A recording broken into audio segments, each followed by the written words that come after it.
Jane Eyre by Charlotte Bronte. Chapter 1. There was no possibility of taking a walk that day. We had been wandering, indeed, in the leafless shrubbery an hour in the morning; but since dinner Mrs. Reed, when there was no company, dined early. The cold winter wind had brought with it clouds so sombre, and a rain so penetrating, that further outdoor exercise was now out of the question.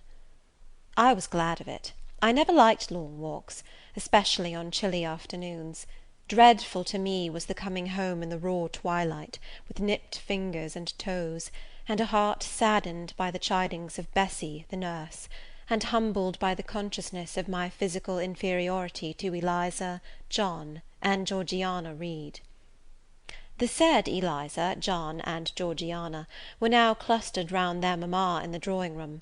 She lay reclined on a sofa by the fireside, and with her darlings about her, for the time neither quarrelling nor crying, looked perfectly happy.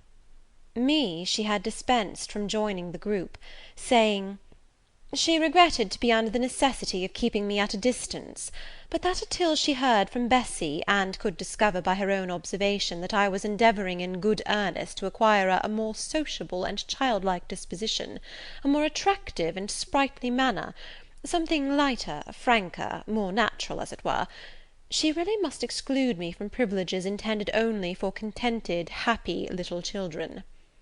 "What does Bessie say I have done?" I asked. "Jane, I don't like cavillers or questioners. Besides, there is something truly forbidding in a child taking up her elders in that manner. Be seated somewhere, and until you can speak pleasantly, remain silent." A breakfast room adjoined the drawing room. I slipped in there. It contained a bookcase. I soon possessed myself of a volume, taking care that it should be one stored with pictures. I mounted into the window seat. Gathering up my feet, I sat cross-legged, like a Turk; and having drawn the red moreen curtain nearly close, I was shrined in double retirement. Folds of scarlet drapery shut in my view to the right hand; to the left were clear panes of glass, protecting, but not separating me from the drear November day. At intervals, while turning over the leaves of my book, I studied the aspect of that winter afternoon. Afar, it offered a pale blank of mist and cloud; near, a scene of wet lawn and storm-beat shrub, with ceaseless rain sweeping away wildly before a long and lamentable blast. I returned to my book. Bewick's History of British Birds; the letterpress thereof I cared little for, generally speaking; and yet there were certain introductory pages that, child as I was, I could not pass quite as a blank. They were those which treat of the haunts of sea-fowl, of the solitary rocks and promontories, by them only inhabited; of the coast of Norway, studded with isles from its southern extremity, the Lindness, or Naze, to the North Cape; where the northern ocean, in vast whirls, boils round the naked melancholy isles of farthest Thule, and the Atlantic surge pours in among the stormy Hebrides. Nor could I pass unnoticed the suggestion of the bleak shores of Lapland, Siberia, Spitzbergen, Nova Zembla, Iceland, Greenland, with the vast sweep of the Arctic zone, and those forlorn regions of dreary space, that reservoir of frost and snow, where firm fields of ice, the accumulation of centuries of winters, glazed in alpine heights above heights, surround the pole, and concentrate the multiplied rigours of extreme cold. Of these death-white realms I formed an idea of my own, shadowy, like all the half-comprehended notions that float dim through children's brains, but strangely impressive. The words in these introductory pages connected themselves with the succeeding vignettes, and gave significance to the rock standing up alone in a sea of billow and spray, to the broken boat stranded on a desolate coast, to the cold and ghastly moon glancing through bars of cloud at a wreck just sinking. I cannot tell what sentiment haunted the quite solitary churchyard, with its inscribed headstone, its gate, its 2 trees, its low horizon, girdled by a broken wall, and its newly risen crescent attesting the hour of eventide. The two ships becalmed on a torpid sea I believed to be marine phantoms. The fiend pinning down the thief's pack behind him I passed over quickly. It was an object of terror. So was the black horned thing, seated aloof on a rock, surveying a distant crowd surrounding a gallows. Each picture told a story, mysterious often to my undeveloped understanding and imperfect feelings, yet ever profoundly interesting. As interesting as the tales Bessie sometimes narrated on winter evenings, when she chanced to be in a good humour, and when, having brought her ironing table to the nursery hearth, she allowed us to sit about it, and while she got up Mrs. Reed's lace frills, and crimped her nightcap borders, fed our eager attention with passages of love and adventure taken from old fairy tales and other ballads. Or, as at a later period I discovered, from the pages of Pamela and Henry Earl of Morland. With Buick on my knee I was then happy at least in my way. I feared nothing but interruption, and that came too soon. The breakfast-room door opened. "Beau! Madam Mope!" cried the voice of John Reed. Then he paused, he found the room apparently empty. "Where the dickens is she?" he continued. "Lizzy! Georgy!" calling to his sisters.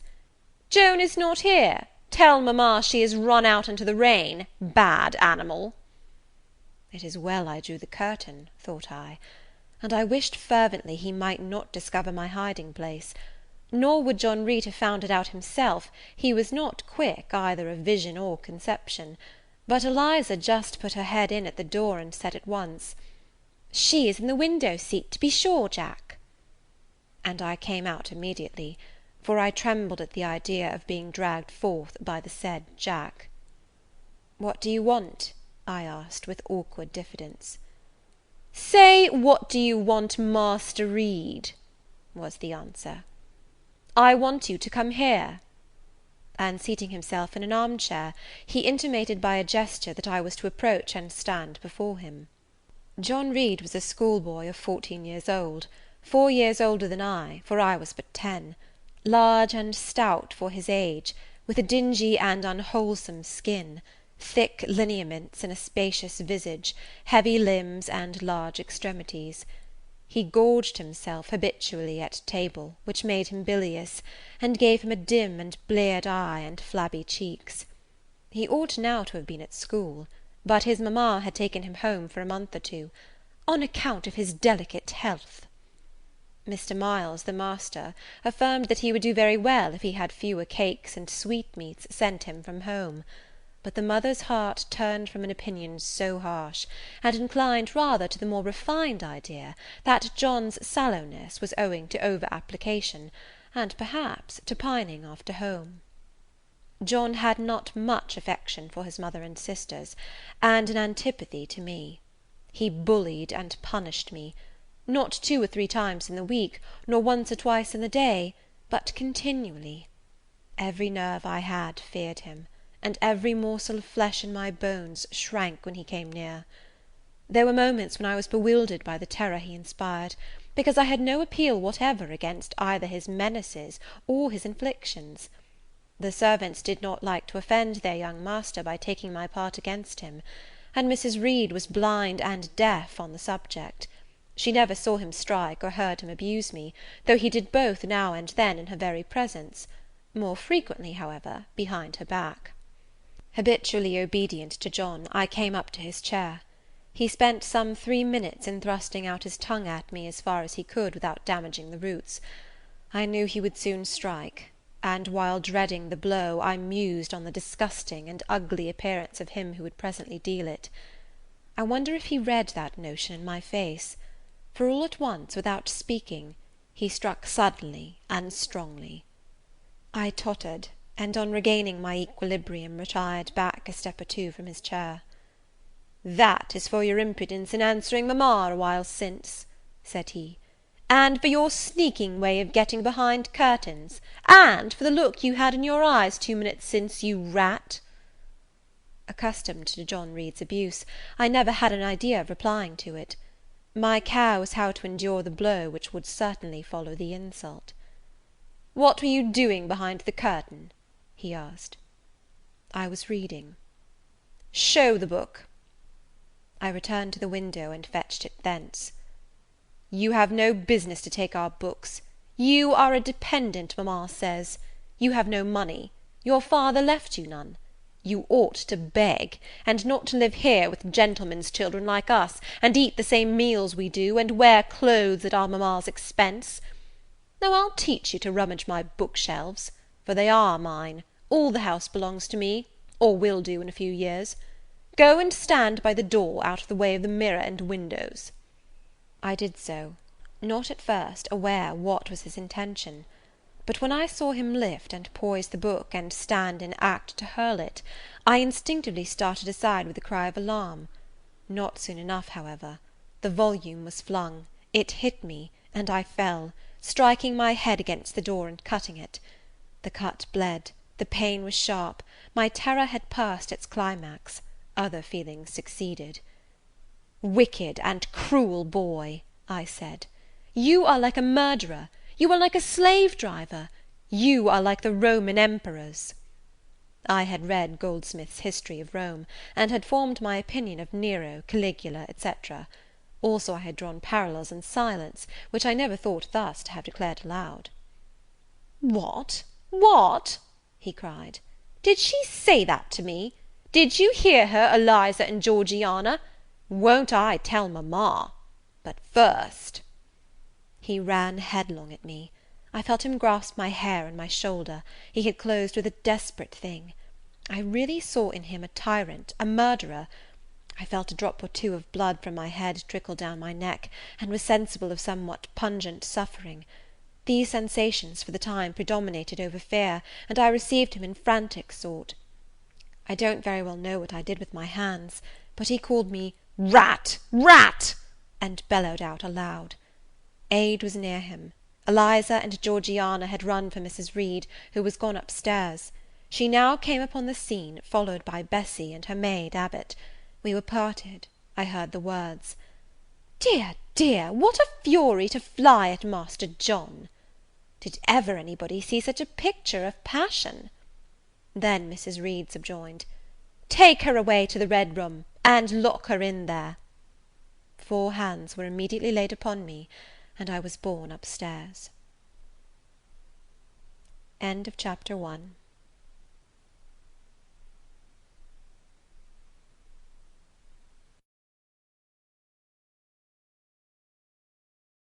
Jane Eyre, by Charlotte Bronte.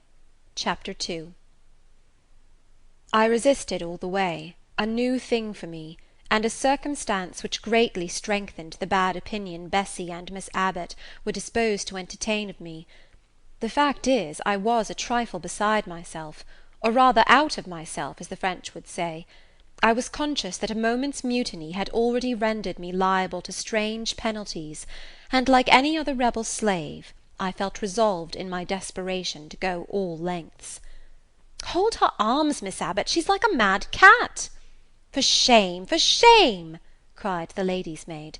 "What shocking conduct, Miss Eyre, to strike a young gentleman, your benefactress's son, your young master." "Master? How is he my master? Am I a servant?" "No, you are less than a servant, for you do nothing for your keep. There, sit down, and think over your wickedness." They had got me by this time into the apartment indicated by Mrs. Reed, and had thrust me upon a stool. My impulse was to rise from it like a spring. Their 2 pair of hands arrested me instantly. "If you don't sit still, you must be tied down," said Bessie. "Miss Abbot, lend me your garters, she would break mine directly." Miss Abbot turned to divest a stout leg of the necessary ligature. This preparation for bonds, and the additional ignominy it inferred, took a little of the excitement out of me. "Don't take them off," I cried. "I will not stir."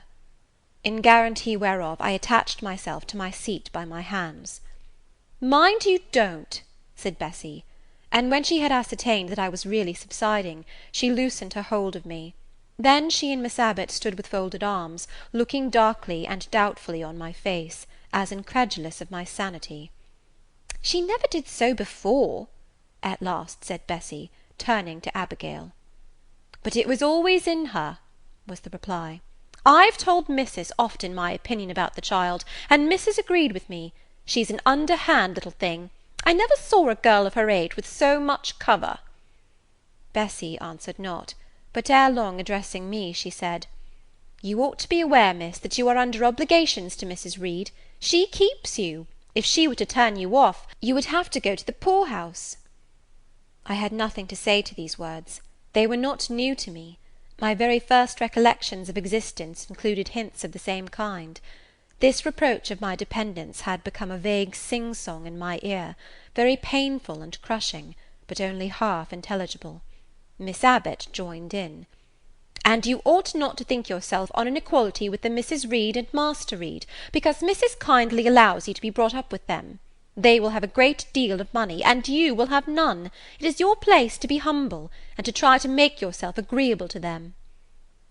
"What we tell you is for your good," added Bessie, in no harsh voice.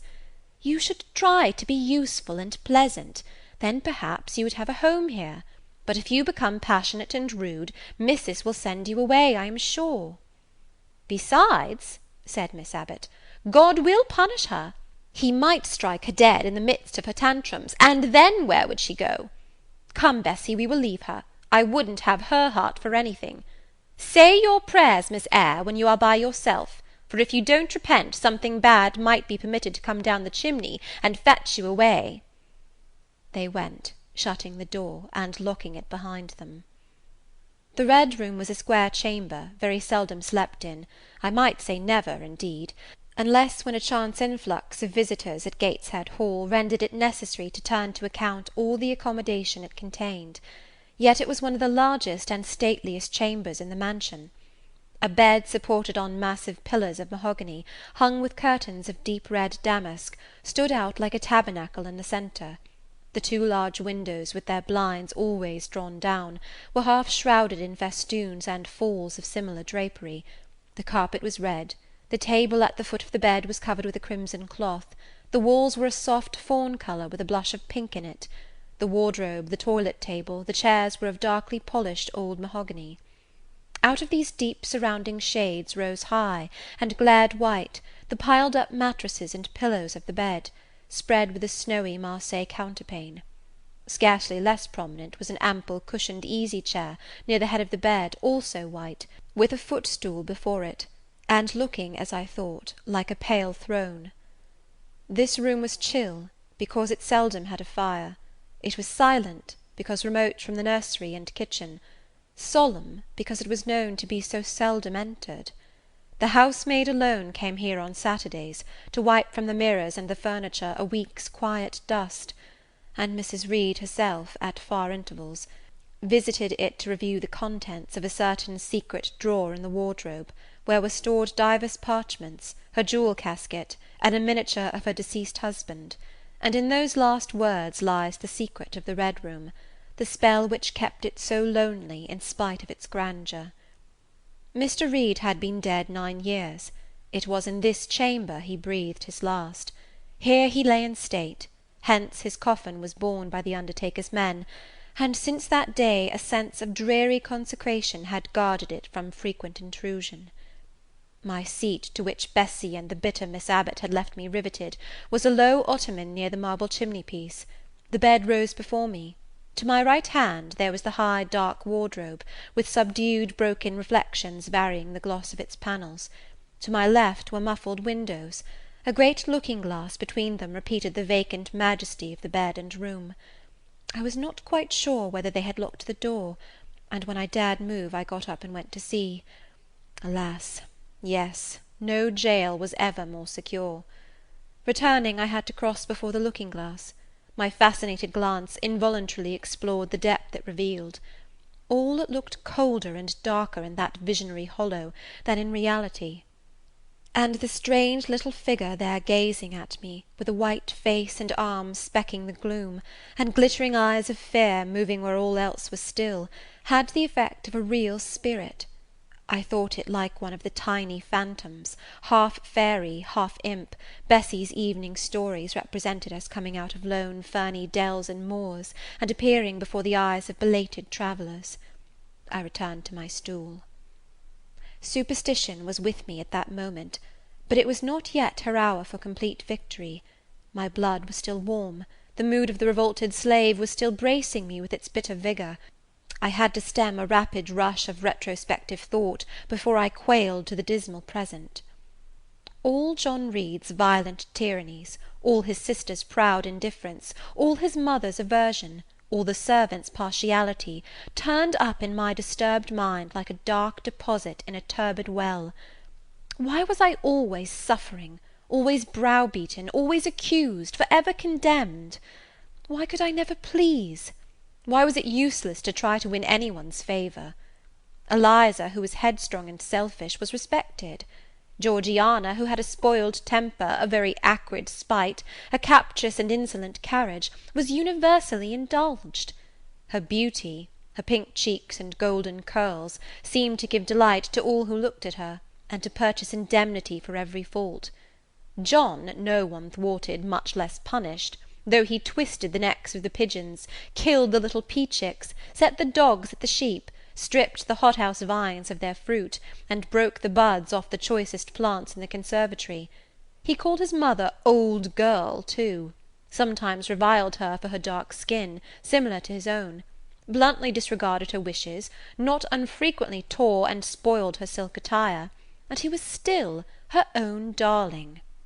I dared commit no fault, I strove to fulfil every duty, and I was termed naughty and tiresome, sullen and sneaking, from morning to noon, and from noon to night. My head still ached and bled with the blow and fall I had received. No one had reproved John for wantonly striking me, and because I had turned against him to avert farther irrational violence, I was loaded with general opprobrium. Unjust, unjust, said my reason, forced by the agonizing stimulus into precocious though transitory power; and resolve, equally wrought up, instigated some strange expedient to achieve escape from insupportable oppression, as running away, or, if that could not be effected, never eating or drinking more, and letting myself die. What a consternation of soul was mine that dreary afternoon! How all my brain was in tumult, and all my heart in insurrection! Yet in what darkness, what dense ignorance, was the mental battle fought! I could not answer the ceaseless inward question, why I thus suffered, now at the distance of, I will not say how many years. I see it clearly. I was a discord in Gateshead Hall. I was like nobody there. I had nothing in harmony with Mrs. Reed or her children, or her chosen vassalage. If they did not love me, in fact, as little did I love them.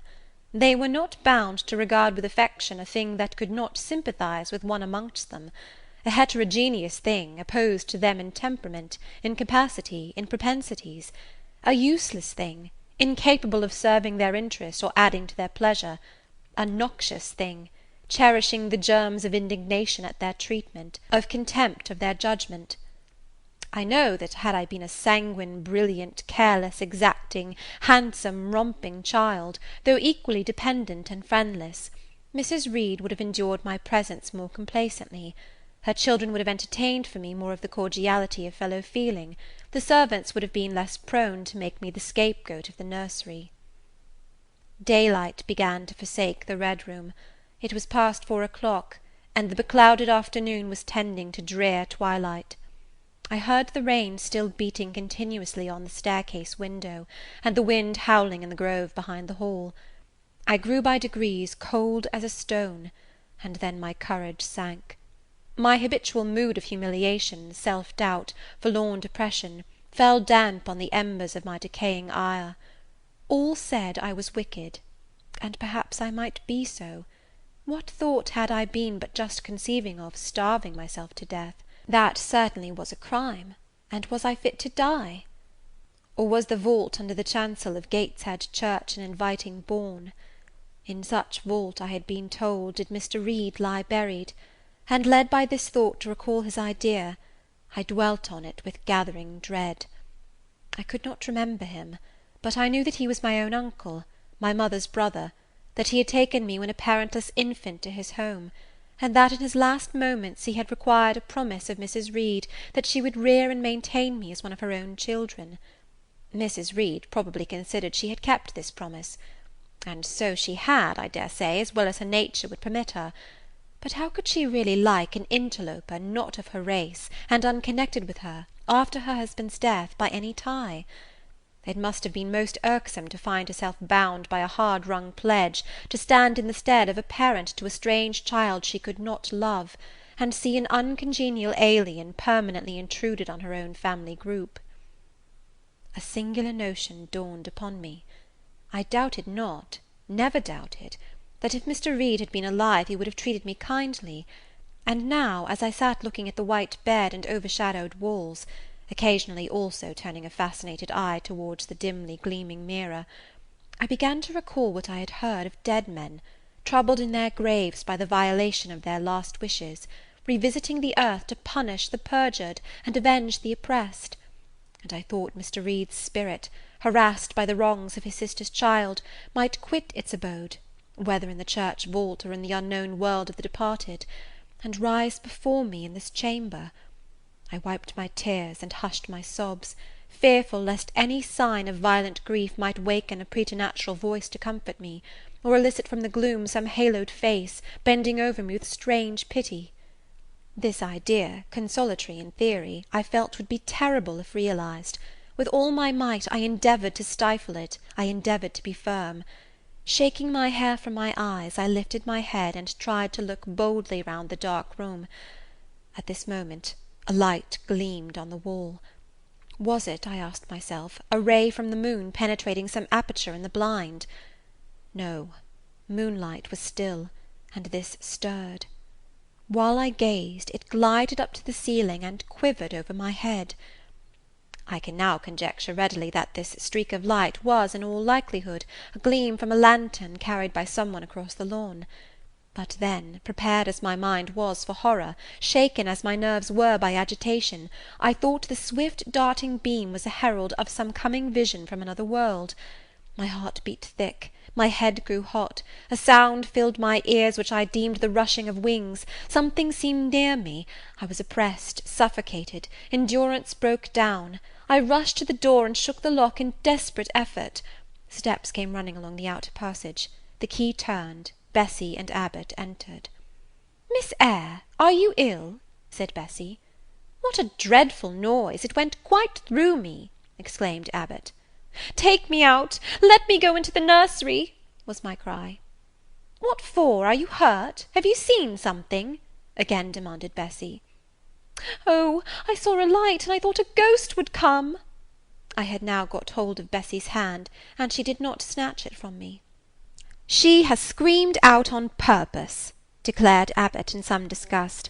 "And what a scream! If she had been in great pain, one would have excused it, but she only wanted to bring us all here. I know her naughty tricks." "What is all this?" demanded another voice peremptorily, and Mrs. Reed came along the corridor, her cap flying wide, her gown rustling stormily. "Abbot and Bessie, I believe I gave orders that Jane Eyre should be left in the red room till I came to her myself." "Miss Jane screamed so loud, ma'am," pleaded Bessie. "Let her go," was the only answer. "Loose Bessie's hand, child. You cannot succeed in getting out by these means, be assured. I abhor artifice, particularly in children. It is my duty to show you that tricks will not answer. You will now stay here an hour longer, and it is only on condition of perfect submission and stillness that I shall liberate you then." "Oh, aunt, have pity! Forgive me! I cannot endure it! Let me be punished some other way! I shall be killed if—" "Silence! This violence is all most repulsive." And so, no doubt, she felt it. I was a precocious actress in her eyes. She sincerely looked on me as a compound of virulent passions, mean spirit, and dangerous duplicity. Bessie and Abbot having retreated, Mrs. Reed, impatient of my now frantic anguish and wild sobs, abruptly thrust me back and locked me in without further parley. I heard her sweeping away, and soon after she was gone, I suppose I had a species of fit. Unconsciousness closed the scene. End of chapter 2.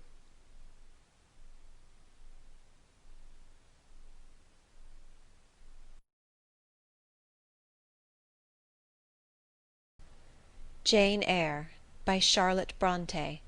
Chapter 3. The next thing I remember is waking up with a feeling as if I had had a frightful nightmare, and seeing before me a terrible red glare, crossed with thick black bars.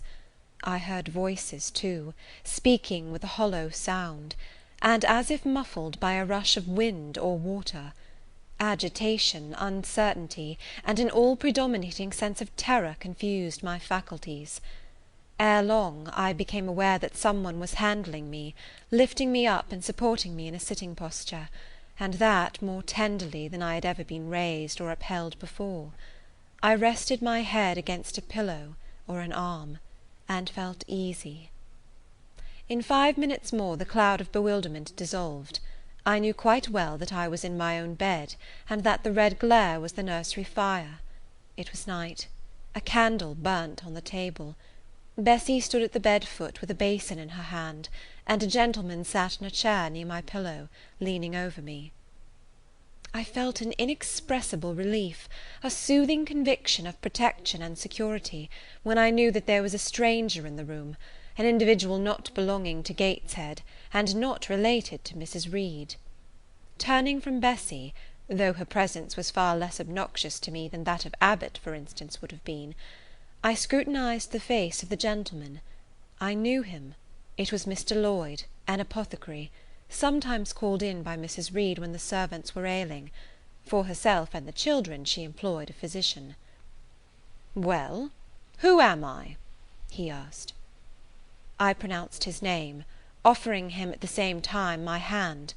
He took it, smiling and saying, "We shall do very well by and by." Then he laid me down, and addressing Bessie, charged her to be very careful that I was not disturbed during the night.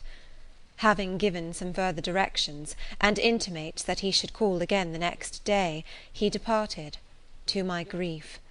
I felt so sheltered and befriended while he sat in the chair near my pillow, and as he closed the door after him, all the room darkened, and my heart again sank. Inexpressible sadness weighed it down.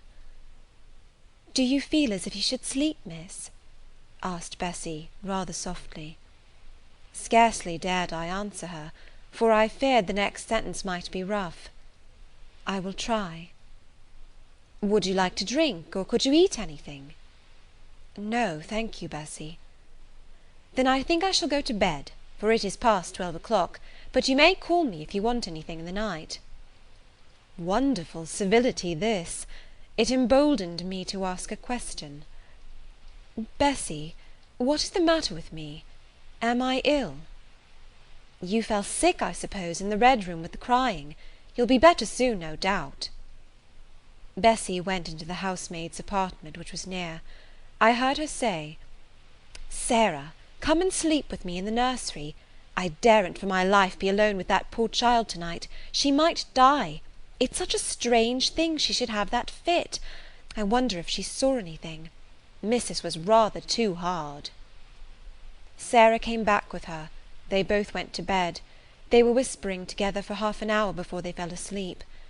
I caught scraps of their conversation, from which I was able only too distinctly to infer the main subject discussed.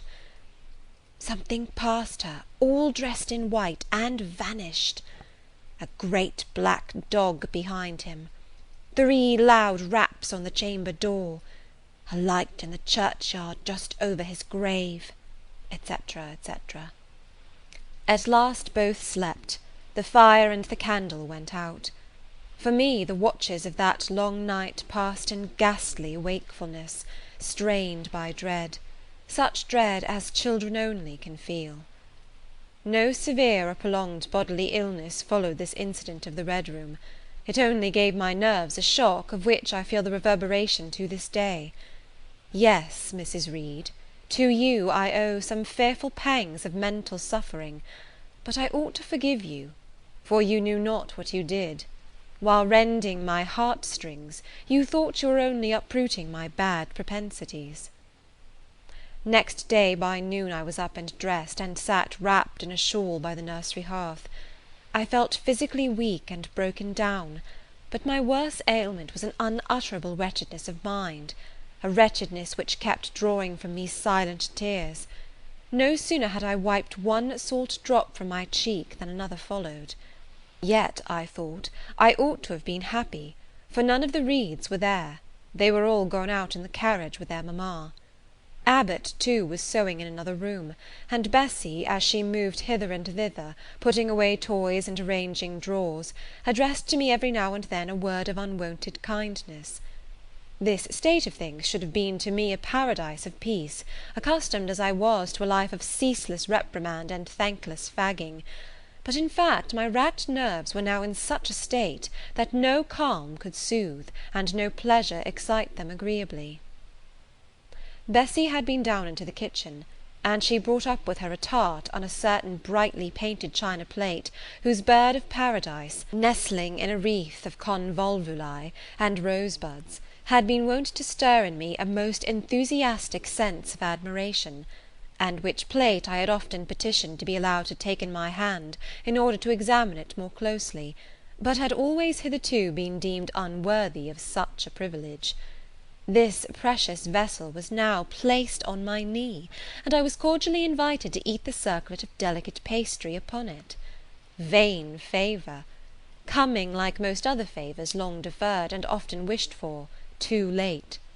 I could not eat the tart, and the plumage of the bird, the tints of the flowers, seemed strangely faded.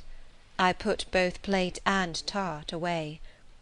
Bessie asked if I would have a book.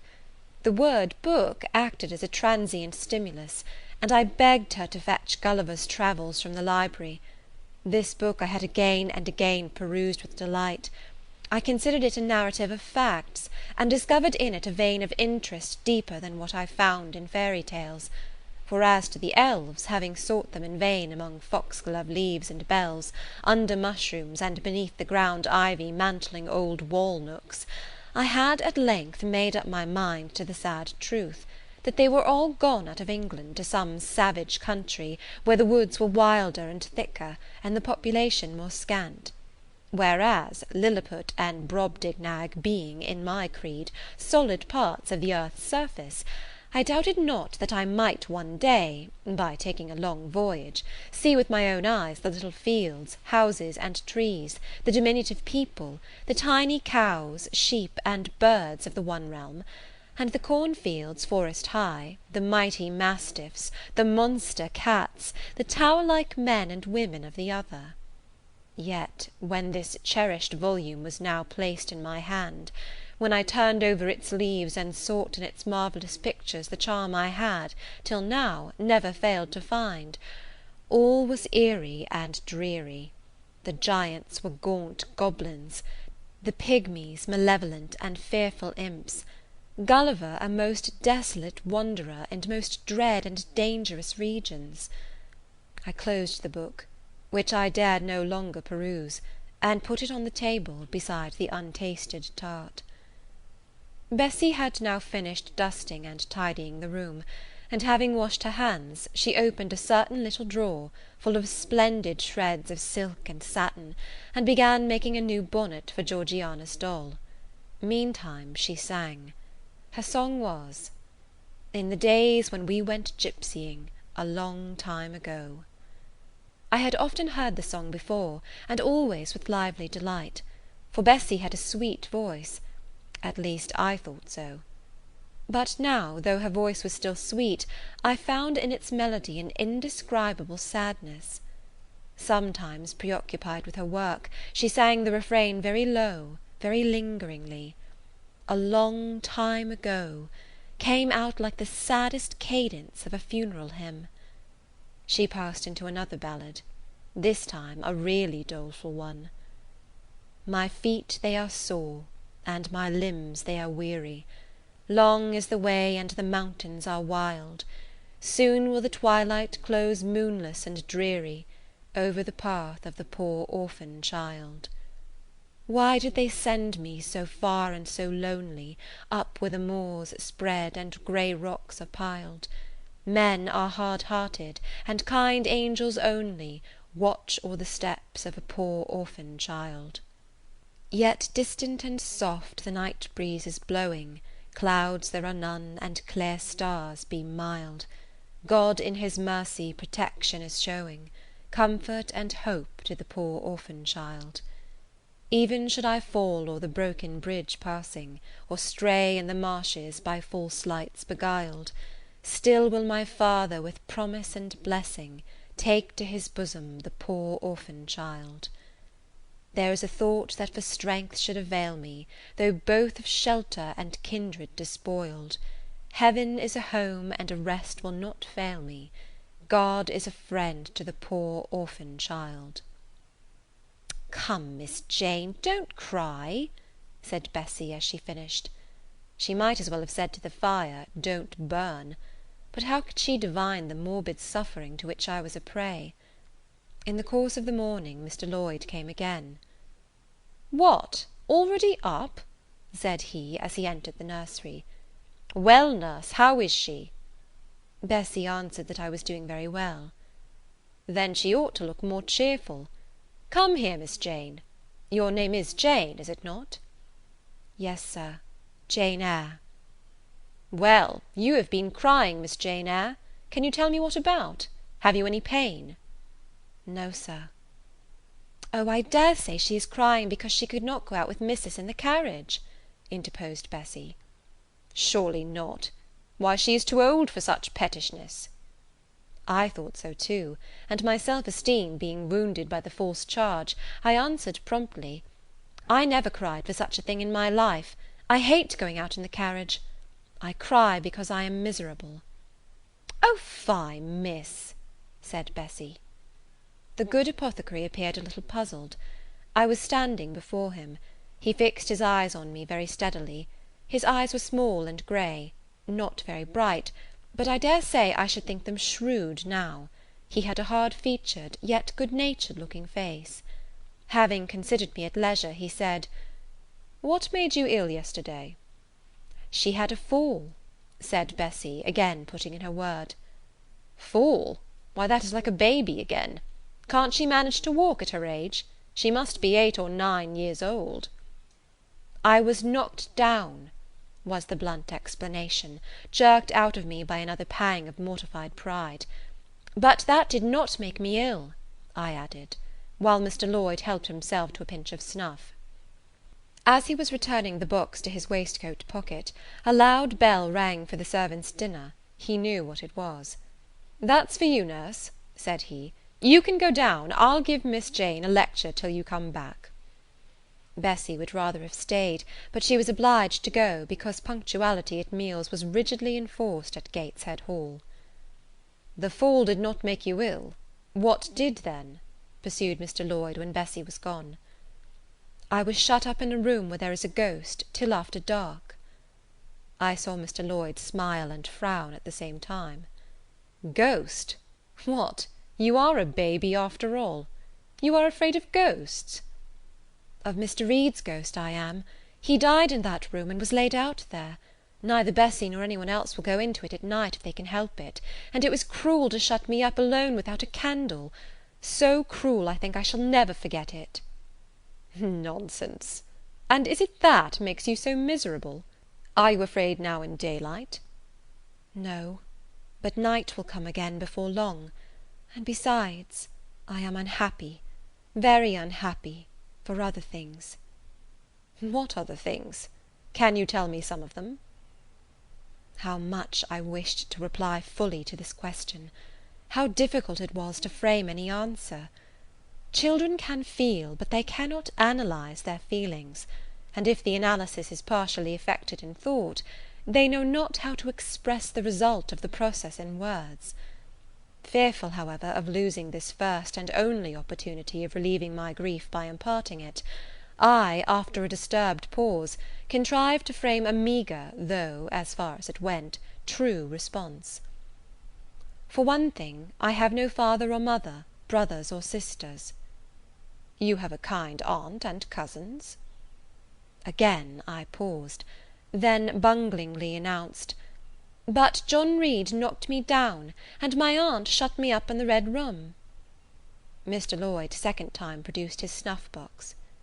"Don't you think Gateshead Hall a very beautiful house?" asked he.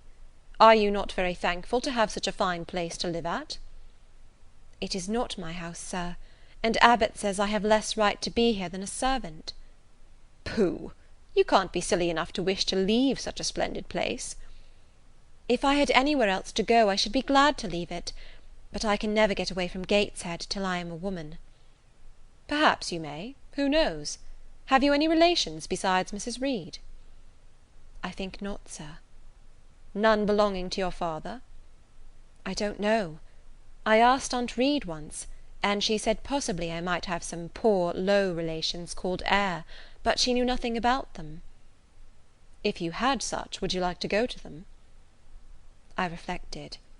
Poverty looks grim to grown people, still more so to children.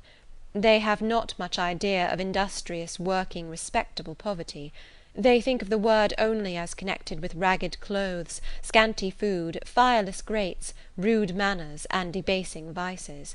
Poverty for me was synonymous with degradation. "No, I should not like to belong to poor people," was my reply. "Not even if they were kind to you?" I shook my head. I could not see how poor people had the means of being kind. And then to learn to speak like them, to adopt their manners, to be uneducated, to grow up like one of the poor women I saw sometimes nursing their children or washing their clothes at the cottage doors of the village of Gateshead. No, I was not heroic enough to purchase liberty at the price of caste. "But are your relatives so very poor? Are they working people?" "I cannot tell. Aunt Reed says if I have any they must be a beggarly set. I should not like to go a begging." "Would you like to go to school?" Again I reflected. I scarcely knew what school was. Bessie sometimes spoke of it as a place where young ladies sat in the stocks, wore backboards, and were expected to be exceedingly genteel and precise. John Reed hated his school, and abused his master; but John Reed's tastes were no rule for mine, and if Bessie's accounts of school discipline, gathered from the young ladies of a family where she had lived before coming to Gateshead, were somewhat appalling, her details of certain accomplishments attained by these same young ladies were, I thought, equally attractive. She boasted of beautiful paintings of landscapes and flowers by them executed, of songs they could sing and pieces they could play, of purses they could net, of French books they could translate, till my spirit was moved to emulation as I listened. Besides, school would be a complete change. It implied a long journey, an entire separation from Gateshead, an entrance into a new life. "I should indeed like to go to school," was the audible conclusion of my musings. "Well, well, who knows what may happen?" said Mr. Lloyd as he got up. "The child ought to have a change of air and scene," he said, speaking to himself. "Nerves not in a good state." Bessie now returned. At the same moment the carriage was heard rolling up the gravel walk. "Is that your mistress, nurse?" asked Mr. Lloyd. "I should like to speak to her before I go." Bessie invited him to walk into the breakfast room, and led the way out. In the interview which followed between him and Mrs. Reed, I presume, from after occurrences, that the apothecary ventured to recommend my being sent to school, and the recommendation was no doubt readily enough adopted; for, as Abbot said, in discussing the subject with Bessie, when both sat sewing in the nursery one night, after I was in bed, and, as they thought, asleep, Mrs. was, she dared say, glad enough to get rid of such a tiresome, ill-conditioned child, who always looked as if she were watching everybody, and scheming plots underhand. Abbot, I think, gave me credit for being a sort of infantine Guy Fawkes. On that same occasion I learned, for the first time, from Miss Abbot's communications to Bessie, that my father had been a poor clergyman, that my mother had married him against the wishes of her friends, who considered the match beneath her, that my grandfather Reed was so irritated at her disobedience, he cut her off without a shilling, that after my mother and father had been married a year, the latter caught the typhus fever while visiting among the poor of a large manufacturing town where his curacy was situated, and where that disease was then prevalent; that my mother took the infection from him, and both died within a month of each other. Bessie, when she heard this narrative, sighed and said, "Poor Miss Jane is to be pitied too, Abbot." "Yes," responded Abbot, "if she were a nice pretty child, one might compassionate her forlornness, but one really cannot care for such a little toad as that." "Not a great deal, to be sure," agreed Bessie. "At any rate, a beauty like Miss Georgiana would be more moving in the same condition." "Oh, yes, I dote on Miss Georgiana," cried the fervent Abbot. "Little darling! with her long curls, and her blue eyes, and such a sweet colour as she has, just as if she were painted. Bessie, I could fancy a Welsh rabbit for supper." "So could I, with a roast onion. Come, we'll go down." They went. Chapter 3.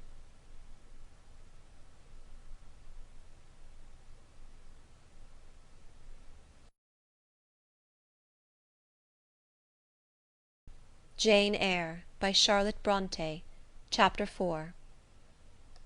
From my discourse with Mr. Lloyd, and from the above reported conference between Bessie and Abbot, I gathered enough of hope to suffice as a motive for wishing to get well. A change seemed near. I desired and waited it in silence. It tarried, however. Days and weeks passed. I had regained my normal state of health, but no new allusion was made to the subject over which I brooded. Mrs. Reed surveyed me at times with a severe eye, but seldom addressed me. Since my illness she had drawn a more marked line of separation than ever between me and her own children, appointing me a small closet to sleep in by myself, condemning me to take my meals alone, and pass all my time in the nursery, while my cousins were constantly in the drawing-room. Not a hint, however, did she drop about sending me to school. Still I felt an instinctive certainty that she would not long endure me under the same roof with her; for her glance, now more than ever, when turned on me, expressed an insuperable and rooted aversion. Eliza and Georgiana, evidently acting according to orders, spoke to me as little as possible. John thrust his tongue in his cheek whenever he saw me, and once attempted chastisement; but as I instantly turned against him, roused by the same sentiment of deep ire and desperate revolt which had stirred my corruption before, he thought it better to desist, and ran from me tittering execrations, and vowing I had burst his nose. I had, indeed, levelled at that prominent feature as hard a blow as my knuckles could inflict; and when I saw that either that or my look daunted him, I had the greatest inclination to follow up my advantage to purpose; but he was already with his mamma. I heard him in a blubbering tone commence the tale of how "that nasty Jane Eyre" had flown at him like a mad cat. He was stopped rather harshly. "Don't talk to me about her, John. I told you not to go near her. She is not worthy of notice. I do not choose that either you or your sisters should associate with her." Here, leaning over the banister, I cried out suddenly, and without at all deliberating on my words, "They are not fit to associate with me." Mrs. Reed was rather a stout woman, but on hearing this strange and audacious declaration, she ran nimbly up the stair, swept me like a whirlwind into the nursery, and crushing me down on the edge of my crib, dared me in an emphatic voice to rise from that place, or utter one syllable during the remainder of the day. "What would Uncle Reed say to you if he were alive?" was my scarcely voluntary demand. I say scarcely voluntary, for it seemed as if my tongue pronounced words without my will consenting to their utterance. Something spoke out of me over which I had no control. "What?" said Mrs. Reed under her breath. Her usually cold, composed grey eye became troubled with a look like fear. She took her hand from my arm, and gazed at me as if she really did not know whether I were child or fiend. I was now in for it. "My Uncle Reed is in heaven, and can see all you do and think, and so can papa and mamma. They know how you shut me up all day long, and how you wish me dead." Mrs. Reed soon rallied her spirits. She shook me most soundly, she boxed both my ears, and then left me without a word. Bessie supplied the hiatus by a homily of an hour's length, in which she proved, beyond a doubt, I was the most wicked and abandoned child ever reared under a roof. I half believed her, for I felt indeed only bad feelings surging in my breast. November, December, and half of January passed away. Christmas and the New Year had been celebrated at Gateshead with the usual festive cheer. Presents had been interchanged, dinners and evening parties given. From every enjoyment I was, of course, excluded.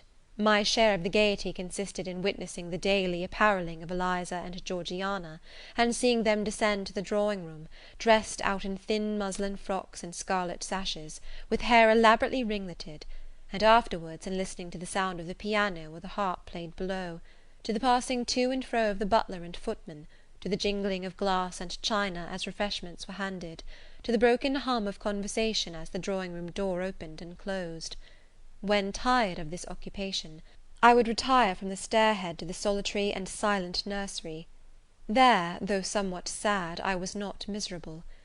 To speak truth, I had not the least wish to go into company, for in company I was very rarely noticed; and if Bessie had but been kind and companionable, I should have deemed it a treat to spend the evenings quietly with her, instead of passing them under the formidable eyes of Mrs. Reed, in a room full of ladies and gentlemen. But Bessie, as soon as she had dressed her young ladies, used to take herself off to the lively regions of the kitchen and the housekeeper's room, generally bearing the candle along with her. I then sat with my doll on my knee till the fire got low, glancing round occasionally to make sure that nothing worse than myself haunted the shadowy room; and when the embers sank to a dull red, I undressed hastily, tugging at knots and strings as I best might, and sought shelter from cold and darkness in my crib. To this crib I always took my doll. Human beings must love something, and in the dearth of worthier objects of affection, I contrived to find a pleasure in loving and cherishing a faded graven image, shabby as a miniature scarecrow. It puzzles me now to remember with what absurd sincerity I doted on this little toy, half fancying it alive and capable of sensation. I could not sleep unless it was folded in my night-gown; and when it lay there safe and warm, I was comparatively happy, believing it to be happy likewise. Long did the hours seem while I waited the departure of the company, and listened for the sound of Bessie's step on the stairs. Sometimes she would come up in the interval to seek her thimble or her scissors, or perhaps to bring me something by way of supper, a bun or a cheesecake.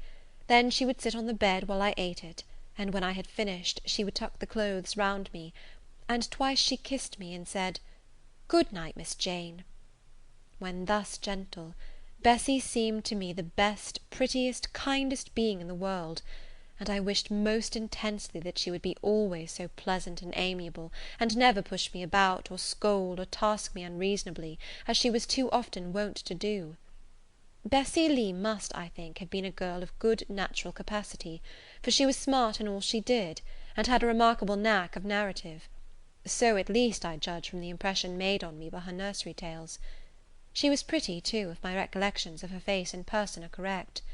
I remember her as a slim young woman, with black hair, dark eyes, very nice features, and good clear complexion; but she had a capricious and a hasty temper, and indifferent ideas of principle or justice. Still, such as she was, I preferred her to any one else at Gateshead Hall. It was the 15th of January, about 9 o'clock in the morning. Bessie was gone down to breakfast. My cousins had not yet been summoned to their mamma. Eliza was putting on her bonnet and warm garden coat to go and feed her poultry, an occupation of which she was fond, and not less so of selling the eggs to the housekeeper, and hoarding up the money she thus obtained. She had a turn for traffic, and a marked propensity for saving, shown not only in the vending of eggs and chickens, but also in driving hard bargains with the gardener about flower roots, seeds, and slips of plants; that functionary having orders from Mrs. Reed to buy of his young lady all the products of her parterre she wished to sell; and Eliza would have sold the hair off her head if she could have made a handsome profit thereby. As to her money, she first secreted it in odd corners, wrapping it in a rag or an old curl paper; but some of these hoards having been discovered by the housemaid, Eliza, fearful of one day losing her valued treasure, consented to entrust it to her mother, at a usurious rate of interest, 50 or 60 per cent., which interest she exacted every quarter, keeping her accounts in a little book with anxious accuracy. Georgiana sat on a high stool, dressing her hair at the glass, and interweaving her curls with artificial flowers and faded feathers, of which she had found a store in a drawer in the attic. I was making my bed, having received strict orders from Bessie to get it arranged before she returned; for Bessie now frequently employed me as a sort of under nursery maid, to tidy the room, dust the chairs, etc. Having spread the quilt and folded my night dress, I went to the window seat to put in order some picture books and doll's house furniture scattered there. An abrupt command from Georgiana to let her playthings alone, for the tiny chairs and mirrors, the fairy plates and cups, were her property, stopped my proceedings; and then, for lack of other occupation, I fell to breathing on the frost flowers with which the window was fretted, and thus clearing a space in the glass through which I might look out on the grounds, where all was still and petrified under the influence of a hard frost. From this window were visible the porter's lodge and the carriage road, and just as I had dissolved so much of the silver white foliage veiling the panes as left room to look out, I saw the gates thrown open, and a carriage roll through. I watched it ascending the drive with indifference. Carriages often came to Gateshead, but none ever brought visitors in whom I was interested. It stopped in front of the house, the door bell rang loudly, the new comer was admitted. All this being nothing to me, my vacant attention soon found livelier attraction in the spectacle of a hungry little robin, which came and chirruped on the twigs of the leafless cherry tree nailed against the wall near the casement. The remains of my breakfast of bread and milk stood on the table, and having crumbled a morsel of roll, I was tugging at the sash to put out the crumbs on the window sill, when Bessie came running up stairs to the nursery. "Miss Jane, take off your pinafore. What are you doing there? Have you washed your hands and face this morning?" I gave another tug before I answered, for I wanted the bird to be secure of its bread. The sash yielded, I scattered the crumbs, some on the stone sill, some on the cherry tree bough; then, closing the window, I replied, "No, Bessie, I have only just finished dusting." "Oh, troublesome, careless child! And what are you doing now? You look quite red, as if you had been about some mischief. What were you opening the window for?" I was spared the trouble of answering, for Bessie seemed in too great a hurry to listen to explanations. She hauled me to the washstand, inflicted a merciless but happily brief scrub on my face and hands with soap, water, and a coarse towel, disciplined my head with a bristly brush, denuded me of my pinafore, and then, hurrying me to the top of the stairs, bid me go down directly, as I was wanted in the breakfast room. I would have asked who wanted me. I would have demanded if Mrs. Reed was there; but Bessie was already gone, and had closed the nursery door upon me. I slowly descended. For nearly 3 months I had never been called to Mrs. Reed's presence. Restricted so long to the nursery, the breakfast, dining, and drawing rooms were become for me awful regions, on which it dismayed me to intrude. I now stood in the empty hall; before me was the breakfast room door, and I stopped, intimidated and trembling.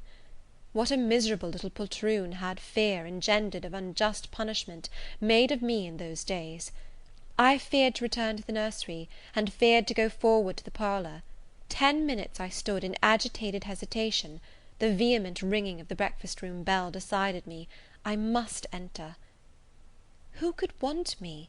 I asked inwardly, as with both hands I turned the stiff door handle, which, for a second or two, resisted my efforts.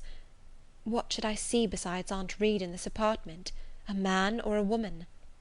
The handle turned, the door unclosed, and passing through and courtsying low, I looked up at a black pillar. Such, at least, appeared to me at first sight the straight, narrow, sable-clad shape standing erect on the rug. The grim face at the top was like a carved mask, placed above the shaft by way of capital. Mrs. Reed occupied her usual seat by the fireside. She made a signal to me to approach. I did so, and she introduced me to the stony stranger with the words, "This is the little girl respecting whom I applied to you." He, for it was a man, turned his head slowly towards where I stood, and having examined me with the 2 inquisitive-looking grey eyes which twinkled under a pair of bushy brows, said solemnly, and in a bass voice, Her size is small. What is her age?" 10 years. So much, was the doubtful answer, and he prolonged his scrutiny for some minutes. Presently he addressed me. "Your name, little girl?" "Jane Eyre, sir." In uttering these words I looked up. He seemed to me a tall gentleman, but then I was very little. His features were large, and they and all the lines of his frame were equally harsh and prim. "Well, Jane Eyre, and are you a good child?" Impossible to reply to this in the affirmative. My little world held a contrary opinion. I was silent. Mrs. Reed answered for me by an expressive shake of the head, adding soon, "Perhaps the less said on that subject the better, Mr. Brocklehurst." "Sorry, indeed, to hear it. She and I must have some talk." And, bending from the perpendicular, he installed his person in the arm chair opposite Mrs. Reed's. "Come here," he said. I stepped across the rug. He placed me square and straight before him. What a face he had, now that it was almost on a level with mine! What a great nose, and what a mouth, and what large prominent teeth! "No sight so sad as that of a naughty child," he began, "especially a naughty little girl. Do you know where the wicked go after death?" "They go to hell," was my ready and orthodox answer. "And what is hell? Can you tell me that?" "A pit full of fire." "And should you like to fall into that pit, and then be burning there for ever?" "No, sir." "What must you do to avoid it?" I deliberated a moment. My answer, when it did come, was objectionable. "I must keep in good health, and not die." "How can you keep in good health? Children younger than you die daily. I buried a little child of 5 years old only a day or two since, a good little child, whose soul is now in heaven. It is to be feared the same could not be said of you, were you to be called hence."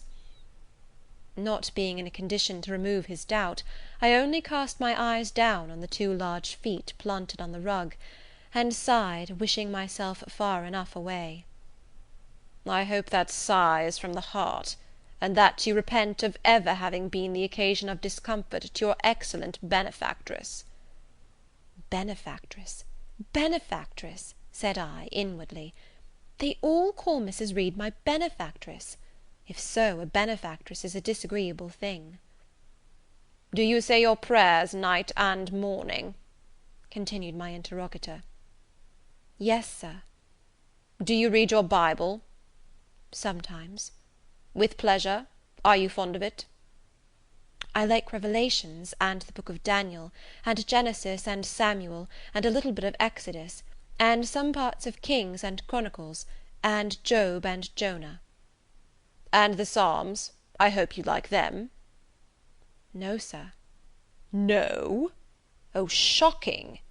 I have a little boy younger than you who knows 6 Psalms by heart, and when you ask him which he would rather have, a gingerbread nut to eat, or a verse of Psalm to learn, he says, 'Oh, the verse of a Psalm! Angels sing Psalms,' says he. 'I wish to be a little angel here below.' He then gets 2 nuts in recompense for his infant piety." "Psalms are not interesting," I remarked. "That proves you have a wicked heart, and you must pray to God to change it, to give you a new and clean one, to take away your heart of stone, and give you a heart of flesh." I was about to propound a question, touching the manner in which that operation of changing my heart was to be performed, when Mrs. Reed interposed, telling me to sit down. She then proceeded to carry on the conversation herself. "Mr. Brocklehurst, I believe I intimated in the letter which I wrote to you 3 weeks ago, that this little girl has not quite the character and disposition I could wish. Should you admit her into Lowood School, I should be glad if the superintendent and teachers were requested to keep a strict eye on her, and above all to guard her against her worst fault, a tendency to deceit. I mention this in your hearing, Jane, that you may not attempt to impose on Mr. Brocklehurst." Well might I dread, well might I dislike Mrs. Reed. for it was her nature to wound me cruelly. Never was I happy in her presence. However carefully I obeyed, however strenuously I strove to please her, my efforts were still repulsed and repaid by such sentences as the above. Now, uttered before a stranger, the accusation cut me to the heart. I dimly perceived that she was already obliterating hope from the new phase of existence which she destined me to enter. I felt, though I could not have expressed the feeling, that she was sowing aversion and unkindness along my future path. I saw myself transformed under Mr. Brocklehurst's eye into an artful, noxious child; and what could I do to remedy the injury? Nothing, indeed, thought I, as I struggled to repress a sob, and hastily wiped away some tears, the impotent evidences of my anguish. "Deceit is, indeed, a sad fault in a child," said Mr. Brocklehurst. "It is akin to falsehood, and all liars will have their portion in the lake burning with fire and brimstone. She shall, however, be watched, Mrs. Reed. I will speak to Miss Temple and the teachers." "I should wish her to be brought up in a manner suiting her prospects," continued my benefactress, "to be made useful, to be kept humble. As for the vacations, she will, with your permission, spend them always at Lowood." "Your decisions are perfectly judicious, madam," returned Mr. Brocklehurst. "Humility is a Christian grace, and one peculiarly appropriate to the pupils of Lowood. I, therefore, direct that especial care shall be bestowed on its cultivation amongst them. I have studied how best to mortify in them the worldly sentiment of pride, and only the other day I had a pleasing proof of my success.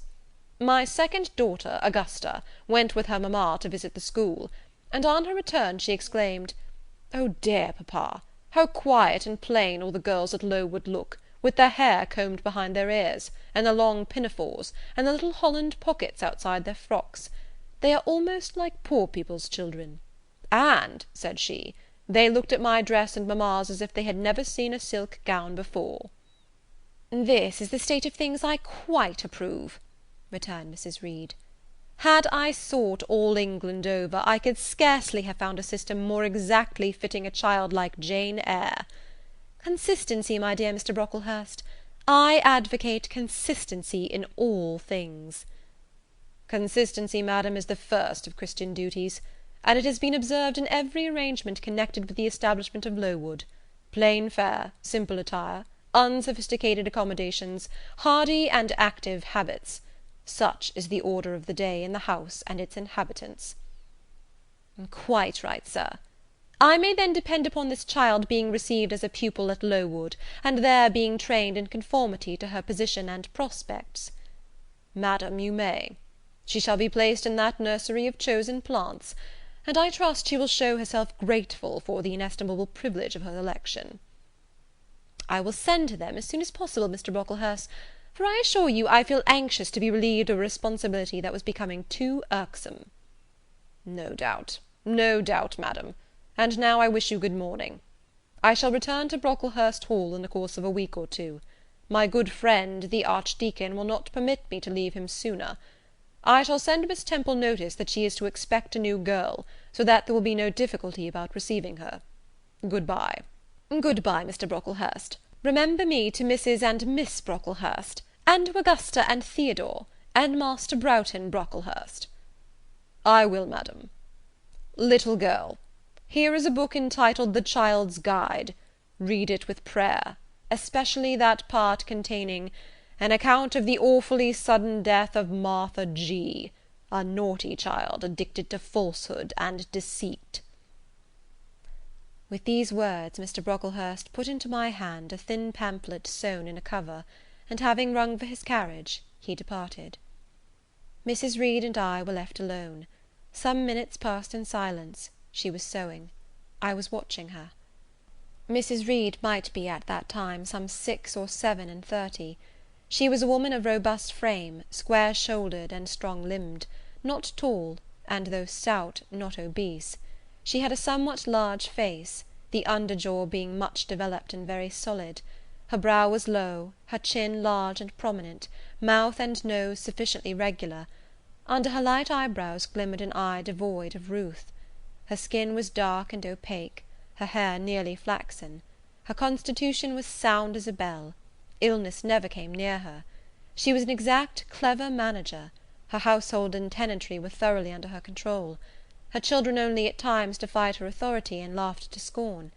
She dressed well, and had a presence and port calculated to set off handsome attire. Sitting on a low stool, a few yards from her armchair, I examined her figure, I perused her features. In my hand I held the tract containing the sudden death of the liar, to which narrative my attention had been pointed as to an appropriate warning. What had just passed, what Mrs. Reed had said concerning me to Mr. Brocklehurst, the whole tenor of their conversation, was recent, raw, and stinging in my mind. I had felt every word as acutely as I had heard it plainly, and a passion of resentment fermented now within me. Mrs. Reed looked up from her work. Her eye settled on mine, her fingers at the same time suspended their nimble movements. "Go out of the room. Return to the nursery," was her mandate. My look, or something else, must have struck her as offensive, for she spoke with extreme, though suppressed irritation. I got up, I went to the door, I came back again, I walked to the window, across the room, then close up to her. Speak I must. I had been trodden on severely, and must turn. But how? What strength had I to dart retaliation at my antagonist? I gathered my energies, and launched them in this blunt sentence. I am not deceitful. If I were, I should say I loved you; but I declare I do not love you. I dislike you the worst of anybody in the world except John Reed; and this book about the liar you may give to your girl Georgiana, for it is she who tells lies, and not I." Mrs. Reed's hands still lay on her work, inactive. Her eye of ice continued to dwell freezingly on mine. "What more have you to say?" she asked, rather in the tone in which a person might address an opponent of adult age, than such as ordinarily used to a child. That eye of hers, that voice, stirred every antipathy I had. Shaking from head to foot, thrilled with ungovernable excitement, I continued, "I am glad you are no relation of mine. I will never call you aunt again as long as I live. I will never come to see you when I am grown up; and if any one asks me how I liked you, and how you treated me, I will say the very thought of you makes me sick, and that you treated me with miserable cruelty." "How dare you affirm that, Jane Eyre?" "How dare I, Mrs. Reed? How dare I? Because it is the truth. You think I have no feelings, and that I can do without one bit of love or kindness; but I cannot live so; and you have no pity. I shall remember how you thrust me back, roughly and violently thrust me back, into the Red Room, and locked me up there, to my dying day; though I was in agony, though I cried out, while suffocating with distress, have mercy, Aunt Reed! And that punishment you made me suffer because your wicked boy struck me, knocked me down for nothing. I will tell anybody who asks me questions this exact tale. People think you a good woman, but you are bad, hard-hearted. You are deceitful." Ere I had finished this reply, my soul began to expand, to exult, with the strangest sense of freedom, of triumph, I ever felt. It seemed as if an invisible bond had burst, and that I had struggled out into unhoped-for liberty. Not without cause with this sentiment. Mrs. Reed looked frightened. Her work had slipped from her knee. She was lifting up her hands, rocking herself to and fro, and even twisting her face as if she would cry. "Jane, you are under a mistake. What is the matter with you? Why do you tremble so violently? Would you like to drink some water?" "No, Mrs. Reed." "Is there anything else you wish for, Jane? I assure you I desire to be your friend." "Not you. You told Mr. Brocklehurst I had a bad character, a deceitful disposition, and I'll let everybody at Lowood know what you are, and what you have done." "Jane, you don't understand these things. Children must be corrected for their faults." "Deceit is not my fault," I cried out in a high, savage voice. "But you are passionate, Jane, that you must allow. And now return to the nursery, there's a dear, and lie down a little." "I am not your dear. I cannot lie down. Send me to school soon, Mrs. Reed, for I hate to live here." "I will indeed send her to school soon," murmured Mrs. Reed sotto voce. and gathering up her work, she abruptly quitted the apartment. I was left there alone, winner of the field. It was the hardest battle I had fought, and the first victory I had gained. I stood a while on the rug where Mr. Brocklehurst had stood, and I enjoyed my conqueror's solitude. First I smiled to myself and felt elated, but this fierce pleasure subsided in me as fast as did the accelerated throb of my pulses. A child cannot quarrel with its elders as I had done, cannot give its furious feelings uncontrolled play as I had given mine, without experiencing afterwards the pang of remorse and the chill of reaction. A ridge of lighted heath, alive, glancing, devouring, would have been a meet emblem of my mind when I accused and menaced Mrs. Reed. The same ridge, black and blasted after the flames are dead, would have represented as meetly my subsequent condition, when half an hour's silence and reflection had shown me the madness of my conduct, and the dreariness of my hated and hating position. Something of vengeance I had tasted for the first time. As aromatic wine it seemed, on swallowing, warm and racy. Its after flavour, metallic and corroding, gave me a sensation as if I had been poisoned. Willingly would I now have gone and asked Mrs. Reed's pardon; but I knew, partly from experience and partly from instinct, that was the way to make her repulse me with double scorn, thereby re-exciting every turbulent impulse of my nature. I would fain exercise some better faculty than that of fierce speaking, fain find nourishment for some less fiendish feeling than that of sombre indignation. I took a book, some Arabian tales. I sat down and endeavoured to read. I could make no sense of the subject. My own thoughts swam always between me and the page I had usually found fascinating. I opened the glass door in the breakfast room. The shrubbery was quite still. The black frost reigned, unbroken by sun or breeze, through the grounds. I covered my head and arms with the skirt of my frock, and went out to walk in part of the plantation which was quite sequestered; but I found no pleasure in the silent trees, the falling fir cones, the congealed relics of autumn, russet leaves, swept by past winds in heaps, and now stiffened together. I leaned against a gate, and looked into an empty field where no sheep were feeding, where the short grass was nipped and blanched. It was a very grey day, a most opaque sky, onding on snaw, canopied all. Thence flakes fell in intervals, which settled on the hard path, and on the hoary lea without melting. I stood, a wretched child enough, whispering to myself over and over again, "What shall I do? What shall I do?"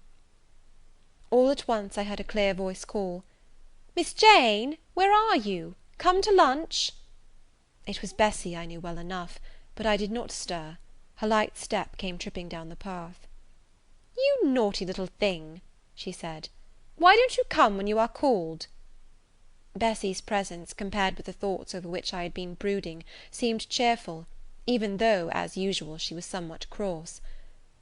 The fact is, after my conflict with and victory over Mrs. Reed, I was not disposed to care much for the nursemaid's transitory anger, and I was disposed to bask in her youthful lightness of heart. I just put my two arms round her, and said, "Come, Bessie, don't scold." The action was more frank and fearless than any I was habituated to indulge in. Somehow it pleased her. "You are a strange child, Miss Jane," she said, as she looked down at me. "A little roving, solitary thing. And you are going to school, I suppose?" I nodded. "And won't you be sorry to leave poor Bessie?" "What does Bessie care for me? She's always scolding me." "Because you're such a queer, frightened, shy little thing. You should be bolder." "What, to get more knocks?" "Nonsense." "But you are rather put upon, that's certain. My mother said, when she came to see me last week, that she would not like a little one of her own to be in your place. Now come in, and I've some good news for you." "I don't think you have, Bessie." "Child, what do you mean? What sorrowful eyes you fix on me? Well, but Missis and the young ladies and Master John are going out to tea this afternoon, and you shall have tea with me. I'll ask cook to bake you a little cake, and then you shall help me look over your drawers, for I am soon to pack your trunk. Missis intends you to leave Gateshead in a day or two, and you shall choose what toys you like to take with you." "Bessie, you must promise not to scold me any more till I go." Well, I will. But mind you are a very good little girl, and don't be afraid of me. Don't start when I chance to speak rather sharply, it's so provoking. I don't think I shall ever be afraid of you again, Bessy, because I have got used to you, and I shall soon have another set of people to dread. If you dread them, they'll dislike you. As you do, Bessy. I don't dislike you, miss. I believe I am fonder of you than of all the others. You don't show it. You sharp little thing! You've got quite a new way of talking. What makes you so venturesome and hardy? Why, I shall soon be away from you, and besides, I was going to say something about what had passed between me and Mrs. Reed, but on second thoughts I considered it better to remain silent on that head. And so you're glad to leave me? Not at all, Bessy. Indeed, just now I'm rather sorry. Just now, and rather! How coolly my little lady says it! I dare say now, if I were to ask you for a kiss, you wouldn't give it me. You'd say you'd rather not. I'll kiss you, and welcome.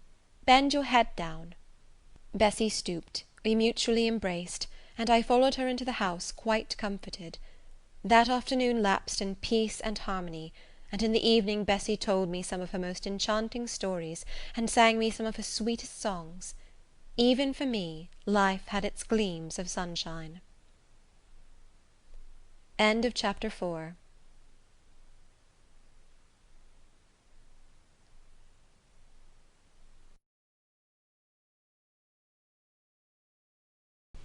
Jane Eyre by Charlotte Bronte. Chapter 5. 5 o'clock had hardly struck on the morning of the 19th of January, when Bessy brought a candle into my closet, and found me already up and nearly dressed.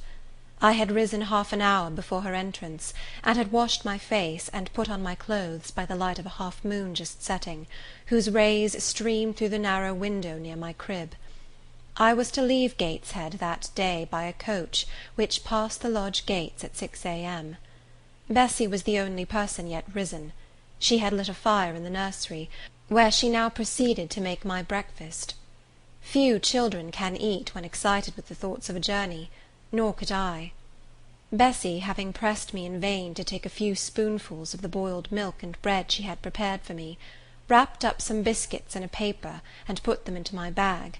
Then she helped me on with my pelisse and bonnet, and wrapping herself in a shawl, she and I left the nursery. As we passed Mrs. Reed's bedroom, she said, "Will you go in and bid Missus good-bye?" "No, Bessy. She came to my crib last night when you were gone down to supper, and said I need not disturb her in the morning, or my cousins either, and she told me to remember that she had always been my best friend, and to speak of her and be grateful to her accordingly." "What did you say, miss?" "Nothing. I covered my face with the bedclothes, and turned from her to the wall." "Oh, that was wrong, Miss Jane."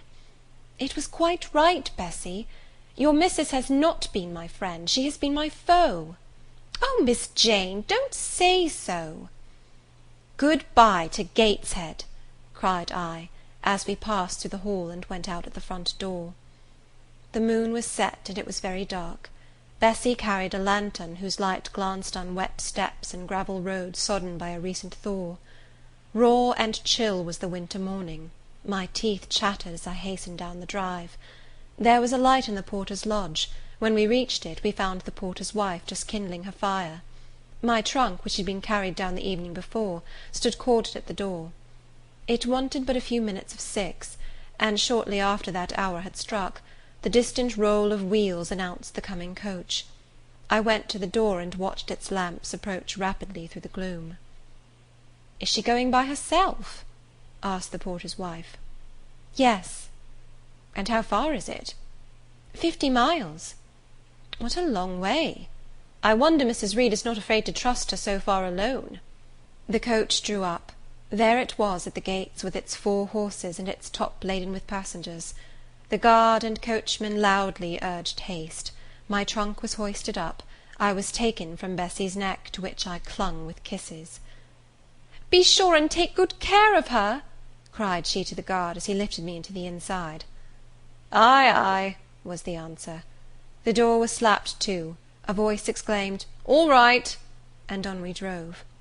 Thus was I severed from Bessy and Gateshead, thus whirled away to unknown, and, as I then deemed, remote and mysterious regions. I remember but little of the journey. I only know that the day seemed to me of a preternatural length, and that we appeared to travel over hundreds of miles of road. We passed through several towns, and in one, a very large one, the coach stopped.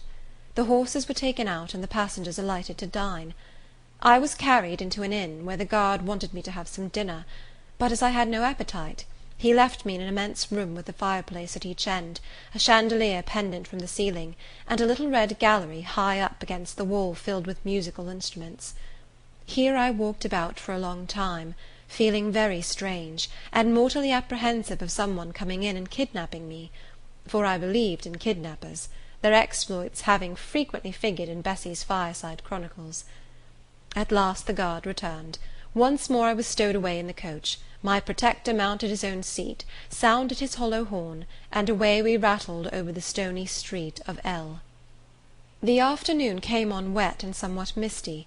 As it waned into dusk, I began to feel that we were getting very far indeed from Gateshead. We ceased to pass through towns, the country changed, great grey hills heaved up round the horizon. As twilight deepened, we descended a valley dark with wood, and long after night had overclouded the prospect, I heard a wild wind rushing amongst trees. Lulled by the sound, I at last dropped asleep.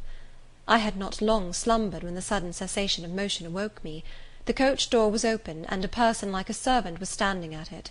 I saw her face and dress by the light of the lamps. "Is there a little girl called Jane Eyre here?" she asked. I answered yes, and was then lifted out. My trunk was handed down, and the coach instantly drove away. I was stiff with long sitting, and bewildered with the noise and motion of the coach. Gathering my faculties, I looked about me. Rain, wind, and darkness filled the air. Nevertheless, I dimly discerned a wall before me and a door open in it. Through this door I passed with my new guide. She shut and locked it behind her. There was now visible a house, or houses, for the building spread far, with many windows, and lights burning in some. We went up a broad pebbly path, splashing wet, and were admitted at a door. Then the servant led me through a passage into a room with a fire, where she left me alone. I stood and warmed my numbed fingers over the blaze. Then I looked round. There was no candle, but the uncertain light from the hearth showed, by intervals, papered walls, carpet, curtains, shining mahogany furniture. It was a parlour, not so spacious or splendid as the drawing-room at Gateshead, but comfortable enough. I was puzzling to make out the subject of a picture on the wall, when the door opened, and an individual carrying a light entered. Another followed close behind. The first was a tall lady with dark hair, dark eyes, and a pale and large forehead. Her figure was partly enveloped in a shawl. Her countenance was grave, her bearing erect. "The child is very young to be sent alone," said she, putting her candle down on the table. She considered me attentively for a minute or two, then further added, "She had better be put to bed soon. She looks tired. Are you tired?" she asked, placing her hand on my shoulder. "A little, ma'am." "And hungry too, no doubt. Let her have some supper before she goes to bed, Miss Miller. Is this the first time you have left your parents to come to school, my little girl?" I explained to her that I had no parents. She inquired how long they had been dead, then how old I was, what was my name, whether I could read, write, and sew a little. Then she touched my cheek gently with her forefinger, and saying, she hoped I should be a good child, dismissed me along with Miss Miller. The lady I had left might be about 29. The one who went with me appeared some years younger. The first impressed me by her voice, look, and air. Miss Miller was more ordinary, ruddy in complexion, though of a careworn countenance, hurried in gait and action, like one who had always a multiplicity of tasks on hand. She looked, indeed, what I afterwards found she really was, an under-teacher.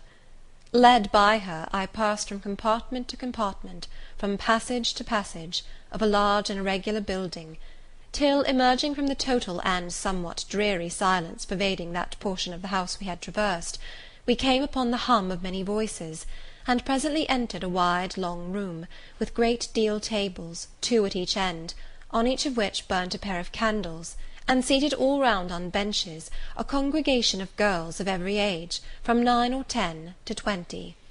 Seen by the dim light of the dips, their number to me appeared countless, though not in reality exceeding 80. They were uniformly dressed in brown stuff frocks of quaint fashion, and long holland pinafores. It was the hour of study. They were engaged in conning over their tomorrow's task, and the hum I had heard was the combined result of their whispered repetitions. Miss Miller signed to me to sit on a bench near the door. Then, walking up to the top of the long room, she cried out, "Monitors, collect the lesson books and put them away." 4 tall girls arose from different tables, and going round, gathered the books and removed them. Miss Miller again gave the word of command, "Monitors, fetch the supper trays." The tall girls went out and returned presently, each bearing a tray with portions of something, I knew not what, arranged thereon, and a pitcher of water and mug in the middle of each tray. The portions were handed round. Those who liked took a draught of the water, the mug being common to all. When it came to my turn, I drank, for I was thirsty, but did not touch the food, excitement and fatigue rendering me incapable of eating. I now saw, however, that it was a thin oaten cake shared into fragments. The meal over, prayers were read by Miss Miller, and the classes filed off, 2 and 2, upstairs.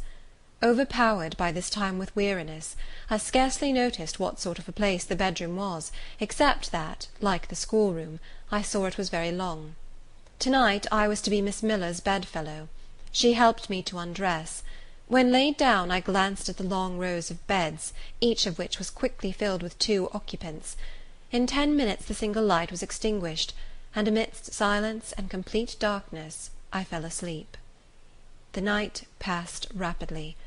I was too tired even to dream. I only once awoke to hear the wind rave in furious gusts, and the rain fall in torrents, and to be sensible that Miss Miller had taken her place by my side. When I again unclosed my eyes, a loud bell was ringing. The girls were up and dressing. Day had not yet begun to dawn, and a rushlight or 2 burned in the room. I too rose reluctantly.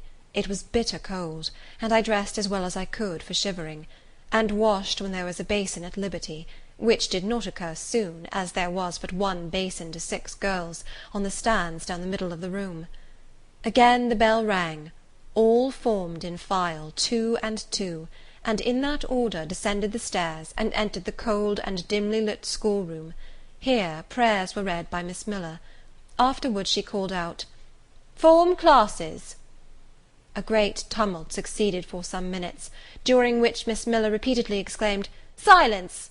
and "Order!"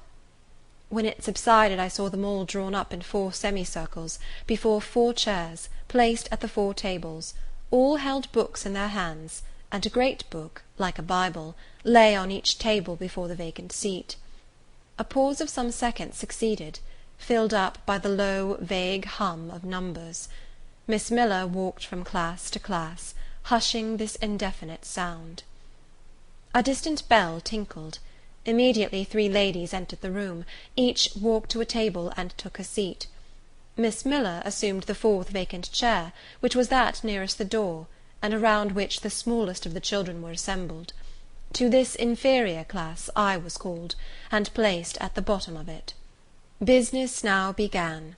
The day's collect was repeated, then certain texts of Scripture were said, and to these succeeded a protracted reading of chapters in the Bible, which lasted an hour. By the time that exercise was terminated, day had fully dawned.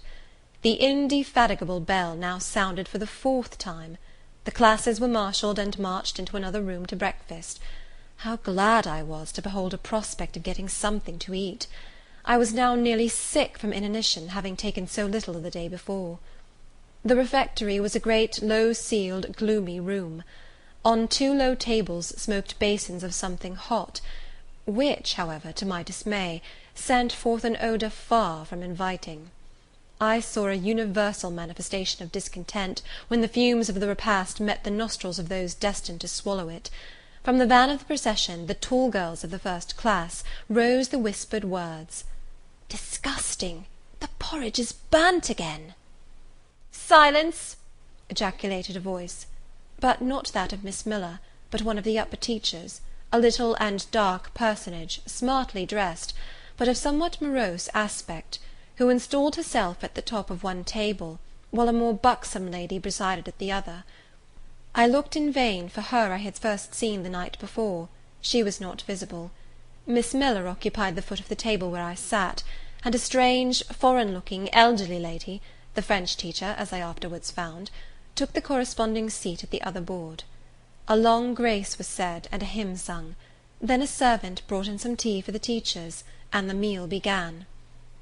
Ravenous, and now very faint, I devoured a spoonful or two of my portion without thinking of its taste; but the first edge of hunger blunted, I perceived I had got in hand a nauseous mess. Burnt porridge is almost as bad as rotten potatoes. Famine itself soon sickens over it. The spoons were moved slowly. I saw each girl taste her food and try to swallow it, but in most cases the effort was soon relinquished. Breakfast was over, and none had breakfasted. Thanks being returned for what we had not got, and a second hymn chanted, the refectory was evacuated for the schoolroom. I was one of the last to go, and in passing the tables, I saw one teacher take a basin of the porridge and taste it. She looked at the others; all their countenances expressed displeasure, and one of them, the stout one, whispered, "Abominable stuff! How shameful!" A quarter of an hour passed before lessons again began, during which the schoolroom was in glorious tumult. For that space of time it seemed to be permitted to talk loud and more freely, and they used their privilege. The whole conversation ran on the breakfast, which one and all abused roundly. Poor things! It was the sole consolation they had. Miss Miller was now the only teacher in the room. A group of great girls standing about her spoke with serious and sullen gestures. I heard the name of Mr. Brocklehurst pronounced by some lips, at which Miss Miller shook her head disapprovingly; but she made no great effort to check the general wrath. Doubtless she shared in it. A clock in the schoolroom struck 9. Miss Miller left her circle, and standing in the middle of the room, cried, "Silence! To your seats!" Discipline prevailed. In 5 minutes the confused throng was resolved into order, and comparative silence quelled the babbled clamour of tongues. The upper teachers now punctually resumed their posts, but still all seemed to wait. Ranged on benches down the sides of the room, the 80 girls sat motionless and erect. A quaint assemblage they appeared, all with plain locks combed from their faces, not a curl visible, in brown dresses, made high and surrounded by a narrow tucker about the throat, with little pockets of holland, shaped something like a Highlander's purse, tied in front of their frocks, and destined to serve the purpose of a work-bag; all, too, wearing woollen stockings and country-made shoes, fastened with brass buckles. About 20 of those clad in this costume were full-grown girls, or rather young women. It suited them ill, and gave an air of oddity even to the prettiest. I was still looking at them, and also at intervals examining the teachers, none of whom precisely pleased me, for the stout one was a little coarse, the dark one not a little fierce, the foreigner harsh and grotesque, and Miss Miller, poor thing, looked purple, weather-beaten, and overworked. When, as my eye wandered from face to face, the whole school rose simultaneously, as if moved by a common spring. What was the matter? I had heard no order given. I was puzzled. Ere I had gathered my wits, the classes were again seated; but as all eyes were now turned to one point, mine followed the general direction, and encountered the personage who had received me last night. She stood at the bottom of the long room, on the hearth, for there was a fire at each end. She surveyed the 2 rows of girls silently and gravely. Miss Miller, approaching, seemed to ask her a question, and having received her answer, went back to her place, and said aloud, "Monitor of the first class, fetch the globes." While the direction was being executed, the lady consulted moved slowly up the room. I suppose I have a considerable organ of veneration, for I retain yet the sense of admiring awe with which my eyes traced her steps. Seen now in broad daylight, she looked tall, fair, and shapely; brown eyes with benignant light in their irids, and a fine pencilling of long lashes round relieved the whiteness of her large front. On each of her temples her hair, of a very dark brown, was clustered in round curls, according to the fashion of those times, when neither smooth bands nor long ringlets were in vogue. Her dress, also in the mode of the day, was of purple cloth, relieved by a sort of Spanish trimming of a black velvet. A gold watch watches were not so common then as now shone at her girdle. Let the reader add, to complete the picture, refined features, a complexion, if pale, clear, and a stately air and carriage, and he will have, at least, as clearly as words can give it, a correct idea of the exterior of Miss Temple, Maria Temple, as I afterwards saw the name written in a prayer book entrusted to me to carry to church. The superintendent of Lowood, for such was this lady, having taken her seat before a pair of globes placed on one of the tables, summoned the first class round her, and commenced giving a lesson on geography. The lower classes were called by the teachers. Repetitions in history, grammar, etc., went on for an hour. Writing and arithmetic succeeded, and music lessons were given by Miss Temple to some of the elder girls. The duration of each lesson was measured by the clock, which at last struck 12. The superintendent rose. "I have a word to address to the pupils," said she. The tumult of cessation from lessons was already breaking forth, but it sank at her voice. She went on. "You had this morning a breakfast which you could not eat. You must be hungry. I have ordered that a lunch of bread and cheese shall be served to all." The teachers looked at her with a sort of surprise. "It is to be done on my responsibility," she added, in an explanatory tone to them, and immediately afterwards left the room. The bread and cheese was presently brought in and distributed, to the high delight and refreshment of the whole school. The order was now given, "To the garden." Each put on a coarse straw bonnet, with strings of coloured calico and a cloak of grey frieze. I was similarly equipped, and following the stream, I made my way into the open air. The garden was a wide enclosure, surrounded with walls so high as to exclude every glimpse of prospect. A covered verandah ran down one side, and broad walks bordered a middle space divided into scores of little beds. These beds were assigned as gardens for the pupils to cultivate, and each bed had an owner. When full of flowers they would doubtless look pretty, but now, at the latter end of January, all was wintry blight and brown decay. I shuddered as I stood and looked round me. It was an inclement day for outdoor exercise.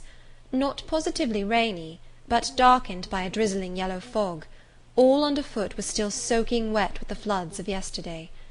The stronger among the girls ran about and engaged in active games, but sundry pale and thin ones herded together for shelter and warmth in the verandah, and amongst these, as the dense mist penetrated to their shivering frames, I heard frequently the sound of a hollow cough. As yet I had spoken to no one, nor did anybody seem to take notice of me. I stood lonely enough, but to that feeling of isolation I was accustomed, it did not oppress me much. I leant against a pillar of the verandah, drew my grey mantle close about me, and trying to forget the cold which nipped me without, and the unsatisfied hunger which gnawed me within, delivered myself up to the employment of watching and thinking. My reflections were too undefined and fragmentary to merit record. I hardly yet knew where I was. Gateshead and my past life seemed floated away to an immeasurable distance. The present was vague and strange, and of the future I could form no conjecture. I looked round the convent-like garden, and then up at the house, a large building, half of which seemed grey and old, the other half quite new. The new part, containing the schoolroom and dormitory, was lit by mullioned and latticed windows, which gave it a church-like aspect. A stone tablet over the door bore this inscription: "Lowood Institution. This portion was rebuilt A.D. by Naomi Brocklehurst of Brocklehurst Hall, in this county. Let your light so shine before men, that they may see your good works, and glorify your Father which is in heaven." St. Matthew, verse 16. I read these words over and over again. I felt that an explanation belonged to them, and was unable fully to penetrate their import. I was still pondering the significance of institution, and endeavouring to make out a connection between the first words and verse of Scripture, when the sound of a cough close behind me made me turn my head. I saw a girl sitting on a stone bench near. She was bent over a book, on the perusal of which she seemed intent. From where I stood I could see the title. It was Rasselas, a name that struck me as strange, and consequently attractive. In turning a leaf she happened to look up, and I said to her directly, "Is your book interesting?" I had already formed the intention of asking her to lend it to me some day. "I like it," she answered, after a pause of a second or two, during which she examined me. "What is it about?" I continued. I hardly know where I found the hardihood thus to open a conversation with a stranger. The step was contrary to my nature and habits. But I think her occupation touched a chord of sympathy somewhere, for I too liked reading, though of a frivolous and childish kind. I could not digest or comprehend the serious or substantial. "You may look at it," replied the girl, offering me the book. I did so. A brief examination convinced me that the contents were less taking than the title. Rasselas looked dull to my trifling taste. I saw nothing about fairies, nothing about genii, no bright variety seemed spread over the closely printed pages. I returned it to her. She received it quietly, and without saying anything she was about to relapse into her former studious mood. Again I ventured to disturb her. "Can you tell me what the writing on that stone over the door means? What is Lowood Institution?" "This house where you are come to live." "And why do they call it an institution? Is it in any way different from other schools?" "It is partly a charity school. You and I and all the rest of us are charity children. I suppose you are an orphan. Are not either your father or your mother dead?" "Both died before I can remember." "Well, all the girls here have lost either one or both parents, and this is called an institution for educating orphans." "Do we pay no money? Do they keep us for nothing?" "We pay, or our friends pay, £15 a year for each." "Then why do they call us charity children?" "Because £15 is not enough for board and teaching, and the deficiency is supplied by subscription." "Who subscribes?" "Different benevolent-minded ladies and gentlemen in this neighbourhood and in London." "Who is Naomi Brocklehurst?" "The lady who built the new part of this house, as that tablet records, and whose son overlooks and directs everything here." "Why?" "Because he is treasurer and manager of the establishment." "Then this house does not belong to that tall lady who wears a watch, and who said we were to have some bread and cheese?" "To Miss Temple? Oh, no, I wish it did. She has to answer to Mr. Brocklehurst for all she does. Mr. Brocklehurst buys all our food and all our clothes." "Does he live here?" "No, 2 miles off at a large hall." "Is he a good man?" "He is a clergyman, and is said to do a great deal of good." "Did you say that tall lady was called Miss Temple?" "Yes." "And what are the other teachers called?" "The one with red cheeks is called Miss Smith. She attends to the work, and cuts out, for we make our own clothes, our frocks and pelisses, and everything. And the little one with black hair is Miss Scatcherd. She teaches history and grammar, and hears the second-class repetitions. And the one who wears a shawl, and has a pocket handkerchief tied to her side with a yellow ribbon, is Madame Pirot. She comes from Lille, in France, and teaches French." "Do you like the teachers?" "Well enough." "Do you like the little black one, and the Madame— I cannot pronounce her name as you do. Miss Scatcherd is hasty. You must take care not to offend her. Madame Pirot is not a bad sort of person." "But Miss Temple is the best, isn't she?" "Miss Temple is very good, and very clever. She is above the rest, because she knows far more than they do." "Have you been long here?" 2 years. "Are you an orphan?" "My mother is dead." "Are you happy here?" "You ask rather too many questions. I have given you enough answers for the present. Now I want to read." But at that moment the summons sounded for dinner. All re-entered the house. The odour which now filled the refectory was scarcely more appetizing than that which had regaled our nostrils at breakfast. The dinner was served in 2 huge tin-plated vessels, whence rose a strong steam redolent of rancid fat. I found the mess to consist of indifferent potatoes and strange shreds of rusty meat, mixed and cooked together. Of this preparation a tolerably abundant plateful was apportioned to each pupil. I ate what I could, and wondered within myself whether every day's fare would be like this. After dinner we immediately adjourned to the schoolroom.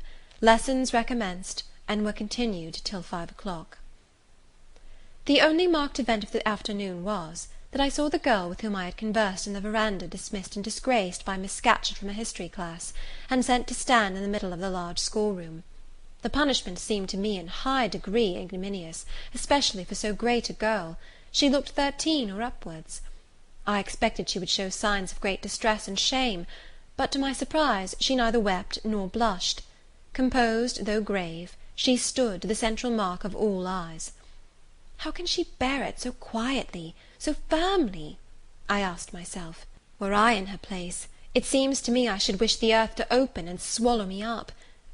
She looks as if she were thinking of something beyond her punishment, beyond her situation, of something not round her, nor before her. I have heard of daydreams. Is she in a daydream now? Her eyes are fixed on the floor, but I am sure they do not see it.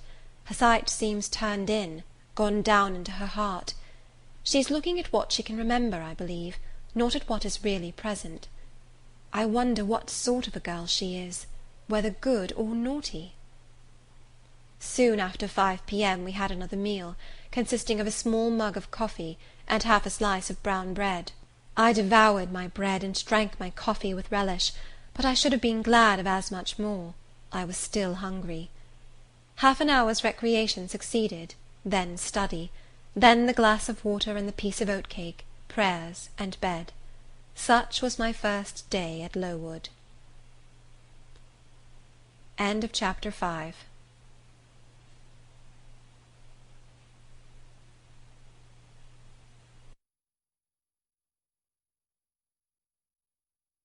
Jane Eyre, by Charlotte Bronte.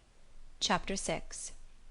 The next day commenced as before, getting up and dressing by rushlight; but this morning we were obliged to dispense with the ceremony of washing. The water in the pitchers was frozen. A change had taken place in the weather the preceding evening, and a keen north-east wind, whistling through the crevices of our bedroom windows all night long, had made us shiver in our beds, and turned the contents of the ewers to ice.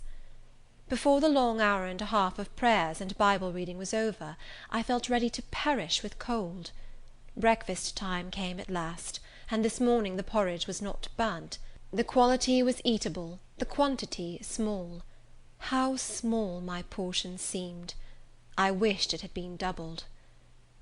In the course of the day I was enrolled a member of the 4th class, and regular tasks and occupations were assigned me. Hitherto I had only been a spectator of the proceedings at Lowood. I was now to become an actor therein. At first, being little accustomed to learn by heart, the lessons appeared to me both long and difficult. The frequent change from task to task, too, bewildered me; and I was glad when, about 3 o'clock in the afternoon, Miss Smith put into my hands a border of muslin 2 yards long, together with needle, thimble, etc., and sent me to sit in a quiet corner of the schoolroom, with directions to hem the same. At that hour most of the others were sewing likewise; but one class still stood round Miss Scatcherd's chair reading, and as all was quiet, the subject of their lessons could be heard, together with the manner in which each girl acquitted herself, and the animadversions or commendations of Miss Scatcherd on the performance.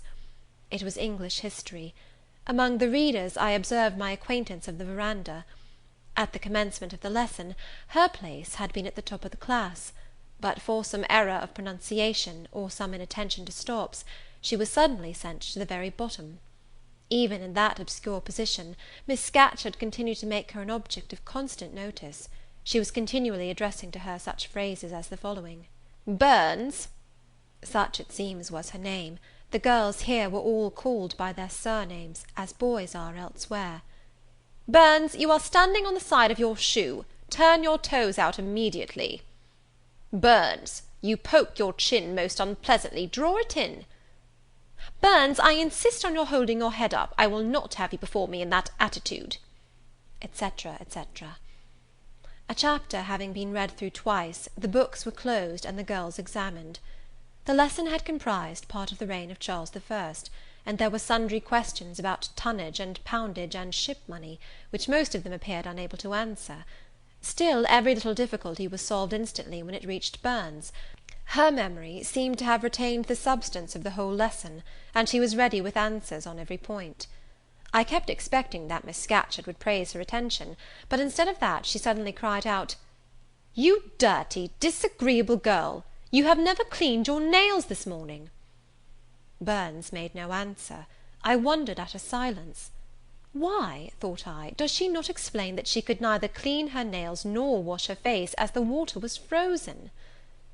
My attention was now called off by Miss Smith desiring me to hold a skein of thread while she was winding it. She talked to me from time to time, asking whether I had ever been at school before, whether I could mark, stitch, knit, etc. Till she dismissed me, I could not pursue my observations on Miss Scatcherd's movements. When I returned to my seat, that lady was just delivering an order of which I did not catch the import; but Burns immediately left the class, and going into the small inner room where the books were kept, returned in half a minute, carrying in her hand a bundle of twigs tied together at one end. This ominous tool she presented to Miss Scatcherd with a respectful courtesy. Then she quietly, and without being told, unloosed her pinafore, and the teacher instantly and sharply inflicted on her neck a dozen strokes with the bunch of twigs. Not a tear rose to Burns's eye, and while I paused from my sewing, because my fingers quivered at this spectacle with a sentiment of unavailing and impotent anger, not a feature of her pensive face altered its ordinary expression. "Hardened girl!" exclaimed Miss Scatcherd, "nothing can correct you of your slatternly habits. Carry the rod away." Burns obeyed. I looked at her narrowly as she emerged from the book-closet. She was just putting back her handkerchief into her pocket, and the trace of a tear glistened on her thin cheek. The play hour in the evening I thought the pleasantest fraction of the day at Lowood. The bit of bread, the draught of coffee swallowed at 5 o'clock had revived vitality, if it had not satisfied hunger. The long restraint of the day was slackened. The schoolroom felt warmer than in the morning, its fires being allowed to burn a little more brightly, to supply, in some measure, the place of candles, not yet introduced. The ruddy gloaming, the licensed uproar, the confusion of many voices, gave one a welcome sense of liberty. On the evening of the day on which I had seen Miss Scatcherd flog her pupil, Burns, I wandered as usual among the forms and tables and laughing groups without a companion, yet not feeling lonely. When I passed the windows, I now and then lifted a blind and looked out. It snowed fast. A drift was already forming against the lower panes. Putting my ear close to the window, I could distinguish from the gleeful tumult within the disconsolate moan of the wind outside. Probably, if I had lately left a good home and kind parents, this would have been the hour when I should have most keenly regretted the separation. That wind would then have saddened my heart. This obscure chaos would have disturbed my peace. As it was, I derived from both a strange excitement, and, reckless and feverish, I wished the wind to howl more wildly, the gloom to deepen to darkness, and the confusion to rise to clamour. Jumping over forms, and creeping under tables, I made my way to one of the fireplaces. There, kneeling by the high wire fender, I found Burns, absorbed, silent, abstracted from all round her by the companionship of a book, which she read by the dim glare of the embers. "Is it still Rasselas?" I asked, coming behind her. "Yes," she said, "and I have just finished it." And in 5 minutes more she shut it up. I was glad of this. Now, thought I can perhaps get her to talk. I sat down by her on the floor. "What is your name besides Burns?" "Helen." "Do you come a long way from here?" "I come from a place farther north, quite on the borders of Scotland." "Will you ever go back?" "I hope so, but nobody can be sure of the future." "You must wish to leave Lowood." "No, why should I? I was sent to Lowood to get an education, and it would be of no use going away until I have attained that object." "But that teacher, Miss Scatcherd, is so cruel to you." "Cruel? Not at all. She is severe, she dislikes my faults." "And if I were in your place, I should dislike her, I should resist her. If she struck me with that rod, I should get it from her hand, I should break it under her nose." "Probably you would do nothing of the sort. But if you did, Mr. Brocklehurst would expel you from the school. That would be a great grief to your relations. It is far better to endure patiently a smart which nobody feels but yourself, than to commit a hasty action whose evil consequences will extend to all connected with you. And besides, the Bible bids us return good for evil." "But then it seems disgraceful to be flogged, and to be sent to stand in the middle of a room full of people. And you are such a great girl. I am far younger than you, and I could not bear it." "Yes, it would be your duty to bear it, if you could not avoid it. It is weak and silly to say you cannot bear what it is your fate to be required to bear." I heard her with wonder.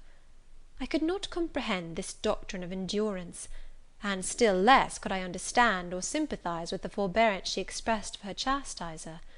Still I felt that Helen Burns considered things by a light invisible to my eyes. I suspected she might be right and I wrong, but I would not ponder the matter deeply. Like Felix, I put it off to a more convenient season. "You say you have faults, Helen. What are they? To me you seem very good." "Then learn from me not to judge by appearances. I am, as Miss Scatcherd said, slatternly. I seldom put and never keep things in order. I am careless. I forget rules. I read when I should learn my lessons.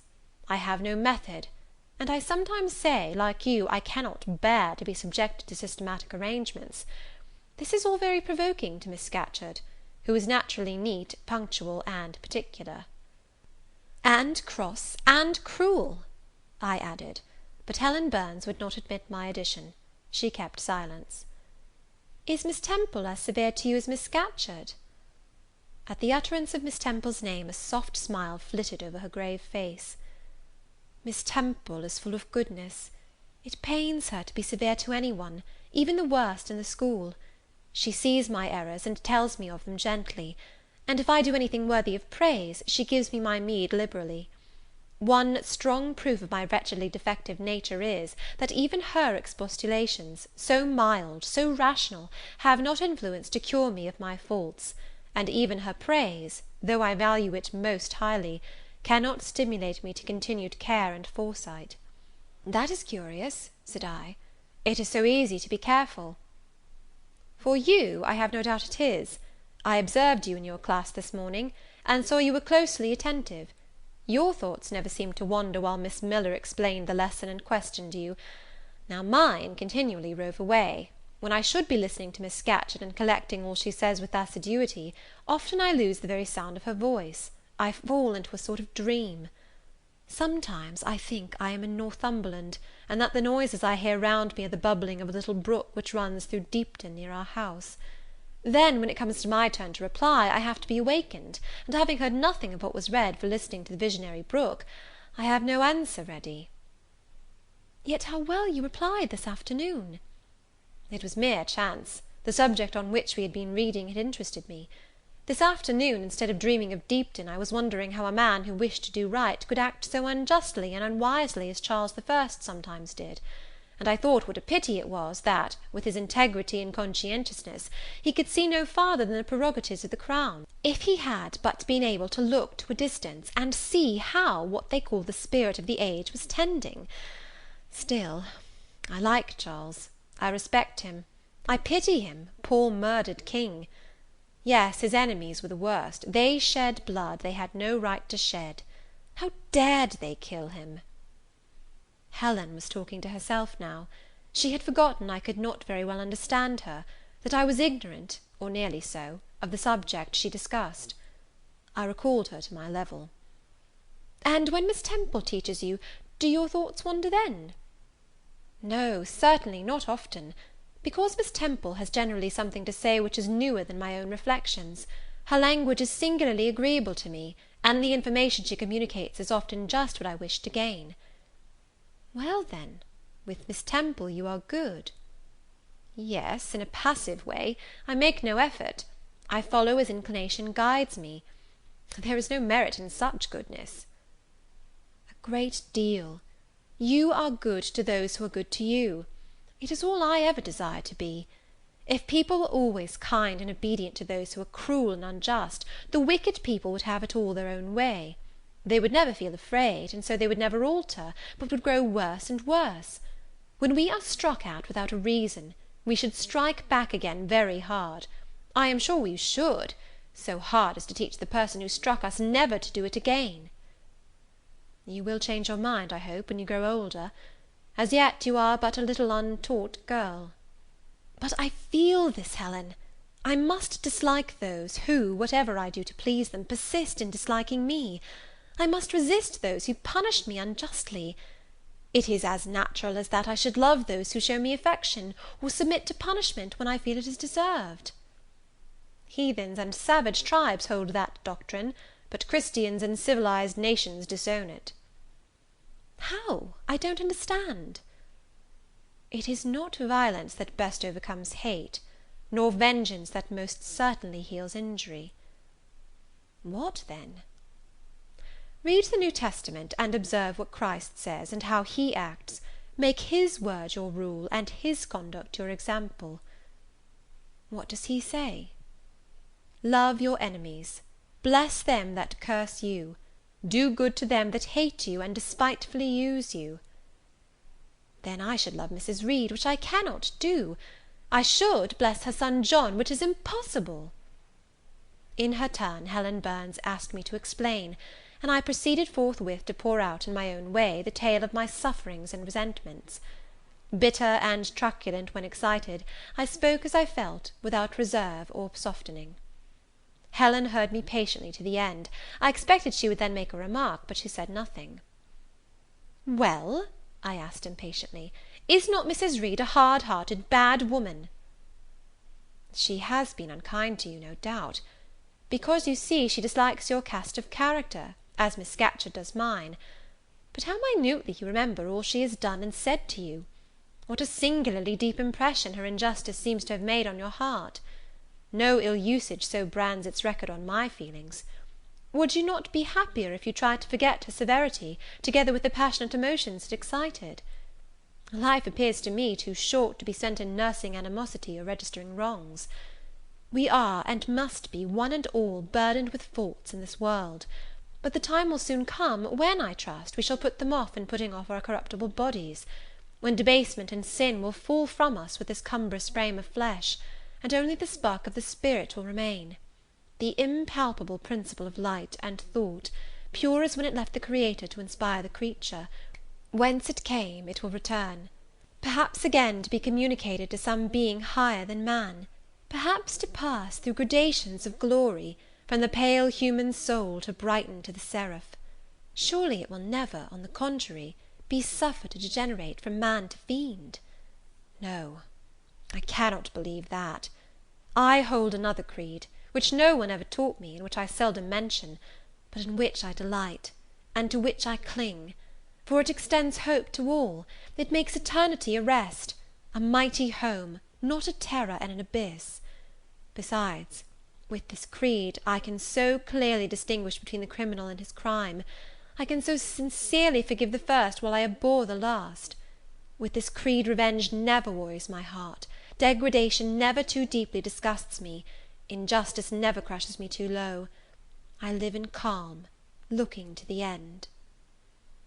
Helen's head, always drooping, sank a little lower as she finished this sentence. I saw by her look she wished no longer to talk to me, but rather to converse with her own thoughts. She was not allowed much time for meditation. A monitor, a great rough girl, presently came up, exclaiming in a strong Cumberland accent, "Helen Burns, if you don't go and put your drawer in order, and fold up your work this minute, I'll tell Miss Scatcherd to come and look at it." Helen sighed as her reverie fled, and, getting up, obeyed the monitor without reply as without delay. End of chapter 6.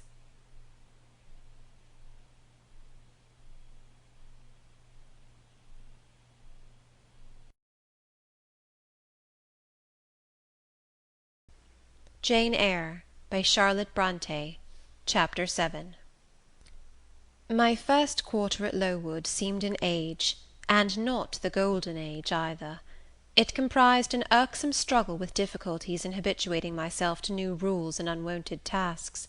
The fear of failure in these points harassed me worse than the physical hardships of my lot, though these were no trifles.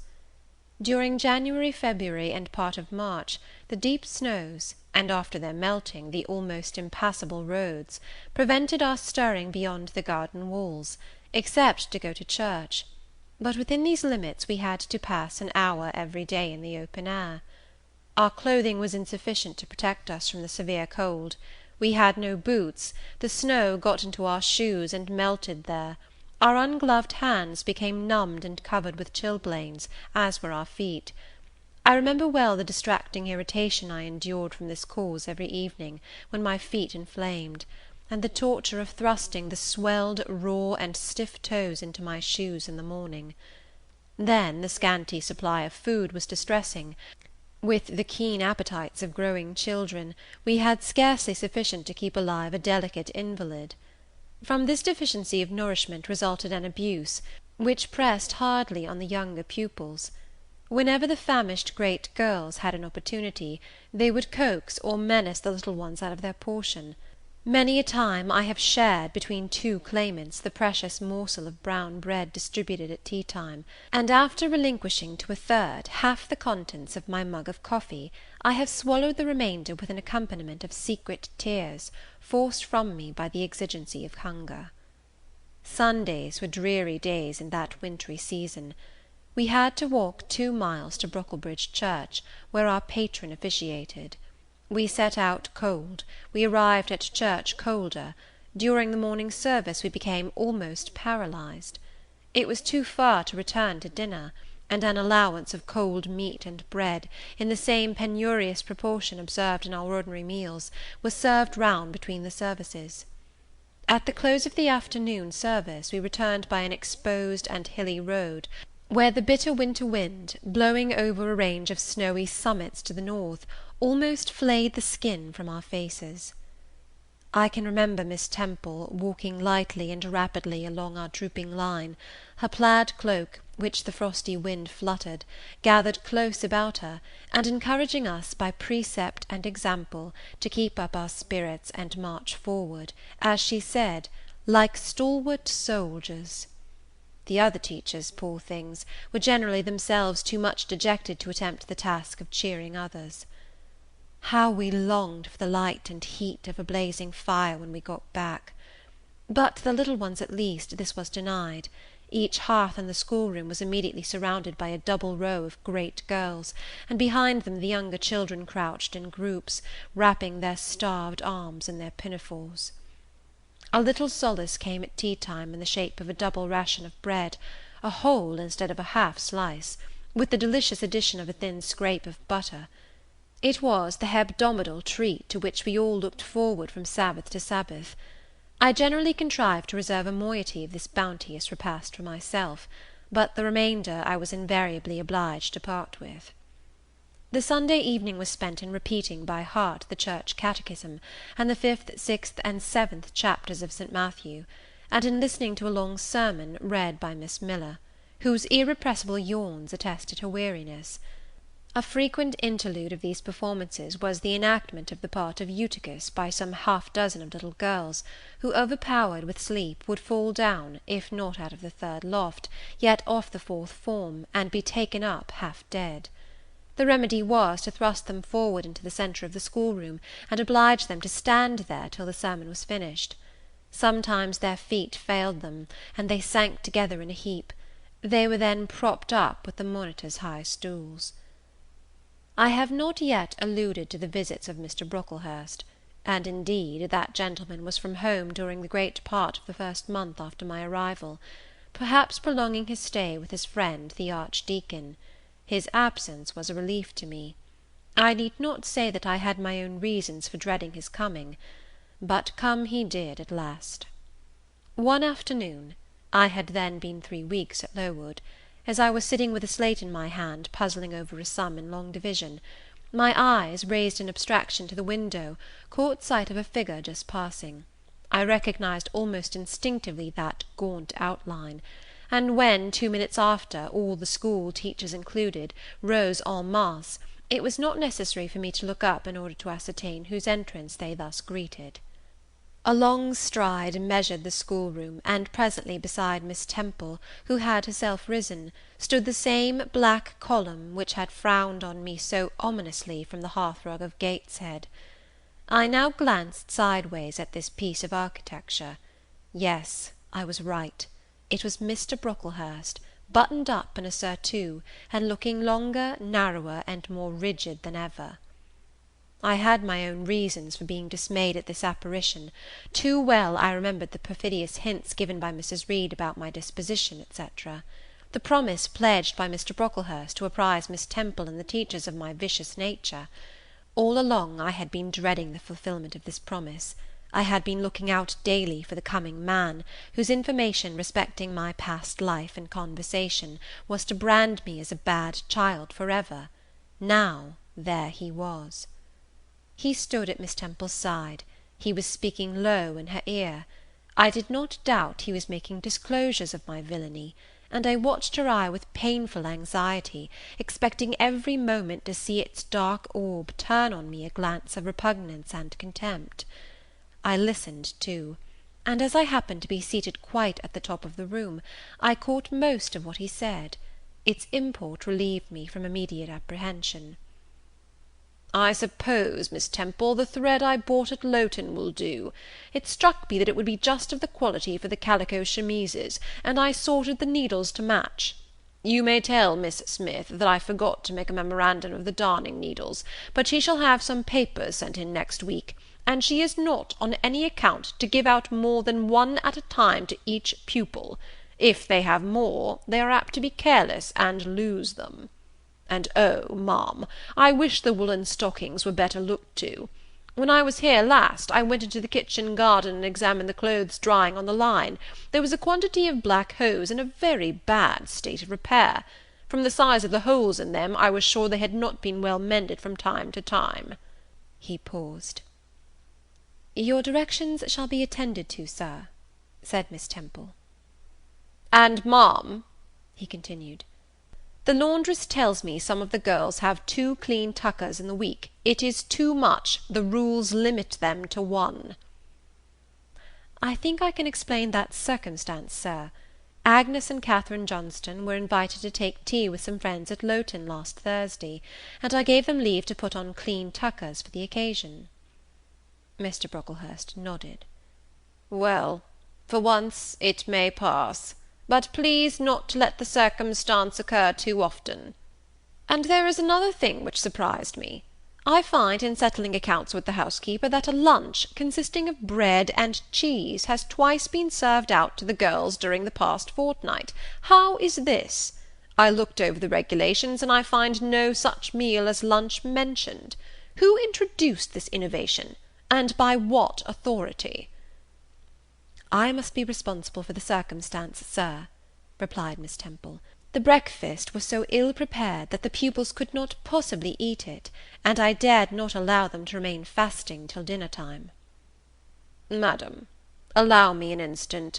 You are aware that my plan in bringing up these girls is not to accustom them to habits of luxury and indulgence, but to render them hardy, patient, self-denying. Should any little accidental disappointment of the appetite occur, such as the spoiling of a meal, the under or the overdressing of a dish, the incident ought not to be neutralized by replacing with something more delicate the comfort lost, thus pampering the body, and obviating the aim of this institution. It ought to be improved to the spiritual edification of the pupils, by encouraging them to evince fortitude under temporary privation. A brief address on those occasions would not be mistimed, wherein a judicious instructor would take the opportunity of referring to the sufferings of the primitive Christians, to the torments of martyrs, to the exhortations of our blessed Lord himself, calling upon his disciples to take up their cross and follow him, to his warnings that man shall not live by bread alone, but by every word that proceedeth out of the mouth of God, to his divine consolations. If ye suffer hunger or thirst for my sake, happy are ye. Oh, madam, When you put bread and cheese instead of burnt porridge into these children's mouths, you may indeed feed their vile bodies, but you little think how you starve their immortal souls." Mr. Brocklehurst again paused, perhaps overcome by his feelings. Miss Temple had looked down when he first began to speak to her, but she now gazed straight before her, and her face, naturally pale as marble, appeared to be assuming also the coldness and fixity of that material, especially her mouth, closed as if it would have required a sculptor's chisel to open it, and her brow settled gradually into petrified severity. Meantime, Mr. Brocklehurst, standing on the hearth with his hands behind his back, majestically surveyed the whole school. Suddenly his eye gave a blink, as if it had met something that either dazzled or shocked its pupil. Turning, he said in more rapid accents than he had hitherto used, Miss Temple, what is that girl with curled hair? Red hair, ma'am, curled all over?" And extending his cane, he pointed to the awful object, his hand shaking as he did so. "It is Julius Seven," replied Miss Temple very quietly. "Julius Seven, ma'am? And why has she or any other curled hair? Why, in defiance of every precept and principle of this house, does she conform to the world so openly, here in an evangelical charitable establishment, as to wear her hair one mass of curls?"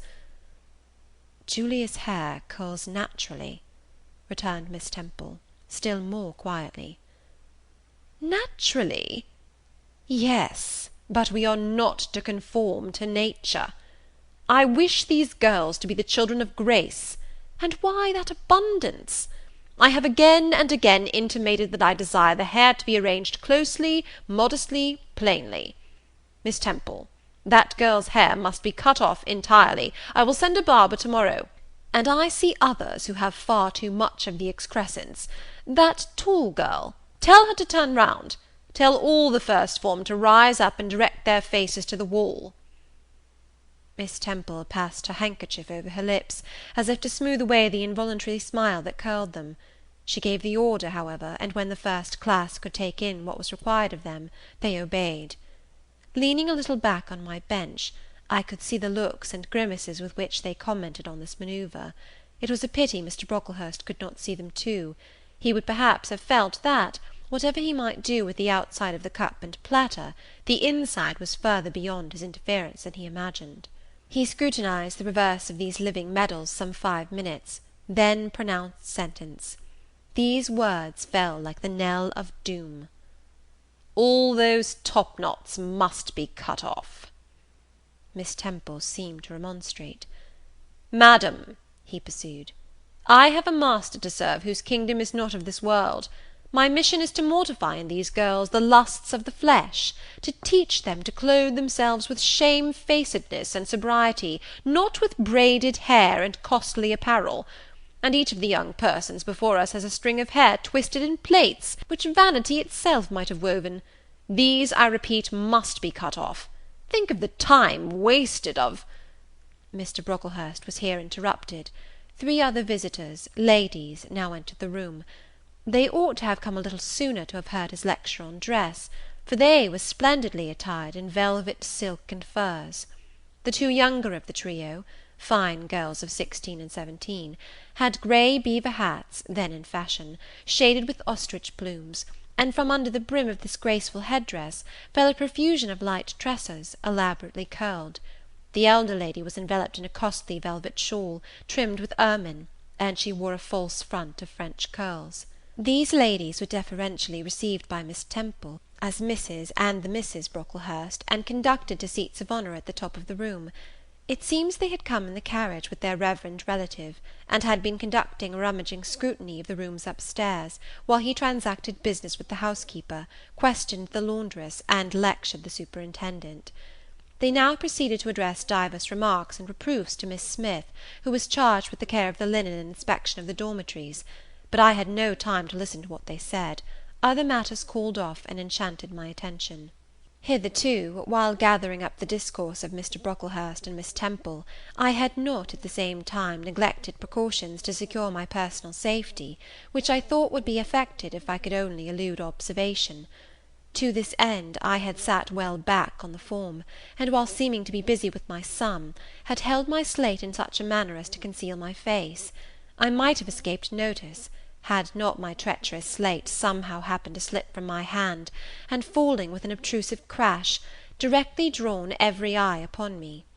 I knew it was all over now, and, as I stooped to pick up the two fragments of slate, I rallied my forces for the worst. It came.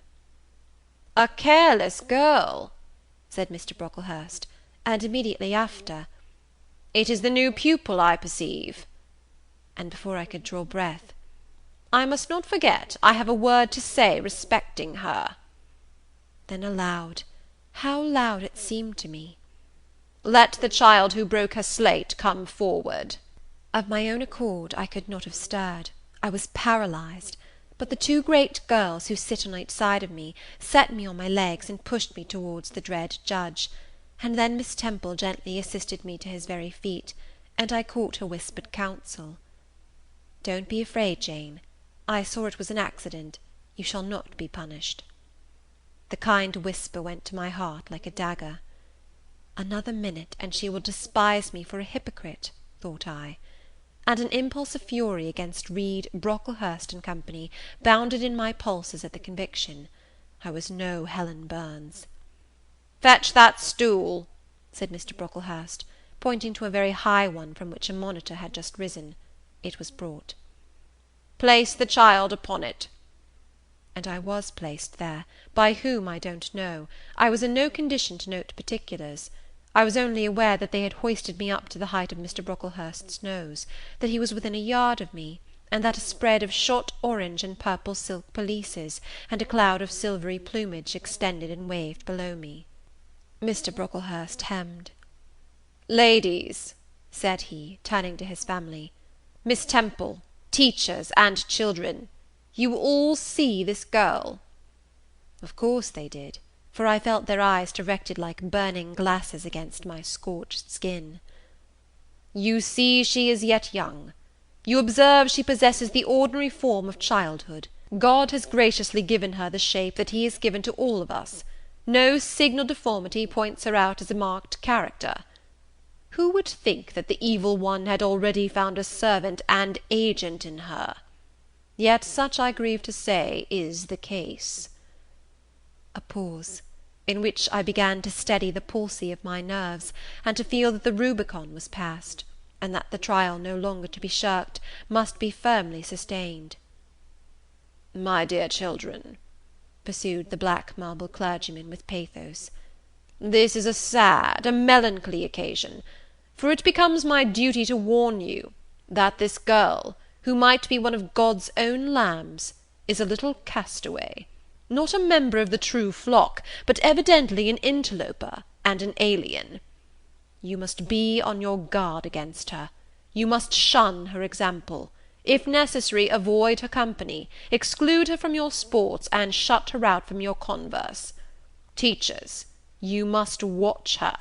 Keep your eyes on her movements, weigh well her words, scrutinize her actions, punish her body to save her soul, if indeed such salvation be possible, for, my tongue falters while I tell it, this girl, this child, the native of a Christian land, worse than many a little heathen who says its prayers to Brahma and kneels before Juggernaut, this girl is a liar." Now came a pause of 10 minutes, during which I, by this time in perfect possession of my wits, observed all the female Brocklehursts produce their pocket handkerchiefs, and apply them to their optics, while the elderly lady swayed herself to and fro, and the two younger ones whispered, "How shocking!" Mr. Brocklehurst resumed. "This I learned from her benefactress, from the pious and charitable lady who adopted her in her orphan state, reared her as her own daughter, and whose kindness, whose generosity the unhappy girl repaid by an ingratitude so bad, so dreadful, that at last her excellent patroness was obliged to separate her from her own young ones, fearful lest her vicious example should contaminate their purity. She has sent her here to be healed, even as the Jews of old sent their disease to the troubled pool of Bethesda. and teachers, superintendent, I beg of you not to allow the waters to stagnate round her." With this sublime conclusion, Mr. Brocklehurst adjusted the top button of his surtout, muttered something to his family, who rose, bowed to Miss Temple, and then all of the great people sailed in state from the room. Turning at the door, my judge said, "Let her stand half an hour longer on that stool, and let no one speak to her during the remainder of the day." There was I, then, mounted aloft. I, who had said I could not bear the shame of standing on my natural feet in the middle of the room, was now exposed to general view on a pedestal of infamy. What my sensations were, no language can describe; but just as they all rose, stifling my breath and constricting my throat, a girl came up and passed me. In passing, she lifted her eyes. What a strange light inspired them! What an extraordinary sensation that ray sent through me! How the new feeling bore me up! It was as if a martyr, a hero, had passed a slave or victim, and imparted strength in the transit. I mastered the rising hysteria, lifted up my head, and took a firm stand on the stool. Helen Burns, asked some slight question about her work of Miss Smith, was chidden for the triviality of the inquiry, returned to her place, and smiled at me again as she went by. What a smile! I remember it now, and I know that it was the effluence of fine intellect, of true courage. It lit up her marked lineaments, her thin face, her sunken grey eye, like a reflection from the aspect of an angel. Yet at that moment Helen Burns wore on her arm the untidy badge. Scarcely an hour ago I had heard her condemned by Miss Scatcherd to a dinner of bread and water on the morrow, because she had blotted an exercise in copying it out. Such is the imperfect nature of man. Such spots are there on the disk of the clearest planet, and eyes like Miss Scatcherd's can only see those minute defects, and are blind to the full brightness of the orb. End of Chapter 7.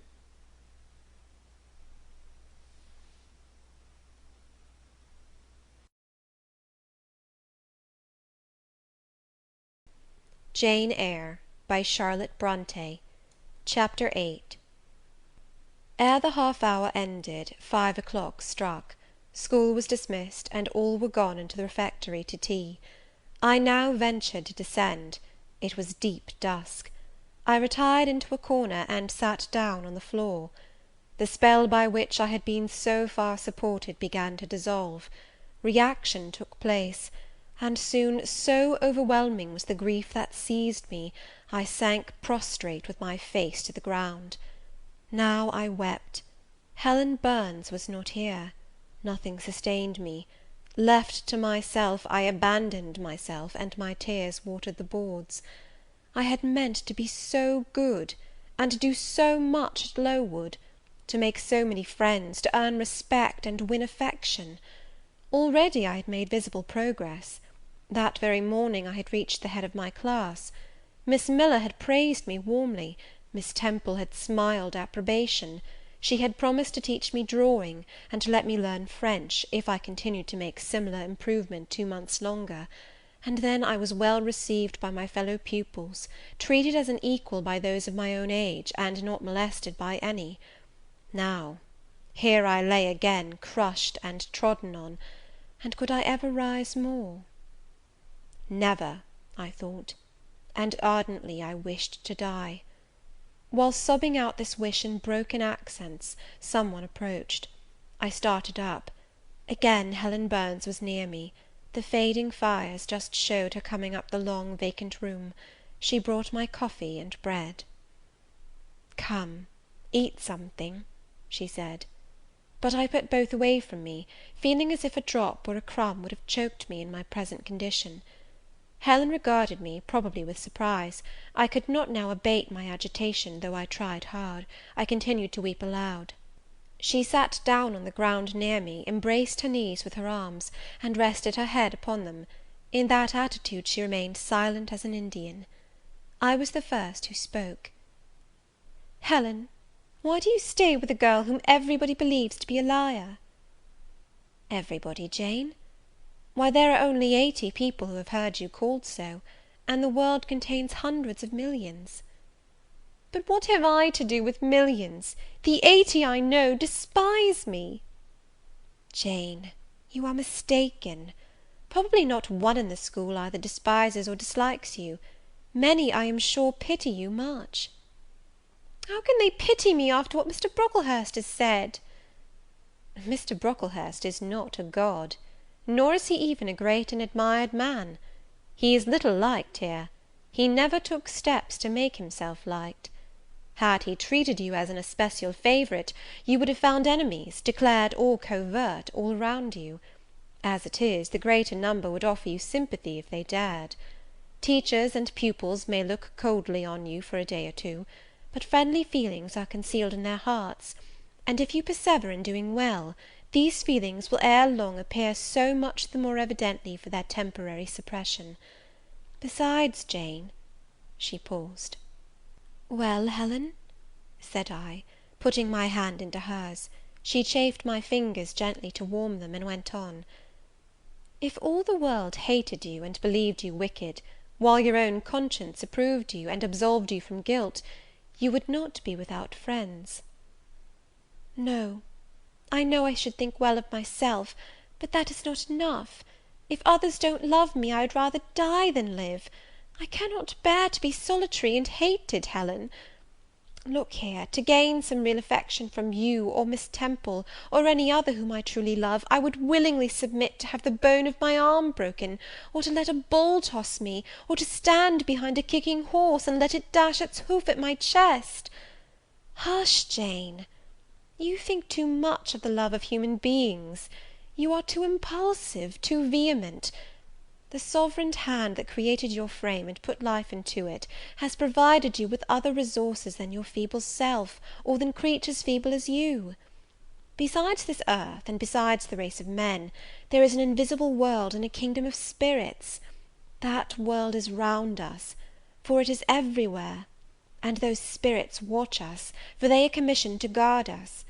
And if we were dying in pain and shame, if scorn smote us on all sides, and hatred crushed us, angels see our tortures, recognise our innocence, if innocent we be, as I know you are of this charge, which Mr. Brocklehurst has weakly and pompously repeated at second hand from Mrs. Reed; for I read a sincere nature in your ardent eyes, and on your clear front. And God waits only the separation of spirit from flesh to crown us with a full reward. Why then should we ever sink overwhelmed with distress, when life is so soon over, and death is so certain an entrance to happiness, to glory?" I was silent. Helen had calmed me; but in the tranquillity she imparted there was an alloy of inexpressible sadness. I felt the impression of woe as she spoke, but I could not tell whence it came; and when, having done speaking, she breathed a little fast, and coughed a short cough, I momentarily forgot my own sorrows to yield to a vague concern for her. Resting my head on Helen's shoulder, I put my arms round her waist; she drew me to her, and we reposed in silence. We had not sat long thus, when another person came in. Some heavy clouds, swept from the sky by a rising wind, had left the moon bare, and her light, streaming in through a window near, shone full both on us and on the approaching figure, which we at once recognized as Miss Temple. "I came on purpose to find you, Jane Eyre," said she. "I want you in my room, and as Helen Burns is with you, she may come too." We went, following the superintendent's guidance. We had to thread some intricate passages, and mount a staircase before we reached her apartment. It contained a good fire, and looked cheerful.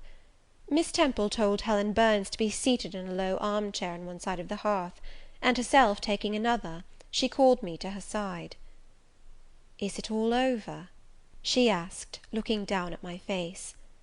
"Have you cried your grief away?" "I'm afraid I never shall do that." "Why?" "Because I have been wrongly accused, and you, Ma'am, and everybody else, will now think me wicked." "We shall think you what you prove yourself to be, my child. Continue to act as a good girl, and you will satisfy us." "Shall I, Miss Temple?"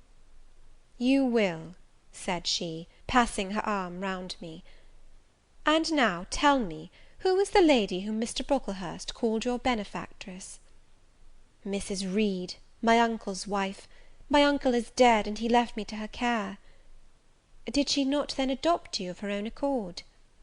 "No, Ma'am, she was sorry to have to do it; but my uncle, as I have often heard the servants say, got her to promise before he died that she would always keep me." "Well now, Jane, you know, or at least I will tell you, that when a criminal is accused, he is always allowed to speak in his own defence. You have been charged with falsehood; defend yourself to me as well as you can. Say whatever your memory suggests is true, but add nothing, and exaggerate nothing."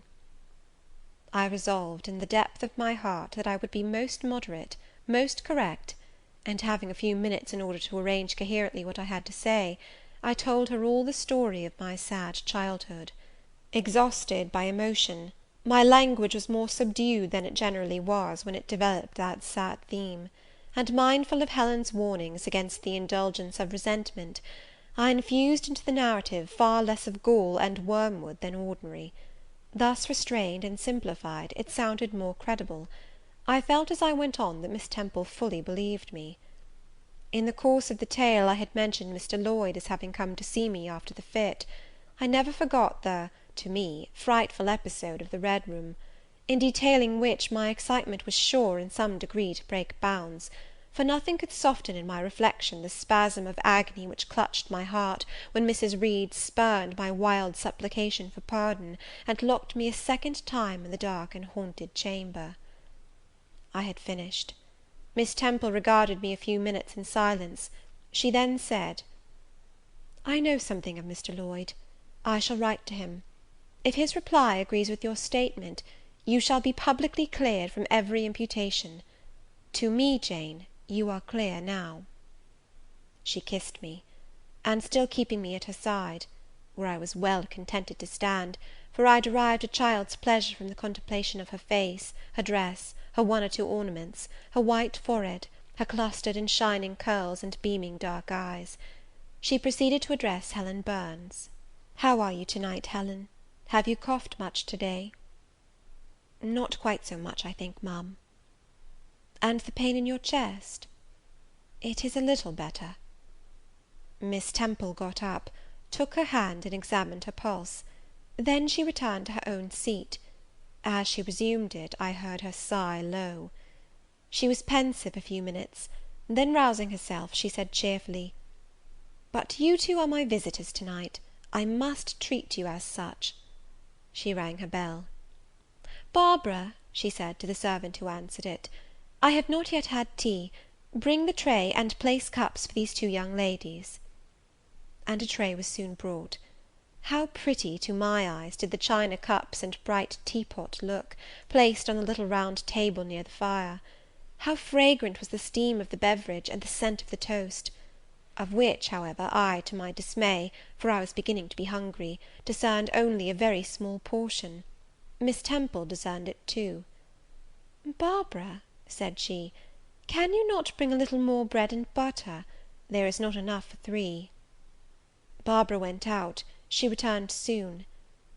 "Madam, Mrs. Harden says she has sent up the usual quantity."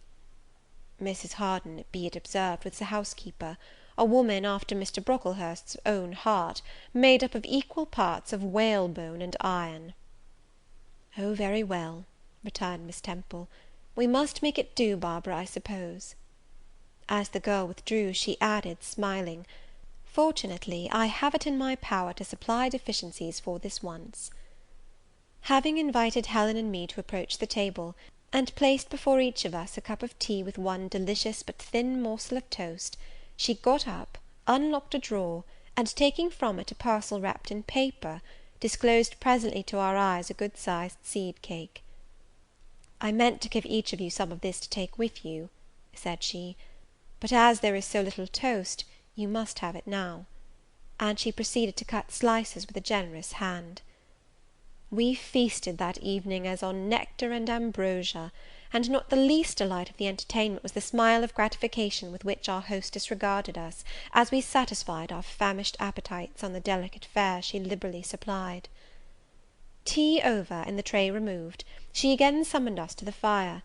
We sat one on each side of her; and now a conversation followed between her and Helen, which it was indeed a privilege to be admitted to hear.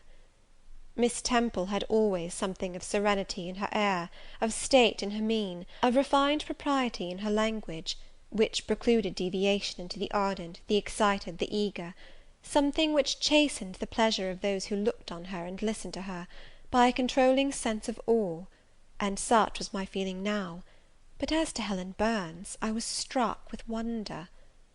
The refreshing meal, the brilliant fire, the presence and kindness of her beloved instructress, or perhaps, more than all these, something in her own unique mind, had roused her powers within her. They woke, they kindled. First they glowed in the bright tint of her cheek, which till this hour I had never seen but pale and bloodless; then they shone in the liquid lustre of her eyes, which had suddenly acquired a beauty more singular than that of Miss Temple's, a beauty neither of fine colour, nor long eyelash, nor pencilled brow, but of meaning, of movement, of radiance. Then her soul sat on her lips, and language flowed, from what source I cannot tell. Has a girl of 14 a heart large enough, vigorous enough, to hold the swelling spring of pure, full, fervid eloquence? Such was the characteristic of Helen's discourse on that, to me, memorable evening. Her spirit seemed hastening to live, within a very brief span, as much as many live during a protracted existence. They conversed of things I had never heard of nations and times past, of countries far away, of secrets of nature discovered or guessed at. They spoke of books; how many they had read, what stores of knowledge they possessed. Then they seemed so familiar with French names and French authors; but my amazement reached its climax when Miss Temple asked Helen if she sometimes snatched a moment to recall the Latin her father had taught her, and, taking a book from a shelf, bade her read and construe a page of Virgil; and Helen obeyed, my organ of veneration expanding at every sounding line. She had scarcely finished ere the bell announced bedtime. No delay could be admitted. Miss Temple embraced us both, saying, as she drew us to her heart, "God bless you, my children." Helen she held a little longer than me. She let her go more reluctantly. It was Helen her eye followed to the door; it was for her she a second time breathed a sad sigh; for her she wiped a tear from her cheek. On reaching the bedroom, we heard the voice of Miss Scatcherd. She was examining drawers; she had just pulled out Helen Burns, and when we entered, Helen was greeted with a sharp reprimand, and told that to-morrow she should have half a dozen of untidily folded articles pinned to her shoulder. "My things were indeed in shameful disorder," murmured Helen to me in a low voice. "I intended to have arranged them, but I forgot." Next morning, Miss Scatcherd wrote in conspicuous characters on a piece of pasteboard the word slattern, and bound it like a phylactery around Helen's large, mild, intelligent, and benign looking forehead. She wore it till evening, patient, unresentful, regarding it as deserved punishment. The moment Miss Scatcherd withdrew after afternoon school, I ran to Helen, tore it off, and thrust it into the fire, the fury of which she was incapable had been burning in my soul all day, and tears, hot and large, had continually been scalding my cheek, for the spectacle of her sad resignation gave me an intolerable pain at the heart. About a week subsequently to the incidents above narrated, Miss Temple, who had written to Mr. Lloyd, received his answer. It appeared that what he said went to corroborate my account. Miss Temple, having assembled the whole school, announced that inquiry had been made into the charges alleged against Jane Eyre, and that she was most happy to be able to pronounce her completely cleared from every imputation. The teachers then shook hands with me, and kissed me, and a murmur of pleasure ran through the ranks of my companions. Thus relieved of a grievous load, I from that hour set to work afresh, resolved to pioneer my way through every difficulty. I toiled hard, and my success was proportionate to my efforts. My memory, not naturally tenacious, improved with practice. Exercise sharpened my wits. In a few weeks I was promoted to a higher class. In less than 2 months I was allowed to commence French and drawing. I learned the first two tenses of the verb être, and sketched my first cottage, whose walls, by the by, outrivalled in slope those of the leaning tower of Pisa, on the same day. That night, on going to bed, I forgot to prepare in imagination the Barmecide supper of hot roast potatoes, or white bread and new milk, with which I was wont to amuse my inward cravings. I feasted instead on the spectacle of ideal drawings which I saw in the dark, all the work of my own hands, freely pencilled houses and trees, picturesque rocks and ruins, Cuyp-like groups of cattle, sweet paintings of butterflies hovering over unblown roses, of birds picking at ripe cherries, of wrens' nests enclosing pearl-like eggs, wreathed about with young ivy sprays. I examined, too, in thought, the possibility of my ever being able to translate currently a certain little French story which Madame Pirot had that day shown me, nor was that problem solved to my satisfaction ere I fell sweetly asleep. Well has Solomon said, better is a dinner of herbs where love is, than a stalled ox and hatred therewith. I would not now have exchanged Lowood, with all its privations, for Gateshead and its daily luxuries. Chapter 8.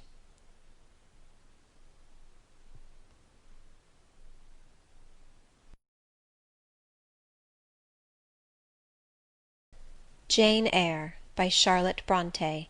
Chapter 9. But the privations, or rather the hardships of Lowood lessened. Spring drew on; she was indeed already come; the frosts of winter had ceased; its snows were melted, its cutting winds ameliorated. My wretched feet, flayed and swollen to lameness by the sharp air of January, began to heal and subside under the gentler breathings of April. The nights and mornings no longer, by their Canadian temperature, froze the very blood in our veins. We could now endure the play hour passed in the garden. Sometimes on a sunny day it began even to be pleasant and genial, and a greenness grew over those brown beds, which, freshening daily, suggested the thought that hope traversed them at night, and left each morning brighter traces of her steps. Flowers peeped out amongst the leaves, snowdrops, crocuses, purple auriculas, and golden-eyed pansies. On Thursday afternoons, half holidays, we now took walks, and found still sweeter flowers opening by the wayside, under the hedges. I discovered, too, that a great pleasure, an enjoyment which the horizon only bounded, lay all outside the high and spike-guarded walls of our garden. This pleasure consisted in prospect of noble summits girdling a great hill hollow, rich in verdure and shadow; in a bright beck, full of dark stones and sparkling eddies. How different had this scene looked when I viewed it laid out beneath the iron sky of winter, stiffened in frost, shrouded with snow!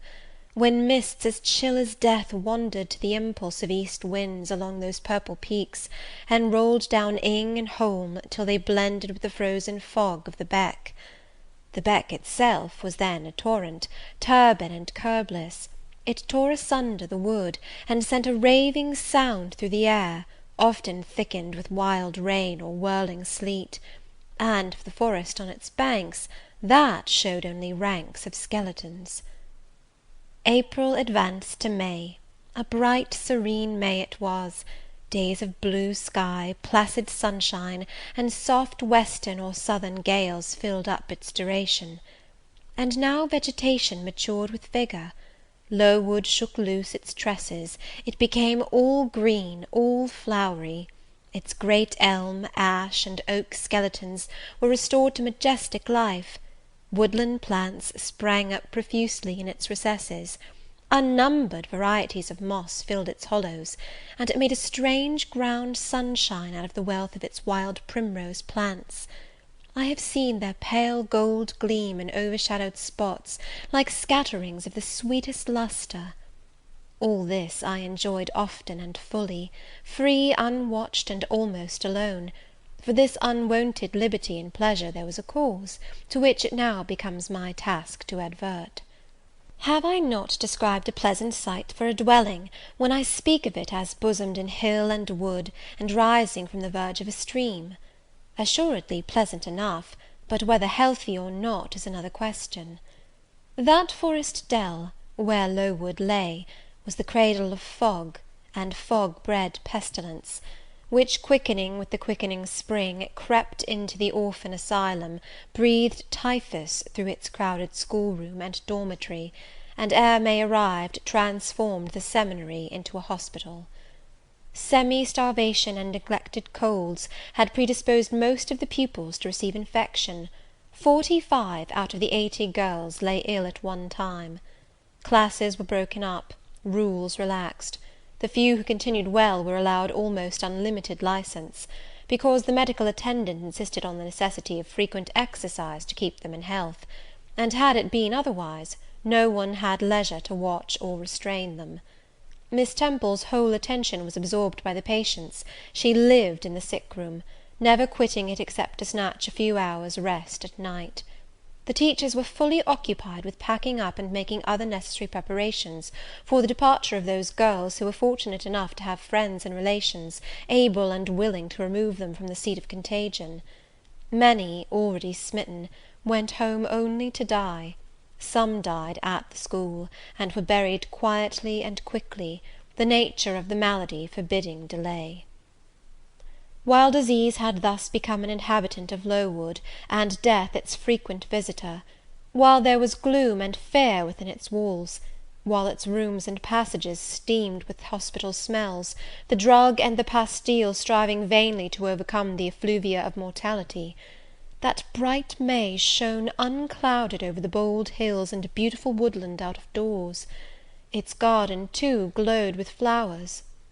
Hollyhocks had sprung up tall as trees, lilies had opened, tulips and roses were in bloom, the borders of the little beds were gay with pink thrift and crimson double daisies, the sweetbriars gave out, morning and evening, their scent of spice and apples; and these fragrant treasures were all useless for most of the inmates of Lowood, except to furnish now and then a handful of herbs and blossoms to put in a coffin.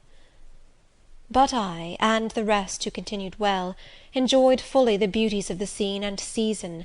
They let us ramble in the wood, like gipsies, from morning till night. We did what we liked, went where we liked. We lived better too. Mr. Brocklehurst and his family never came near Lowood now. Household matters were not scrutinized into. The cross housekeeper was gone, driven away by the fear of infection. Her successor, who had been matron at the Lowton dispensary, unused to the ways of her new abode, provided with comparative liberality. Besides, there were fewer to feed. The sick could eat little. Our breakfast basins were better filled. When there was no time to prepare a regular dinner, which happened often, she would give us a large piece of cold pie, or a thick slice of bread and cheese; and this we carried away with us to the wood, where we each chose the spot we liked best, and dined sumptuously. My favourite seat was a smooth and broad stone, rising white and dry from the very middle of the beck, and only to be got at by wading through the water, a feat I accomplished barefoot. The stone was just broad enough to accommodate, comfortably, another girl and me; at that time my chosen comrade, one Mary Ann Wilson, a shrewd, observant personage, whose society I took pleasure in, partly because she was witty and original, and partly because she had a manner which set me at my ease. Some years older than I, she knew more of the world, and could tell me many things I liked to hear. With her my curiosity found gratification. To my faults, also, she gave ample indulgence, never imposing curb or rein on anything I said. She had a turn for narrative, I for analysis; she liked to inform, I to question; so we got on swimmingly together, deriving much entertainment, if not much improvement, from our mutual intercourse. And where, meantime, was Helen Burns? Why did I not spend these sweet days of liberty with her? Had I forgotten her?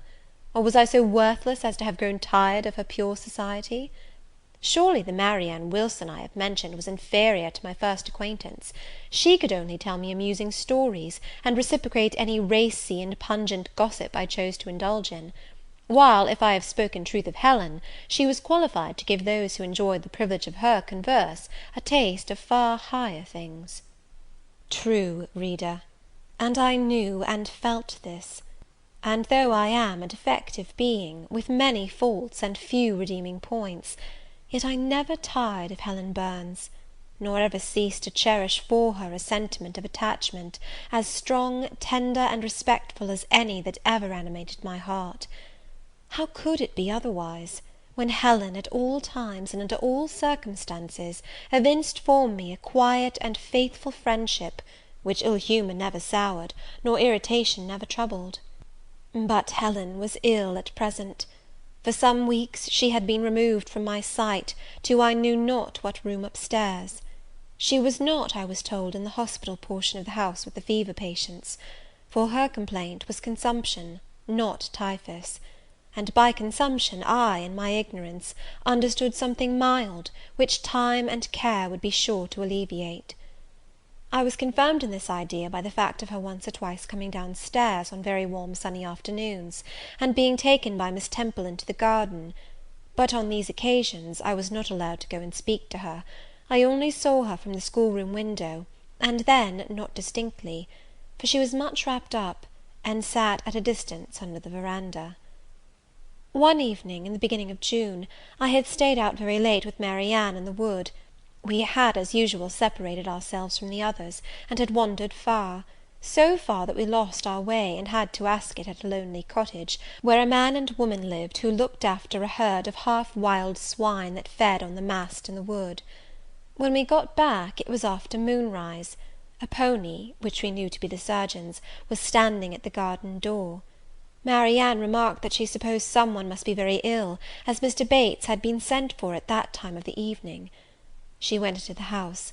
I stayed behind a few minutes to plant in my garden a handful of roots I had dug up in the forest, and which I feared would wither if I left them till the morning. This done, I lingered yet a little longer. The flowers smelt so sweet as the dew fell. It was such a pleasant evening, so serene, so warm. The still glowing west promised so fairly another fine day on the morrow. The moon rose with such majesty in the grave east. I was noting these things and enjoying them as a child might, when it entered my mind as it had never done before. How sad to be lying now on a sick bed, and to be in danger of dying! This world is pleasant; it would be dreary to be called from it, and to have to go who knows where. And then my mind made its first earnest effort to comprehend what had been infused into it concerning heaven and hell; and for the first time it recoiled, baffled; and for the first time, glancing behind, on each side, and before it, it saw all round an unfathomed gulf. It felt the one point where it stood, the present; all the rest was formless cloud and vacant depth, and it shuddered at the thought of tottering and plunging amid that chaos. While pondering this new idea, I heard the front door open. Mr. Bates came out, and with him was a nurse. After she had seen him mount his horse and depart, she was about to close the door, but I ran up to her. "How is Helen Burns?" "Very poorly," was the answer. "Is it her Mr. Bates has been to see?" "Yes." "And what does he say about her?" "He says she'll not be here long." This phrase, uttered in my hearing yesterday, would have only conveyed the notion that she was about to be removed to Northumberland, to her own home. I should not have suspected that it meant she was dying; but I knew instantly now. It opened clear on my comprehension that Helen Burns was numbering her last days in this world, and that she was going to be taken to the region of spirits, if such region there were. I experienced a shock of horror, then a strong thrill of grief, then a desire, a necessity to see her, and I asked in what room she lay. "She is in Miss Temple's room," said the nurse. "May I go up and speak to her?" "Oh, no, child, it is not likely; and now it is time for you to come in. You'll catch the fever if you stop out when the dew is falling." The nurse closed the front door. I went in by the side entrance which led to the schoolroom. I was just in time. It was 9 o'clock, and Miss Miller was calling the pupils to go to bed. It might be 2 hours later, probably near 11, when I, not having been able to fall asleep, and deeming from the perfect silence of the dormitory that my companions were all wrapped in profound repose, rose softly, put on my frock over my night-dress, and without shoes crept from the apartment, and set off in quest of Miss Temple's room.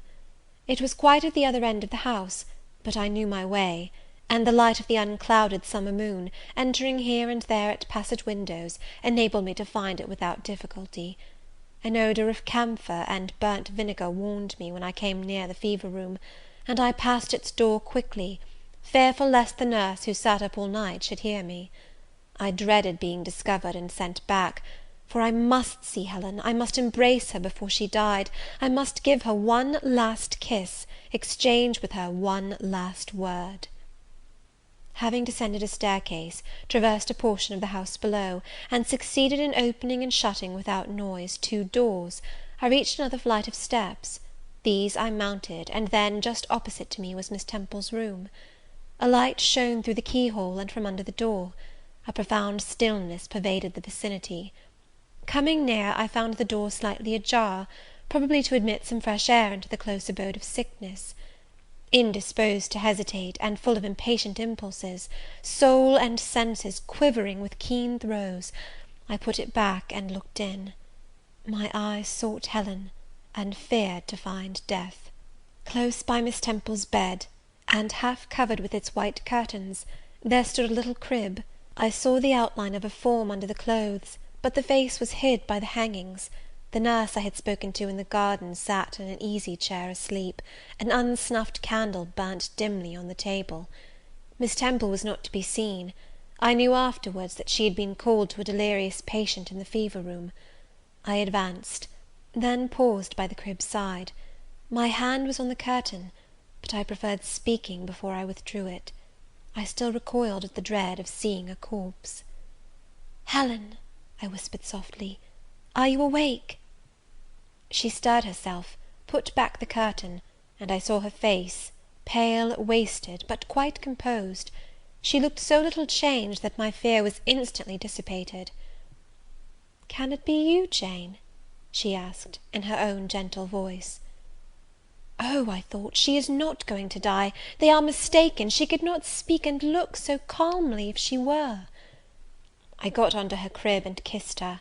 Her forehead was cold, and her cheek both cold and thin, and so were her hand and wrist, but she smiled as of old.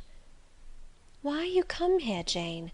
It is past 11 o'clock. I heard it strike some minutes since." "I came to see you, Helen. I heard you were very ill, and I could not sleep till I had spoken to you." "You came to bid me good-bye, then? You are just in time, probably." "Are you going somewhere, Helen? Are you going home?" "Yes, to my long home, my last home." "No, no, Helen!" I stopped, distressed. While I tried to devour my tears, a fit of coughing seized Helen. It did not, however, wake the nurse. When it was over, she lay some minutes exhausted. Then she whispered, "Jane, your little feet are bare. Lie down and cover yourself with my quilt." I did so. She put her arm over me, and I nestled close to her. After a long silence, she resumed, still whispering, "I am very happy, Jane, and when you hear that I am dead, you must be sure and not grieve. There is nothing to grieve about. We all must die one day, and the illness which is removing me is not painful. It is gentle and gradual. My mind is at rest. I leave no one to regret me much. I have only a father, and he is lately married and will not miss me. By dying young I shall escape great sufferings. I had not qualities or talents to make my way very well in the world. I should have been continually at fault." "But where are you going to, Helen? Can you see? Do you know?" "I believe, I have faith. I am going to God." "Where is God? What is God?" "My Maker and yours, who will never destroy what he created. I rely implicitly on his power, and confide wholly in his goodness. I count the hours till that eventful one arrives which shall restore me to him, reveal him to me. You are sure, then, Helen, that there is such a place as heaven, and that our souls can get to it when we die? I am sure there is a future state. I believe God is good. I can resign my immortal part to him without any misgiving. God is my Father, God is my friend. I love him, I believe he loves me. And shall I see you again, Helen, when I die? You will come to the same region of happiness, be received by the same mighty universal parent, no doubt, dear Jane. Again I questioned, but this time only in thought. Where is that region? Does it exist? And I clasped my arms closer round Helen. She seemed dearer to me than ever. I felt as if I could not let her go. I lay with my face hidden on her neck. Presently she said, in the sweetest tone, "How comfortable I am! The last fit of coughing has tired me a little. I feel as if I could sleep. But don't leave me, Jane. I like to have you near me. I'll stay with you. Dear Helen, no one shall take me away. Are you warm, darling?" "Yes. Good night, Jane. Good night, Helen." She kissed me, and I her, and we both soon slumbered. When I awoke, it was day. An unusual movement roused me. I looked up. I was in somebody's arms. The nurse held me. She was carrying me through the passage back to the dormitory. I was not reprimanded for leaving my bed. People had something else to think about. No explanation was afforded then to my many questions. But a day or two afterwards I learned that Miss Temple, on returning to her own room at dawn, had found me laid in the little crib, my face against Helen Burns's shoulder, my arms round her neck. I was asleep, and Helen was dead. Her grave is in Brocklebridge churchyard. For 15 years after her death it was only covered by a grassy mound, but now a grey marble tablet marks the spot, inscribed with her name, and the word Resurgam. End of Chapter 9.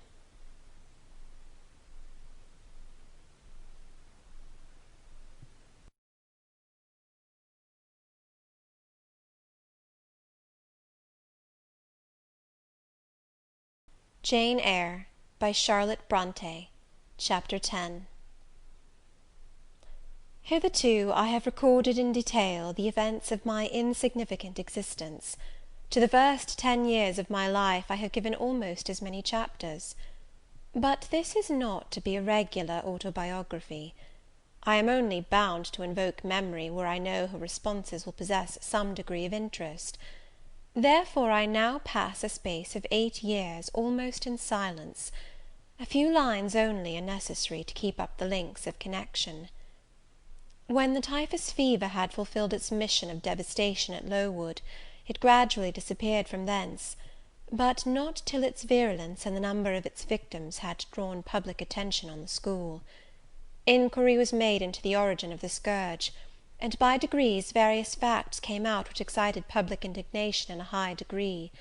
The unhealthy nature of the sight, the quantity and quality of the children's food, the brackish, fetid water used in its preparation, the pupils' wretched clothing and accommodations, all these things were discovered, and the discovery produced a result mortifying to Mr. Brocklehurst, but beneficial to the institution. Several wealthy and benevolent individuals in the county subscribed largely for the erection of a more convenient building in a better situation. New regulations were made, improvements in diet and clothing introduced. The funds of the school were entrusted to the management of a committee. Mr. Brocklehurst, who, from his wealth and family connections, could not be overlooked, still retained the post of treasurer, but he was aided in the discharge of his duties by gentlemen of rather more enlarged and sympathizing minds. His office of inspector, too, was shared by those who knew how to combine reason with strictness, comfort with economy, compassion with uprightness. The school, thus improved, became in time a truly useful and noble institution. I remained an inmate of its walls, after its regeneration, for 8 years, 6 as a pupil and 2 as a teacher, and in both capacities I bear my testimony to its value and importance. During those 8 years my life was uniform, but not unhappy, because it was not inactive. I had the means of an excellent education placed within my reach, a fondness for some of my studies, and a desire to excel in all, together with a great delight in pleasing my teachers, especially such as I loved, urged me on. I availed myself fully of the advantages offered me. In time I rose to be the first girl of the first class. Then I was invested with the office of teacher, which I discharged with zeal for 2 years. But at the end of that time I altered. Miss Temple, through all changes, had thus far continued superintendent of the seminary. To her instruction I owed the best part of my acquirements. Her friendship and society had been my continual solace. She had stood me in the stead of mother, governess, and latterly companion. At this period she married, removed with her husband, a clergyman, an excellent man, almost worthy of such a wife, to a distant county, and consequently was lost to me. From the day she left I was no longer the same. With her was gone every settled feeling, every association that had made Lowood in some degree a home to me. I had imbibed from her something of her nature and much of her habits. More harmonious thoughts, what seemed better regulated feelings, had become the inmates of my mind. I had given an allegiance to duty and order. I was quiet, I believed I was content. To the eyes of others, usually even to my own, I appeared a disciplined and subdued character. But destiny, in the shape of the Reverend Mr. Nasmith, came between me and Miss Temple. I saw her in her travelling dress step into a post chaise, shortly after the marriage ceremony. I watched the chaise mount the hill and disappear beyond its brow, and then retired to my own room, and there spent in solitude the greatest part of the half holiday granted in honour of the occasion. I walked about the chamber most of the time. I imagined myself only to be regretting my loss, and thinking how to repair it; but when my reflections were concluded, and I looked up and found that the afternoon was gone, and evening far advanced, another discovery dawned on me, namely, that in the interval I had undergone a transforming process, that my mind had put off all it had borrowed of Miss Temple, or rather that she had taken with her the serene atmosphere I had been breathing in her vicinity, and that now I was left in my natural element, and beginning to feel the stirring of old emotions. It did not seem as if a prop were withdrawn, but rather as if a motive were gone. It was not the power to be tranquil which had failed me, but the reason for tranquillity was no more. My world had for some years been in Lowood; my experience had been of its rules and systems. Now I remembered that the real world was wide, and that a varied field of hopes and fears, of sensations and excitements, awaited those who had courage to go forth into its expanse, to seek real knowledge of life amidst its perils. I went to my window, opened it, and looked out. There were the 2 wings of the building, there was the garden, there were the skirts of Lowood, there was the hilly horizon. My eye passed all other objects to rest on those most remote, the blue peaks. It was those I longed to surmount. All within their boundary of rock and heath seemed prison ground, exile limits. I traced the white road, winding round the base of one mountain, and vanishing in a gorge between 2. How I longed to follow it farther! I recalled the time when I had travelled that very road in a coach. I remembered descending that hill at twilight. An age seemed to have elapsed since the day which brought me first to Lowood, and I had never quitted it since.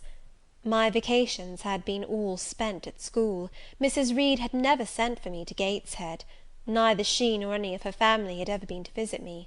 I had had no communication by letter or message with the outer world. School rules, school duties, school habits and notions, and voices and faces and phrases and costumes, and preferences and antipathies, such was what I knew of existence. And now I felt that it was not enough. I tired of the routine of 8 years in one afternoon. I desired liberty. For liberty I gasped, for liberty I uttered a prayer. It seemed scattered on the wind, then faintly blowing. I abandoned it, and framed a humbler supplication, for change, stimulus. That petition, too, seemed swept off into vague space. Then, cried I, half desperate, grant me at least a new servitude. Here a bell, ringing the hour of supper, called me down stairs. I was not free to resume the interrupted chain of my reflections till bedtime. Even then, a teacher who occupied the same room with me kept me from the subject to which I longed to recur, by a prolonged effusion of small talk. How I wished sleep would silence her! It seemed as if, could I but go back to the idea which had last entered my mind as I stood by the window, some inventive suggestion would rise for my relief. Miss Gryce snored at last. She was a heavy Welshwoman, and till now her habitual nasal strains had never been regarded by me in any other light than as a nuisance. To-night I hailed the first deep notes with satisfaction. I was debarrassed of interruption; my half-effaced thought instantly revived. A new servitude, there is something in that, I soliloquized. Mentally, be it understood, I did not talk aloud. I know there is, because it does not sound too sweet.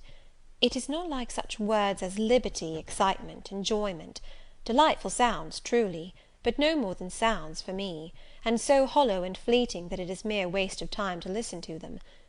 But servitude, that must be matter of fact. Any one may serve. I have served here 8 years. Now all I want is to serve elsewhere. Can I not get so much of my own will? Is not the thing feasible? Yes, yes, the end is not so difficult, if I had only a brain active enough to ferret out the means of attaining it. I sat up in bed, by way of arousing this said brain. It was a chilly night. I covered my shoulders with a shawl, and then I proceeded to think again with all my might. What do I want? A new place, in a new house, amongst new faces, under new circumstances. I want this, because it is of no use wanting anything better. How do people do to get a new place? They apply to friends, I suppose. I have no friends. There are many others who have no friends, who must look about for themselves, and be their own helpers. And what is their resource? I could not tell. Nothing answered me. I then ordered my brain to find a response, and quickly. It worked and worked faster. I felt the pulses throb in my head and temples; but for nearly an hour it worked in chaos, and no result came of its efforts. Feverish with vain labour, I got up and took a turn in the room, undrew the curtains, noted a star or two, shivered with cold, and again crept to bed. A kind fairy, in my absence, had surely dropped the required suggestion on my pillow; for as I lay down, it came quietly and naturally to my mind. Those who want situations advertise.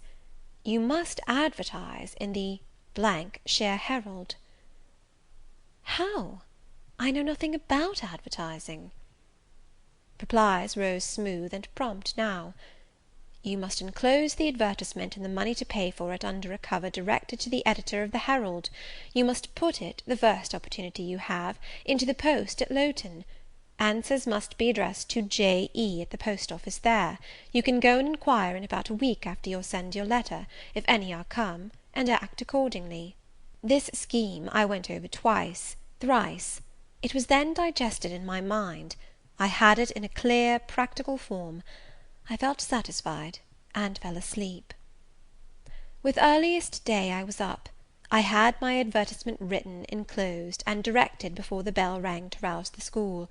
It ran thus: A young lady accustomed to tuition, had I not been a teacher 2 years, is desirous of meeting with a situation in a private family where the children are under 14.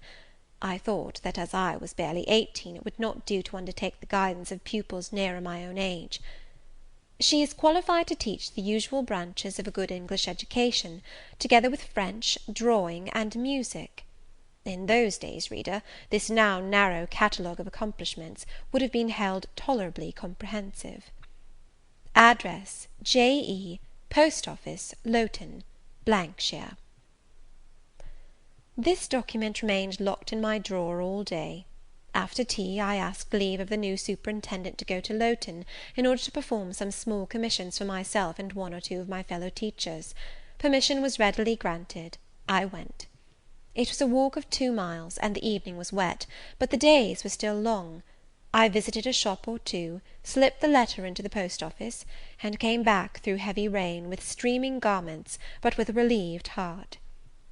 The succeeding week seemed long. It came to an end at last, however, like all sublunary things, and once more, towards the close of a pleasant autumn day, I found myself afoot on the road to Lowton.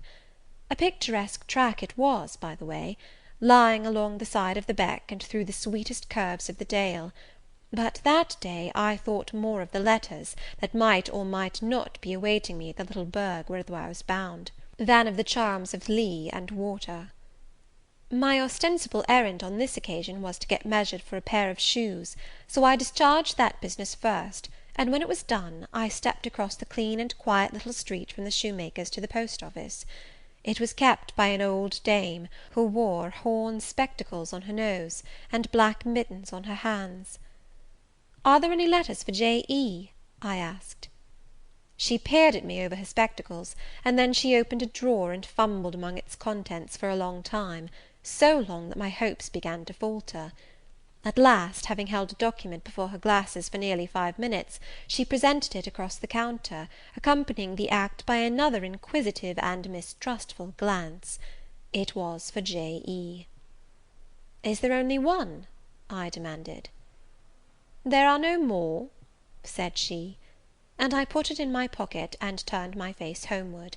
I could not open it then; rules obliged me to be back by 8, and it was already 7:30. Various duties awaited me on my arrival. I had to sit with the girls during their hour of study; then it was my turn to read prayers, to see them to bed. Afterwards I supped with the other teachers. Even when we finally retired for the night, the inevitable Miss Gryce was still my companion. We had only a short end of a candle in our candlestick, and I dreaded lest she should talk till it was all burnt out. Fortunately, however, the heavy supper she had eaten produced a soporific effect. She was already snoring before I had finished undressing. There still remained an inch of candle. I now took out my letter. The seal was an initial F. I broke it. The contents were brief. "If J.E., who advertised in the shire Herald of last Thursday, possesses the acquirements mentioned, and if she is in a position to give satisfactory references as to character and competency, a situation can be offered her where there is but one pupil, a little girl, under 10 years of age, and where the salary is £30 per annum. J.E. is requested to send references, name, address, and all particulars to the direction Mrs. Fairfax, Thornfield, near Millcote, shire." I examined the document long. The writing was old-fashioned, and rather uncertain, like that of an elderly lady. This circumstance was satisfactory. A private fear had haunted me, that in thus acting for myself and by my own guidance, I ran the risk of getting into some scrape; and, above all things, I wished the result of my endeavours to be respectable, proper, en règle. I now felt that an elderly lady was no bad ingredient in the business I had on hand. Mrs. Fairfax. I saw her in a black gown and widow's cap, frigid perhaps, but not uncivil, a model of elderly English respectability. Thornfield, that doubtless was the name of her house, a neat orderly spot, I was sure, though I failed in my efforts to conceive a correct plan of the premises. Millcote, shire. I brushed up my recollections of the map of England. Yes, I saw it, both the shire and the town. shire was 70 miles nearer London than the remote county where I now resided. That was a recommendation to me.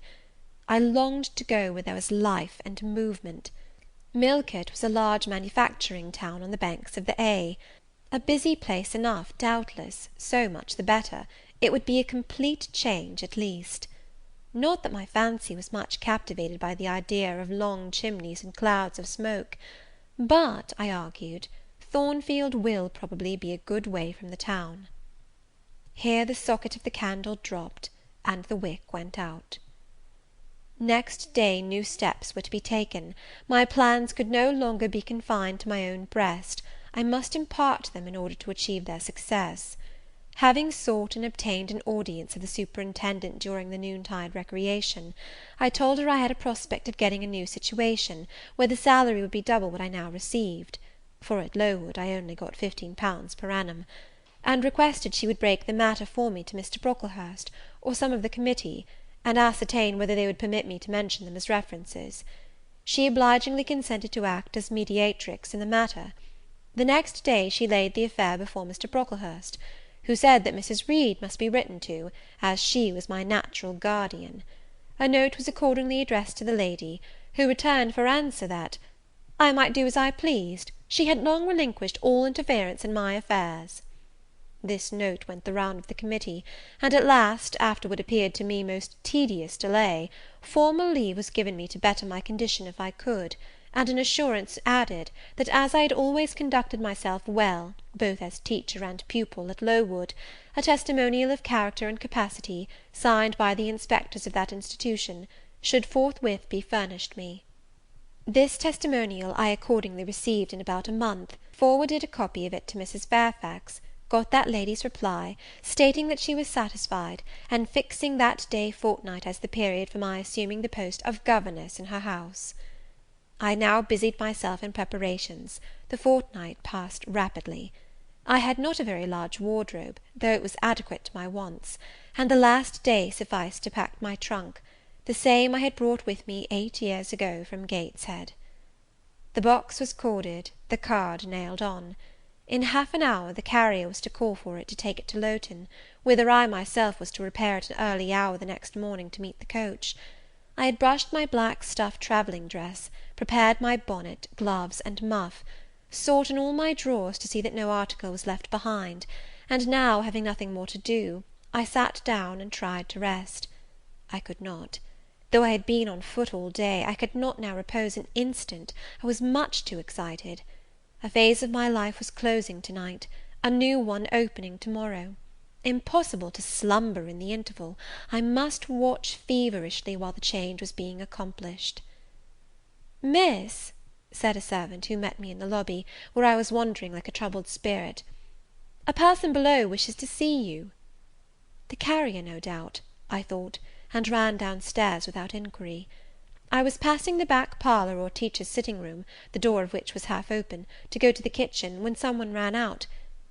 "It's her, I'm sure! I could have told her anywhere!"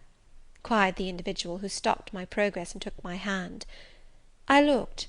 I saw a woman attired like a well-dressed servant, matronly, yet still young, very good-looking, with black hair and eyes, and lively complexion. "Well, who is it?" she asked, in a voice and with a smile I half recognized. "You've not quite forgotten me, I think, Miss Jane."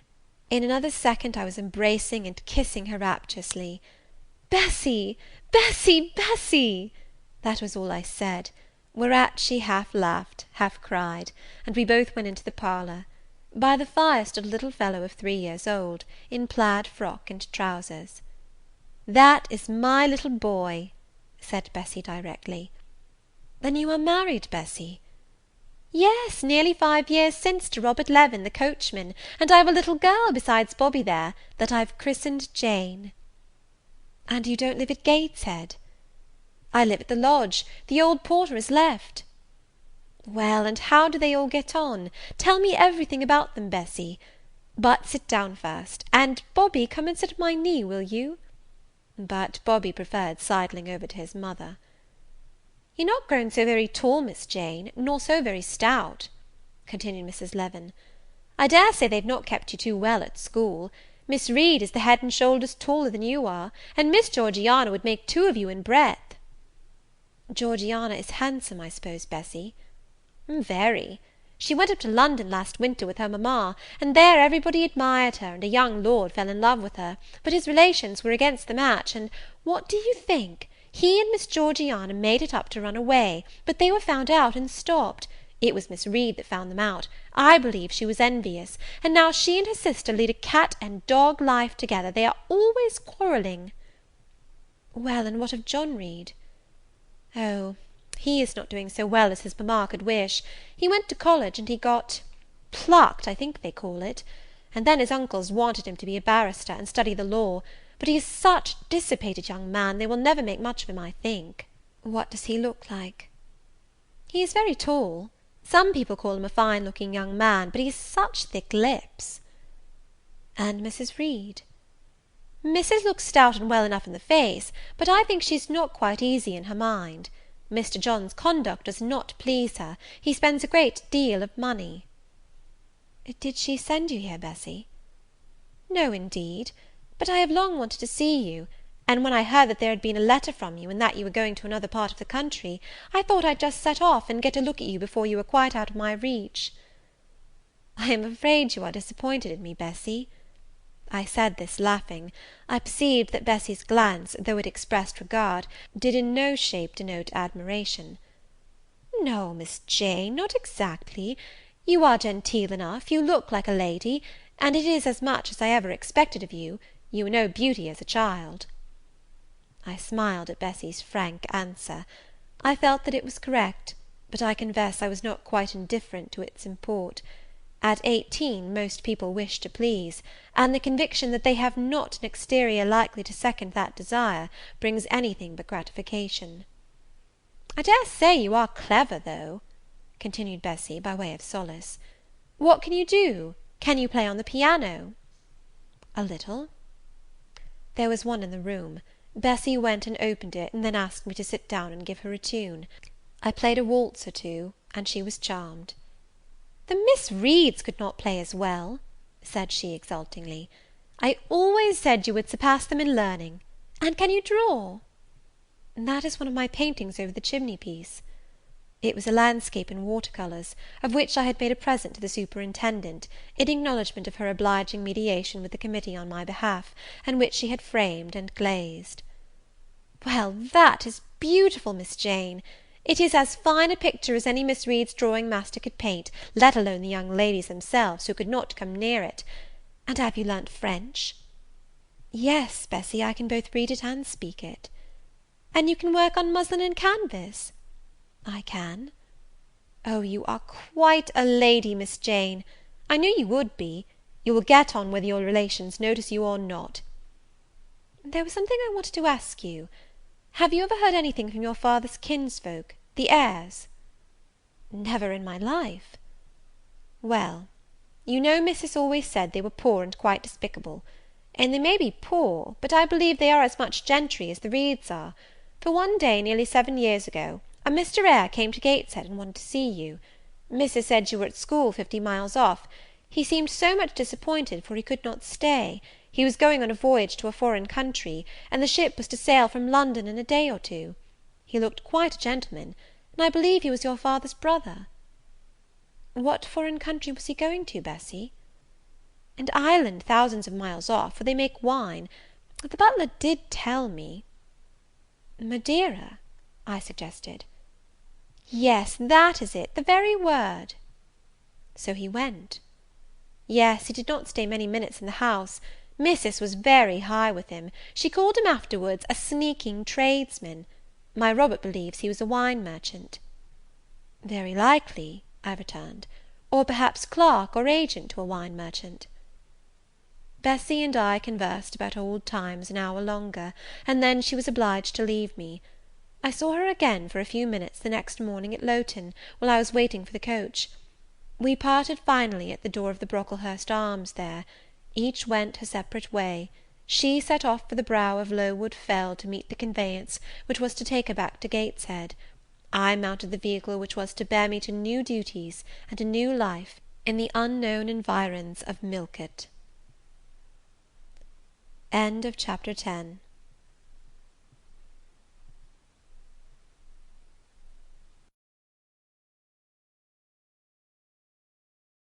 Jane Eyre by Charlotte Bronte.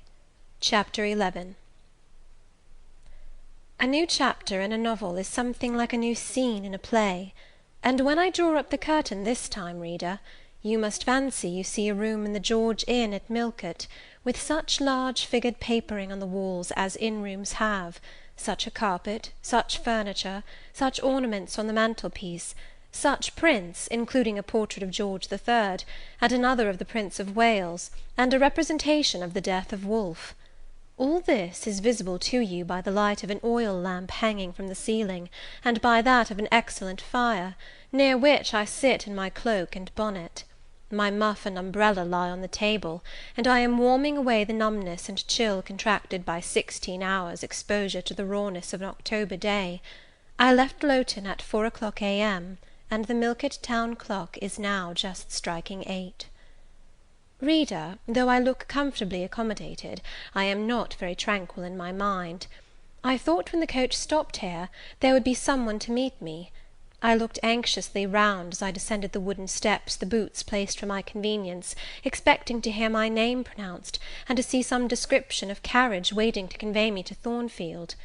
Nothing of the sort was visible, and when I asked a waiter if any one had been to inquire after a Miss Eyre, I was answered in the negative, so I had no resource but to request to be shown into a private room, and here I am waiting, while all sorts of doubts and fears are troubling my thoughts.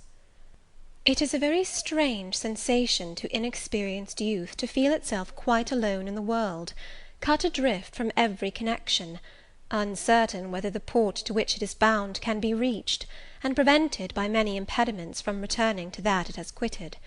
The charm of adventure sweetens that sensation, the glow of pride warms it, but then the throb of fear disturbs it, and fear with me became predominant when half an hour elapsed and I was still alone. I bethought myself to ring the bell. "Is there a place in this neighbourhood called Thornfield?" I asked of the waiter who answered the summons. "Thornfield? I don't know, mum. I'll inquire at the bar." He vanished, but reappeared instantly. "Is your name Eyre, miss?" "Yes." "Person here waiting for you." I jumped up, took my muff and umbrella, and hastened into the inn passage. A man was standing by the open door, and in the lamplit street I dimly saw a one-horse conveyance. "This will be your luggage, I suppose?"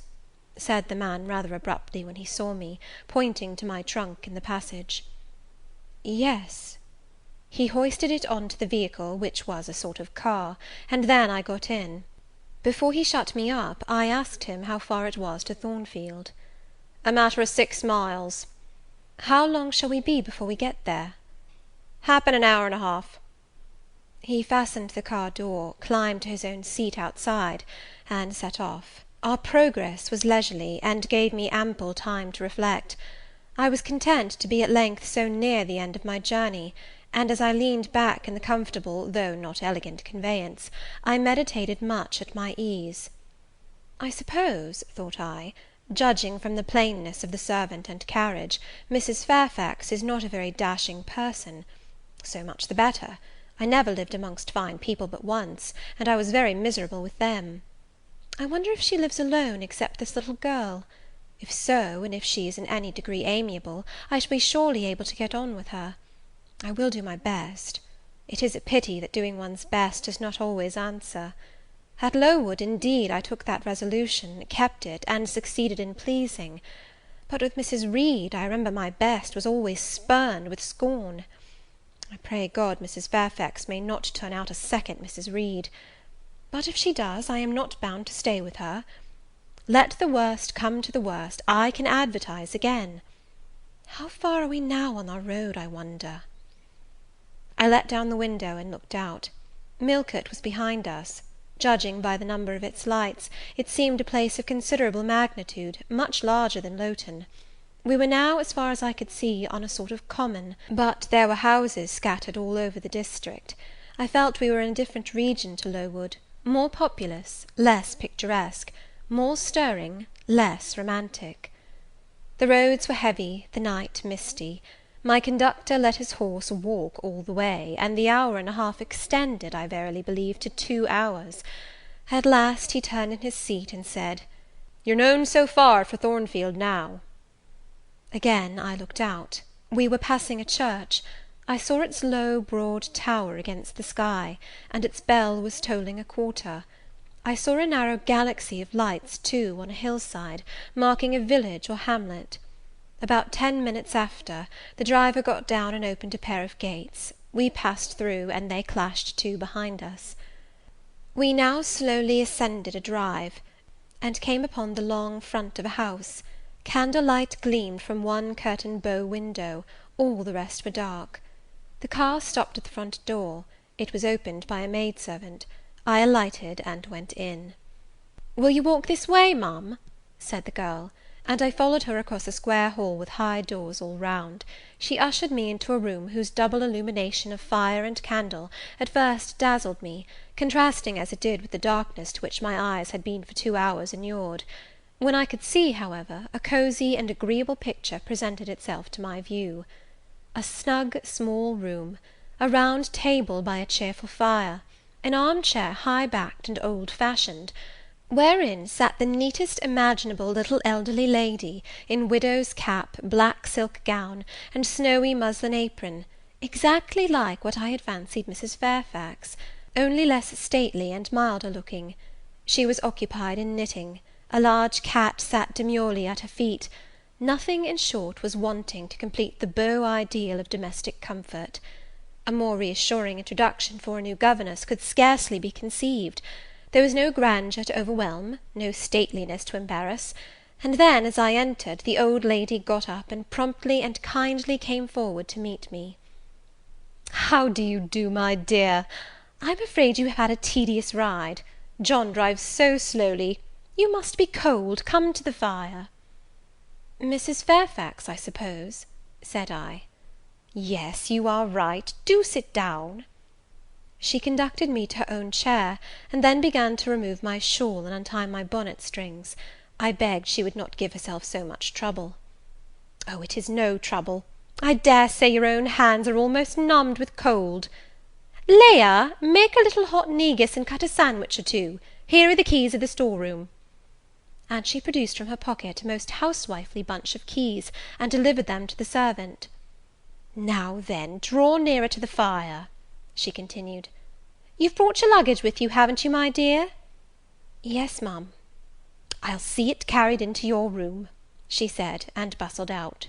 She treats me like a visitor, thought I. I little expected such a reception. I anticipated only coldness and stiffness. This is not like what I have heard of the treatment of governesses; but I must not exult too soon. She returned, with her own hands cleared her knitting apparatus and a book or two from the table, to make room for the tray which Leah now brought, and then herself handed me the refreshments.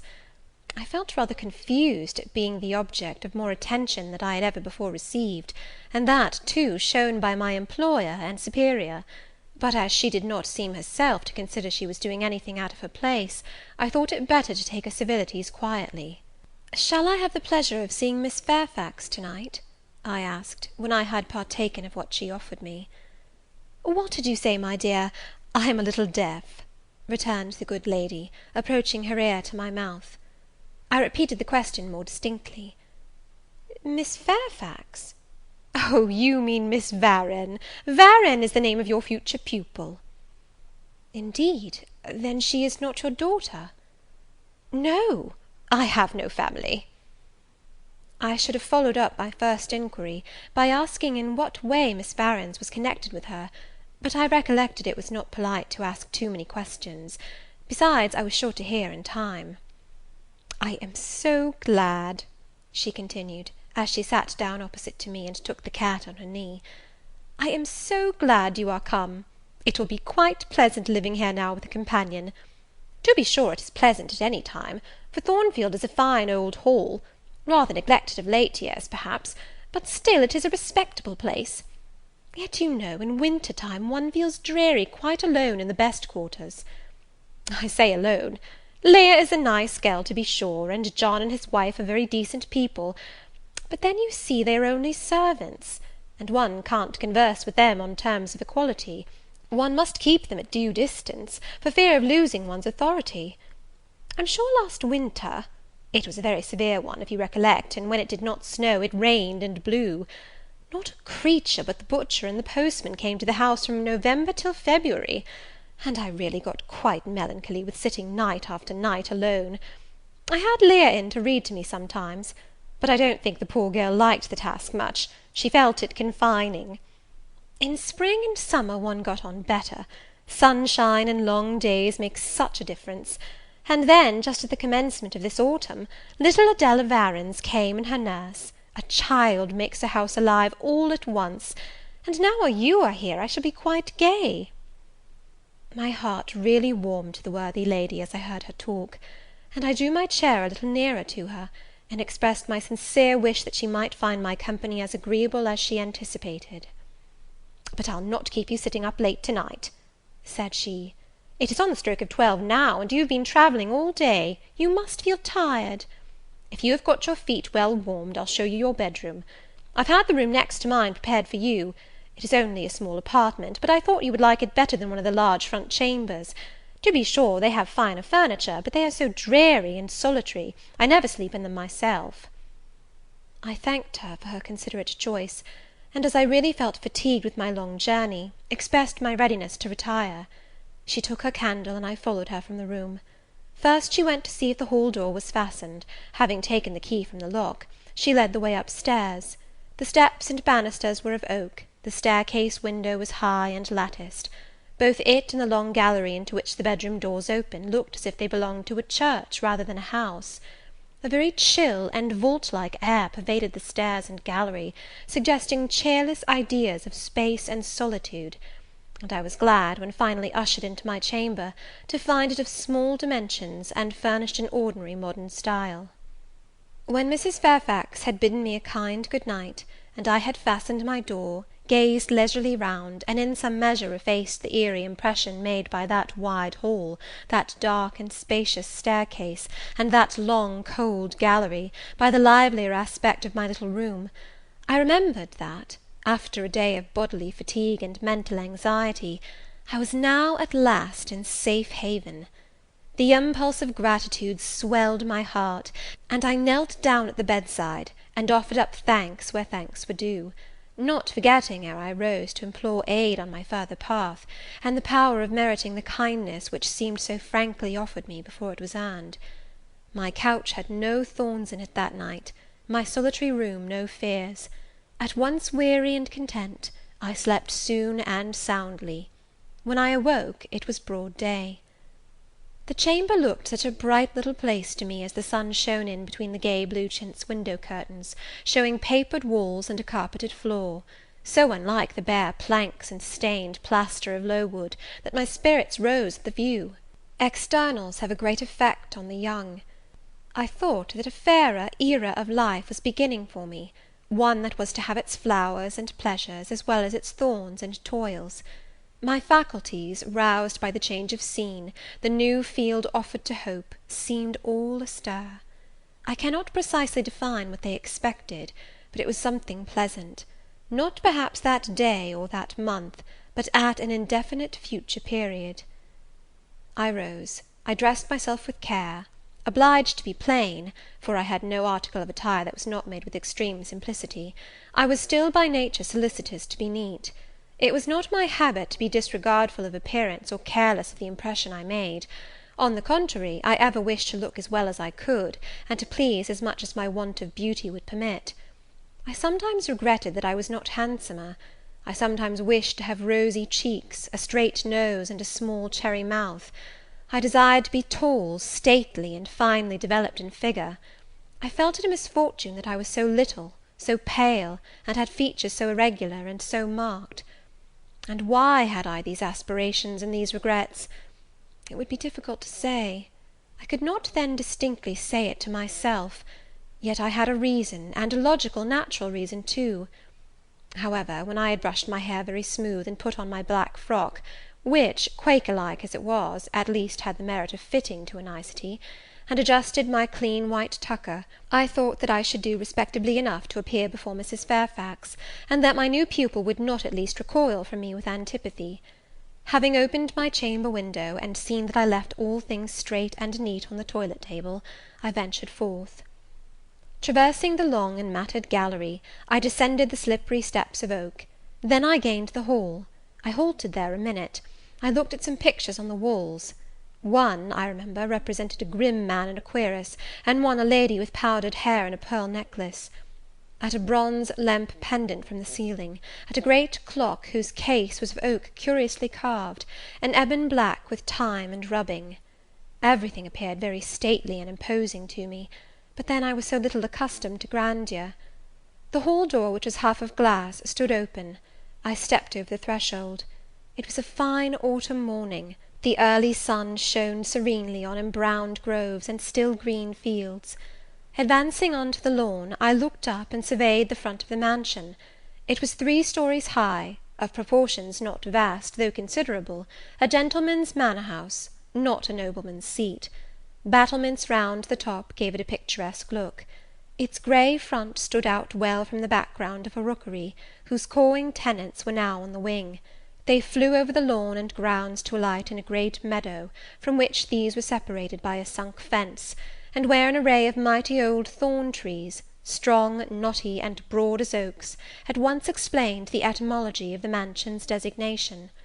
Farther off were hills, not so lofty as those round Lowood, nor so craggy, nor so like barriers of separation from the living world, but yet quiet and lonely hills enough, and seeming to embrace Thornfield with a seclusion I had not expected to find existent so near the stirring locality of Millcote.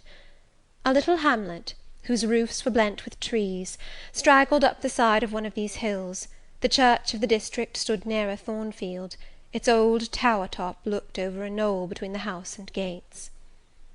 I was yet enjoying the calm prospect and pleasant fresh air, yet listening with delight to the cawing of the rooks, yet surveying the wide hoary front of the hall, and thinking what a great place it was for one lonely little dame like Mrs. Fairfax to inhabit, when that lady appeared at the door.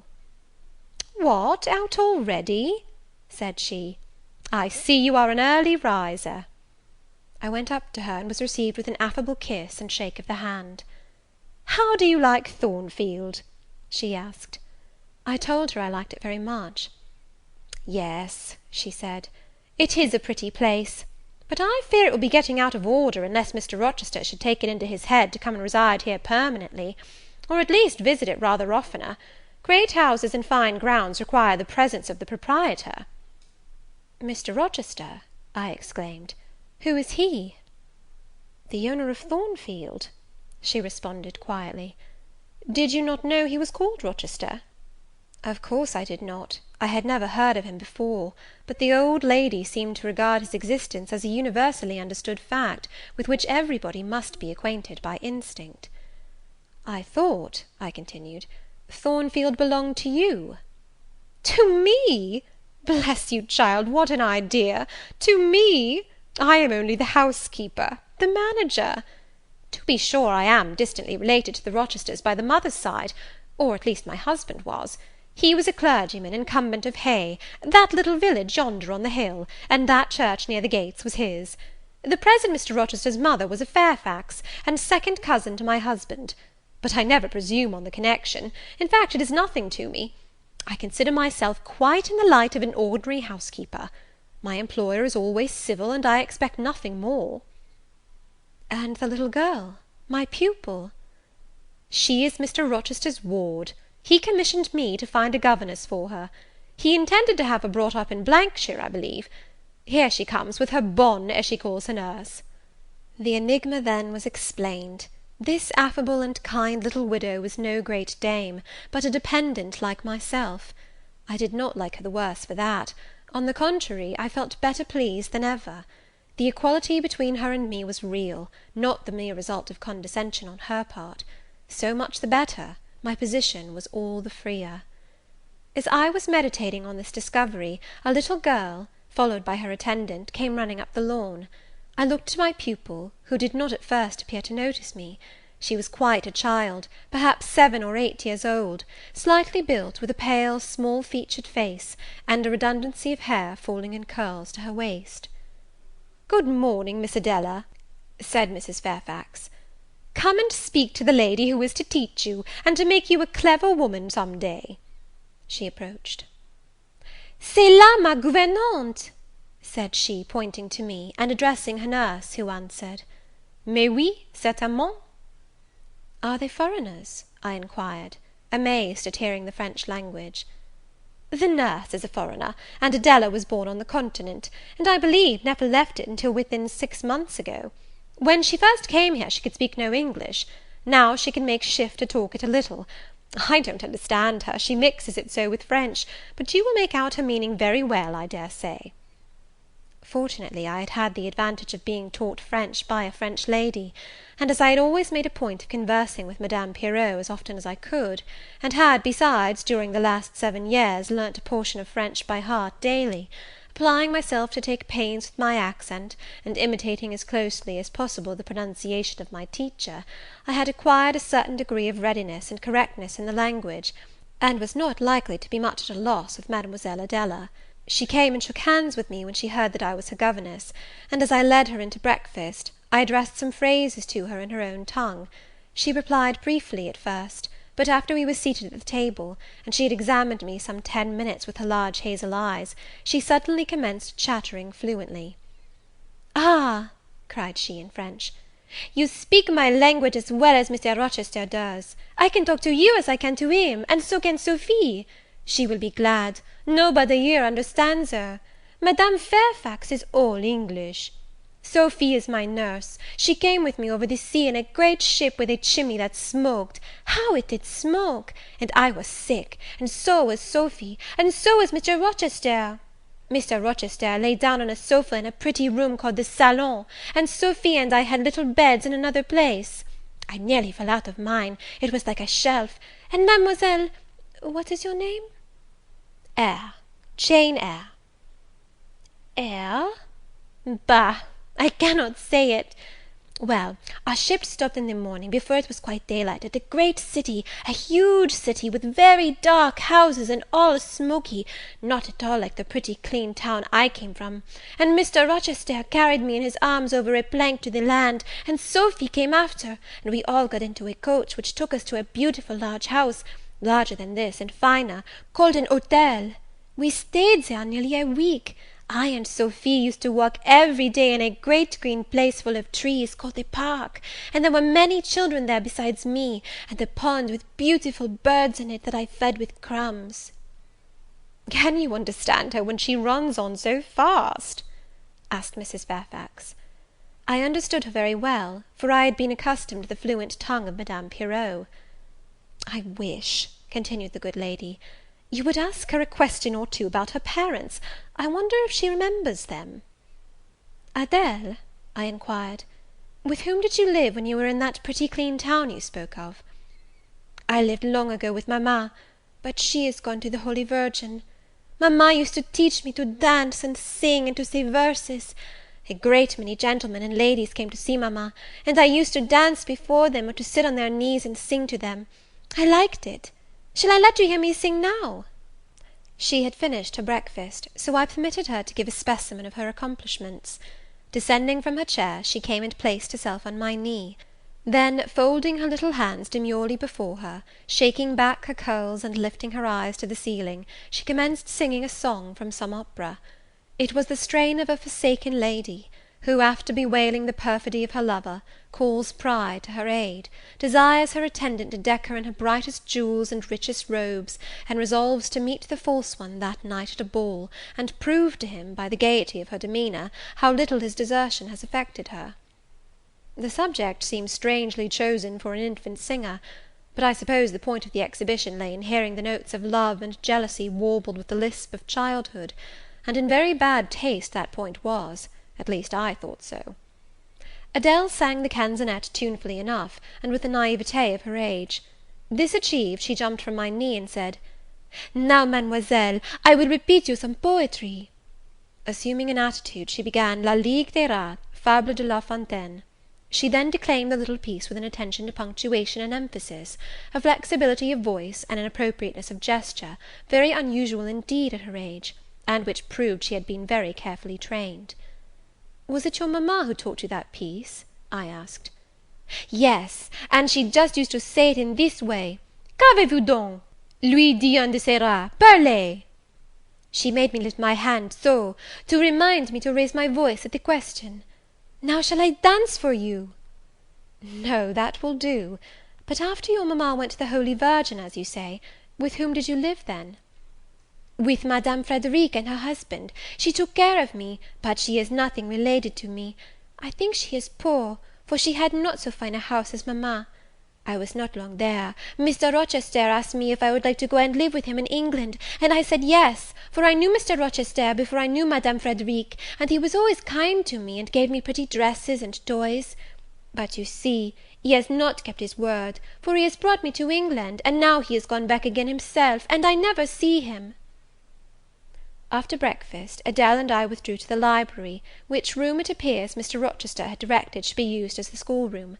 Most of the books were locked up behind glass doors, but there was one bookcase left open, containing everything that could be needed in the way of elementary works, and several volumes of light literature, poetry, biography, travels, a few romances, etc.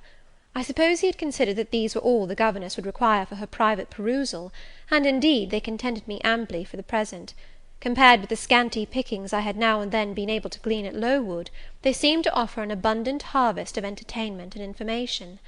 In this room, too, there was a cabinet piano, quite new and of superior tone; also an easel for painting, and a pair of globes. I found my pupil sufficiently docile, though disinclined to apply. She had not been used to regular occupation of any kind. I felt it would be injudicious to confine her too much at first; so, when I had talked to her a great deal, and got her to learn a little, and when the morning had advanced to noon, I allowed her to return to her nurse. I then proposed to occupy myself till dinner time in drawing some little sketches for her use. As I was going up stairs to fetch my portfolio and pencils, Mrs. Fairfax called to me. "Your morning school hours are over now, I suppose?" said she. She was in a room the folding doors of which stood open. I went in when she addressed me. It was a large stately apartment, with purple chairs and curtains, a Turkey carpet, walnut panelled walls, one vast window rich in slanted glass, and a lofty ceiling nobly moulded. Mrs. Fairfax was dusting some vases of fine purple spar, which stood on a sideboard. "What a beautiful room!" I exclaimed, as I looked round, for I had never seen before any half so imposing. "Yes, this is the dining room. I have just opened the window to let in a little air and sunshine, for everything gets so damp in apartments that are seldom inhabited. The drawing room yonder feels like a vault." She pointed to a wide arch corresponding to the window, and hung like it with Tyrian-dyed curtain, now looped up. Mounting to it by two broad steps, and looking through, I thought I caught a glimpse of a fairy place, so bright to my novice eyes appeared the view beyond. Yet it was merely a very pretty drawing room, and within it a boudoir, both spread with white carpets, on which seemed laid brilliant garlands of flowers, both sealed with snowy mouldings of white grapes and vine leaves, beneath which glowed in rich contrast crimson couches and ottomans, while the ornaments on the pale Parian mantelpiece were of sparkling Bohemian glass, ruby red, and between the windows large mirrors repeated the general blending of snow and fire. "In what order you keep these rooms, Mrs. Fairfax," said I. "No dust, no canvas coverings. Except that the air feels chilly, one would think they were inhabited daily." "Why, Miss Eyre, though Mr. Rochester's visits here are rare, they are always sudden and unexpected; and as I observed that it put him out to find everything swathed up, and to have a bustle of arrangement on his arrival, I thought it best to keep the rooms in readiness." "Is Mr. Rochester an exacting, fastidious sort of man?" "Not particularly so, but he has a gentleman's tastes and habits, and he expects to have things managed in conformity to them." "Do you like him? Is he generally liked?" "Oh, yes, the family have always been respected here. Almost all the land in this neighbourhood, as far as you can see, has belonged to the Rochesters, time out of mind." "Well, but leaving his land out of the question, do you like him? Is he liked for himself?" "I have no cause to do otherwise than like him, and I believe he is considered a just and liberal landlord by his tenants; but he has never lived much amongst them." "But he has no peculiarities? What, in short, is his character?" "Oh, his character is unimpeachable, I suppose. He is rather peculiar, perhaps. He has travelled a great deal, and seen a great deal of the world, I should think. I dare say he is clever, but I never had much conversation with him." "In what way is he peculiar?" "I don't know. It is not easy to describe. "Nothing striking, but you feel it when he speaks to you. You cannot be always sure whether he is in jest or earnest, whether he is pleased or the contrary. You don't thoroughly understand him, in short. At least I don't. But it is of no consequence, he is a very good master." This was all the account I got from Mrs. Fairfax of her employer and mine. There are people who seem to have no notion of sketching a character, or observing and describing salient points, either in persons or things. The good lady evidently belonged to this class. My queries puzzled, but did not draw her out. Mr. Rochester was Mr. Rochester in her eyes, a gentleman, a landed proprietor, nothing more. She inquired and searched no further, and evidently wondered at my wish to gain a more definite notion of his identity. When we left the dining-room, she proposed to show me over the rest of the house, and I followed her upstairs and downstairs, admiring as I went, for all was well arranged and handsome. The large front chambers I thought especially grand, and some of the third-story rooms, though dark and low, were interesting from their air of antiquity. The furniture once appropriated to the lower apartments had from time to time been removed here, as fashion changed, and the imperfect light entering by their narrow casement showed bedsteads of 100 years old, chests in oak or walnut, looking, with their strange carvings of palm branches and cherubs' heads, like types of the Hebrew ark. Rows of venerable chairs, high-backed and narrow, stools still more antiquated, on whose cushioned tops were yet apparent traces of half-effaced embroideries, wrought by fingers that for 2 generations had been coffin dust. All these relics gave to the third story of Thornfield Hall the aspect of a home of the past, a shrine of memory. I liked the hush, the gloom, the quaintness of these retreats in the day, but I by no means coveted a night's repose on one of those wide and heavy beds, shut in, some of them with doors of oak, shaded, others with wrought old English hangings crusted with thick work, betraying effigies of strange flowers, and stranger birds, and strangest human beings, all which would have looked strange indeed by the pallid gleam of moonlight.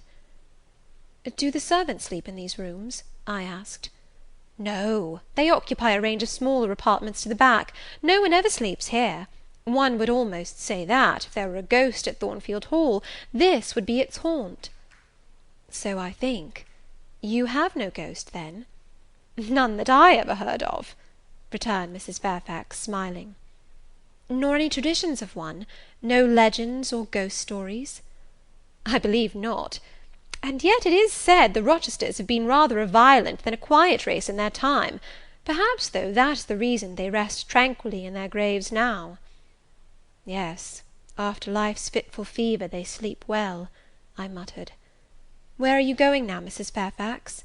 For she was moving away. "On to the Leads. Will you come and see the view from thence?" I followed still, up a very narrow staircase to the attics, and thence by a ladder and through a trap door to the roof of the hall. I was now on a level with the crow colony, and could see into their nests.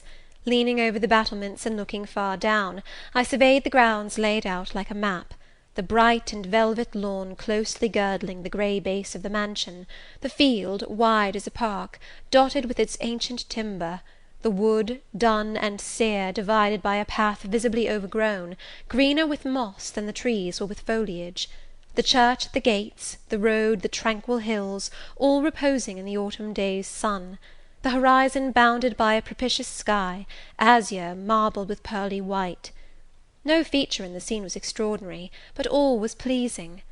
When I turned from it, and repassed the trap door, I could scarcely see my way down the ladder. The attic seemed black as a vault, compared with that arch of blue air to which I had been looking up, and to that sunlit scene of grove, pasture, and green hill, of which the hall was the centre, and over which I had been gazing with delight. Mrs. Fairfax stayed behind a moment to fasten the trap door. I, by drift of groping, found the outlet from the attic, and proceeded to descend the narrow garret staircase.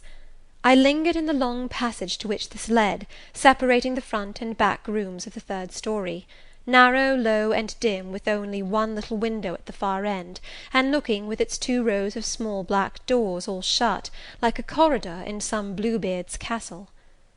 While I paced softly on, the last sound I expected to hear in so still a region, a laugh, struck my ear. It was a curious laugh, distinct, formal, mirthless. I stopped. The sound ceased, only for an instant. It began again, louder; for at first, though distinct, it was very low. It passed off in a clamorous peal that seemed to wake an echo in every lonely chamber, though it originated but in one, and I could have pointed out the door from which the accents issued. "Mrs. Fairfax," I called out, for now I heard her descending the great stairs, "did you hear that loud laugh? Who is it?" "Some of the servants, very likely," she answered. "Perhaps Grace Poole." "Did you hear it?" I again enquired. "Yes, plainly. I often hear her. She sews in one of these rooms. Sometimes Leah is with her. They are frequently noisy together." The laugh was repeated in its low syllabic tone, and terminated in an odd murmur. "Grace!" exclaimed Mrs. Fairfax. I really did not expect any Grace to answer, for though the laugh was as tragic, as preternatural a laugh as any I have heard, and, but that it was high noon, and that no circumstance of ghostliness accompanied the curious cachinnation, but that neither scene nor season favoured fear, I should have been superstitiously afraid. However, the event showed me I was a fool for entertaining a sense even of surprise.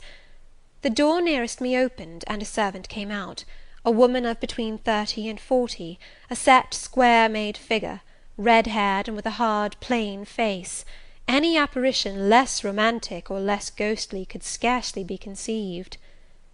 "Too much noise, Grace," said Mrs. Fairfax. "Remember directions." Grace curtsied silently, and went in. "She is a person we have to sew and assist Leah in her housemaid's work," continued the widow; "not altogether unobjectionable in some points, but she does well enough. By the by, how have you got on with your new pupil this morning?"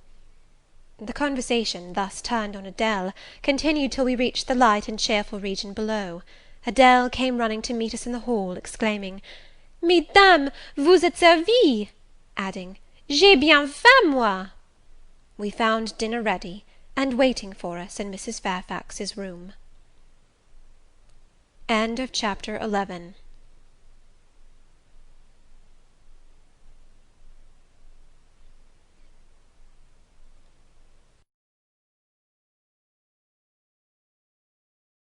Jane Eyre, by Charlotte Bronte. Chapter 12. The promise of a smooth career, which my first calm introduction to Thornfield Hall seemed to pledge, was not belied on a longer acquaintance with the place and its inmates.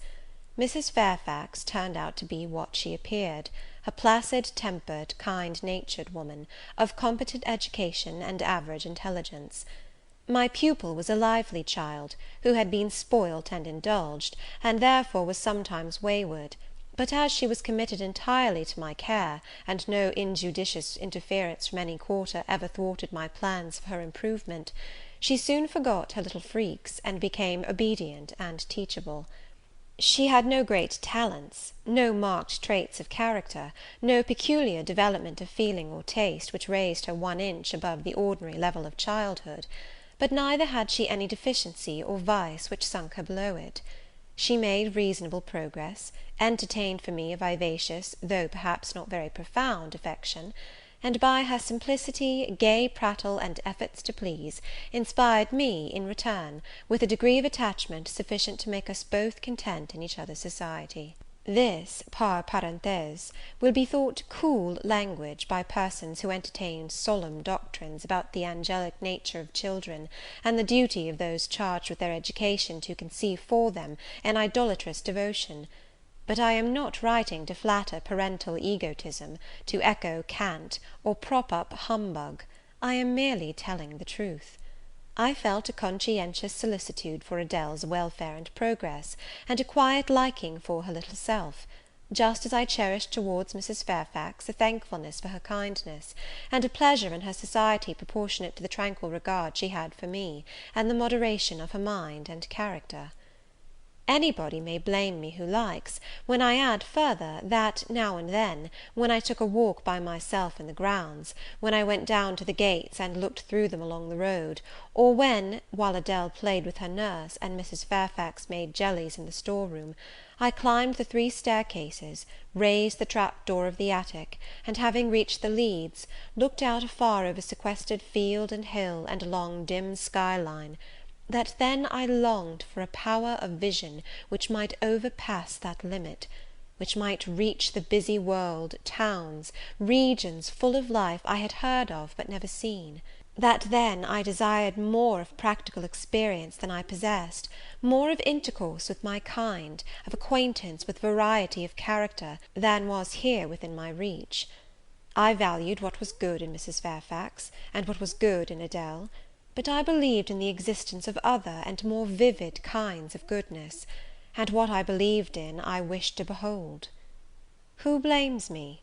Many, no doubt, and I shall be called discontented. I could not help it. The restlessness was in my nature; it agitated me to pain sometimes. Then my sole relief was to walk along the corridor of the 3rd story, backwards and forwards, safe in the silence and solitude of the spot, and allow my mind's eye to dwell on whatever bright visions rose before it; and certainly they were many and glowing; to let my heart be heaved by the exultant movement, which, while it swelled it in trouble, expanded it with life; and, best of all, to open my inward ear to a tale that was never ended, a tale my imagination created, and narrated continuously, quickened with all of incident, life, fire, feeling, that I desired and had not in my actual existence. It is in vain to say human beings ought to be satisfied with tranquillity; they must have action, and they will make it if they cannot find it. Millions are condemned to a stiller doom than mine, and millions are in silent revolt against their lot. Nobody knows how many rebellions, besides political rebellions, ferment in the masses of life which people earth. Women are supposed to be very calm generally, but women feel just as men feel. They need exercise for their faculties, and a field for their efforts, as much as their brothers do. They suffer from too rigid a restraint, too absolute a stagnation, precisely as men would suffer; and it is narrow-minded in their more privileged fellow creatures to say that they ought to confine themselves to making puddings and knitting stockings, to playing on the piano and embroidering bags. It is thoughtless to condemn them, or laugh at them, if they seek to do more or learn more than custom has pronounced necessary for their sex. When thus alone, I not unfrequently heard Grace Poole's laugh, the same peal, the same low, slow ha, ha, which, when first heard, had thrilled me. I heard, too, her eccentric murmurs, stranger than her laugh. There were days when she was quite silent, but there were others when I could not account for the sounds she made. Sometimes I saw her. She would come out of her room with a basin, or a plate, or a tray in her hand, go down to the kitchen, and shortly return, generally, oh, romantic reader, forgive me for telling the plain truth, bearing a pot of porter. Her appearance always acted as a damper to the curiosity raised by her oral oddities. Hard-featured and staid, she had no point to which interest could attach. I made some attempts to draw her into conversation, but she seemed a person of few words. A monosyllabic reply usually cut short every effort of that sort. The other members of the household, viz., John and his wife, Leah the housemaid, and Sophy the French nurse, were decent people, but in no respect remarkable. With Sophy I used to talk French, and sometimes I asked her questions about her native country; but she was not of a descriptive or narrative turn, and generally gave such vapid and confused answers as were calculated rather to check than encourage inquiry. October, November, December passed away. One afternoon in January, Mrs. Fairfax had begged a holiday for Adele, because she had a cold; and as Adele seconded the request with an ardour that reminded me how precious occasional holidays had been to me in my own childhood, I accorded it, deeming that I did well in showing pliability on the point. It was a fine calm day, though very cold. I was tired of sitting still in the library through a whole long morning. Mrs. Fairfax had just written a letter which was waiting to be posted; so I put on my bonnet and cloak, and volunteered to carry it to Hay. The distance, 2 miles, would be a pleasant winter afternoon walk. Having seen Adele comfortably seated in her little chair by Mrs. Fairfax's parlour fireside, and given her best wax doll, which I usually kept enveloped in a silver paper in a drawer, to play with, and a story book for change of amusement, and having replied to her, "Revenez bientôt, mon bon ami, ma chère Mademoiselle Jeannette," with a kiss, I set out. The ground was hard, the air was still, my road was lonely. I walked fast till I got warm, and then I walked slowly to enjoy and analyze the species of pleasure brooding for me in the hour and situation. It was 3 o'clock. The church bell tolled as I passed under the belfry. The charm of the hour lay in its approaching dimness, in the low gliding and pale beaming sun. I was a mile from Thornfield, in a lane noted for wild roses in summer, for nuts and blackberries in autumn, and even now possessing a few coral treasures and hips and haws, but whose best winter delight lay in its utter solitude and leafless repose. If a breath of air stirred, it made no sound here, for there was not a holly, not an evergreen to rustle, and the stripped hawthorn and hazel bushes were as still as the white, worn stones which causewayed the middle of the path. Far and wide, on each side, there were only fields, where no cattle now browsed, and the little brown birds, which stirred occasionally in the hedge, looked like single russet leaves that had forgotten to drop.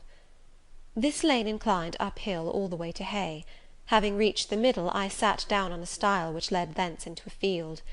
Gathering my mantle about me, and sheltering my hands in my muff, I did not feel the cold, though it froze keenly, as was attested by a sheet of ice covering the causeway, where a little brooklet, now congealed, had overflowed after a rapid thaw some days since. From my seat I could look down on Thornfield. The grey and battlemented hall was the principal object in the vale below me; its woods and dark rookery rose against the west. I lingered till the sun went down amongst the trees, and sank crimson and clear behind them. I then turned eastward. On the hill-top above me sat the rising moon. Pale yet as a cloud, but brightening momentarily, she looked over Hay, which, half lost in trees, sent up a blue smoke from its few chimneys. It was yet a mile distant, but in the absolute hush I could hear plainly its thin murmurs of life. My ear, too, felt the flow of currents. In what dales and depths I could not tell, but there were many hills beyond Hay, and doubtless many becks threading their passes.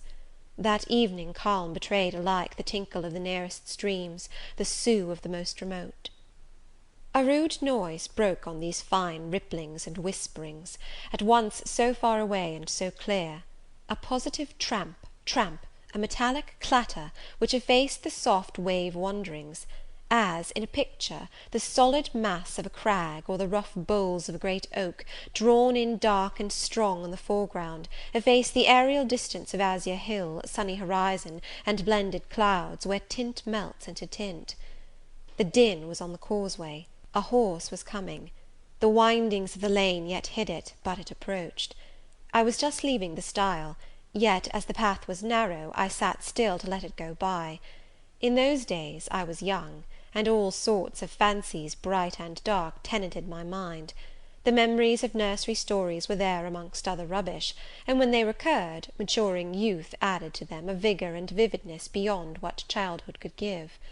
As this horse approached, and as I watched for it to appear through the dusk, I remembered certain of Bessy's tales, wherein figured a north of England spirit called a Gytrash, which, in the form of a horse, mule, or large dog, haunted solitary ways, and sometimes came upon belated travellers, as this horse was now coming upon me.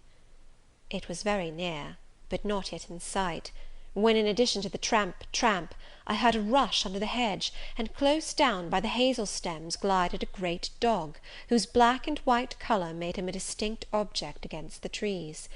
It was exactly one form of Bessy's Gytrash, a lion-like creature, with long hair and a huge head. It passed me, however, quietly enough, not staying to look up, with strange pretercanine eyes, in my face, as I half expected it would. The horse followed, a tall steed, and on its back a rider. The man, the human being, broke the spell at once. Nothing ever rode the Gytrash; it was always alone. and goblins, to my notions, though they might tenant the dumb carcasses of beasts, could scarce covet shelter in the commonplace human form. No Gytrash was this, only a traveller taking the short cut to Millcote. He passed, and I went on. A few steps, and I turned, a sliding sound, and an exclamation of "What the deuce is to do now?" and a clattering tumble arrested my attention. Man and horse were down; they had slipped on the sheet of ice which glazed the causeway. The dog came bounding back, and seeing his master in a predicament, and hearing the horse groan, barked till the evening hills echoed the sound, which was deep in proportion to his magnitude. He snuffed round the prostrate group, and then he ran up to me. It was all he could do; there was no other help at hand to summon. I obeyed him, and walked down to the traveller, by this time struggling himself free of his steed. His efforts were so vigorous, I thought he could not be much hurt, but I asked him the question, "Are you injured, Sir?" I think he was swearing, but I am not certain; however, he was pronouncing some formula which prevented him from replying to me directly. "Can I do anything?" I asked again. "You must just stand on one side," he answered, as he rose, first to his knees, and then to his feet. I did, whereupon began a heaving, stamping, clattering process, accompanied by a barking and baying which removed me effectually some yards distance; but I would not be driven quite away till I saw the event. This was finally fortunate; the horse was re-established, and the dog was silenced with a "Down, Pilot!" The traveller, now stooping, felt his foot and leg, as if trying whether they were sound. Apparently something ailed them, for he halted to the stile whence I had just risen, and sat down. I was in the mood for being useful, or at least officious, I think, for I now drew near him again. "If you are hurt, and want help, Sir, I can fetch some one either from Thornfield Hall or from Hay." "Thank you, I shall do. I have no broken bones, only a sprain." And again he stood up and tried his foot, but the result extorted an involuntary "Ugh!" Something of daylight still lingered, and the moon was waxing bright. I could see him plainly. His figure was enveloped in a riding cloak, fur-collared and steel-clasped. Its details were not apparent, but I traced the general points of middle height and considerable breadth of chest. He had a dark face, with stern features and a heavy brow. His eyes and gathered eyebrows looked ireful and thwarted just now.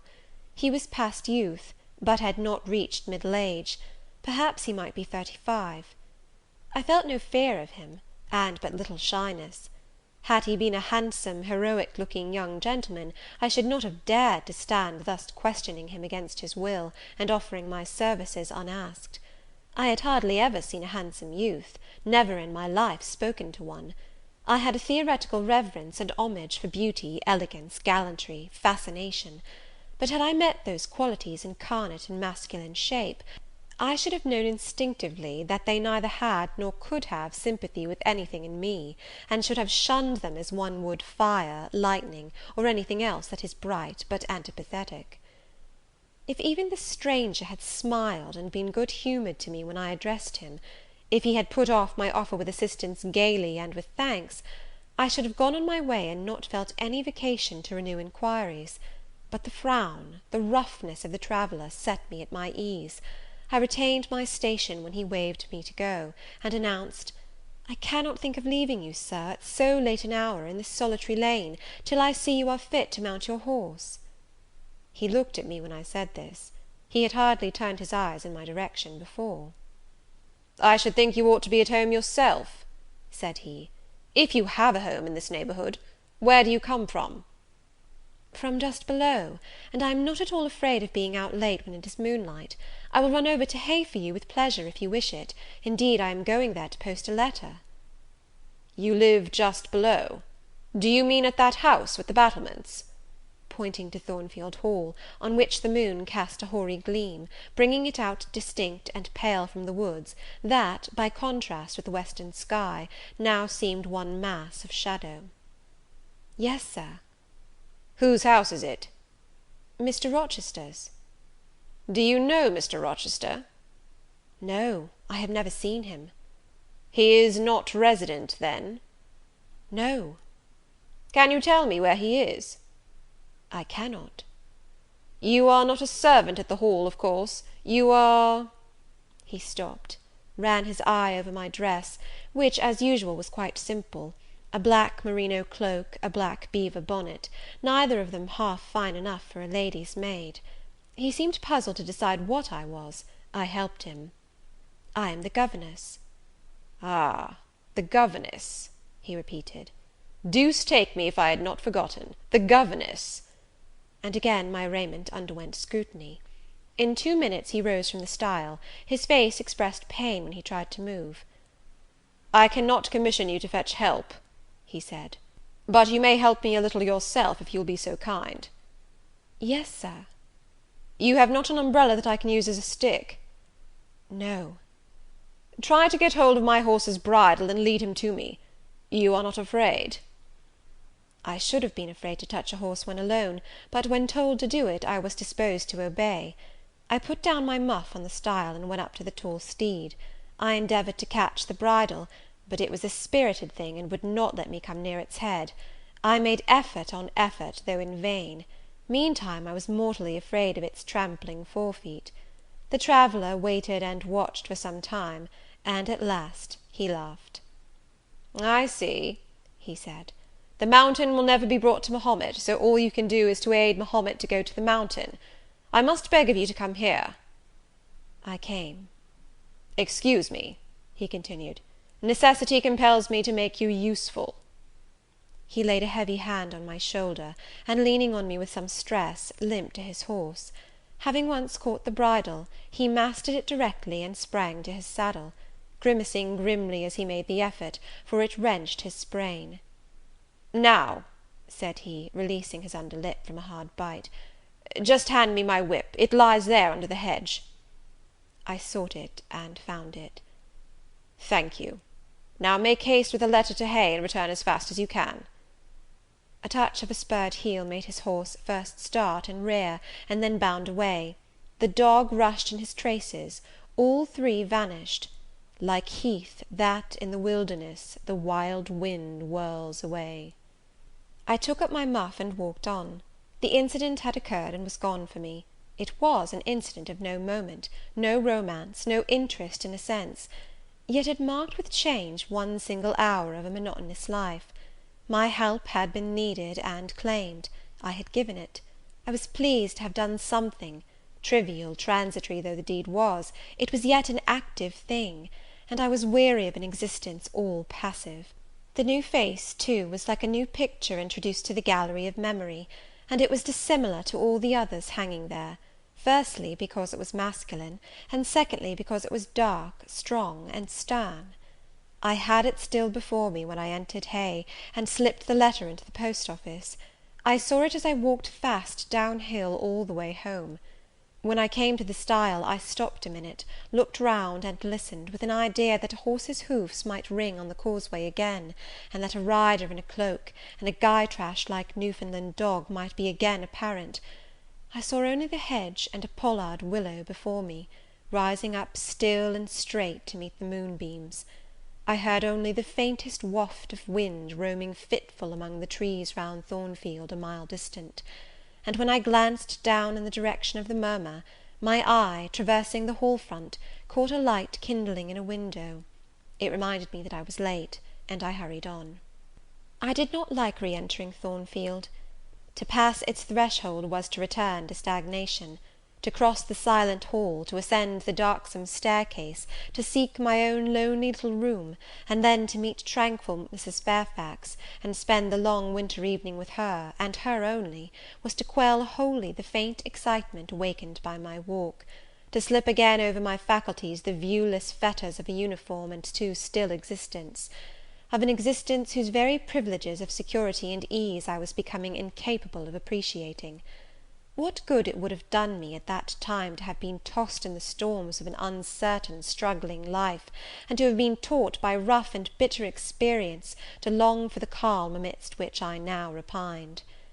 Yes, just as much good as it would do a man tired of sitting still in a too easy chair, to take a long walk; and just as natural was the wish to stir, under my circumstances, as it would be under his.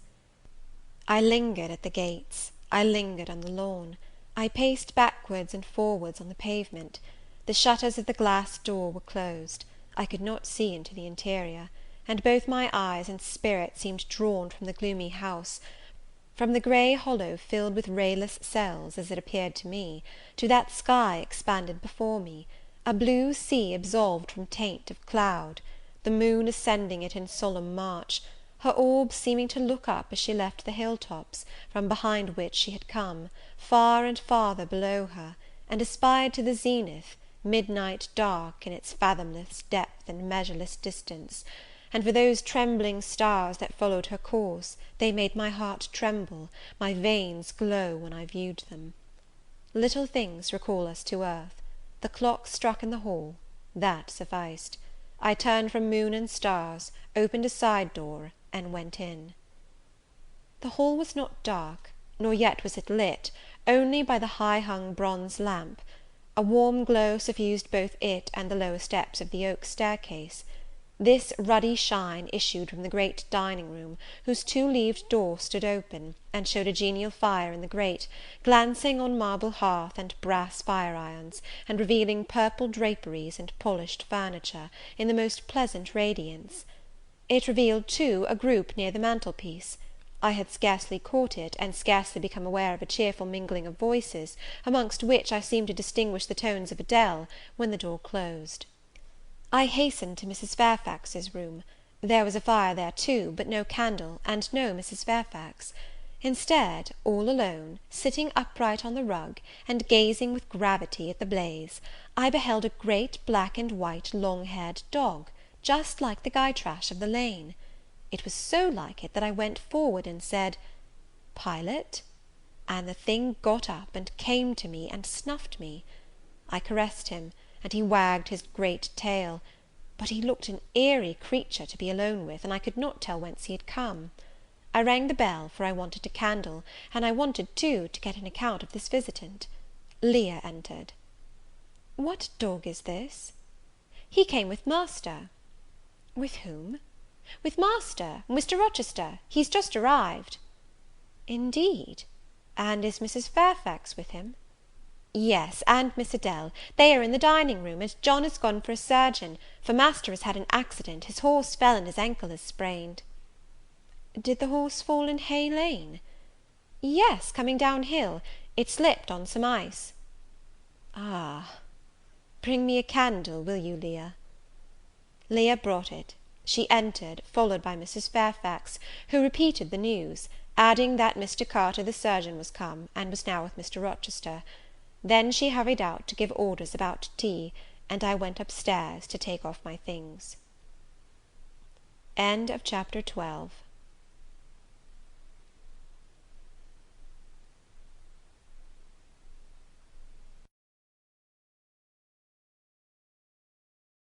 Jane Eyre, by Charlotte Bronte. Chapter 13. Mr. Rochester, it seems, by the surgeon's orders, went to bed early that night, nor did he rise soon next morning. When he did come down, it was to attend to business; his agent and some of his tenants were arrived, and waiting to speak with him. Adele and I had now to vacate the library; it would be in daily requisition as a reception-room for callers. A fire was lit in an apartment upstairs, and there I carried our books, and arranged it for the future schoolroom. I discerned in the course of the morning that Thornfield Hall was a changed place. No longer silent as a church, it echoed every hour or two to a knock at the door, or a clang of the bell. Steps, too, often traversed the hall, and new voices spoke in different keys below. A rill from the outer world was flowing through it. It had a master. For my part, I liked it better. Adele was not easy to teach that day. She could not apply. She kept running to the door, and looking over the banisters to see if she could get a glimpse of Mr. Rochester. Then she coined pretexts to go down stairs, in order, as I shrewdly suspected, to visit the library, where I knew she was not wanted. Then, when I got a little angry, and made her sit still, she continued to talk incessantly of her "ami, Monsieur Edward Fairfax de Rochester," as she dubbed him. I had not before heard his praenomens, and to conjecture what presents he had brought her; for it appears he had intimated the night before, that when his luggage came from Millcote, there would be found amongst it a little box in whose contents she had an interest. "Et cela doit signifier," said she, qu'il y aura là-dedans un cadeau pour moi, et peut-être pour vous aussi, mademoiselle. Monsieur a parlé de vous, il m'a demandé le nom de ma gouvernante, et si elle n'était pas une petite personne, assez mince, et un peu pâle. J'ai dit que oui, car c'est vrai, n'est-ce pas, mademoiselle? I and my pupil dined as usual in Mrs. Fairfax's parlour. The afternoon was wild and snowy, and we passed it in the schoolroom. At dark I allowed Adele to put away books and work, and to run down stairs; for, from the comparative silence below, and from the cessation of appeals to the door-bell, I conjectured that Mr. Rochester was now at liberty. Left alone, I walked to the window; but nothing was to be seen thence. Twilight and snowflakes together thickened the air, and hid the very shrubs on the lawn. I let down the curtain, and went back to the fireside. In the clear embers I was tracing a view, not unlike a picture I remembered to have seen of the Castle of Heidelberg on the Rhine, when Mrs. Fairfax came in, breaking up by her entrance the fiery mosaic I had been piecing together, and scattering too some heavy unwelcome thoughts that were beginning to throng on my solitude. "Mr. Rochester would be glad if you and your pupil would take tea with him in the drawing-room this evening," said she. "He has been so much engaged all day, that he could not ask to see you before." "When is his tea time?" I inquired. "Oh, at 6 o'clock; he keeps early hours in the country. You had better change your frock now. I will go with you and fasten it. Here is a candle." "Is it necessary to change my frock?" "Yes, you had better. I always dress for the evening when Mr. Rochester is here." This additional ceremony seemed somewhat stately. However, I repaired to my room, and, with Mrs. Fairfax's aid, replaced my black stuff dress by one of black silk, the best and the only additional one I had, except one of light grey, which, in my Lowood notions of the toilet, I thought too fine to be worn, except on first-rate occasions. "You want a brooch," said Mrs. Fairfax. I had a single little pearl ornament, which Miss Temple gave me as a parting keepsake. I put it on, and then we went down stairs. Unused as I was to strangers, it was rather a trial to appear thus formally summoned in Mr. Rochester's presence.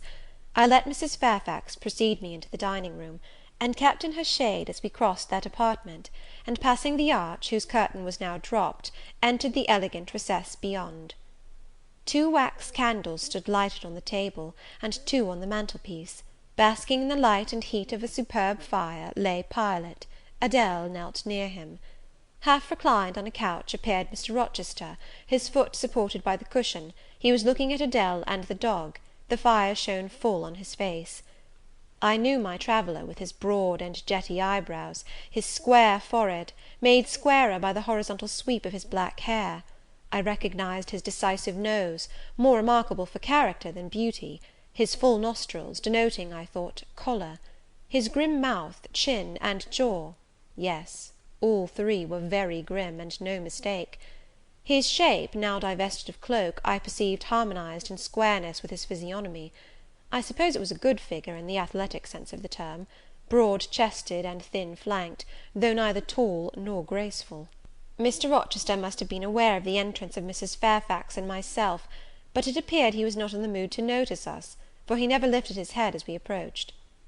"Here is Miss Eyre, Sir," said Mrs. Fairfax, in her quiet way.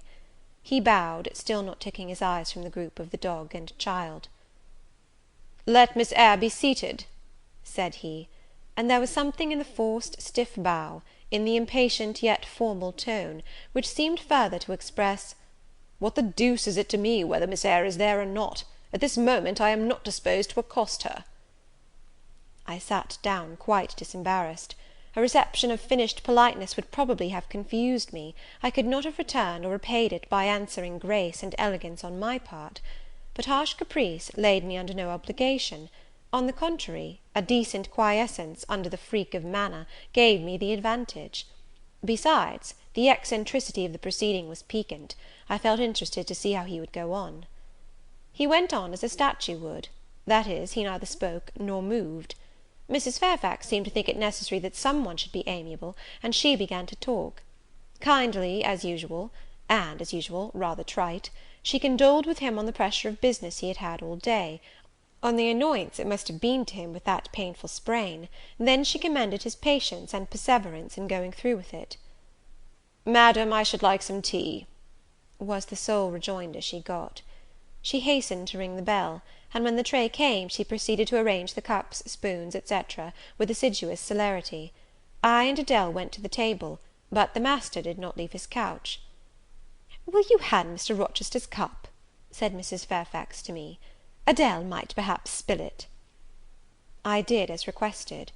As he took the cup from my hand, Adele, thinking the moment propitious for making a request in my favour, cried out, "N'est-ce pas, Monsieur, qu'il y a un cadeau pour Mademoiselle Eyre dans votre petit coffre?" "Who talks of cadeau?" said he gruffly. "Did you expect a present, Miss Eyre? Are you fond of presents?" And he searched my face with eyes that I saw were dark, irate, and piercing. "I hardly know, Sir. I have little experience of them. They are generally thought pleasant things." "Generally thought! But what do you think?" "I should be obliged to take time, Sir, before I could give you an answer worthy of your acceptance. A present has many faces to it, has it not? And one should consider all before pronouncing an opinion as to its nature." "Miss Eyre, you are not so unsophisticated as Adele. She demands a cadeau clamorously the moment she sees me. You beat about the bush." "Because I have less confidence in my deserts than Adele has. She can prefer the claim of old acquaintance, and the right too of custom; for she says you have always been in the habit of giving her playthings. But if I had to make out a case, I should be puzzled, since I am a stranger, and have done nothing to entitle me to an acknowledgment." "Oh, don't fall back on over modesty. I have examined Adele, and find you have taken great pains with her. She is not bright, she has no talents, yet in a short time she has made much improvement." "Sir, you have now given me my cadeau. I am obliged to you. It is the meed teachers most covet, praise of their pupils' progress." "Humph," said Mr. Rochester, and he took his tea in silence. "Come to the fire," said the master, when the tray was taken away, and Mrs. Fairfax had settled into a corner with her knitting, while Adele was leading me by the hand round the room, showing me the beautiful books and ornaments on the consoles and chiffonières. We obeyed as in duty bound. Adele wanted to take a seat on my knee, but she was ordered to amuse herself with Pilot. "You have been resident in my house 3 months?" "Yes, Sir." "And you came from—" "From Lowood School, in shire." "Ah, a charitable concern. How long were you there?" 8 years. 8 years! You must be tenacious of life. I thought half the time in such a place would have done up any constitution. No wonder you have rather the look of another world. I marvelled where you had got that sort of face. When you came on me in Hay Lane last night, I thought unaccountably of fairy tales, and had half a mind to demand whether you had bewitched my horse. I am not sure yet. Who are your parents?" "I have none." "Nor ever had, I suppose. Do you remember them?" "No." "I thought not. And so you were waiting for your people when you sat on that stile?" "For whom, Sir?" "For the men in green. It was a proper moonlight evening for them. Did I break through one of your rings, that you spread that damned ice on the causeway?" I shook my head. "The men in green all forsook England 100 years ago," said I, speaking as seriously as he had done; "and not even in Hay Lane, or the fields about it, could you find a trace of them. I don't think either summer or harvest, or winter moon, will ever shine on their revels more." Mrs. Fairfax had dropped her knitting, and, with raised eyebrows, seemed wondering what sort of talk this was. "Well," resumed Mr. Rochester, "if you disown parents, you must have some sort of kinsfolk, uncles and aunts?" "No, none that I ever saw." "And your home?" "I have none." "Where do your brothers and sisters live?" "I have no brothers or sisters." "Who recommended you to come here?"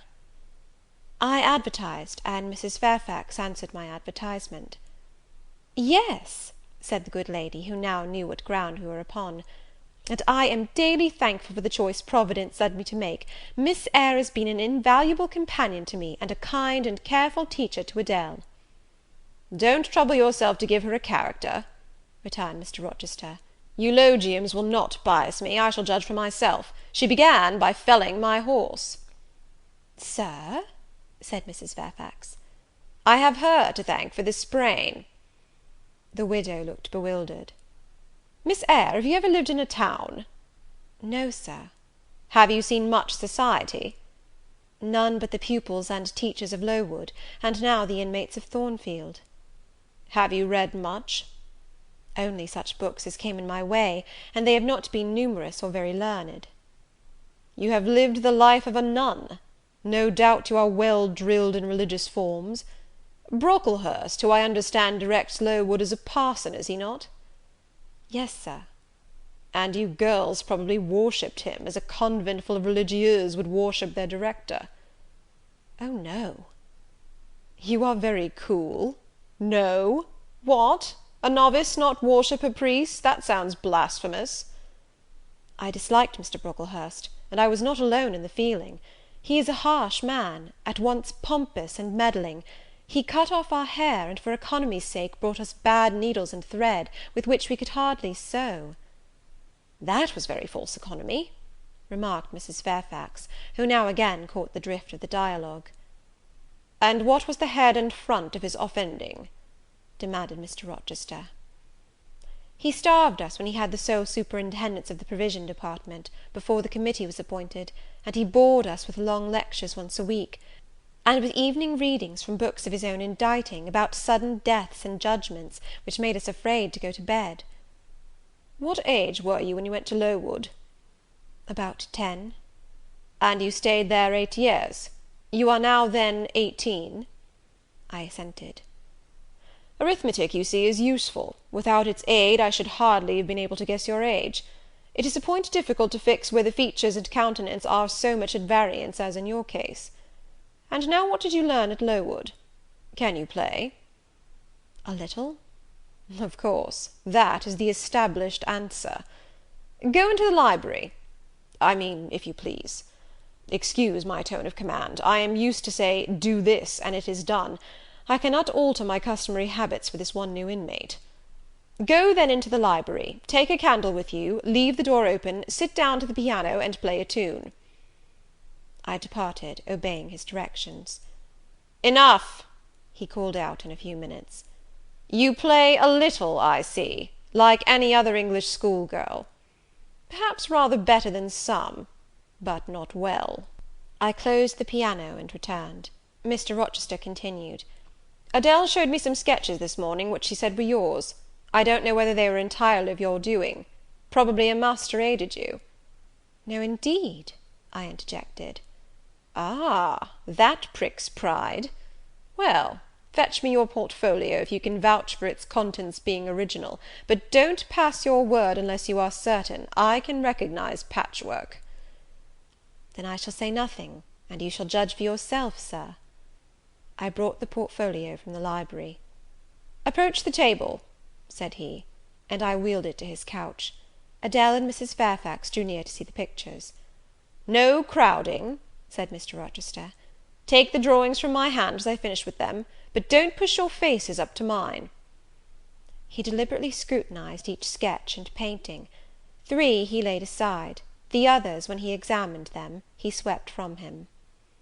"Take them off to the other table, Mrs. Fairfax," said he, "and look at them with Adele. You," glancing at me, "resume your seat and answer my questions. I perceive those pictures were done by one hand. Was that hand yours?" "Yes." "And when did you find time to do them? They have taken much time and some thought." "I did them in the last 2 vacations I spent at Lowood, when I had no other occupation."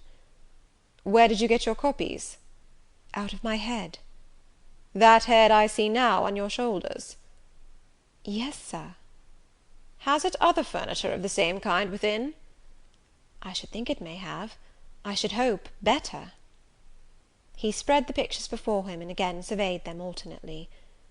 While he is so occupied, I will tell you, reader, what they are; and first I must premise that they are nothing wonderful. The subjects had, indeed, risen vividly on my mind. As I saw them with the spiritual eye, before I attempted to embody them, they were striking; but my hand would not second my fancy, and in each case it had brought out but a pale portrait of the thing I had conceived. These pictures were in water colours. The first represented clouds, low and livid, rolling over a swollen sea. All the distance was in eclipse; so, too, was the foreground. or rather the nearest billows, for there was no land. One gleam of light lifted into relief a half-submerged mast, on which sat a cormorant, dark and large, with wings flecked with foam. Its beak held a gold bracelet set with gems, that I had touched with as brilliant tints as my palette could yield, and as glittering distinctness as my pencil could impart. Sinking below the bird and mast, a drowned corpse glanced through the green water. A fair arm was the only limb clearly visible, whence the bracelet had been washed or torn. The second picture contained for foreground only the dim peak of a hill, with grass and some leaves slanting as if by a breeze. Beyond and above spread an expanse of sky, dark blue as at twilight. Rising into the sky was a woman's shape to the bust, portrayed in tints as dusk and soft as I could combine. The dim forehead was crowned with a star. The lineaments below were seen as through the suffusion of vapour. The eyes shone dark and wild, the hair streamed shadowy, like a beamless cloud torn by storm or electric travail. On the neck lay a pale reflection like moonlight. The same faint lustre touched the train of thin clouds from which rose and bowed this vision of the evening star. The third showed the pinnacle of an iceberg piercing a polar wintry sky. A muster of northern lights reared their dim lances, close serried along the horizon. Throwing these into distance, rose, in the foreground, a head, a colossal head, inclined towards the iceberg and resting against it. Two thin hands, joined under the forehead, and supporting it, drew up before the lower features a sable veil, a brow quite bloodless, white as bone, and an eye hollow and fixed, a blank of meaning, but for the glassiness of despair, alone were visible. Above the temples, amidst wreathed turban folds of black drapery, vague in its character and consistency as cloud, gleamed a ring of white flame, gemmed with sparkles of a more lurid tinge. This pale crescent was the likeness of a kingly crown. What it diademed was the shape which shape had none. "Were you happy when you painted these pictures?" asked Mr. Rochester presently. "I was absorbed, Sir. Yes, and I was happy. To paint them, in short, was to enjoy one of the keenest pleasures I have ever known." "That is not saying much. Your pleasures, by your own account, have been few. But I dare say you did exist in a kind of artist's dreamland while you blent and arranged these strange tints. Did you sit at them long each day?" "I had nothing else to do, because it was the vacation, and I sat at them from morning till noon, and from noon till night. The length of the midsummer days favoured my inclination to apply." "And you felt self-satisfied with the result of your ardent labours?" "Far from it.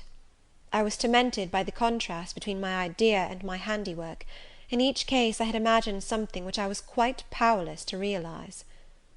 "Not quite. You have secured the shadow of your thought, but no more, probably. You had not enough of the artist's skill and science to give it full being. Yet the drawings are, for a schoolgirl, peculiar. As to the thoughts, they are elfish. These eyes in the evening star you must have seen in a dream. How could you make them look so clear, and yet not at all brilliant? For the planet above quells their rays. And what meaning is that in their solemn depth? And who taught you to paint wind? There is a high gale in that sky, and on this hill-top. Where did you see Latmos? For that is Latmos. There, put the drawings away." I had scarce tied the strings of the portfolio, when, looking at his watch, he said abruptly, "It is 9 o'clock. What are you about, Miss Eyre, to let Adele sit up so long? Take her to bed." Adele went to kiss him before quitting the room. He endured the caress, but scarcely seemed to relish it more than Pilot would have done, nor so much. "I wish you all good night now," said he, making a movement of the hand towards the door, in token that he was tired of our company, and wished to dismiss us. Mrs. Fairfax folded up her knitting, I took my portfolio, we curtsied to him, received a frigid bow in return, and so withdrew. "You said Mr. Rochester was not strikingly peculiar, Mrs. Fairfax," I observed, when I rejoined her in her room, after putting Adele to bed. "Well, is he?" "I think so. He is very changeful and abrupt." "True. No doubt he may appear so to a stranger, but I am so accustomed to his manner, I never think of it; and then if he has peculiarities of temper, allowance should be made." "Why?" "Partly because it is his nature, and we can none of us help our nature; and partly because he has painful thoughts, no doubt, to harass him, and make his spirits unequal." "What about?" "Family troubles, for one thing." "But he has no family." "Not now, but he has had, or at least relatives. He lost his elder brother a few years since." "His elder brother?" "Yes, the present Mr. Rochester has not been very long in possession of the property, only about 9 years." "9 years is a tolerable time. Was he so very fond of his brother as to be still inconsolable for his loss?" "Why, no, perhaps not. I believe there was some misunderstanding between them. Mr. Rowland Rochester was not quite just to Mr. Edward, and perhaps he prejudiced his father against him. The old gentleman was fond of money, and anxious to keep the family estate together. He did not like to diminish the property by division, and yet he was anxious that Mr. Edward should have wealth too, to keep up the consequence of the name; and soon after he was of age, some steps were taken that were not quite fair, and made a great deal of mischief. Old Mr. Rochester and Mr. Rowland combined to bring Mr. Edward into what he considered a painful position, for the sake of making his fortune. What the precise nature of that position was, I never clearly knew, but his spirit could not brook what he had to suffer in it. He is not very forgiving. He broke with his family, and now for many years he has led an unsettled kind of life. I don't think he has ever been resident at Thornfield for a fortnight together, since the death of his brother without a will left him master of the estate, and indeed no wonder he shuns the old place." "Why should he shun it?" "Perhaps he thinks it gloomy." The answer was evasive. I should have liked something clearer; but Mrs. Fairfax either could not or would not give me more explicit information of the origin and nature of Mr. Rochester's trials. She averred they were a mystery to herself, and that what she knew was chiefly from conjecture. It was evident, indeed, that she wished me to drop the subject, which I did accordingly. Chapter 13.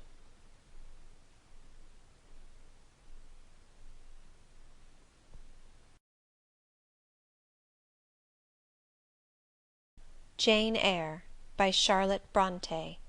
Chapter 14. For several subsequent days I saw little of Mr. Rochester.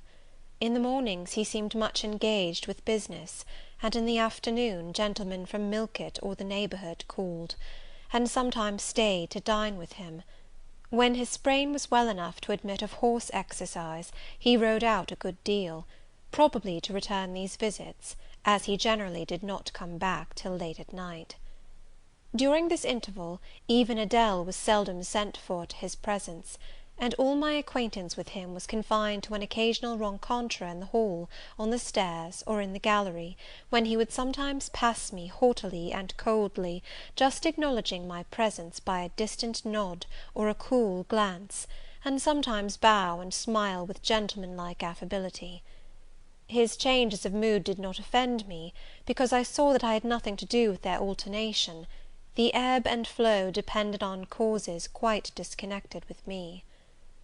One day he had had company to dinner, and had sent for my portfolio, in order, doubtless, to exhibit its contents. The gentleman went away early, to attend a public meeting at Millcote, as Mrs. Fairfax informed me; but the night being wet and inclement, Mr. Rochester did not accompany them. Soon after they were gone, he rang the bell. A message came that I and Adele were to go down stairs. I brushed Adele's hair and made her neat, and having ascertained that I was myself in my usual Quaker trim, where there was nothing to retouch, all being too close and plain, braided locks included, to admit of disarrangement, we descended. Adele wondering whether the petit coffre was at length come, for, owing to some mistake, its arrival had hitherto been delayed. She was gratified; there it stood, a little carton, on the table when we entered the dining room. She appeared to know it by instinct. "Ma boîte! Ma boîte!" exclaimed she, running towards it. "Yes, there is your boîte at last. Take it into a corner, you genuine daughter of Paris, and amuse yourself with disemboweling it," said the deep and rather sarcastic voice of Mr. Rochester, proceeding from the depths of an immense easy chair at the fireside. And mind," he continued, "don't bother me with any details of the anatomical process, or any notice of the condition of the entrails. Let your operation be conducted in silence. Tiens-toi tranquille, enfant, comprends-tu?" Adele seemed scarcely to need the warning. She had already retired to a sofa with her treasure, and was busy untying the cord which secured the lid.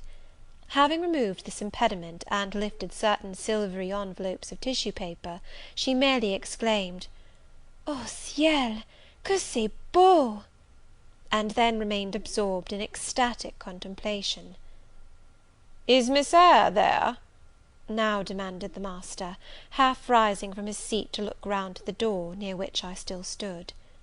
"Ah, well, come forward. Be seated here." He drew a chair near his own. "I am not fond of the prattle of children," he continued; "for, old bachelor as I am, I have no pleasant associations connected with their lisp. It would be intolerable to me to pass a whole evening tête-à-tête with a brat. Don't draw that chair farther off, Miss Eyre. Sit down exactly where I placed it, if you please, that is. Confound these civilities, I continually forget them. Nor do I particularly affect simple-minded old ladies. By the by, I must have mine in mind. It won't do to neglect her. She is a Fairfax, or wed to one, and blood is said to be thicker than water." He rang, and dispatched an invitation to Mrs. Fairfax, who soon arrived, knitting basket in hand. "Good evening, Madam. I sent to you for a charitable purpose. I have forbidden Adele to talk to me about her presents, and she is bursting with repletion. Have the goodness to serve her as an auditress and interlocutrice. It will be one of the most benevolent acts you ever performed." Adele, indeed, no sooner saw Mrs. Fairfax, than she summoned her to her sofa, and there quickly filled her lap with the porcelain, the ivory, the waxen contents of her boite, pouring out, meantime, explanations and raptures, in such broken English as she was mistress of. "Now I have performed the part of a good host," pursued Mr. Rochester. "Put my guests into the way of amusing each other, I ought to be at liberty to attend to my own pleasure. Miss Eyre, draw your chair still a little farther forward. You are yet too far back. I cannot see you without disturbing my position in this comfortable chair, which I have no mind to do." I did as I was bid, though I would much rather have remained somewhat in the shade; but Mr. Rochester had such a direct way of giving orders, it seemed a matter of course to obey him promptly. We were, as I have said, in the dining room. The lustre, which had been lit for dinner, filled the room with a festal breadth of light. The large fire was all red and clear. The purple curtains hung rich and ample before the lofty window and loftier arch. Everything was still, save the subdued chat of Adele, she dared not speak loud, and filling up each pause, the beating of winter rain against the panes. Mr. Rochester, as he sat in his damask-covered chair, looked different to what I had seen him look before, not quite so stern, much less gloomy. There was a smile on his lips, and his eyes sparkled, whether with wine or not I am not sure, but I think it very probable. He was, in short, in his after-dinner mood, more expanded and genial, and also more self-indulgent than the frigid and rigid temper of the morning. Still he looked preciously grim, cushioning his massive head against the swelling back of his chair, and receiving the light of the fire on his granite-hewn features, and in his great dark eyes; for he had great dark eyes, and very fine eyes too, not without a certain change in their depth sometimes, which, if it was not softness, reminded you, at least, of that feeling. He had been looking 2 minutes at the fire, and I had been looking the same length of time at him, when, turning suddenly, he caught my gaze fastened on his physiognomy. "You examine me, Miss Eyre," said he. "Do you think me handsome?" I should, if I had deliberated, have replied to this question by something conventionally vague and polite, but the answer somehow slipped from my tongue before I was aware. "No, Sir." "Ah? By my word, there is something singular about you," said he. "You have the air of a little Nonette. quaint, quiet, grave, and simple, as you sit with your hands before you, and your eyes generally bent on the carpet, except, by the by, when they are directed piercingly to my face, as just now, for instance. And when one asks you a question, or makes a remark to which you are obliged to reply, you rap out a round rejoinder, which, if not blunt, is at least brusque. What do you mean by it?" "Sir, I was too plain. I beg your pardon. I ought to have replied that it was not easy to give an impromptu answer to a question about appearances, that tastes mostly differ, and that beauty is of little consequence, or something of that sort." "You ought to have replied no such thing. Beauty of little consequence, indeed! And so, under pretence of softening the previous outrage, of stroking and soothing me into placidity, you stick a sly penknife under my ear. Go on. What fault do you find with me, pray?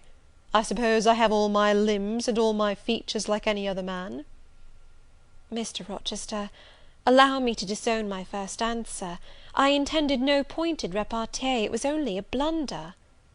"Just so. I think so, and you shall be answerable for it. Criticise me. Does my forehead not please you?" He lifted up the sable waves of hair which lay horizontally over his brow, and showed a solid enough mass of intellectual organs, but an abrupt deficiency where the suave sign of benevolence should have risen. "Now, Ma'am, am I a fool?" "Far from it, Sir. You would perhaps think me rude if I inquired in return whether you are a philanthropist?" "There again! Another stick of the penknife, when she pretended to pat my head; and that is because I said I did not like the society of children and old women, low be it spoken. No, young lady, I am not a general philanthropist, but I bear a conscience."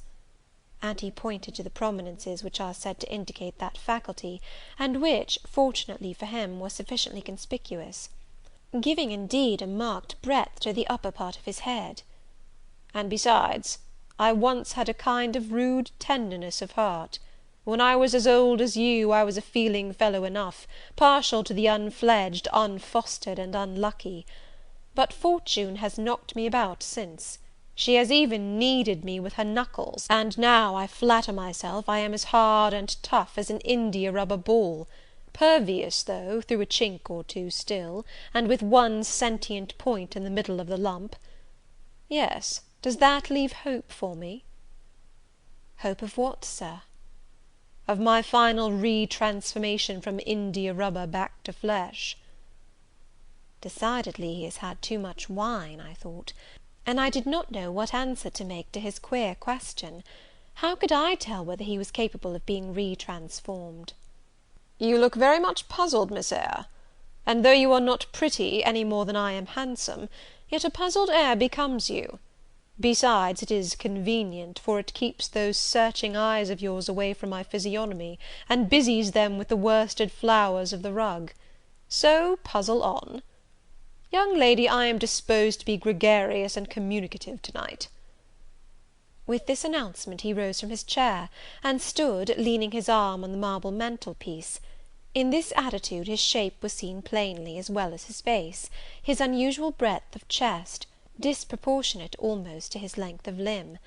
I am sure most people would have thought him an ugly man, yet there was so much unconscious pride in his port, so much ease in his demeanour, such a look of complete indifference to his own external appearance, so haughty a reliance on the power of other qualities, intrinsic or adventitious, to atone for the lack of mere personal attractiveness, that in looking at him one inevitably shared the indifference, and even in a blind imperfect sense, put faith in the confidence. "I am disposed to be gregarious and communicative to-night," he repeated, "and that is why I sent for you. The fire and the chandelier were not sufficient company for me, nor would Pilot have been, for none of these can talk. Adele is a degree better, but still far below the mark. Mrs. Fairfax, ditto. You, I am persuaded, can suit me if you will. You puzzled me the first evening I invited you down here. I have almost forgotten you since; other ideas have driven yours from my head. But to-night I am resolved to be at ease, to dismiss what importunes and recall what pleases. It would now please me to draw you out, to learn more of you. Therefore speak." Instead of speaking, I smiled, and not a very complacent or submissive smile either. "Speak," he urged. "What about, Sir?" "Whatever you like. I leave both the choice of subject and the manner of treating it entirely to yourself." Accordingly I sat and said nothing. If he expects me to talk for the mere sake of talking and showing off, he will find he has addressed himself to the wrong person, I thought. "You are dumb, Miss Eyre." I was dumb still. He bent his head a little towards me, and with a single hasty glance seemed to dive into my eyes. "Stubborn?" he said. "And annoyed? Ah, it is consistent. I put my request in an absurd, almost insolent form. Miss Eyre, I beg your pardon. The fact is, once for all, I don't wish to treat you as an inferior. That is," correcting himself, "I claim only such superiority as must result from 20 years' difference in age and a century's advance in experience.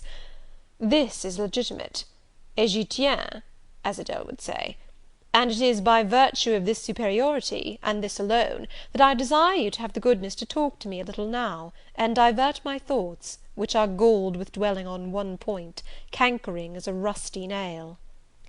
He had deigned an explanation, almost an apology, and I did not feel insensible to his condescension, and would not seem so.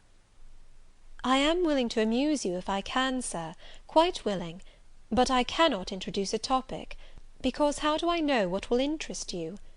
Ask me questions, and I will do my best to answer them." "Then, in the first place, do you agree with me that I have a right to be a little masterful, abrupt, perhaps exacting sometimes, on the grounds I stated, namely, that I am old enough to be your father, and that I have battled through a varied experience with many men of many nations, and roamed over half the globe, while you have lived quietly with one settled people in one house?" "Do as you please, Sir." "That is no answer; or rather it is very irritating, because a very evasive one. Reply clearly." "I don't think, Sir, you have a right to command me, merely because you are older than I, or because you have seen more of the world than I have. Your claim to superiority depends on the use you have made of your time and experience." "Promptly spoken. But I won't allow that, seeing it would never suit my case, as I have made an indifferent, not to say a bad, use of both advantages. Leaving superiority out of the question, then, you must still agree to receive my orders now and then, without being piqued or hurt by the tone of command. Will you?" I smiled. I thought to myself, Mr. Rochester is peculiar.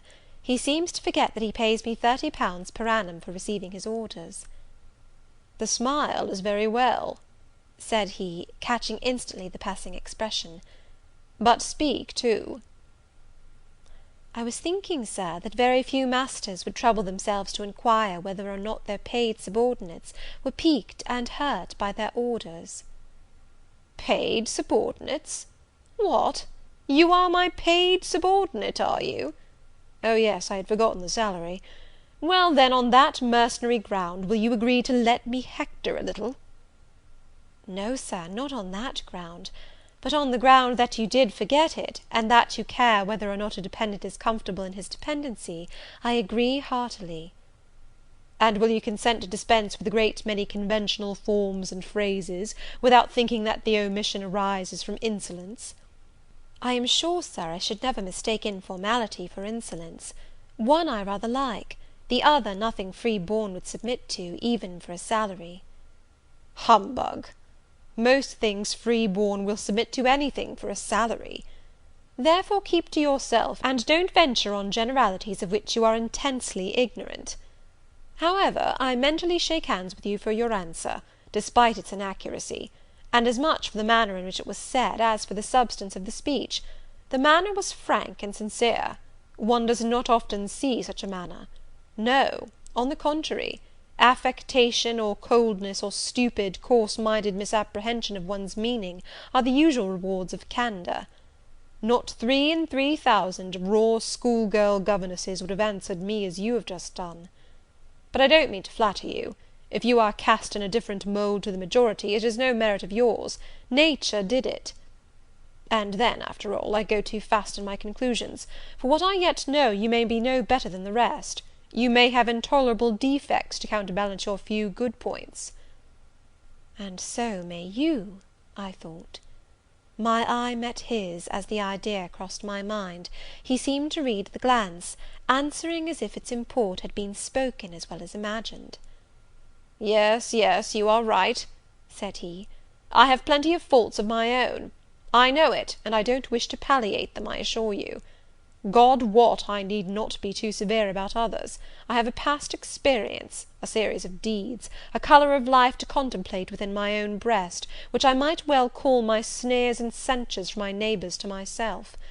I started, or rather, for like other defaulters, I like to lay half the blame on ill fortune and adverse circumstances, was thrust on to a wrong tack at the age of 21, and have never recovered the right course since. But I might have been very different. I might have been as good as you, wiser, almost as stainless. I envy you your peace of mind, your clean conscience, your unpolluted memory. Little girl, a memory without blot or contamination must be an exquisite treasure, an inexhaustible source of pure refreshment, is it not? How was your memory when you were 18, Sir? All right then. Limpid, salubrious. No gush of bilge water had turned it to fetid puddle. I was your equal at 18, quite your equal. Nature meant me to be, on the whole, a good man, Miss Eyre, one of the better kind, and you see I am not so. You would say you don't see it, at least I flatter myself I read as much in your eye. Beware, by the by, what you express with that organ. I am quick at interpreting its language.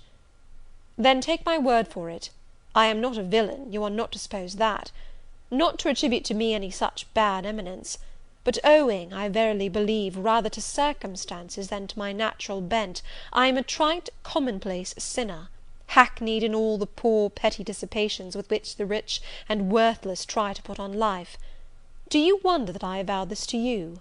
Know that in the course of your future life you will often find yourself elected the involuntarily confidant of your acquaintances' secrets.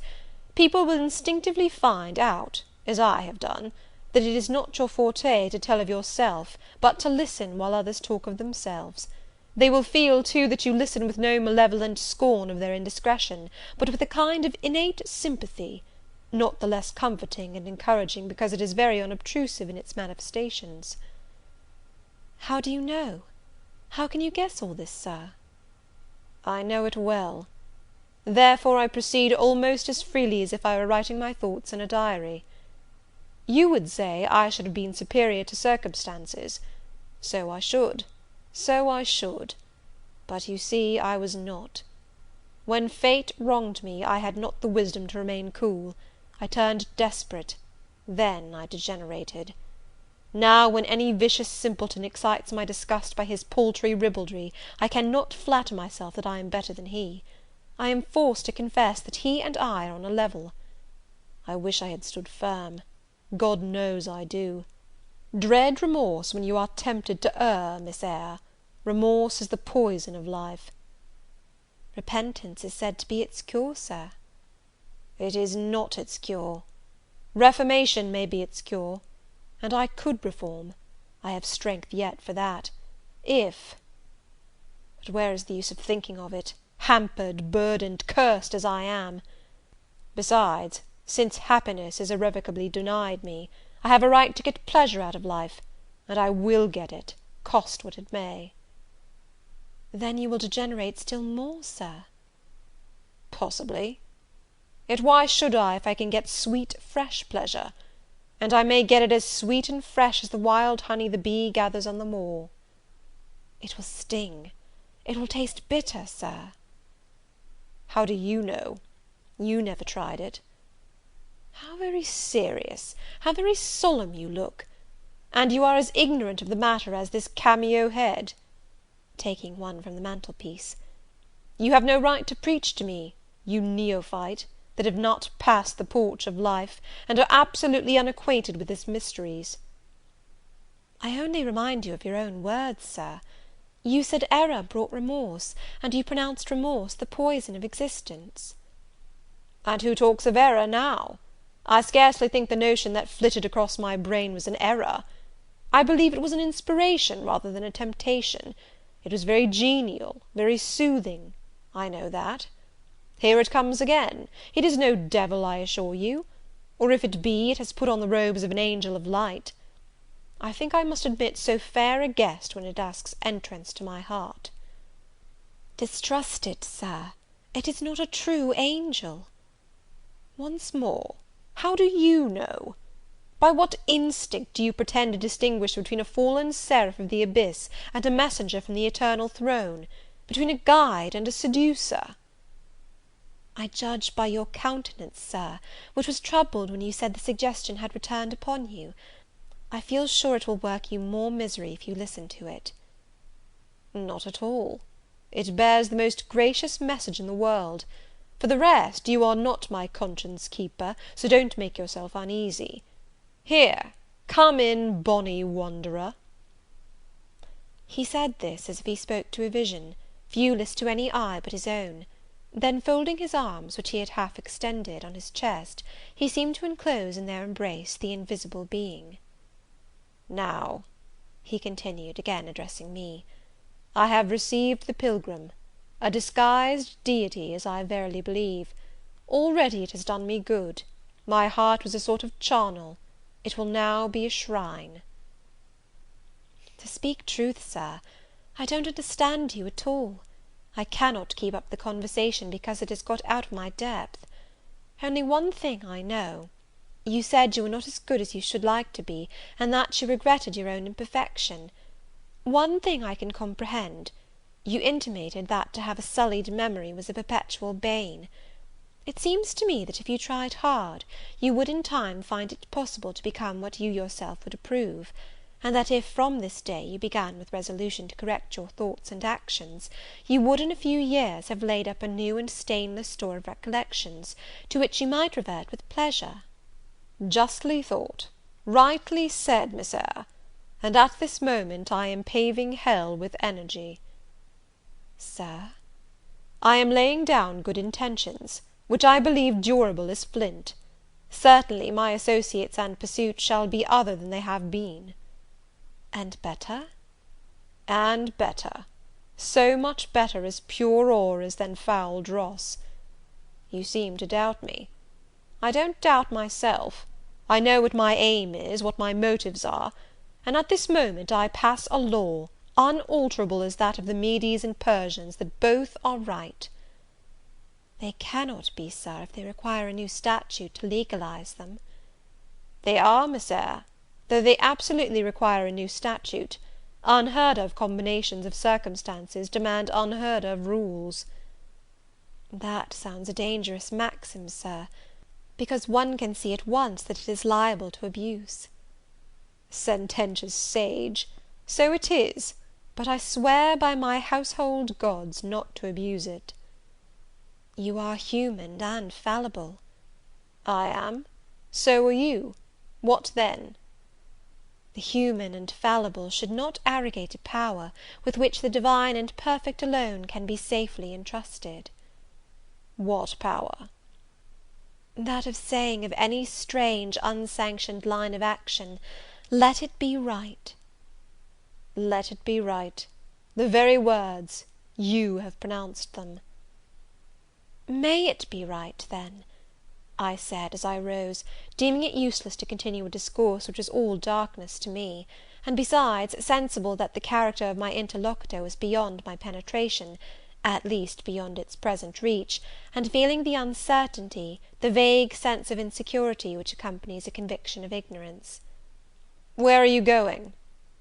"To put Adele to bed. It is past her bedtime." "You are afraid of me, because I talk like a sphinx." "Your language is enigmatical, Sir; but though I am bewildered, I am certainly not afraid." "You are afraid. Your self-love dreads a blunder." "In that sense I do feel apprehensive. I have no wish to talk nonsense." "If you did, it would be in such a grave, quiet manner, I should mistake it for sense. Do you never laugh, Miss Eyre? Don't trouble yourself to answer, I see you laugh rarely, but you can laugh very merrily. Believe me, you are not naturally austere, any more than I am naturally vicious. The low wood constraint still clings to you somewhat, controlling your features, muffling your voice, and restricting your limbs; and you fear in the presence of a man and a brother, or father, or master, or what you will, to smile too gaily, speak too freely, or move too quickly. But in time I think you will learn to be natural with me, as I find it impossible to be conventional with you; and then your looks and movements will have more vivacity and variety than they dare offer now. I see at intervals the glance of a curious sort of bird through the close set bars of a cage; a vivid, restless, resolute captive is there; were it but free, it would soar cloud high. You are still bent on going? It has struck 9, Sir. Never mind, wait a minute, Adele is not ready to go to bed yet. My position, Miss Eyre, with my back to the fire and my face to the room, favours observation. While talking to you, I have also occasionally watched Adele. I have my own reasons for thinking her a curious study, reasons that I may, nay, that I shall impart to you some day. She pulled out of her box about 10 minutes ago a little pink silk frock. Rapture lit her face as she unfolded it. Coquetry runs in her blood, blends with her brains, and seasons the marrow of her bones.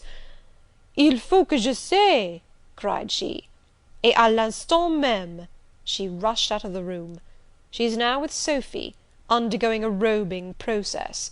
In a few minutes she will re-enter, and I know what I shall see: a miniature of Céline Varenne as she used to appear on the boards at the rising of... but never mind that. However, my tenderest feelings are about to receive a shock, such is my presentiment. Stay now to see whether it will be realized. Ere long, Adele's little foot was heard tripping across the hall. She entered, transformed as her guardian had predicted. A dress of rose-coloured satin, very short, and as full in the skirt as it could be gathered, replaced the brown frock she had previously worn. A wreath of rosebuds circled her forehead. Her feet were dressed in silk stockings and small white satin sandals. "Est-ce que ma robe va bien?" cried she, bounding forwards. "Et mes souliers, et mes bras! Tenez, je crois que je vais danser." And spreading out her dress, she chassed across the room, till, having reached Mr. Rochester, she wheeled lightly round before him on tiptoe, then dropped on one knee at his feet, exclaiming, "Monsieur, je vous remercie 1000 fois de votre bonté." Then rising, she added, "C'est comme cela que maman faisait, n'est-ce pas, Monsieur?" "Precisely," was the answer. "And comme cela she charmed my English gold out of my British breeches pocket. I have been green too, Miss Eyre; ay, grass green. Not a more vernal tint freshens you now than once freshened me. My spring is gone, however, but it has left me that French floweret on my hands, which in some moods I would fain be rid of, not valuing now the root whence it sprang, having found that it was of a sort which nothing but gold dust could manure. I have but half a liking to the blossom, especially when it looks so artificial as just now. I keep it and rear it rather on the Roman Catholic principle of expiating numerous sins, great or small, by one good work. I'll explain all this some day. Good night. End of chapter 14.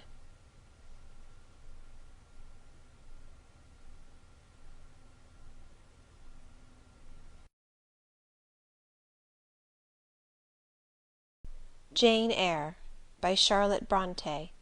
Chapter 15. Mr. Rochester did, on a future occasion, explain it. It was one afternoon, when he chanced to meet me and Adele in the grounds, and while she played with Pilot and her shuttlecock, he asked me to walk up and down a long beech avenue within sight of her. He then said that she was the daughter of a French opera dancer, Céline Varenne, towards whom he had once cherished what he called a grande passion. This passion Céline had professed to return with even superior ardour. He thought himself her idol, ugly as he was. He believed, as he said, that she preferred his taille d'athlete to the elegance of the Apollo Belvedere. And so, Miss Eyre, so much was I flattered by this preference of the Gallic sylph for her British gnome, that I installed her in hotel. I gave her a complete establishment of servants, a carriage, cashmeres, diamonds, dentelle, etc. In short, I began the process of ruining myself in the received style, like any other spoony. I had not, it seemed, the originality to chalk out a new road to shame and destruction, but trode the old track with stupid exactness not to deviate an inch from the beaten centre. I had, as I deserved to have, the fate of all other spoonies. Happening to call one evening when Céline did not expect me, I found her out; but it was a warm night, and I was tired with strolling through Paris, so I sat down in her boudoir, happy to breathe the air consecrated so lately by her presence. No, I exaggerate. I never thought that there was any consecrating virtue about her. It was rather a sort of pastille perfume she had left, a scent of musk and amber than an odour of sanctity. I was just beginning to stifle with the fumes of conservatory flowers and sprinkled essences, when I bethought myself to open the window and step out on to the balcony. It was moonlight and gaslight besides, and very still and serene. The balcony was furnished with a chair or two. I sat down and took out a cigar. I will take one now, if you will excuse me. Here ensued a pause, filled up by the producing and lighting of a cigar. Having placed it to his lips, and breathed a trail of Havana incense on the freezing and sunless air, he went on. I liked bonbons, too, in those days, Miss Eyre, and I was croquant, overlook the barbarism, croquant chocolat confit, and smoking alternately, and watching meantime the equipage that rolled along the fashionable streets toward the neighbouring opera house, when in an elegant close carriage, drawn by a beautiful pair of English horses, and distinctly seen in the brilliant city night, I recognized the voiture I had given Céline. She was returning. Of course my heart thumped with impatience against the iron rails I leant upon. The carriage stopped, as I had expected, at the hotel door. My flame, that is the very word for an opera inamorata, alighted. Though muffled in a cloak, an unnecessary encumbrance, by the by, on so warm a June evening, I knew her instantly by her little foot, seen peeping from the skirt of her dress as she skipped from the carriage step.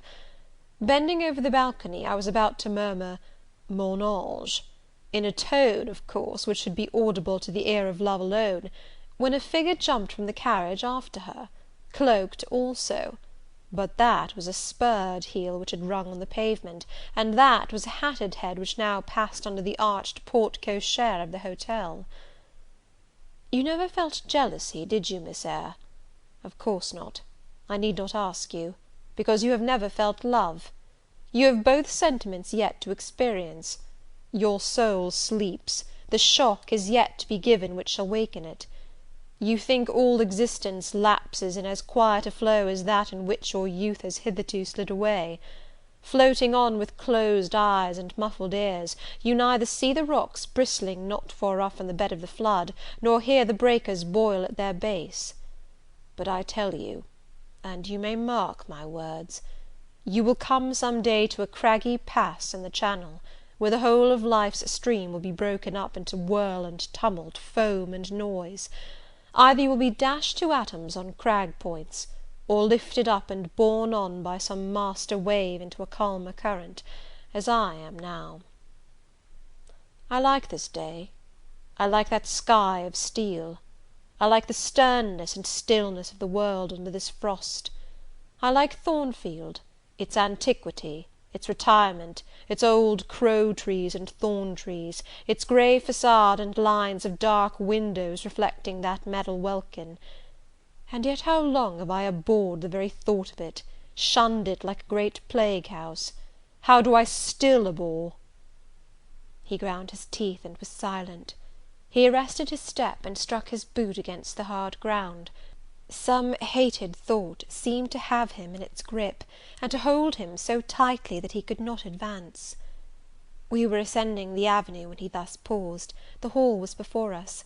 Lifting his eye to its battlements, he cast over them a glare such as I never saw before or since. Pain, shame, ire, impatience, disgust, detestation, seemed momentarily to hold a quivering conflict in the large pupil dilating under his ebon eyebrow. Wild was the wrestle which should be paramount; but another feeling rose and triumphed, something hard and cynical, self-willed and resolute. It settled his passion, and petrified his countenance. He went on.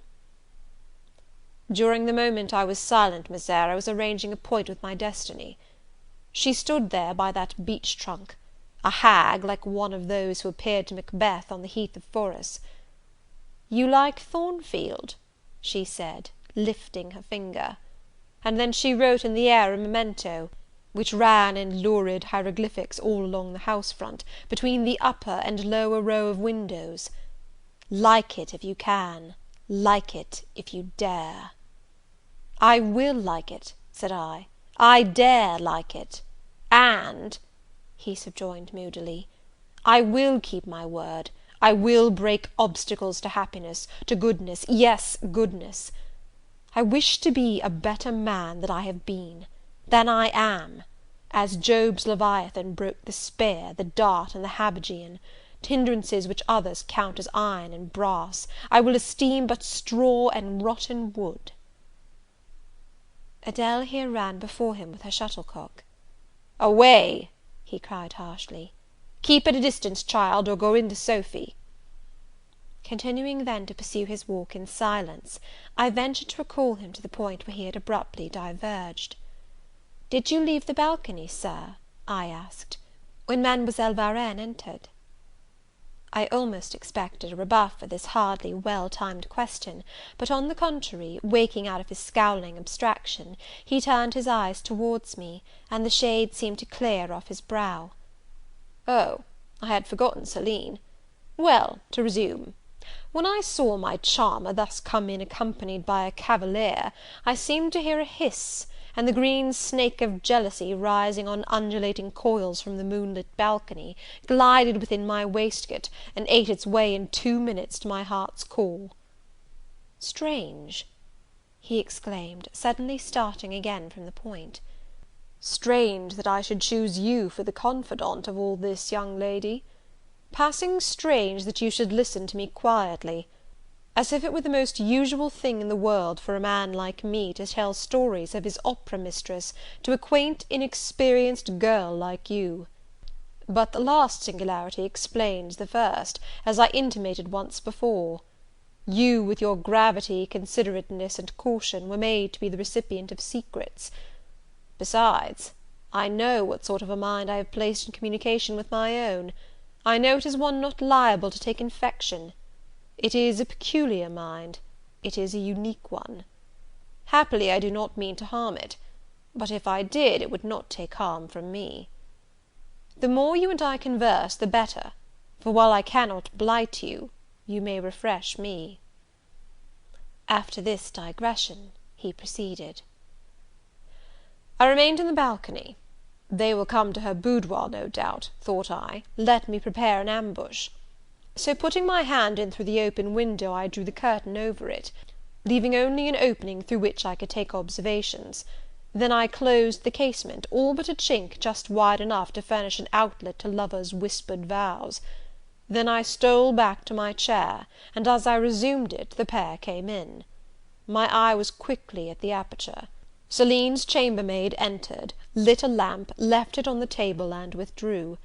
The couple were thus revealed to me clearly.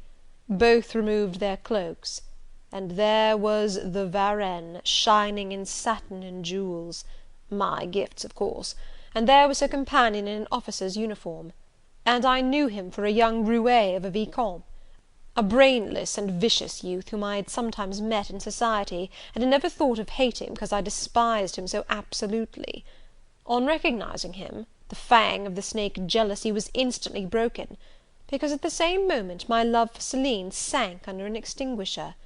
A woman who could betray me for such a rival was not worth contending for; she deserved only scorn; less, however, than I, who had been her dupe. They began to talk. Their conversation eased me completely. Frivolous, mercenary, heartless, and senseless, It was rather calculated to weary than enrage a listener. A card of mine lay on the table. This, being perceived, brought my name under discussion. Neither of them possessed an energy or wit to belabour me soundly, but they insulted me as coarsely as they could in their little way, especially Céline, who even waxed rather brilliant on my personal defects, deformities, she termed them. Now it had been her custom to launch out into fervent admiration of what she called my beauté mâle, wherein she differed diametrically from you, who told me point blank, at the second interview, that you did not think me handsome. The contrast struck me at the time, and Adele here came running up again. Monsieur, John has just been to say that your agent has called and wishes to see you. Ah, in that case I must abridge. Opening the window, I walked in upon them, liberated Céline from my protection, gave her notice to vacate her hotel, offered her a purse for immediate exigencies, disregarded screams, hysterics, prayers, protestations, convulsions, made an appointment with the Vicomte for a meeting at the Bois de Boulogne. Next morning I had the pleasure of encountering him, left a bullet in one of his poor etiolated arms, feeble as the wing of a chicken in the pip, and then thought I had done with the whole crew. But unluckily the Varenne, 6 months before, had given me this fillette Adele, who, she affirmed, was my daughter; and perhaps she may be, though I see no proofs of such grim paternity written in her countenance. Pilot is more like me than she. Some years after I had broken with the mother, she abandoned her child, and ran away to Italy with a musician or singer. I acknowledged no natural claim, on Adele's part, to be more supported by me, nor do I now acknowledge any, for I am not her father; but hearing that she was quite destitute, I e'en took the poor thing out of the slime and mud of Paris, and transplanted it here, to grow up clean in the wholesome soil of an English country garden. Mrs. Fairfax found you to train it; but now you know that it is the illegitimate offspring of a French opera girl, you'll perhaps think differently of your post and protégée. You will be coming to me some day with notice that you have found another place, that you beg me to look out for a new governess, etc. Eh? No, Adele is not answerable for either her mother's faults or yours. I have a regard for her, and now that I know she is, in a sense, parentless, forsaken by her mother and disowned by you, Sir, I shall cling closer to her than before. How could I possibly prefer the spoilt pet of a wealthy family, who would hate her governess as a nuisance, to a lonely little orphan, who leans towards her as a friend? Oh, that is the light in which you view it. Well, I must go in now, and you too. It darkens. But I stayed out a few minutes longer with Adele and Pilot, ran a race with her, and played a game of battledore and shuttlecock. When we went in, and I had removed her bonnet and coat, I took her on my knee, kept her there an hour, allowing her to prattle as she liked, not rebuking even some little freedoms and trivialities into which she was apt to stray when much noticed, and which betrayed in her a superficiality of character, inherited probably from her mother, hardly congenial to an English mind. Still she had her merits, and I was disposed to appreciate all that was good in her to the utmost. I sought in her countenance and features a likeness to Mr. Rochester, but found none. No trait, no turn of expression announced relationship. It was a pity. If she could but have been proved to resemble him, he would have thought more of her. It was not till after I had withdrawn to my own chamber for the night that I steadily reviewed the tale Mr. Rochester had told me. As he had said, there was probably nothing at all extraordinary in the substance of the narrative itself. A wealthy Englishman's passion for a French dancer, and her treachery to him, were everyday matters enough, no doubt, in society; but there was something decidedly strange in the paroxysm of emotion which had suddenly seized him when he was in the act of expressing the present contentment of his mood, and his newly revived pleasure in the old hall and its environs. I meditated wonderingly on this incident, but gradually quitting it, as I found it for the present inexplicable, I turned to the consideration of my master's manner to myself. The confidence he had thought fit to repose in me seemed a tribute to my discretion. I regarded and accepted it as such. His deportment had now, for some weeks, been more uniform towards me than at the first. I never seemed in his way; he did not take fits of chilling hauteur; when he met me unexpectedly, the encounter seemed welcome. He had always a word and sometimes a smile for me. When summoned by formal invitation to his presence, I was honoured by a cordiality of reception that made me feel I really possessed the power to amuse him, and that these evening conferences were sought as much for his pleasure as for my benefit. I, indeed, talked comparatively little, but I heard him talk with relish. It was his nature to be communicative. He liked to open to a mind unacquainted with the world glimpses of its scenes and ways. I do not mean its corrupt scenes and wicked ways, but such as derived their interest from the great scale on which they were acted, the strange novelty by which they were characterized. And I had a keen delight in receiving the new ideas he offered, in imagining the new pictures he portrayed, and following him in thought through the new regions he disclosed, never startled or troubled by one noxious illusion. The ease of his manner freed me from painful restraint. The friendly frankness, as correct as cordial, with which he treated me, drew me to him. I felt at times as if he were my relation rather than my master. Yet he was imperious sometimes still; but I did not mind that. I saw it was his way. So happy, so gratified did I become with this new interest added to life, that I ceased to pine after kindred.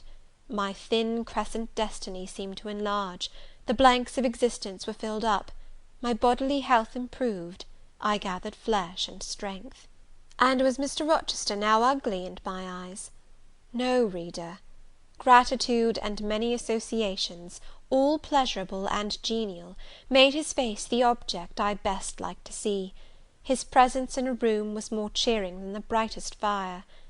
Yet I had not forgotten his faults; indeed I could not, for he brought them frequently before me.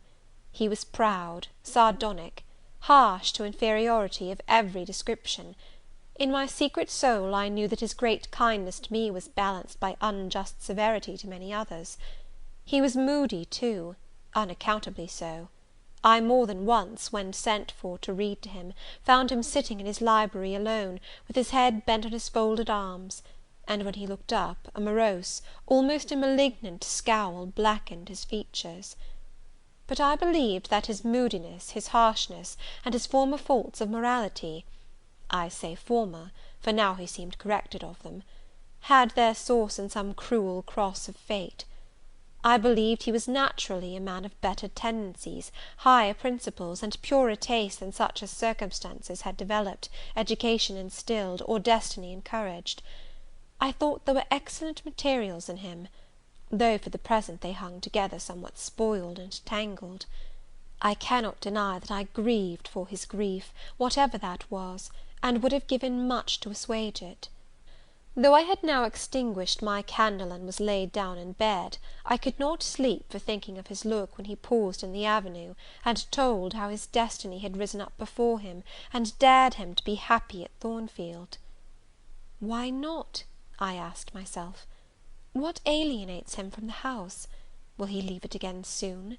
Mrs. Fairfax said he seldom stayed here longer than a fortnight at a time, and he has now been resident 8 weeks. If he does go, the change will be doleful. Suppose he should be absent spring, summer, and autumn, how joyless sunshine and fine days will seem! I hardly know whether I had slept or not after this musing. At any rate, I started wide awake on hearing a vague murmur, peculiar and lugubrious, which sounded, I thought, just above me. I wished I had kept my candle burning. The night was drearily dark, my spirits were depressed.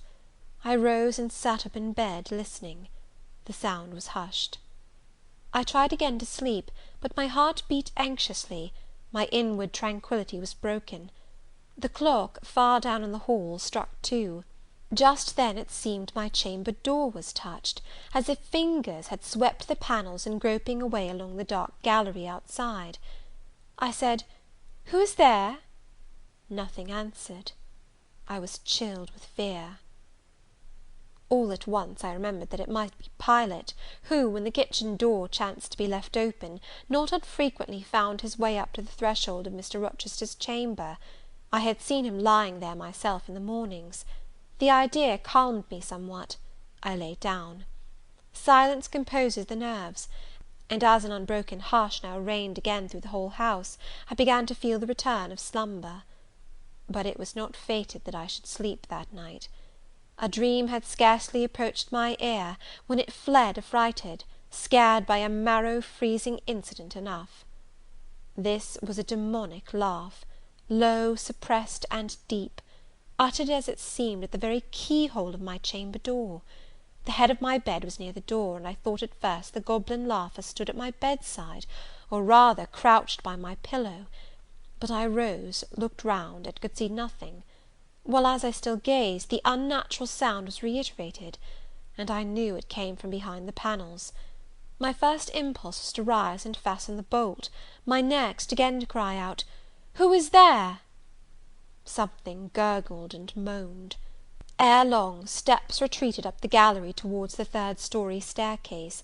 A door had lately been made to shut in that staircase. I heard it open and close, and all was still. Was that Grace Poole? And is she possessed with a devil? thought I. Impossible now to remain longer by myself. I must go to Mrs. Fairfax. I hurried on my frock and a shawl. I withdrew the bolt and opened the door with a trembling hand. There was a candle burning just outside, and on the matting in the gallery. I was surprised at this circumstance, but still more was I amazed to perceive the air quite dim, as if filled with smoke; and while looking to the right hand and left, to find whence these blue wreaths issued, I became further aware of a strong smell of burning. Something creaked. It was a door ajar, and that door was Mr. Rochester's, and the smoke rushed in a cloud from thence. I thought no more of Mrs. Fairfax, I thought no more of Grace Poole or the laugh. In an instant I was within the chamber. Tongues of flame darted round the bed, the curtains were on fire. In the midst of blaze and vapour, Mr. Rochester lay stretched motionless in deep sleep. "Wake, wake!" I cried. I shook him, but he only murmured and turned; the smoke had stupefied him. Not one moment could be lost, the very sheets were kindling. I rushed to his basin and ewer; fortunately one was wide and the other deep, and both were filled with water. I heaved them up, deluged the bed and its occupant, flew back to my own room, brought my own water jug, baptized the couch afresh, and by God's aid succeeded in extinguishing the flames which were devouring it. The hiss of the quenched element, the breakage of a pitcher which I flung from my hand when I had emptied it, and above all the splash of the shower bath I had liberally bestowed, roused Mr. Rochester at last. Though it was now dark, I knew he was awake, because I heard him fulminating strange anathemas at finding himself lying in a pool of water. "Is there a flood?" he cried. "No, Sir," I answered, "but there has been a fire. Get up, do! You are quenched now. I will fetch you a candle." "In the names of all the elves in Christendom, is that Jane Eyre?" he demanded. "What have you done with me? Witch, sorceress? Who was in the room besides you? Have you plotted to drown me?" "I will fetch you a candle, Sir, and in Heaven's name get up! Somebody has plotted something; you cannot too soon find out who and what it is."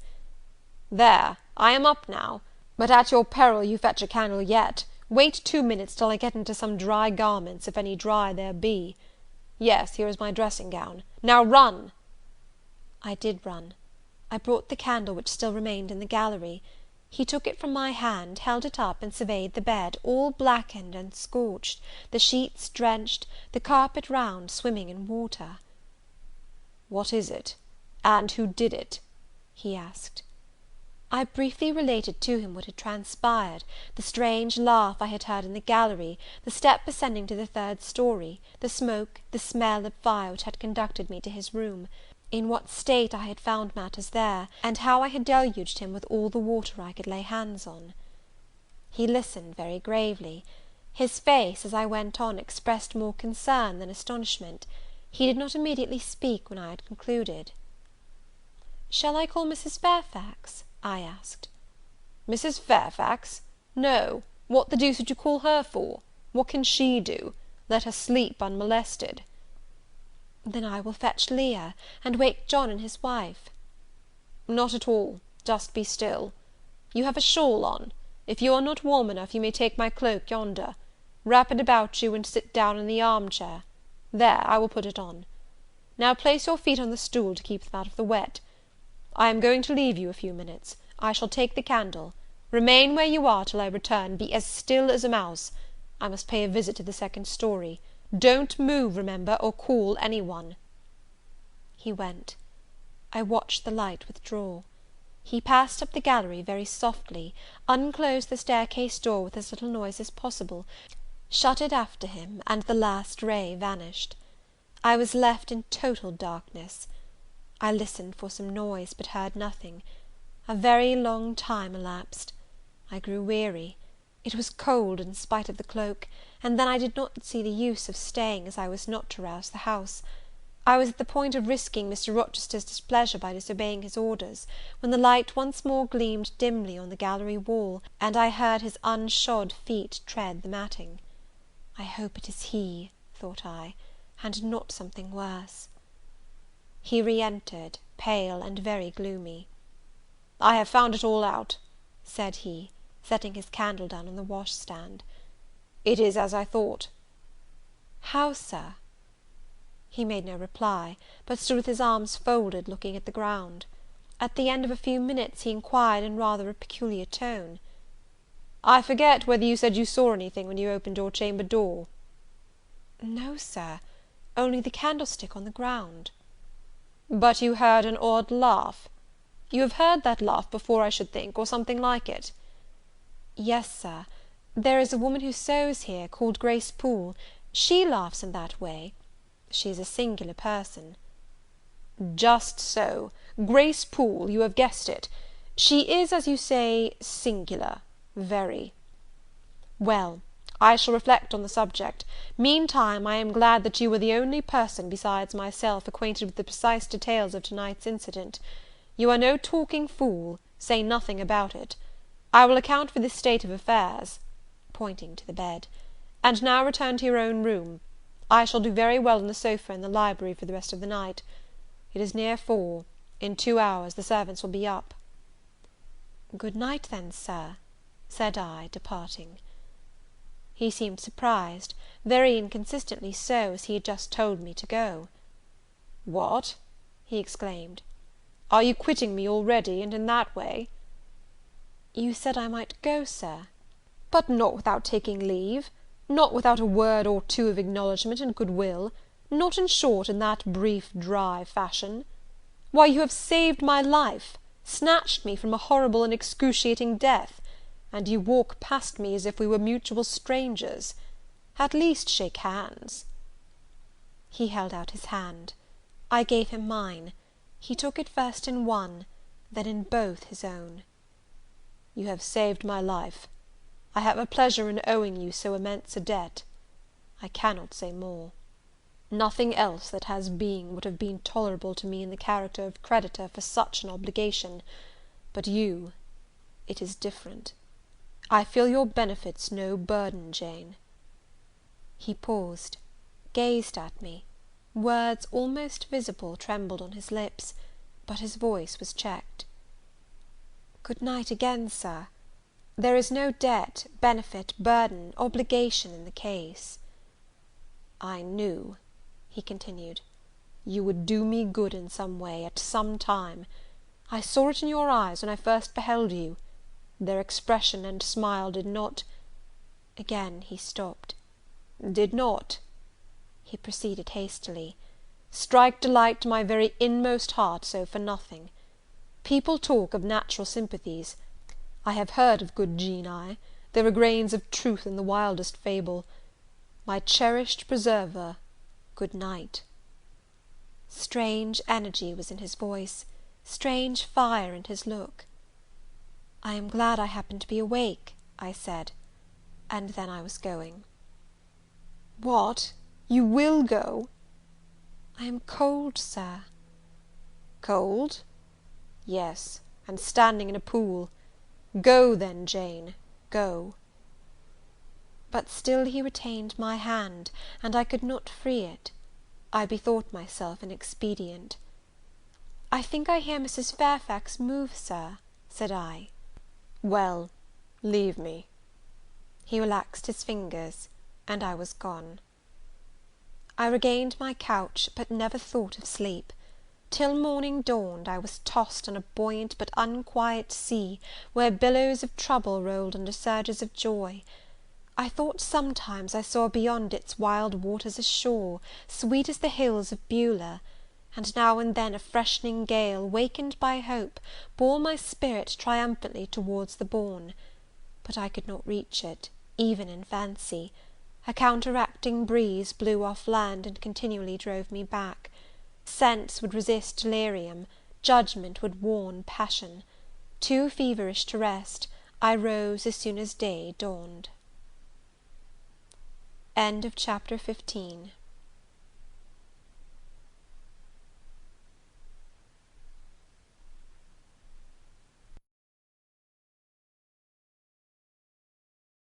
Jane Eyre, by Charlotte Bronte. Chapter 16. I both wished and feared to see Mr. Rochester on the day which followed this sleepless night. I wanted to hear his voice again, yet feared to meet his eye. During the early part of the morning I momentarily expected his coming. He was not in the frequent habit of entering the schoolroom, but he did step in for a few minutes sometimes, and I had the impression that he was sure to visit it that day. But the morning passed just as usual. Nothing happened to interrupt the quiet course of Adele's studies. Only soon after breakfast I heard some bustle in the neighbourhood of Mr. Rochester's chamber, Mrs. Fairfax's voice, and Leah's, and the cook's, that is, John's wife, and even John's own gruff tones. There were exclamations of, "What a mercy master was not burnt in his bed!" "It is always dangerous to keep a candle lit at night." "How providential that he had presence of mind to think of the water jug!" "I wonder he waked nobody." "It is to be hoped he will not take cold with sleeping on the library sofa," etc. To much confabulation succeeded a sound of scrubbing and setting to rights, and when I passed the room, in going downstairs to dinner, I saw through the open door that all was again restored to complete order, only the bed was stripped of its hangings. Leah stood up in the window-seat, rubbing the panes of glass dimmed with smoke.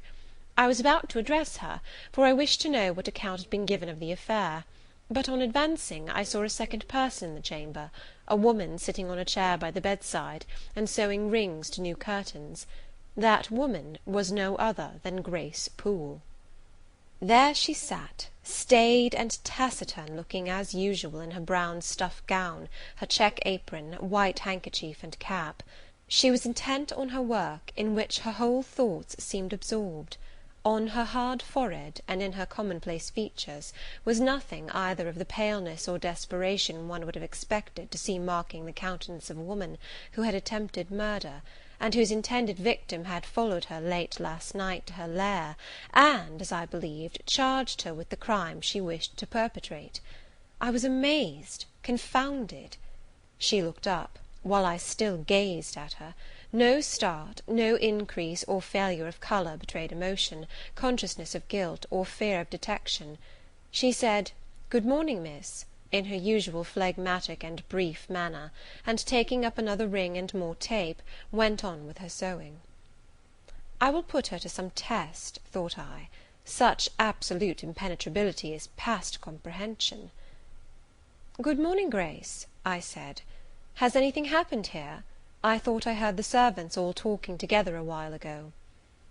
"Only master had been reading in his bed last night. He fell asleep with his candle lit, and the curtains got on fire, but fortunately he awoke before the bedclothes or the woodwork caught, and contrived to quench the flames with the water in the ewer." "A strange affair," I said, in a low voice.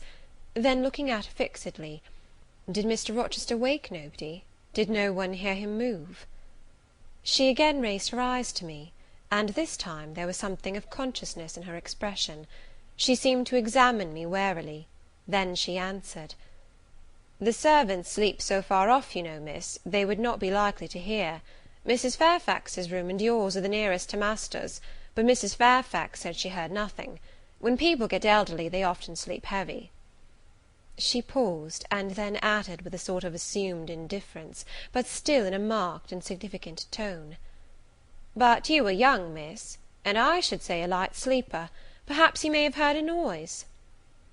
"I did," said I, dropping my voice, so that Leah, who was still polishing the panes, could not hear me. and at first I thought it was Pilot; but Pilot cannot laugh, and I am certain I heard a laugh, and a strange one.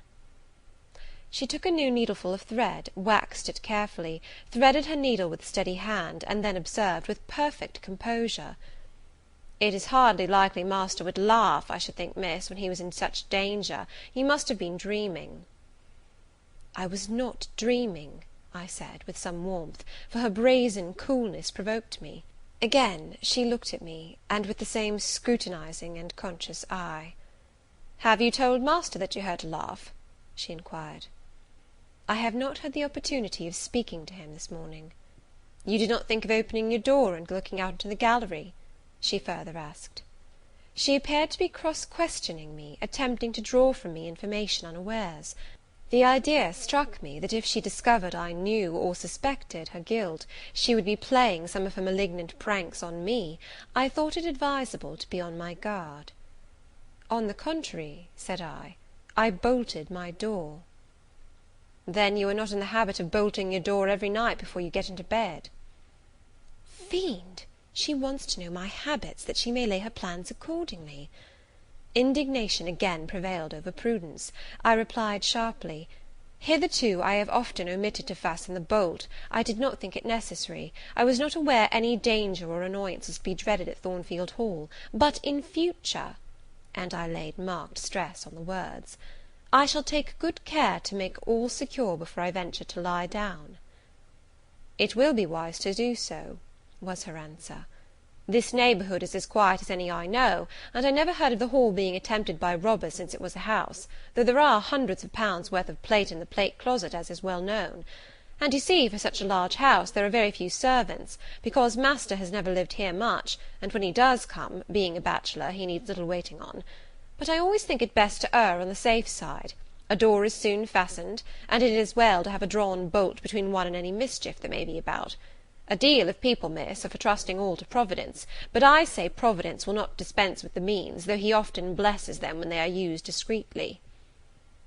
And here she closed her harangue, a long one for her, and uttered with the demureness of a Quakeress.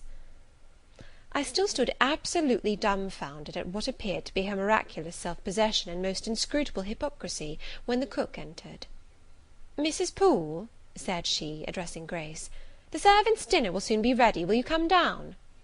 "No, just put my pint of porter and a bit of pudding on a tray, and I'll carry it upstairs." "You'll have some meat?" "Just a morsel, and a taste of cheese, that's all." "And the sago?" "Never mind it at present. I shall be coming down before tea time. I'll make it myself." The cook here turned to me, saying that Mrs. Fairfax was waiting for me, so I departed.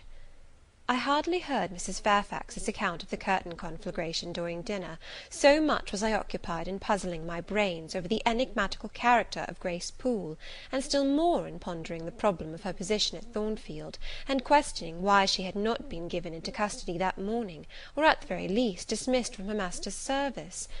He had almost as much as declared his conviction of her criminality last night.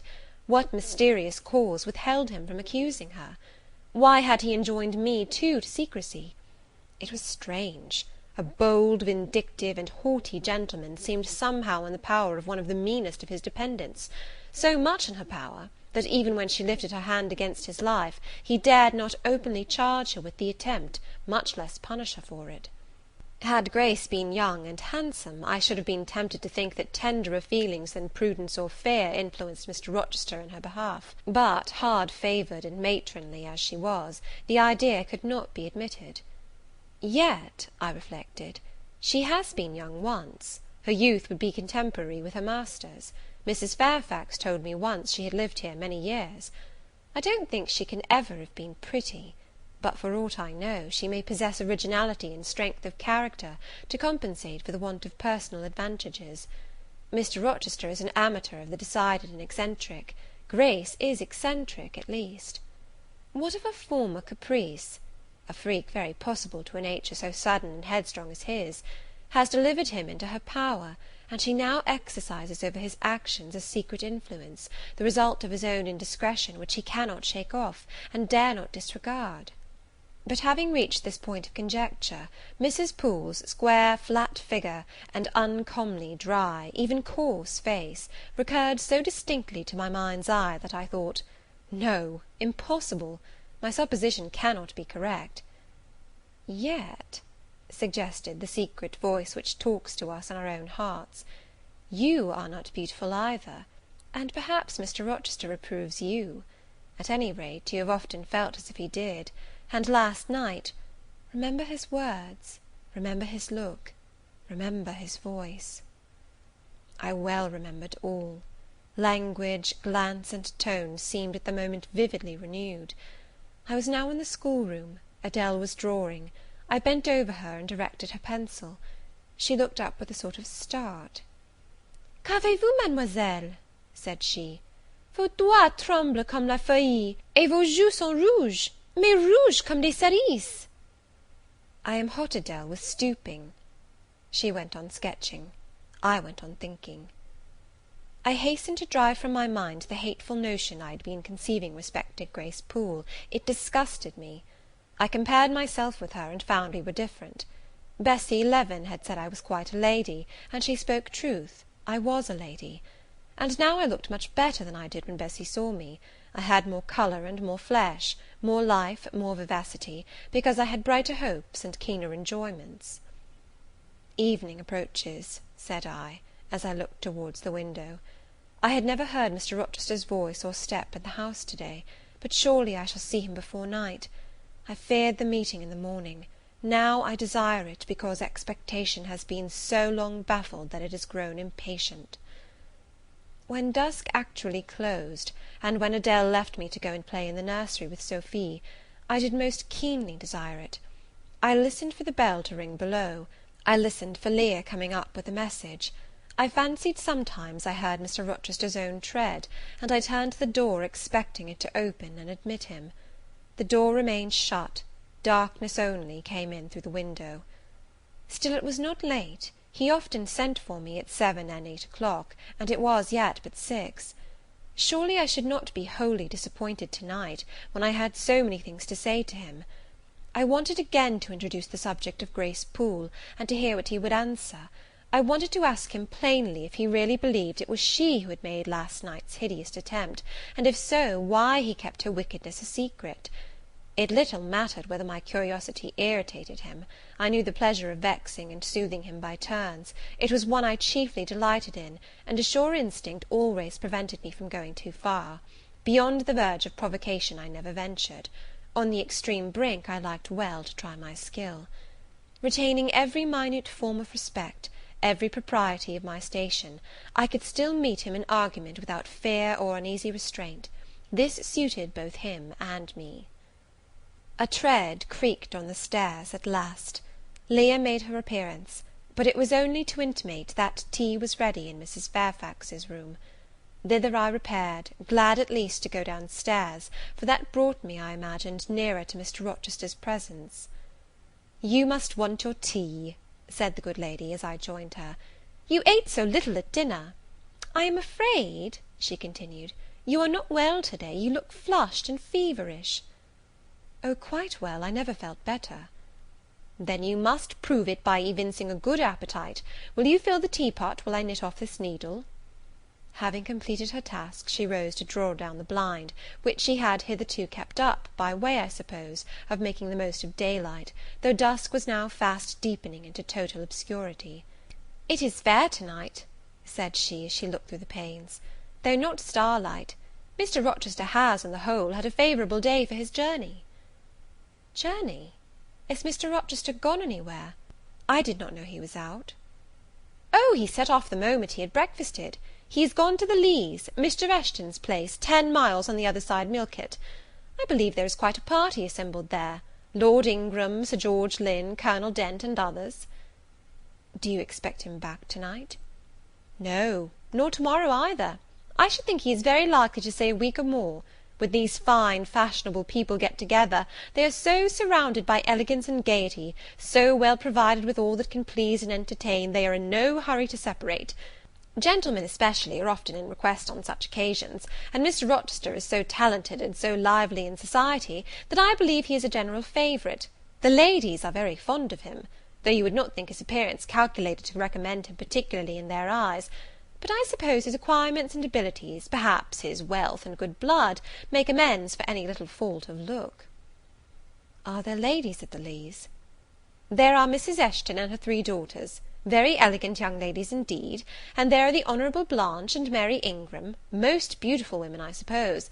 Indeed, I have seen Blanche 6 or 7 years since, when she was a girl of 18. She came here to a Christmas ball and party Mr. Rochester gave. You should have seen the dining room that day, how richly it was decorated, how brilliantly lit up. I should think there were 50 ladies and gentlemen present, all of the first county families, and Miss Ingram was considered the belle of the evening. You saw her, you say, Mrs. Fairfax. What was she like? Oh, yes, I saw her. The dining-room doors were thrown open, and as it was Christmas time, the servants were allowed to assemble in the hall, to hear some of the ladies sing and play. Mr. Rochester would have me to come in, and I sat down in a quiet corner and watched them.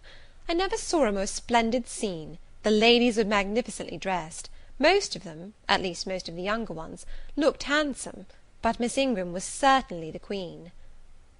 And what was she like? Tall, fine bust, sloping shoulders, long, graceful neck, olive complexion, dark and clear, noble features, eyes rather like Mr. Rochester's, large and black, and as brilliant as her jewels. And then she had such a fine head of hair, raven black, and so becomingly arranged, a crown of thick plaits behind, and in front the longest, the glossiest curls I ever saw. She was dressed in pure white. An amber-coloured scarf was passed over her shoulders and across her breast, tied at the side, and descending in a long fringed end below her knee. She wore an amber-coloured flower, too, in her hair. It contrasted well with the jetty mass of her curls. She was greatly admired, of course. Yes, indeed, and not only for her beauty, but for her accomplishments. She was one of the ladies who sang. A gentleman accompanied her on the piano. She and Mr. Rochester sang a duet. Mr. Rochester? I was not aware he could sing. Oh, he has a fine bass voice, and an excellent taste for music. And Miss Ingram, what sort of a voice had she? A very rich and powerful one. She sang delightfully. It was a treat to listen to her, and she played afterwards. I am no judge of music, but Mr. Rochester is, and I heard him say her execution was remarkably good. And this beautiful and accomplished lady, she is not yet married? It appears not. I fancy neither she nor her sister have very large fortunes. Old Lord Ingram's estates was chiefly entailed, and the eldest son came in for everything almost. But I wonder no wealthy nobleman or gentleman has taken a fancy to her. Mr. Rochester, for instance. He is rich, is he not? Oh, yes. But you see there is a considerable difference in age. Mr. Rochester is nearly 40. She is but 25. What of that? More unequal matches are made every day. True. Yet I should scarcely fancy Mr. Rochester would entertain an idea of the sort. But you eat nothing. You have scarcely tasted since you began tea. No, I am too thirsty to eat. Will you let me have another cup? I was about again to revert to the probability of a union between Mr. Rochester and the beautiful Blanche, but Adele came in, and the conversation was turned into another channel. When once more alone, I reviewed the information I had got, looked into my heart, examined its thoughts and feelings, and endeavoured to bring back with a strict hand such as had been straying through imagination's boundless and trackless waste into the safe fold of common sense. Arraigned at my own bar, memory, having given her evidence of the hopes, wishes, sentiments I had been cherishing since last night, of the general state of mind in which I had indulged for nearly a fortnight past, reason having come forward and told, in her own quiet way, a plain, unvarnished tale, showing how I had rejected the real and rabidly devoured the ideal, I pronounced judgment to this effect: that a greater fool than Jane Eyre had never breathed the breath of life, that a more fantastic idiot had never surfeited herself on sweet lies, and swallowed poison as if it were nectar. You, I said, a favourite with Mr. Rochester! You gifted with the power of pleasing him!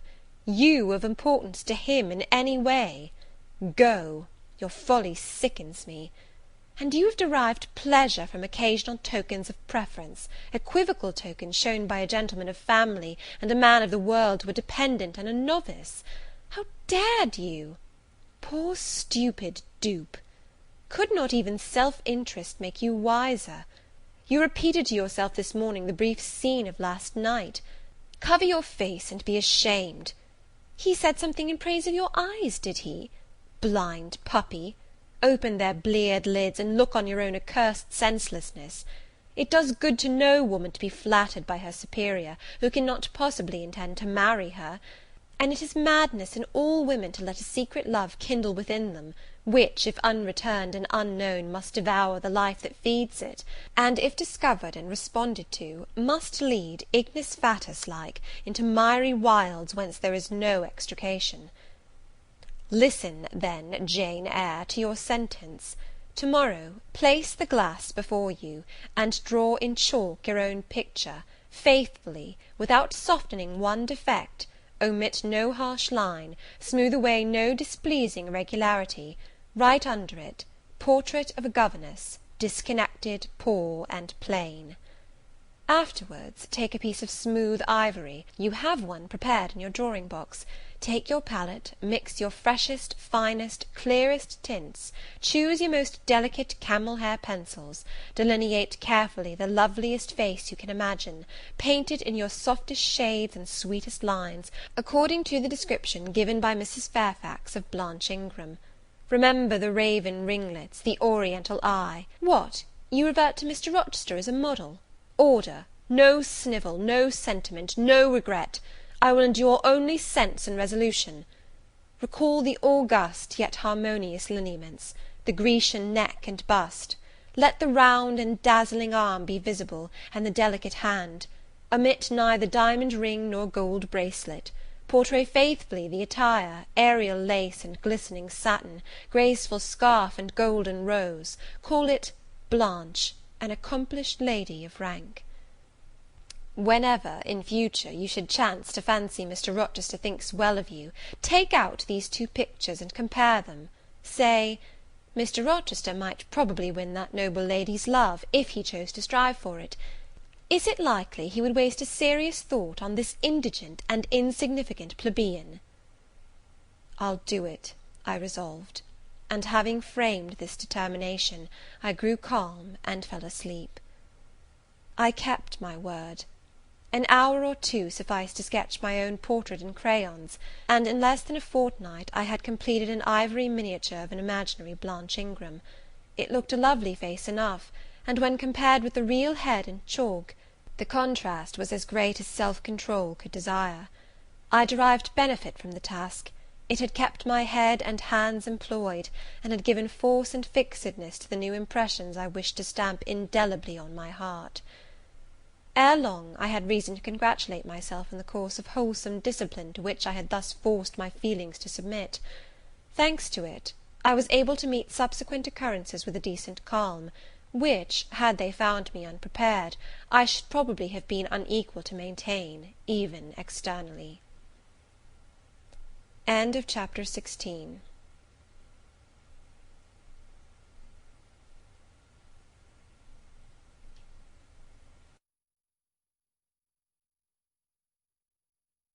Jane Eyre, by Charlotte Bronte. Chapter 17. A week passed, and no news arrived of Mr. Rochester. 10 days, and still he did not come. Mrs. Fairfax said she should not be surprised if he were to go straight from the Leas to London, and thence to the Continent, and not show his face again at Thornfield for a year to come. He had not unfrequently quitted it in a manner quite as abrupt and unexpected. When I heard this, I was beginning to feel a strange chill and failing at the heart. I was actually permitting myself to experience a sickening sense of disappointment; but rallying my wits and recollecting my principles, I at once called my sensations to order, and it was wonderful how I got over the temporary blunder, how I cleared up the mistake of supposing Mr. Rochester's movements a matter in which I had any cause to take a vital interest. Not that I humbled myself by a slavish notion of inferiority. On the contrary, I just said, "You have nothing to do with the Master of Thornfield, further than to receive the salary he gives you for teaching his protégé, and to be grateful for such respectful and kind treatment as, if you do your duty, you have a right to expect at his hands. Be sure that is the only tie he seriously acknowledges between you and him, so don't make him the object of your fine feelings. Your raptures, agonies, and so forth, he is not of your order. Keep to your caste, and be too self-respecting to lavish the love of the whole heart, soul, and strength, where such a gift is not wanted and would be despised." I went on with my day's business tranquilly, but ever and anon vague suggestions kept wandering across my brain of reasons why I should quit Thornfield; and I kept involuntarily framing advertisements, and pondering conjectures about new situations. These thoughts I did not think to check; they might germinate and bear fruit if they could. Mr. Rochester had been absent upwards of a fortnight, when the post brought Mrs. Fairfax a letter. "It is from the master," said she, as she looked at the direction. "Now I suppose we shall know whether we are to expect his return or not." And while she broke the seal and perused the document, I went on taking my coffee. We were at breakfast. It was hot, and I attributed to that circumstance a fiery glow which suddenly rose to my face. Why my hand shook, and why I involuntarily spilt half the contents of my cup into my saucer, I did not choose to consider. "Well, I sometimes think we are too quiet, but we run a chance of being busy enough now, for a little while at least," said Mrs. Fairfax, still holding the note before her spectacles. Ere I permitted myself to request an explanation, I tied the string of Adèle's pinafore, which happened to be loose. Having helped her also to another bun, and refilling her mug with milk, I said, nonchalantly, "Mr. Rochester is not likely to return soon, I suppose?" "Indeed he is, in 3 days, he says; that will be next Thursday, and not alone either. I don't know how many of the fine people at the Leas are coming with him. He sends directions for all the best bedrooms to be prepared, and the library and drawing rooms are to be cleaned out. I am to get more kitchen hands from the George Inn at Millcote, and from wherever else I can; and the ladies will bring their maids, and gentlemen their valets, so we shall have a full house of it." And Mrs. Fairfax swallowed her breakfast, and hastened away to commence operations. The 3 days were, as she had foretold, busy enough.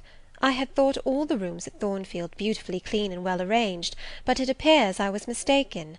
3 women were got to help, and such scrubbing, such brushing, such washing of paint and beating of carpets, such taking down and putting up of pictures, such polishing of mirrors and lustres, such lighting of fires in bedrooms, such airing of sheets and feather beds on hearths, I never beheld, either before or since. Adèle ran quite wild in the midst of it. The preparations for company, and the prospect of their arrival, seemed to throw her into ecstasies.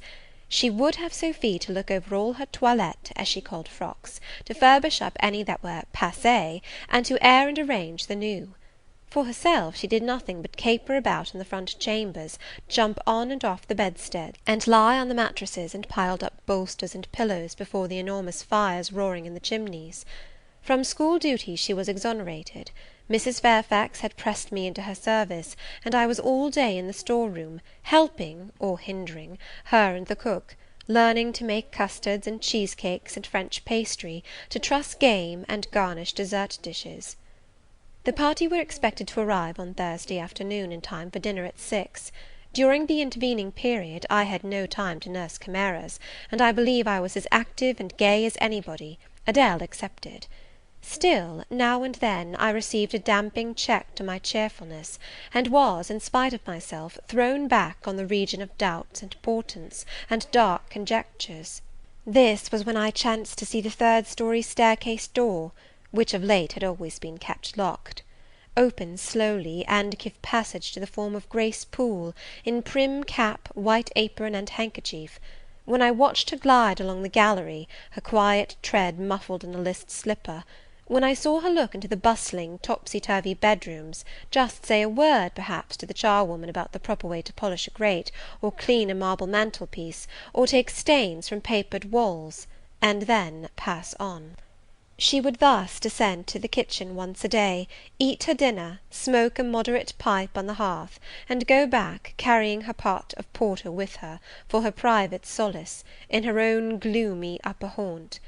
Only 1 hour in 24 did she pass with her fellow servants below; all the rest of her time was spent in some low ceiled oaken chamber of the second story. There she sat and sewed, and probably laughed drearily to herself, as companionless as a prisoner in his dungeon. The strangest thing of all was, that not a soul in the house, except me, noticed her habits, or seemed to marvel at them. No one discussed her position or employment; no one pitied her solitude or isolation. I once, indeed, overheard part of a dialogue between Leah and one of the charwomen, of which Grace formed the subject. Leah had been saying something I had not caught, and the charwoman remarked, "She gets good wages, I guess." "Yes," said Leah, "I wish I had as good; not that mine are to complain of. There's no stinginess at Thornfield, but they're not 1/5 of the sum Mrs. Poole receives. And she is laying by; she goes every quarter to the bank at Millcote. I should not wonder but she has enough saved to keep her independent if she liked to leave; but I suppose she got used to the place; and then she's not 40 yet, and strong and able for anything. It is too soon for her to give up business." "She is a good hand, I dare say," said the charwoman. "Ah, she understands what she has to do, nobody better," rejoined Leah significantly; "and it is not every one could fill her shoes, not for all the money she gets." "That it is not," was the reply. "I wonder whether the master—" The charwoman was going on; but here Leah turned and perceived me, and she instantly gave her companion a nudge. "Doesn't she know?" I heard the women whisper. Leah shook her head, and the conversation was of course dropped. All I had gathered from it amounted to this, that there was a mystery at Thornfield, and that from participation in that mystery I was purposely excluded. Thursday came. All work had been completed the previous evening. Carpets were laid down, bed hangings festooned, radiant white counterpanes spread, toilet tables arranged, furniture rubbed, flowers piled in vases; both chambers and saloons looked as fresh and bright as hands could make them. The hall, too, was scoured, and the great carved clock, as well as the steps and banisters of the staircase, were polished to the brightness of glass. In the dining room the sideboard flashed resplendent with plate; in the drawing room and boudoir, vases of exotics bloomed on all sides. Afternoon arrived. Mrs. Fairfax assumed her best black satin gown, her gloves, and her gold watch; for it was her part to receive the company, to conduct the ladies to their rooms, etc.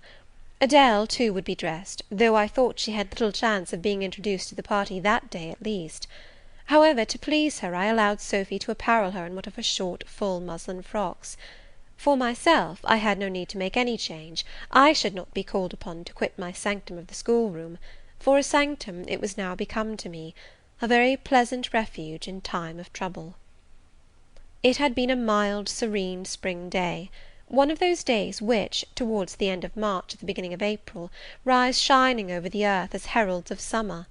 It was drawing to an end now, but the evening was even warm, and I sat at work in the schoolroom with the window open. "It gets late," said Mrs. Fairfax, entering in rustling state. "I am glad I ordered dinner an hour after the time Mr. Rochester mentioned, for it is past 6 now. I have sent John down to the gates to see if there is anything on the road; one can see a long way from thence in the direction of Millcote." She went to the window. "Here he is," said she. "Well, John," leaning out, "any news?" "They're coming, Ma'am," was the answer. "They'll be here in 10 minutes." Adele flew to the window. I followed, taking care to stand on one side, so that, screened by the curtain, I could see without being seen. The 10 minutes John had given seemed very long; but at last wheels were heard, 4 equestrians galloped up the drive, and after them came 2 open carriages. Fluttering veils and waving plumes filled the vehicles. 2 of the cavaliers were young, dashing looking gentlemen; the third was Mr. Rochester, on his black horse, Mesrour, pilot bounding before him. At his side rode a lady, and he and she were the first of the party. Her purple riding habit almost swept the ground, her veil streamed long on the breeze, mingling with its transparent folds, and gleaming through them shone rich raven ringlets. "Miss Ingram!" exclaimed Mrs. Fairfax, and away she hurried to her post below. The cavalcade, following the sweep of the drive, quickly turned the angle of the house, and I lost sight of it. Adele now petitioned to go down, but I took her on my knee, and gave her to understand that she must not on any account think of venturing in sight of the ladies, either now or at any other time, unless expressly sent for; that Mr. Rochester would be very angry, etc. Some natural tears she shed on being told this, but as I began to look very grave, she consented at last to wipe them. A joyous stir was now audible in the hall; gentlemen's deep tones and ladies' silvery accents blent harmoniously together, and distinguishable above all, though not loud, was the sonorous voice of the master of Thornfield Hall, welcoming his fair and gallant guests under his roof. Then light steps ascended the stairs, and there was a tripping through the gallery, and soft cheerful laughs, and opening and closing doors, and for a time a hush. "Elle change de toilette," said Adele, who, listening attentively, had followed every movement, and she sighed. "Chez maman," said she, "quand il y avait du monde, je le suivais partout, au salon et à leur chambre. Souvent je regardais les femmes de chambre coiffer et habiller les dames, et c'était si amusant. Comme cela on apprend." "Don't you feel hungry, Adele?" "Mais oui, mademoiselle, voilà 5 ou 6 heures que nous n'avons pas mangé." "Well, now, while the ladies are in their rooms, I will venture down and get you something to eat." And issuing from my asylum with precaution, I sought a back stairs which conducted directly to the kitchen. All in that region was fire and commotion; the soup and fish were in the last stage of projection, and the cook hung over her crucibles in a frame of mind and body threatening spontaneous combustion. In the servants' hall 2 coachmen and 3 gentlemen's gentlemen stood or sat round the fire. The Abigails, I suppose, were up stairs with their mistresses. The new servants that had been hired from Millcote were bustling about everywhere. Threading this chaos, I at last reached the larder. There I took possession of a cold chicken, a roll of bread, some tarts, a plate or 2, and a knife and fork. With this booty I made a hasty retreat. I had regained the gallery, and was just shutting the back door behind me, when an accelerated hum warned me that the ladies were about to issue from their chambers.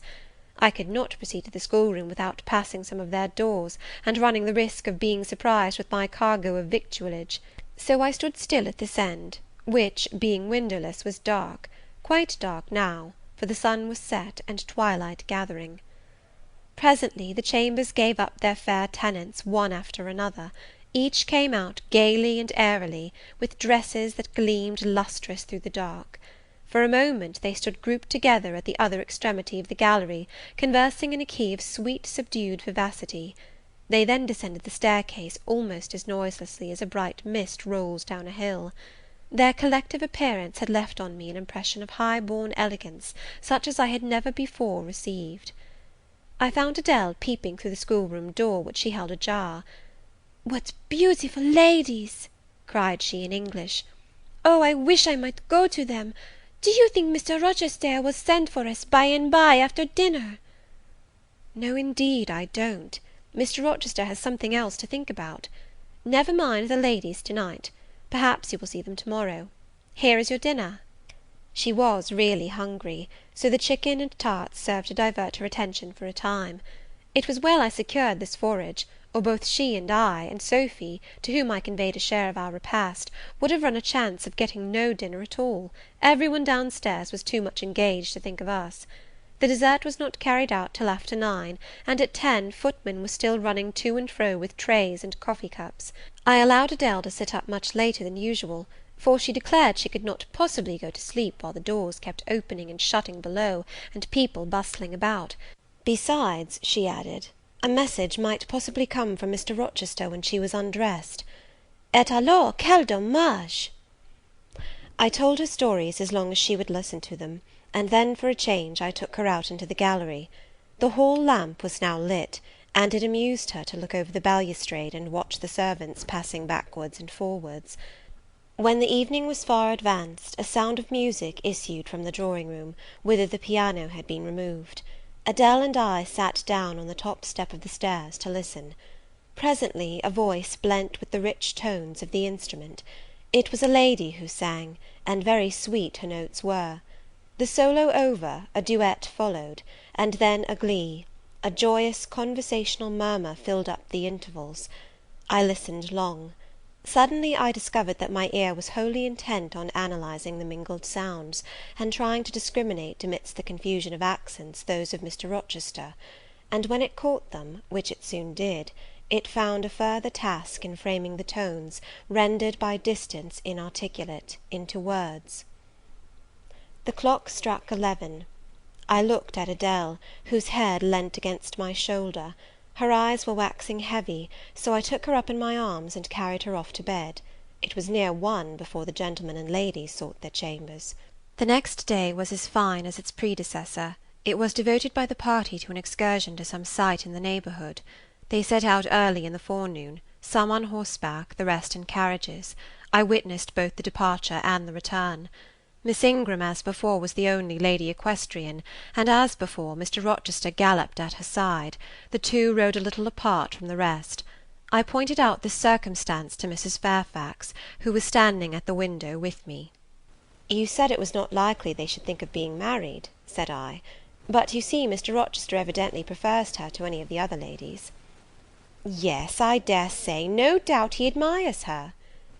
"And she him," I added. Look how she leans her head toward him, as if they were conversing confidentially. I wish I could see her face.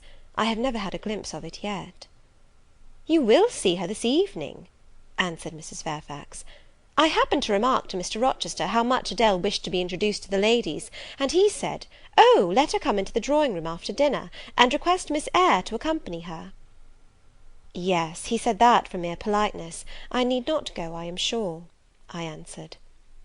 "Well, I observed to him that as you were unused to company, I did not think you would like appearing before so gay a party, all strangers; and he replied, in his quick way, 'Nonsense! If she objects, tell her it is my particular wish; and if she resists, say I shall come and fetch her in case of contumacy.'"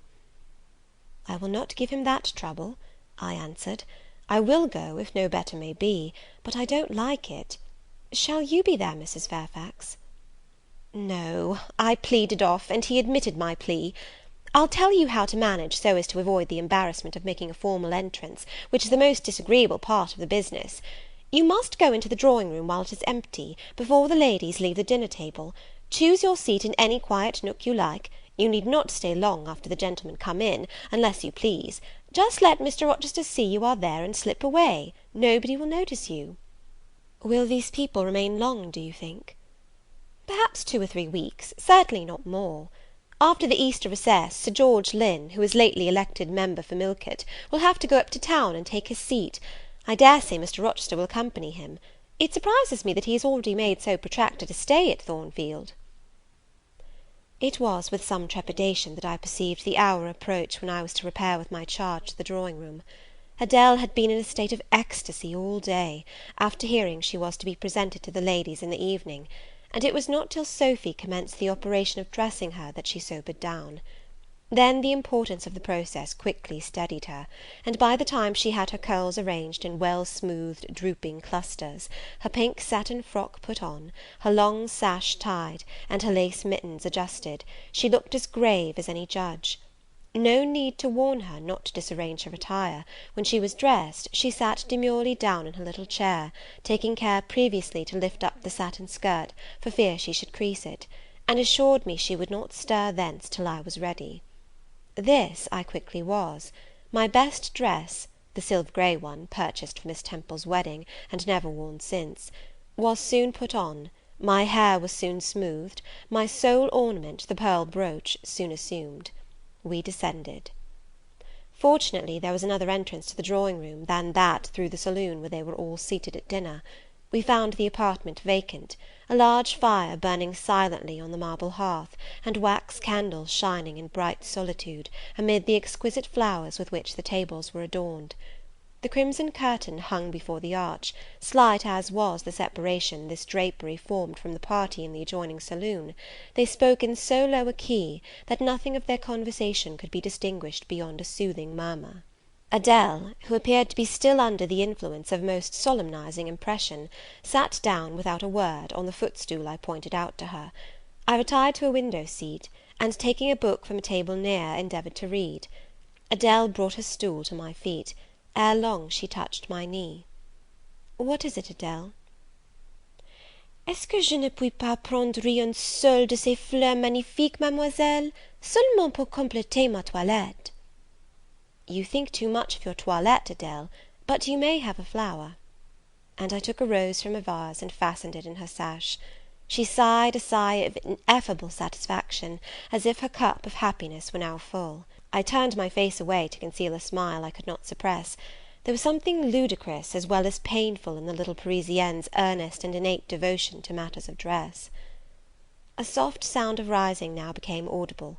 The curtain was swept back from the arch; through it appeared the dining room, with its lit lustre pouring down light on the silver and glass of a magnificent dessert service, covering a long table. A band of ladies stood in the opening. They entered, and the curtain fell behind them. There were but 8, yet somehow, as they flocked in, they gave the impression of a much larger number. Some of them were very tall, many were dressed in white, and all had a sweeping amplitude of array that seemed to magnify their persons, as a mist magnifies the moon. I rose and curtsied to them. 1 or 2 bent their heads in return; the others only stared at me. They dispersed about the room, reminding me, by the lightness and buoyancy of their movements, of a flock of white plumy birds. Some of them threw themselves in half-reclining positions on the sofas and ottomans; some bent over the tables and examined the flowers and books; the rest gathered in a group round the fire. All talked in a low but clear tone, which seemed habitual to them. I knew their names afterwards, and may as well mention them now. First, there was Mrs. Eshton and 2 of her daughters. She had evidently been a handsome woman, and was well preserved still. Of her daughters, the eldest, Amy, was rather little, naïve and childlike in face and manner, and piquant in form. Her white muslin dress and blue sash became her very well. The second, Louisa, was taller and more elegant in figure, with a very pretty face, of that order the French term minois chiffonnier. Both sisters were fair as lilies. Lady Lynn was a stout and large personage of about 40, very erect, very haughty looking, richly dressed in a satin robe of changeful sheen. Her dark hair shone glossily under the shade of an azure plume, and within the circlet of a band of gems. Mrs. Colonel Dent was less showy, but I thought more ladylike. She had a slight figure, a pale, gentle face, and fair hair. Her black satin dress, her scarf of rich foreign lace, and her pearl ornaments pleased me better than the rainbow radiance of the titled dame. But the 3 most distinguished, partly, perhaps, because the tallest figures of the band, were the Dowager Lady Ingram and her daughters, Blanche and Mary. They were all 3 of the loftiest stature of women. The Dowager might be between 40 and 50; her shape was still fine; her hair, by candlelight at least, was still black; her teeth, too, were still apparently perfect. Most people would have termed her a splendid woman of her age, and so she was, no doubt, physically speaking. But then there was an expression of almost insupportable haughtiness in her bearing and countenance. She had Roman features and a double chin, disappearing into a throat like a pillar. These features appeared to me not only inflated and darkened, but even furrowed with pride; and the chin was sustained by the same principle, in a position of almost preternatural erectness.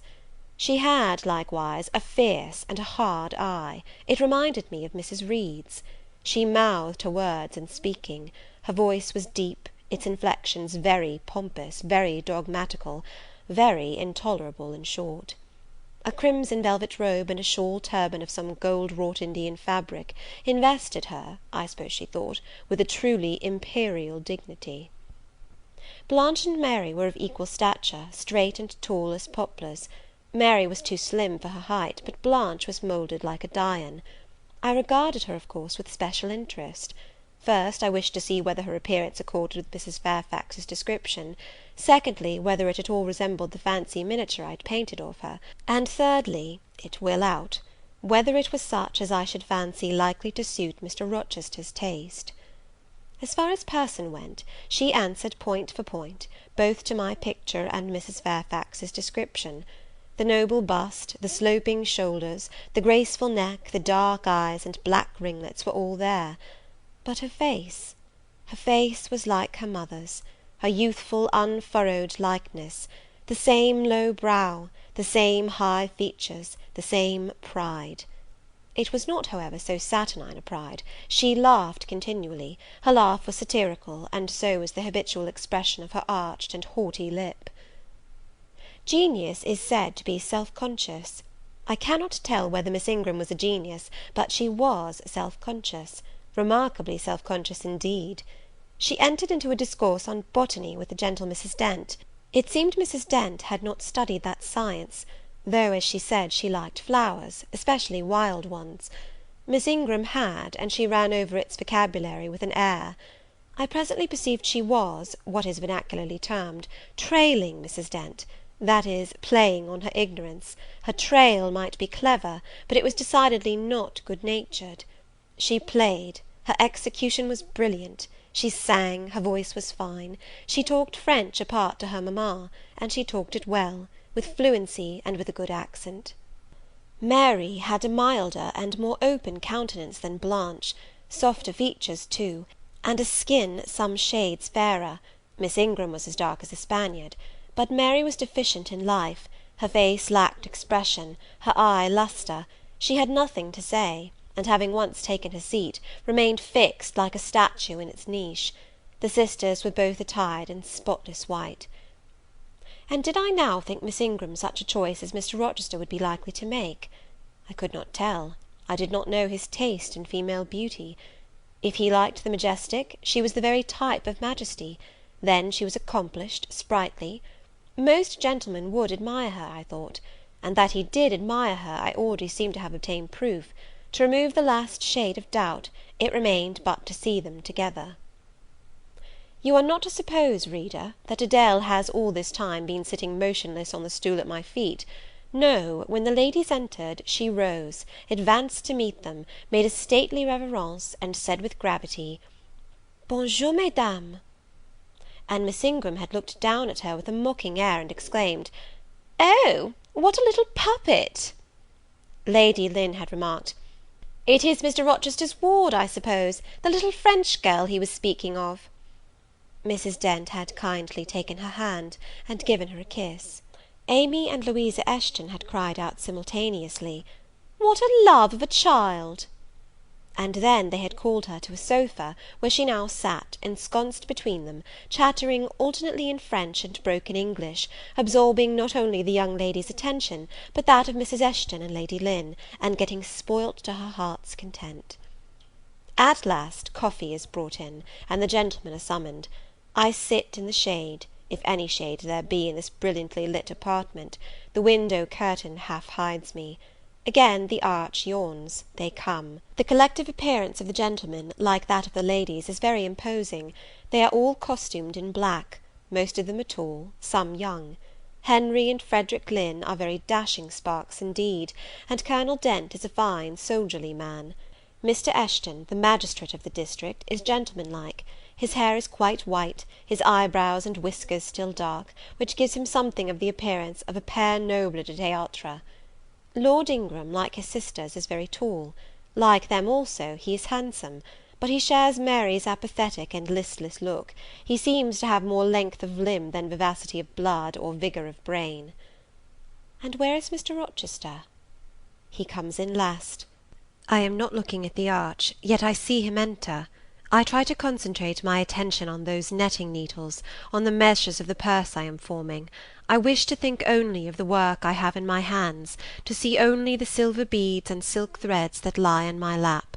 Whereas I distinctly behold his figure, and I inevitably recall the moment when I last saw it, just after I had rendered him what he deemed an essential service, and he, holding my hand, and looking down on my face, surveyed me with eyes that revealed a heart full and eager to overflow, in whose emotions I had a part.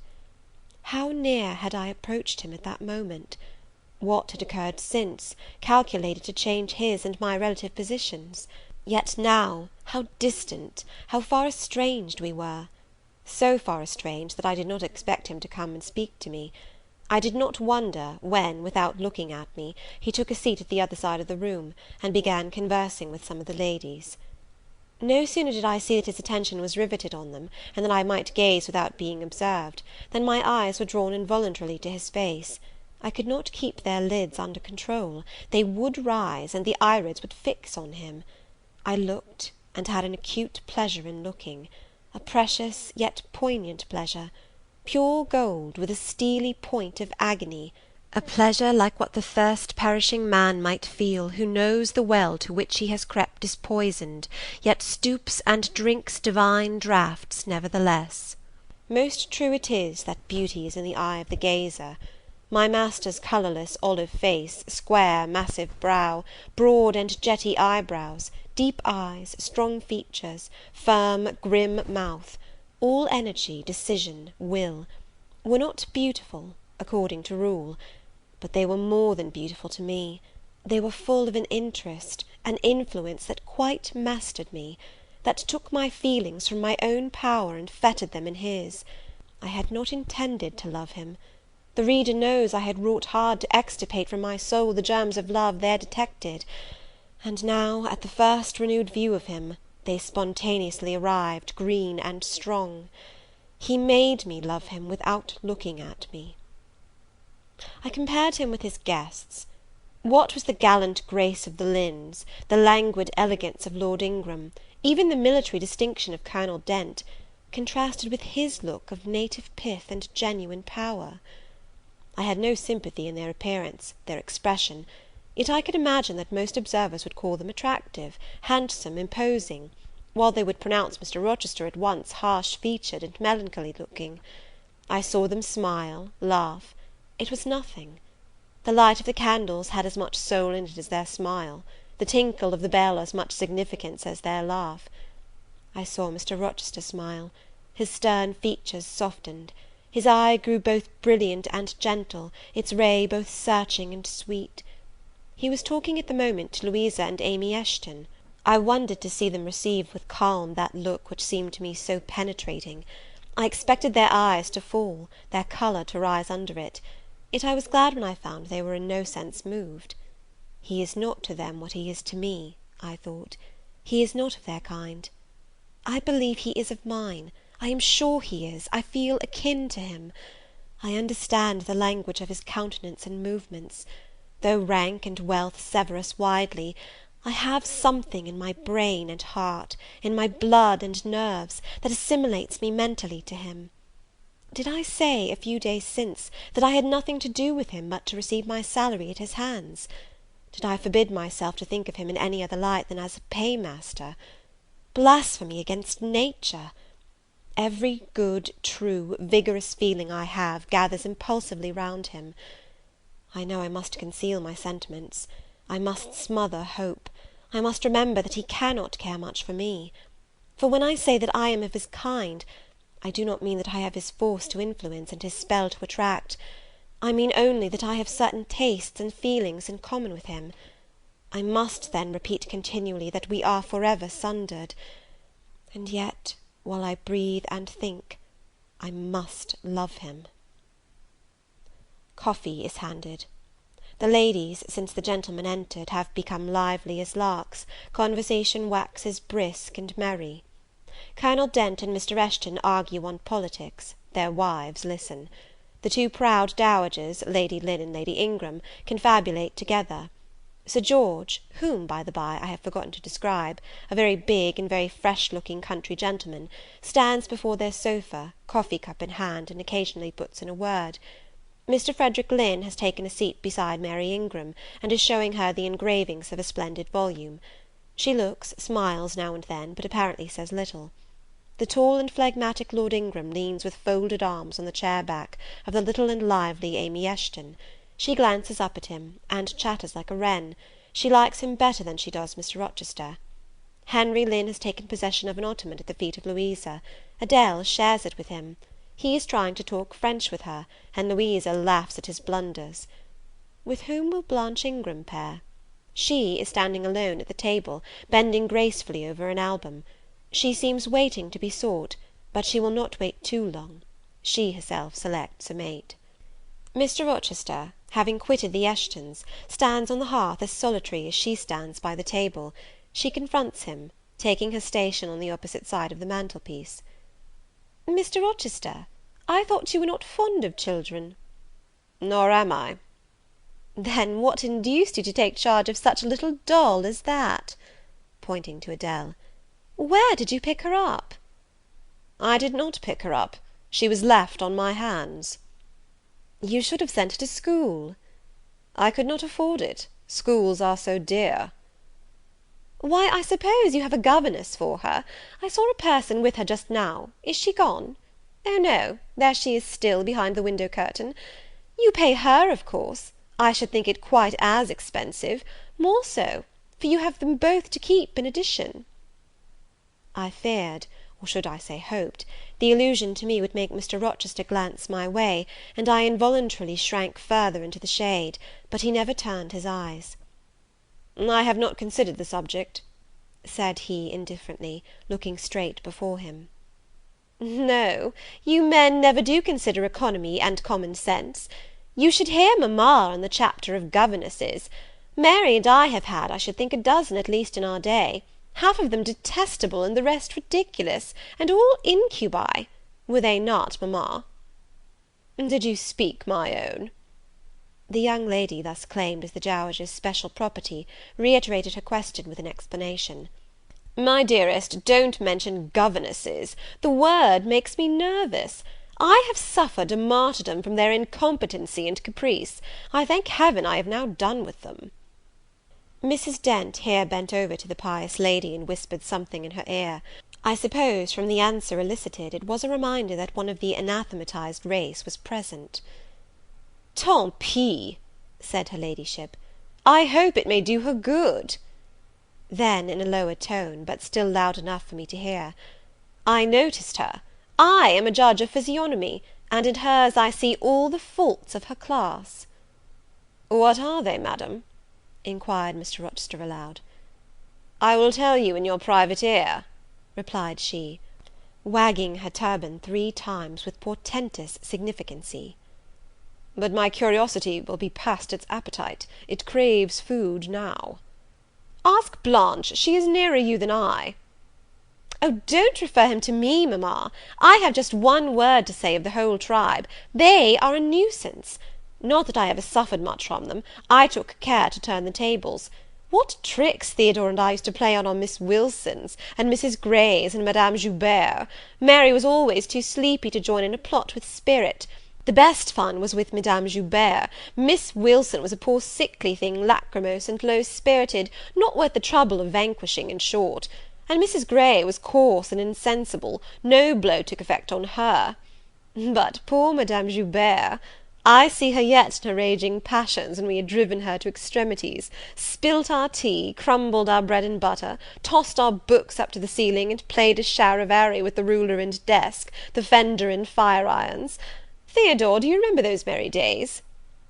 "Yes, to be sure I do," drawled Lord Ingram. "And the poor old stick used to cry out, 'Oh, you villain Giles!' and then we sermonized her on the presumption of attempting to teach such clever blades as we were, when she herself was so ignorant." "We did; and Teddo, you know, I helped you in prosecuting, or persecuting, your tutor, whey-faced Mr. Vining, the parson in the pip, as we used to call him. He and Miss Wilson took the liberty of falling in love with each other.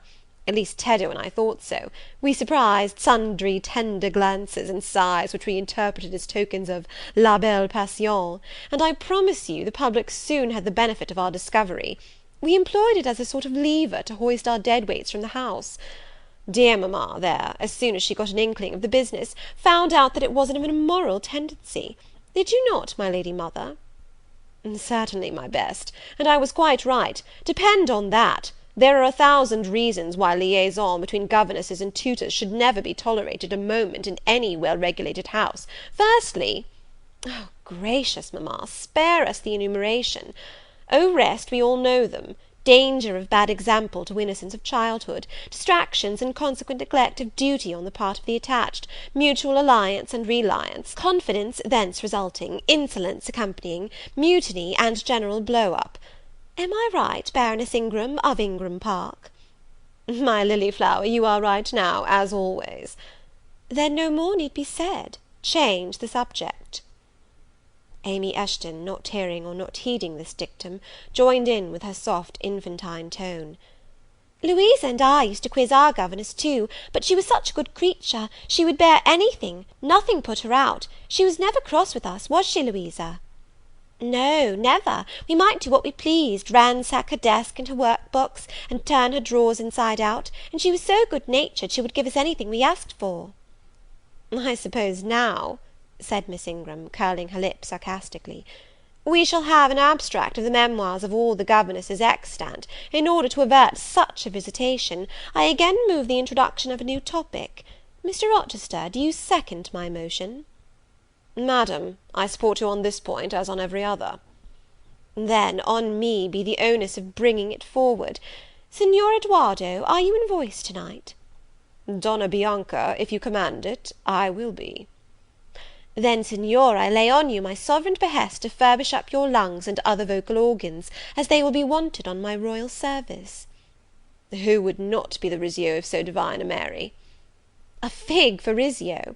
cried she, tossing her head with all its curls as she moved to the piano. "It is my opinion the fiddler David must have been an insipid sort of fellow. I like Black Bothwell better. To my mind, a man is nothing without a spice of the devil in him; and history may say what it will of James Hepburn, but I have a notion he was just the sort of wild, fierce, bandit hero whom I could have consented to gift with my hand." "Gentlemen, you hear. Now which of you most resembles Bothwell?" cried Mr. Rochester. "I should say the preference lies with you," responded Colonel Dent. "On my honour, I am much obliged to you," was the reply. Miss Ingram, who had now seated herself with proud grace at the piano, spreading out her snowy robes in queenly amplitude, commenced a brilliant prelude, talking meantime. She appeared to be on her high horse to-night. Both her words and her air seemed intended to excite not only the admiration, but the amazement of her auditors. She was evidently bent on striking them as something very dashing and daring indeed. "Oh, I am so sick of the young men of the present day!" exclaimed she, rattling away at the instrument. "Poor puny things, not fit to stir a step beyond papa's park gates, nor to go even so far without mamma's permission and guardianship. Creatures so absorbed in care about their pretty faces, and their white hands, and their small feet, as if a man had anything to do with beauty, as if loveliness were not the special prerogative of woman, her legitimate appanage and heritage. I grant an ugly woman is a blot on the fair face of creation; but as to the gentlemen, let them be solicitous to possess only strength and valour; let their motto be, hunt, shoot, and fight, the rest is not worth a fillip. Such should be my device, were I a man. Whenever I marry," she continued, after a pause which none interrupted, "I am resolved my husband shall not be a rival, but a foil to me. I will suffer no competitor near the throne. I shall exact an undivided homage; his devotions shall not be shared between me and the shape he sees in his mirror. Mr. Rochester, now sing, and I will play for you." "I am all obedience," was the response. "Here, then, is a Corsair song. Know that I dote on Corsairs, and for that reason sing it con spirito." "Commands from Miss Ingram's lips would put spirit into a mug of milk and water." "Take care, then; if you don't please me, I will shame you by showing how such things should be done." "That is offering a premium on incapacity. I shall now endeavour to fail." "Gardez-vous-en bien. If you err willingly, I shall devise a proportionate punishment." "Miss Ingram ought to be clement, for she has it in her power to inflict a chastisement beyond mortal endurance." "Ha! Explain," commanded the lady.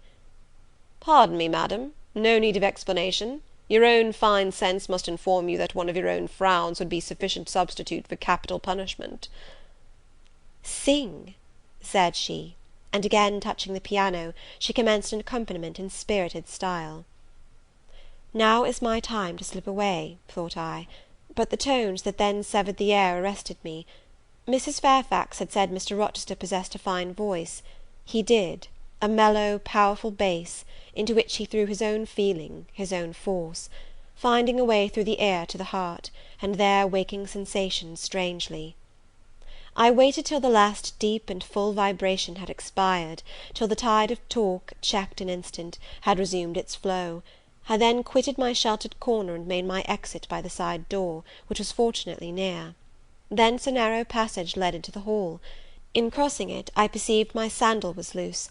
I stopped to tie it, kneeling for that purpose on the mat at the foot of the staircase. I heard the dining-room door unclose. A gentleman came out. Rising hastily, I stood face to face with him. It was Mr. Rochester. "How do you do?" he asked. "I am very well, Sir." "Why did you not come and speak to me in the room?" I thought I might have retorted the question on him who put it, but I would not take that freedom.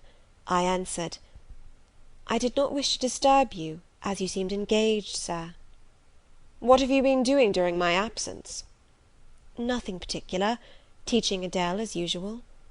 "And getting a good deal paler than you were, as I saw at first sight. What is the matter?" "Nothing at all, Sir." "Did you take any cold that night you half drowned me?" "Not the least." "Return to the drawing-room. You are deserting too early." "I am tired, Sir." He looked at me for a minute. "And a little depressed?" he said. "What about? Tell me." "Nothing, nothing, Sir. I am not depressed." "But I affirm that you are. So much depressed that a few more words would bring tears to your eyes. Indeed, they are there now, shining and swimming, and a bead has slipped from the lash and fallen on to the flag. If I had time, and was not in mortal dread of some prating prig of a servant passing, I would know what all this means. Well, to-night I excuse you. But understand that so long as my visitors stay, I expect you to appear in the drawing-room every evening. It is my wish. Don't neglect it. Now go and send Sophy for Adele. Good night, my—" He stopped, bit his lip, and abruptly left me. Chapter 17.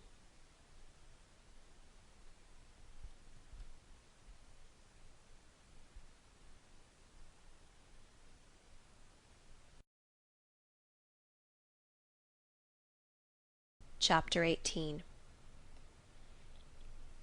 Merry days were these at Thornfield Hall, and busy days too. How different from the first 3 months of stillness, monotony, and solitude I had passed beneath its roof!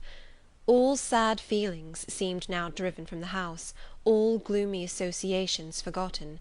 There was life everywhere, movement all day long.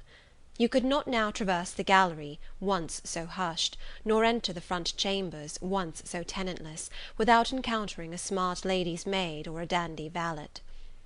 The kitchen, the butler's pantry, the servants' hall, the entrance hall were equally alive, and the saloons were only left void and still when the blue sky and halcyon sunshine of the genial spring weather called their occupants out into the grounds. Even when that weather was broken, and continuous rain set in for some days, no damp seemed cast over enjoyment. Indoor amusements only became more lively and varied, in consequence of the stop put to outdoor gaiety. I wondered what they were going to do the first evening a change of entertainment was proposed. They spoke of playing charades, but in my ignorance I did not understand the term. The servants were called in, the dining-room tables wheeled away, the lights otherwise disposed, the chairs placed in a semicircle opposite the arch. While Mr. Rochester and the other gentlemen directed these alterations, the ladies were running up and down stairs, ringing for their maids. Mrs. Fairfax was summoned to give information respecting the resources of the house in shawls, dresses, draperies of any kind, and certain wardrobes of the third story were ransacked, and their contents, in the shape of brocaded and hooped petticoats, satin sacks, black modes, lace lappets, etc., were brought down in armfuls by the Abigails. Then a selection was made, and such things as were chosen were carried to the boudoir within the drawing-room. Meantime Mr. Rochester had again summoned the ladies round him, and was selecting certain of their number to be of his party. "Miss Ingram is mine, of course," said he. Afterwards he named the two Misses Eshton and Mrs. Dent. He looked at me. I happened to be near him, as I had been fastening the clasp of Mrs. Dent's bracelet, which had got loose. "Will you play?" he asked. I shook my head.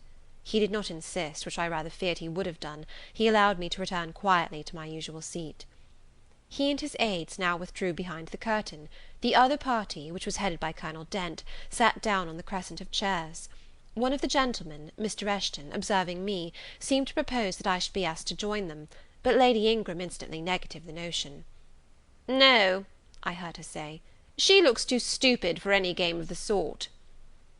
Ere long a bell tinkled, and the curtain drew up. Within the arch, the bulky figure of Sir George Lynn, whom Mr. Rochester had likewise chosen, was seen enveloped in a white sheet. Before him, on a table, lay open a large book, and at his side stood Amy Eshton, draped in Mr. Rochester's cloak, and holding a book in her hand. Somebody unseen rang the bell merrily. Then Adele, who had insisted on being one of her guardian's party, bounded forward, scattering round her the contents of a basket of flowers she carried on her arm. Then appeared the magnificent figure of Miss Ingram, clad in white, with a long veil on her head, and a wreath of roses round her brow. By her side walked Mr. Rochester, and together they drew near the table. They knelt, while Mrs. Dent and Louisa Eshton, dressed also in white, took up their stations behind them. A ceremony followed in dumb show, in which it was easy to recognize the pantomime of a marriage. At its termination, Colonel Dent and his party consulted in whispers for 2 minutes. Then the Colonel called out, "Bride!" Mr. Rochester bowed, and the curtain fell. A considerable interval elapsed before it again rose. Its second rising displayed a more elaborately prepared scene than the last. The drawing-room, as I have observed before, was raised 2 steps above the dining-room, and on the top of the upper step, placed a yard or 2 back within the room, appeared a large marble basin, which I recognized as an ornament of the conservatory, where it usually stood, surrounded by exotics and tenanted by goldfish, and whence it must have been transported with some trouble, on account of its size and weight. Seated on the carpet, by the side of this basin, was seen Mr. Rochester, costumed in shawls, with a turban on his head. His dark eyes and swarthy skin and Paynim features suited the costume exactly. He looked the very model of an Eastern emir, an agent or a victim of the bowstring. Presently advanced into view Miss Ingram. She too was attired in Oriental fashion, a crimson scarf tied sash-like round the waist, an embroidered handkerchief knotted about her temples, her beautifully moulded arms bare, one of them upraised in the act of supporting a pitcher, poised gracefully on her head. Both her cast of form and feature, her complexion and general air, suggested the idea of some Israelitish princess of the patriarchal days, and such was doubtless the character she intended to represent. She approached the basin, and bent over it as if to fill her pitcher. She again lifted it to her head. The personage on the well brink now seemed to accost her, to make some request. She hasted, let down her pitcher on her hand, and gave him to drink. From the bosom of his robe he then produced a casket, opened it, and showed magnificent bracelets and earrings. She acted astonishment and admiration. Kneeling, he laid the treasure at her feet. Incredulity and delight were expressed by her looks and gestures. The stranger fastened the bracelets on her arms, and the rings in her ears. It was Eliza and Rebecca; the camels only were wanting. The divining party again laid their heads together. Apparently they could not agree about the word or syllable the scene illustrated. Colonel Dent, their spokesman, demanded the tableau of the whole, whereupon the curtain again descended. On its third rising only a portion of the drawing-room was disclosed, the rest being concealed by a screen, hung with some sort of dark and coarse drapery. The marble basin was removed. In its place stood a deal table and a kitchen chair. These objects were visible by a very dim light proceeding from a horn lantern, the wax candles being all extinguished. Amidst this sordid scene sat a man with his clenched hands resting on his knees, and his eyes bent on the ground. I knew Mr. Rochester, though the begrimed face, the disordered dress, his coat hanging loose from one arm, as if it had been almost torn from his back in a scuffle, the desperate and scowling countenance, the rough bristling hair might well have disguised him. As he moved, a chain clanked. To his wrists were attached fetters. "Bridewell!" exclaimed Colonel Dent, and the charade was solved. A sufficient interval having elapsed for the performers to resume their ordinary costume, they re-entered the dining-room. Mr. Rochester led in Miss Ingram. She was complimenting him on his acting. "Do you know," said she, "that of the three characters I liked you in the last best? Oh, had you but lived a few years earlier, what a gallant gentleman highwayman you would have made!" "Is all the soot washed from my face?" he asked, turning it towards her. "Alas, yes, more's the pity! Nothing could be more becoming to your complexion than that ruffian's rouge." "You would like a hero of the road, then?" "An English hero of the road would be the next best thing to an Italian bandit, and that could only be surpassed by a Levantine pirate." "Well, whatever I am, remember you are my wife. We were married an hour since, in the presence of all these witnesses." She giggled, and her colour rose. "Now, Dent," continued Mr. Rochester, "it is your turn." And as the other party withdrew, he and his band took the vacated seats. Miss Ingram placed herself at her leader's right hand. The other diviners filled the chairs on each side of him and her. I did not now watch the actors. I no longer waited with interest for the curtain to rise. My attention was absorbed by the spectators. My eyes, erewhile fixed on the arch, were now irresistibly attracted to the semicircle of chairs. What charade Colonel Dent and his party played, what word they chose, how they acquitted themselves, I no longer remember; but I still see the consultation which followed each scene.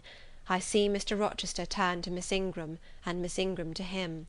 I see her incline her head towards him, till the jetty curls almost touch his shoulder and wave against his cheek. I hear their mutual whisperings, I recall their interchanged glances, and something even of the feeling roused by the spectacle returns in memory at this moment. I have told you, reader, that I had learnt to love Mr. Rochester. I could not unlove him now, merely because I found that he had ceased to notice me, because I might pass hours in his presence and he would never once turn his eyes in my direction, because I saw all his attentions appropriated by a great lady who scorned to touch me with the hem of her robes as she passed, who, if even her dark and imperious eye fell on me by chance, would withdraw it instantly, as from an object too mean to merit observation. I could not unlove him, because I felt sure he would soon marry this very lady, because I read daily in her a proud security in his intentions respecting her, because I witnessed hourly in him a style of courtship which, if careless and choosing rather to be sought than to seek, was yet, in its very carelessness, captivating, and in its very pride, irresistible. There was nothing to cool or banish love in these circumstances, though much to create despair. Much, too, you will think, reader, to engender jealousy, if a woman in my position could presume to be jealous of a woman in Miss Ingram's. But I was not jealous, or very rarely. The nature of the pain I suffered could not be explained by that word. Miss Ingram was a mark beneath jealousy. She was too inferior to excite the feeling. Pardon the seeming paradox, I mean what I say. She was very showy, but she was not genuine. She had a fine person, many brilliant attainments, but her mind was poor, her heart barren by nature. Nothing bloomed spontaneously on that soil, no unforced natural fruit delighted by its freshness. She was not good, she was not original. She used to repeat sounding phrases from books. She never offered nor had an opinion of her own. She advocated a high tone of sentiment, but she did not know the sensations of sympathy and pity. Tenderness and truth were not in her. Too often she betrayed this, by the undue vent she gave to a spiteful antipathy she had conceived against little Adele, pushing her away with some contumelious epithet if ever she happened to approach her, sometimes ordering her from the room, and always treating her with coldness and acrimony. Other eyes besides mine watched these manifestations of character, watched them closely, keenly, shrewdly.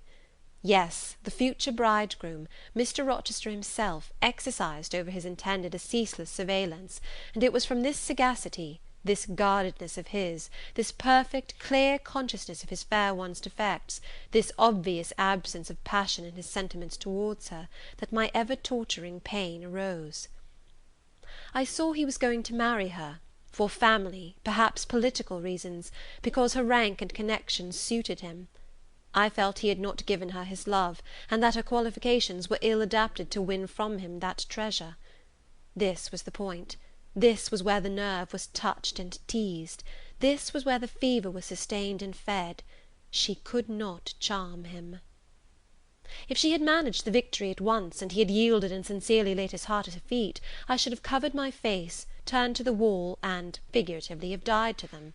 If Miss Ingram had been a good and noble woman, endowed with force, fervour, kindness, sense, I should have had one vital struggle with two tigers, jealousy and despair. Then, my heart torn out and devoured, I should have admired her, acknowledged her excellence, and been quiet for the rest of my days. And the more absolute her superiority, the deeper would have been my admiration, the more truly tranquil my quiescence. But as matters really stood, to watch Miss Ingram's efforts at fascinating Mr. Rochester, to witness their repeated failure, herself unconscious that they did fail, vainly fancying that each shaft launched hit the mark, and infatuatedly pluming herself on success, when her pride and self-complacency repelled further and further what she wished to allure, to witness this was to be at once under ceaseless excitation and ruthless restraint. Because when she failed, I saw how she might have succeeded. Arrows that continually glanced off from Mr. Rochester's breast and fell harmless at his feet, might, I knew, if shot by a surer hand, have quivered keen in his proud heart, have called love into his stern eye and softness into his sardonic face; or, better still, without weapons, a silent conquest might have been won. Why can she not influence him more, when she is privileged to draw so near to him? I asked myself. Surely she cannot truly like him, or not like him with true affection. If she did, she need not coin her smiles so lavishly, flash her glances so unremittingly, manufacture airs so elaborate, graces so multitudinous. It seems to me that she might, by merely sitting quietly at his side, saying little and looking less, get nigher his heart. I have seen in his face a far different expression from that which hardens it now, while she is so vivaciously accosting him. But then it came of itself. It was not elicited by meretricious arts and calculated manoeuvres, and one had but to accept it, to answer what he asked without pretension, to address him when needful without grimace, and it increased, and grew kinder and more genial, and warmed one like a fostering sunbeam. How will she manage to please him when they are married? I do not think she will manage it. And yet it might be managed, and his wife might, I verily believe, be the very happiest woman the sun shines on. I have not yet said anything condemnatory of Mr. Rochester's project of marrying for interest and connections. It surprised me when I first discovered that such was his intention. I had thought him a man unlikely to be influenced by motives so commonplace in his choice of a wife. But the longer I considered the position, education, etc., of the parties, the less I felt justified in judging and blaming either him or Miss Ingram for acting in conformity to ideas and principles instilled into them, doubtless, from their childhood. All their class held these principles. I supposed, then, they had reasons for holding them such as I could not fathom. It seemed to me that, were I a gentleman like him, I would take to my bosom only such a wife as I could love. But the very obviousness of the advantages to the husband's own happiness offered by this plan convinced me that there must be arguments against its general adoption, of which I was quite ignorant. Otherwise, I felt sure all the world would act as I wished to act. But in other points, as well as this, I was growing very lenient to my master. I was forgetting all his faults, for which I had once kept a sharp look-out. It had formerly been my endeavour to study all sides of his character, to take the bad with the good, and from the just weighing of both to form an equitable judgment. Now I saw no bad. The sarcasm that had repelled, the harshness that had startled me once, were only like keen condiments in a choice dish. Their presence was pungent, but their absence would be felt as comparatively insipid.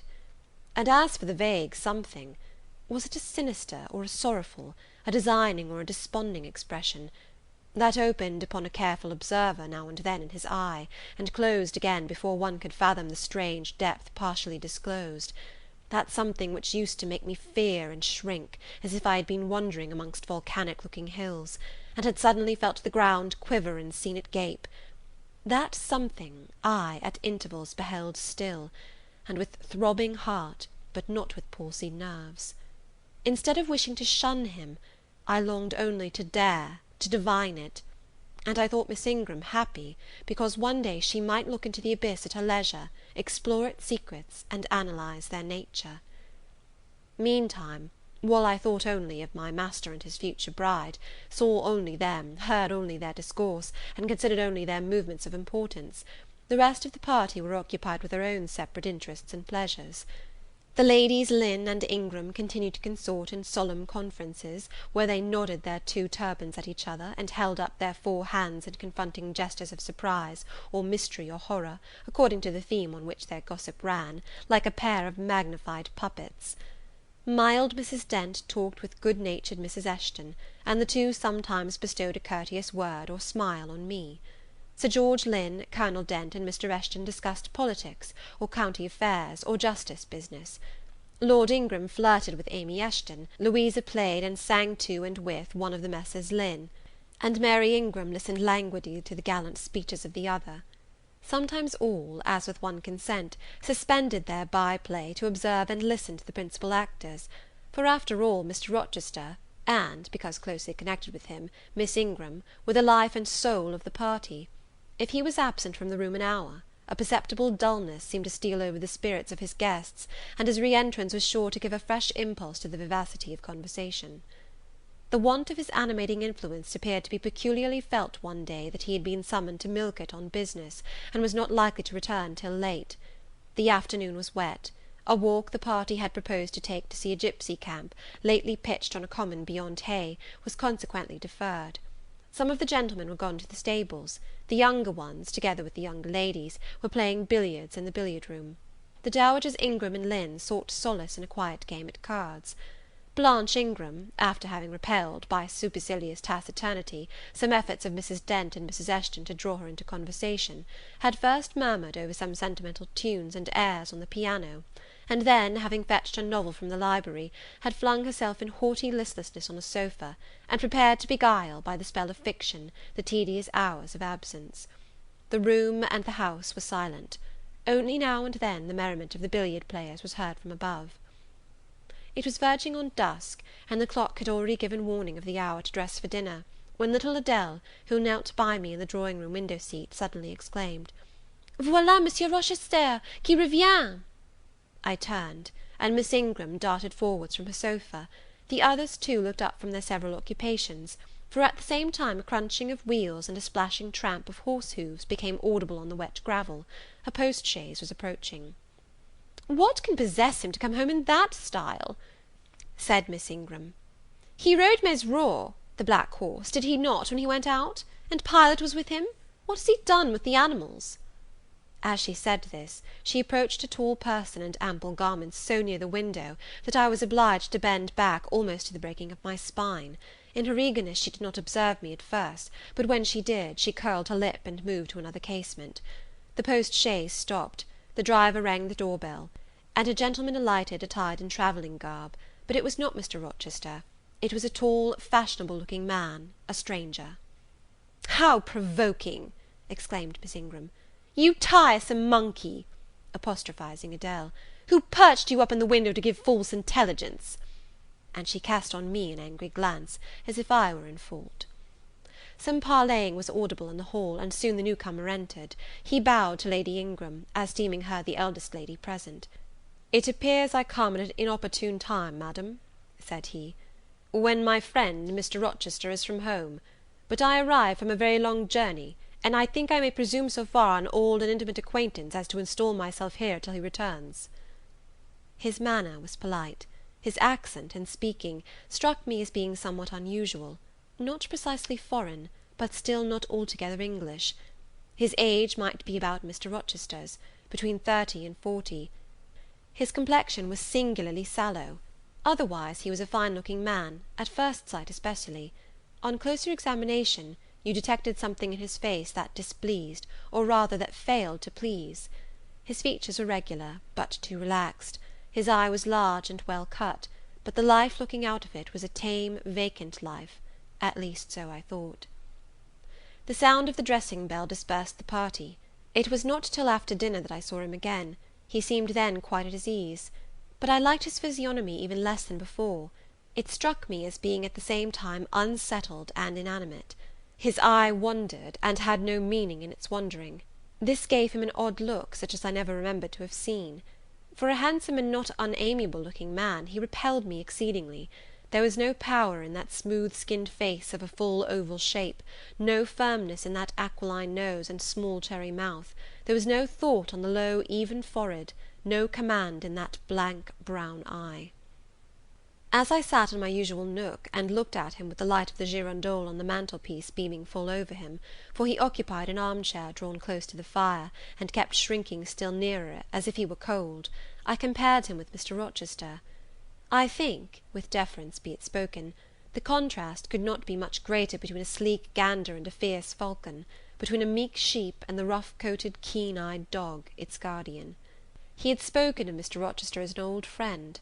A curious friendship theirs must have been, a pointed illustration indeed of the old adage that extremes meet. 2 or 3 of the gentlemen sat near him, and I caught at times scraps of their conversation across the room.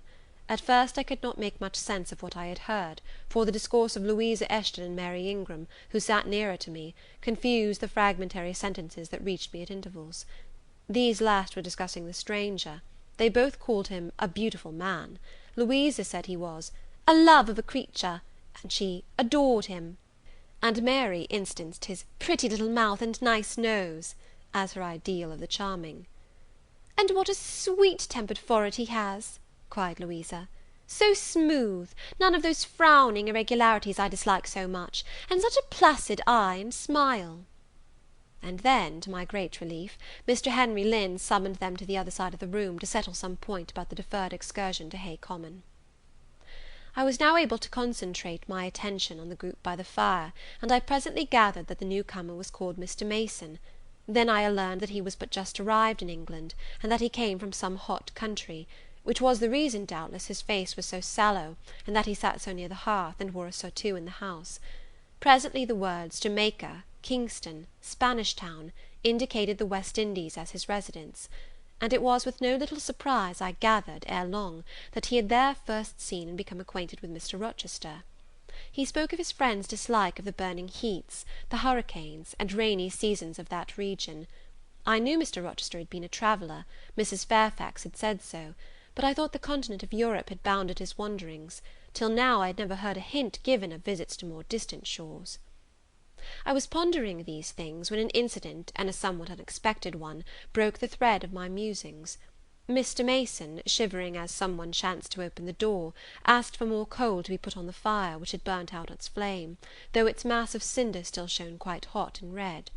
The footman, who brought the coal, in going out, stopped near Mr. Eshton's chair, and said something to him in a low voice, of which I heard only the words, "old woman," quite troublesome. "Tell her she shall be put in the stocks if she does not take herself off," replied the magistrate. "No, stop," interrupted Colonel Dent. "Don't send her away, Eshton. We might turn the thing to account. Better consult the ladies." And speaking aloud, he continued, "Ladies, you talked of going to Hay Common to visit the gipsy camp. Sam here says that one of the old Mother Bunches is in the servants' hall at this moment, and insists upon being brought in before the quality to tell them their fortunes. Would you like to see her?"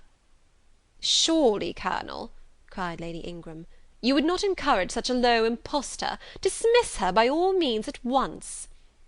"But I cannot persuade her to go away, my lady," said the footman, "nor can any of the servants. Mrs. Fairfax is with her just now, entreating her to be gone; but she has taken a chair in the chimney corner, and says nothing shall stir her from it till she gets leave to come in here." "What does she want?" asked Mrs. Eshton. "To tell the gentry their fortune, she says, ma'am, and she swears she must and will do it." "What is she like?" inquired the Mrs. Eshton in a breath. "A shockingly ugly old creature, miss, almost as black as a crock." "Why, she's a real sorceress," cried Frederick Lynn. "Let us have her in, of course." "To be sure," rejoined his brother, "it would be 1,000 pities to throw away such a chance of fun." "My dear boys, what are you thinking about?" exclaimed Mrs. Lynn. "I cannot possibly countenance any such inconsistent proceeding," chimed in the Dowager Ingram. "Indeed, mamma, but you can and will," pronounced the haughty voice of Blanche, as she turned round on the piano stool, where till now she had sat silent, apparently examining sundry sheets of music. "I have a curiosity to hear my fortune told; therefore, Sam, order the beldam forward." "My darling Blanche, recollect—" "I do. I recollect all you can suggest, and I must have my will. Quick, Sam!" "Yes, yes, yes," cried all the juveniles, both ladies and gentlemen. "Let her come, it will be excellent sport." The footman still lingered. "She looks such a rough one," said he. "Go!" ejaculated Miss Ingram, and the man went. Excitement instantly seized the whole party. A running fire of raillery and jest was proceeding when Sam returned.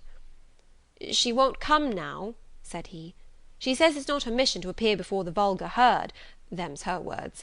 I must show her into a room by herself, and then those who wish to consult her must go to her one by one." "You see now, my queenly Blanche," began Lady Ingram, "she encroaches.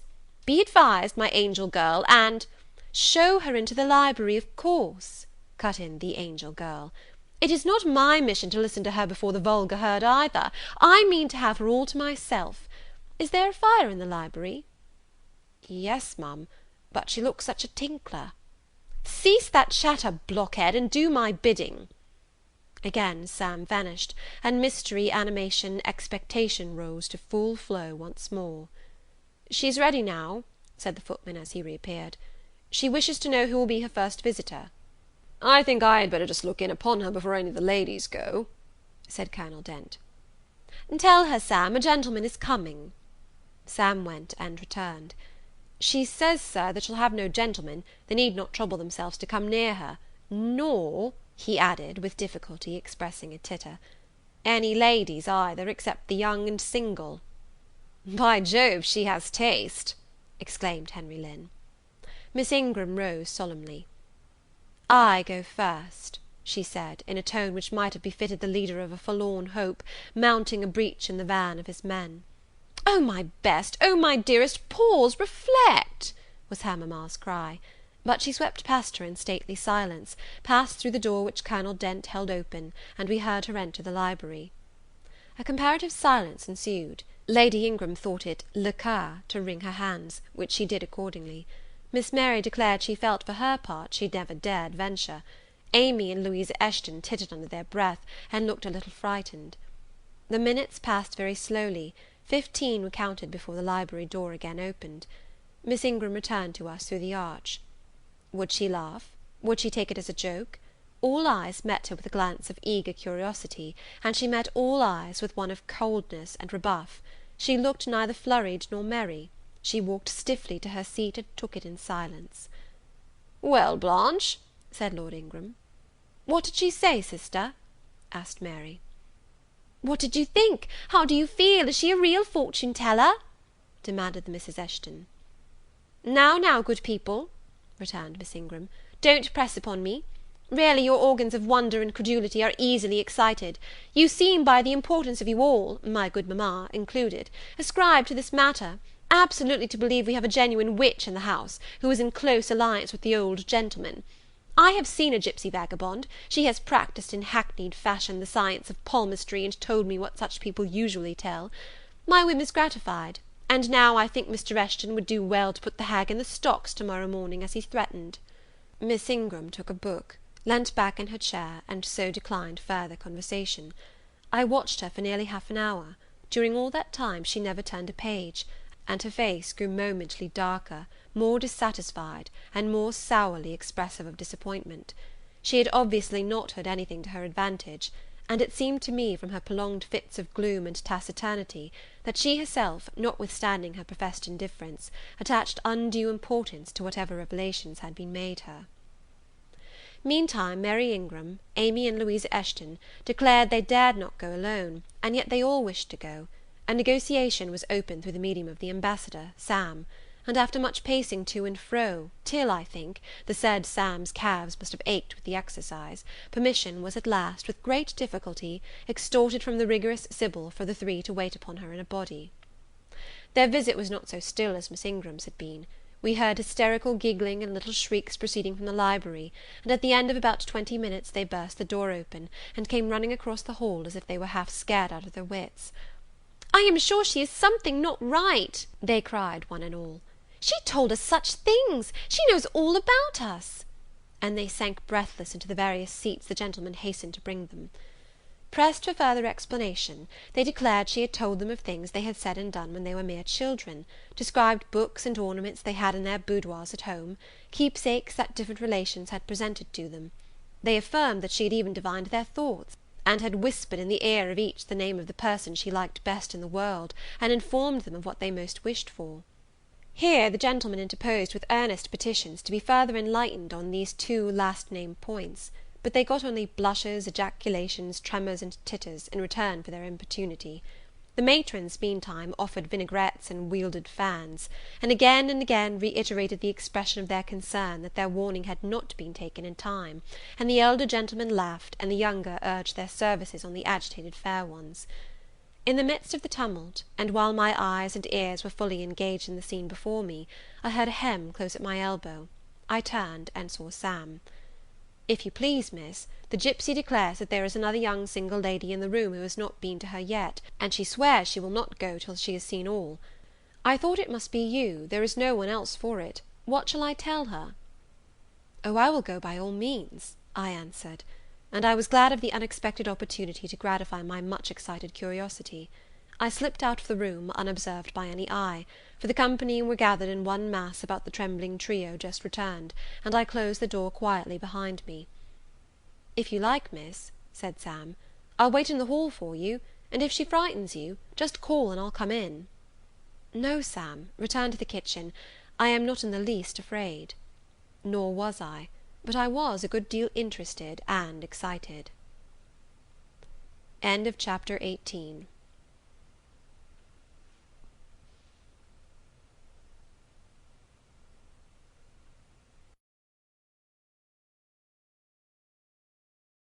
Jane Eyre by Charlotte Bronte. Chapter 19.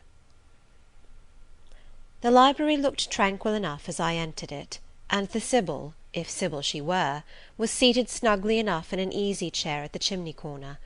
She had on a red cloak and a black bonnet, or rather a broad-brimmed gipsy hat, tied down with a striped handkerchief under her chin. An extinguished candle stood on the table. She was bending over the fire, and seemed reading in a little black book, like a prayer-book, by the light of the blaze. She muttered the words to herself, as most old women do, while she read. She did not desist immediately on my entrance. It appeared she wished to finish a paragraph. I stood on the rug and warmed my hands, which were rather cold with sitting at a distance from the drawing-room fire. I felt now as composed as ever I did in my life. There was nothing, indeed, in the gipsy's appearance to trouble one's calm. She shut her book and looked slowly up. Her hat brim partially shaded her face, yet I could see, as she raised it, that it was a strange one. It looked all brown and black. Elf-locks bristled out from beneath a white band which passed under her chin, and came half over her cheeks, or rather jaws. Her eye confronted me at once with a bold and direct gaze. "Well, and you want your fortune told?" she said, in a voice as decided as her glance, as harsh as her features. "I don't care about it, mother. You may please yourself, but I ought to warn you I have no faith." "It's like your impudence to say so. I expected it of you. I heard it in your step as you crossed the threshold." "Did you? You've a quick ear." "I have, and a quick eye, and a quick brain." "You need them all in your trade." "I do, especially when I've customers like you to deal with. Why don't you tremble?" "I'm not cold." "Why don't you turn pale?" "I am not sick." "Why don't you consult my art?" "I'm not silly." The old crone knitched a laugh under her bonnet and bandage. She then drew out a short black pipe, and lighting it, began to smoke. Having indulged a while in this sedative, she raised her bent body, took the pipe from her lips, and while gazing steadily at the fire, said very deliberately, "You are cold, you are sick, and you are silly." "Prove it," I rejoined. "I will, in a few words. You are cold because you are alone. No contact strikes the fire from you that is in you. You are sick because the best of feelings, the highest and the sweetest given to man, keeps far away from you. You are silly because, suffer as you may, you will not beckon it to approach, nor will you stir one step to meet it where it waits you."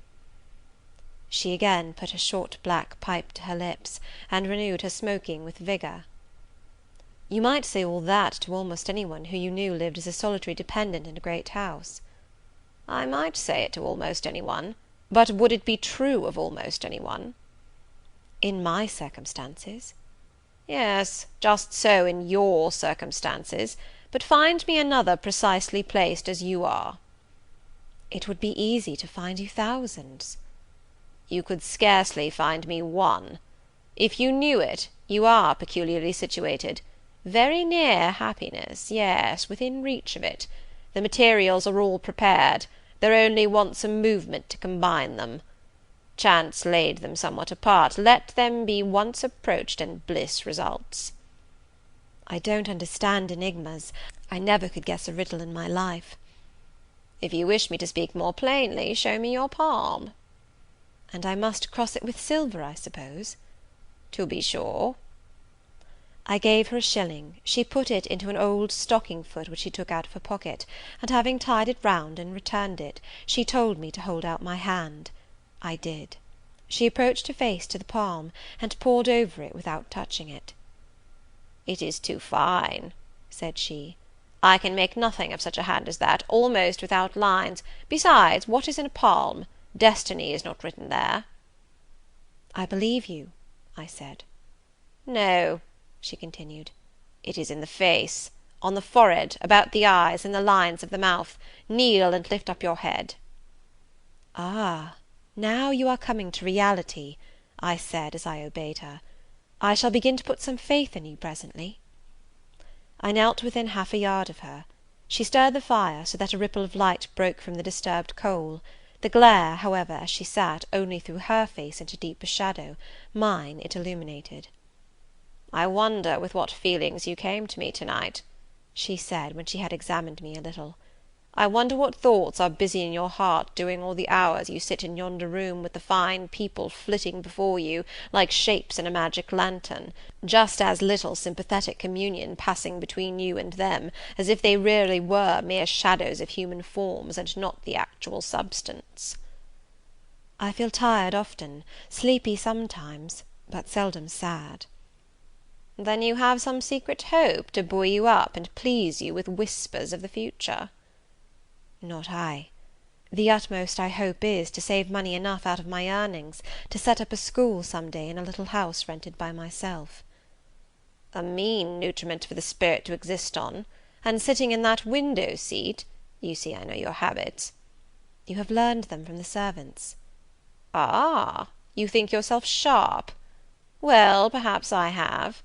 To speak truth, I have an acquaintance with one of them, Mrs. Poole." I started to my feet when I heard the name. "You have you?" thought I. "There is diablerie in the business after all, then." "Don't be alarmed," continued the strange being.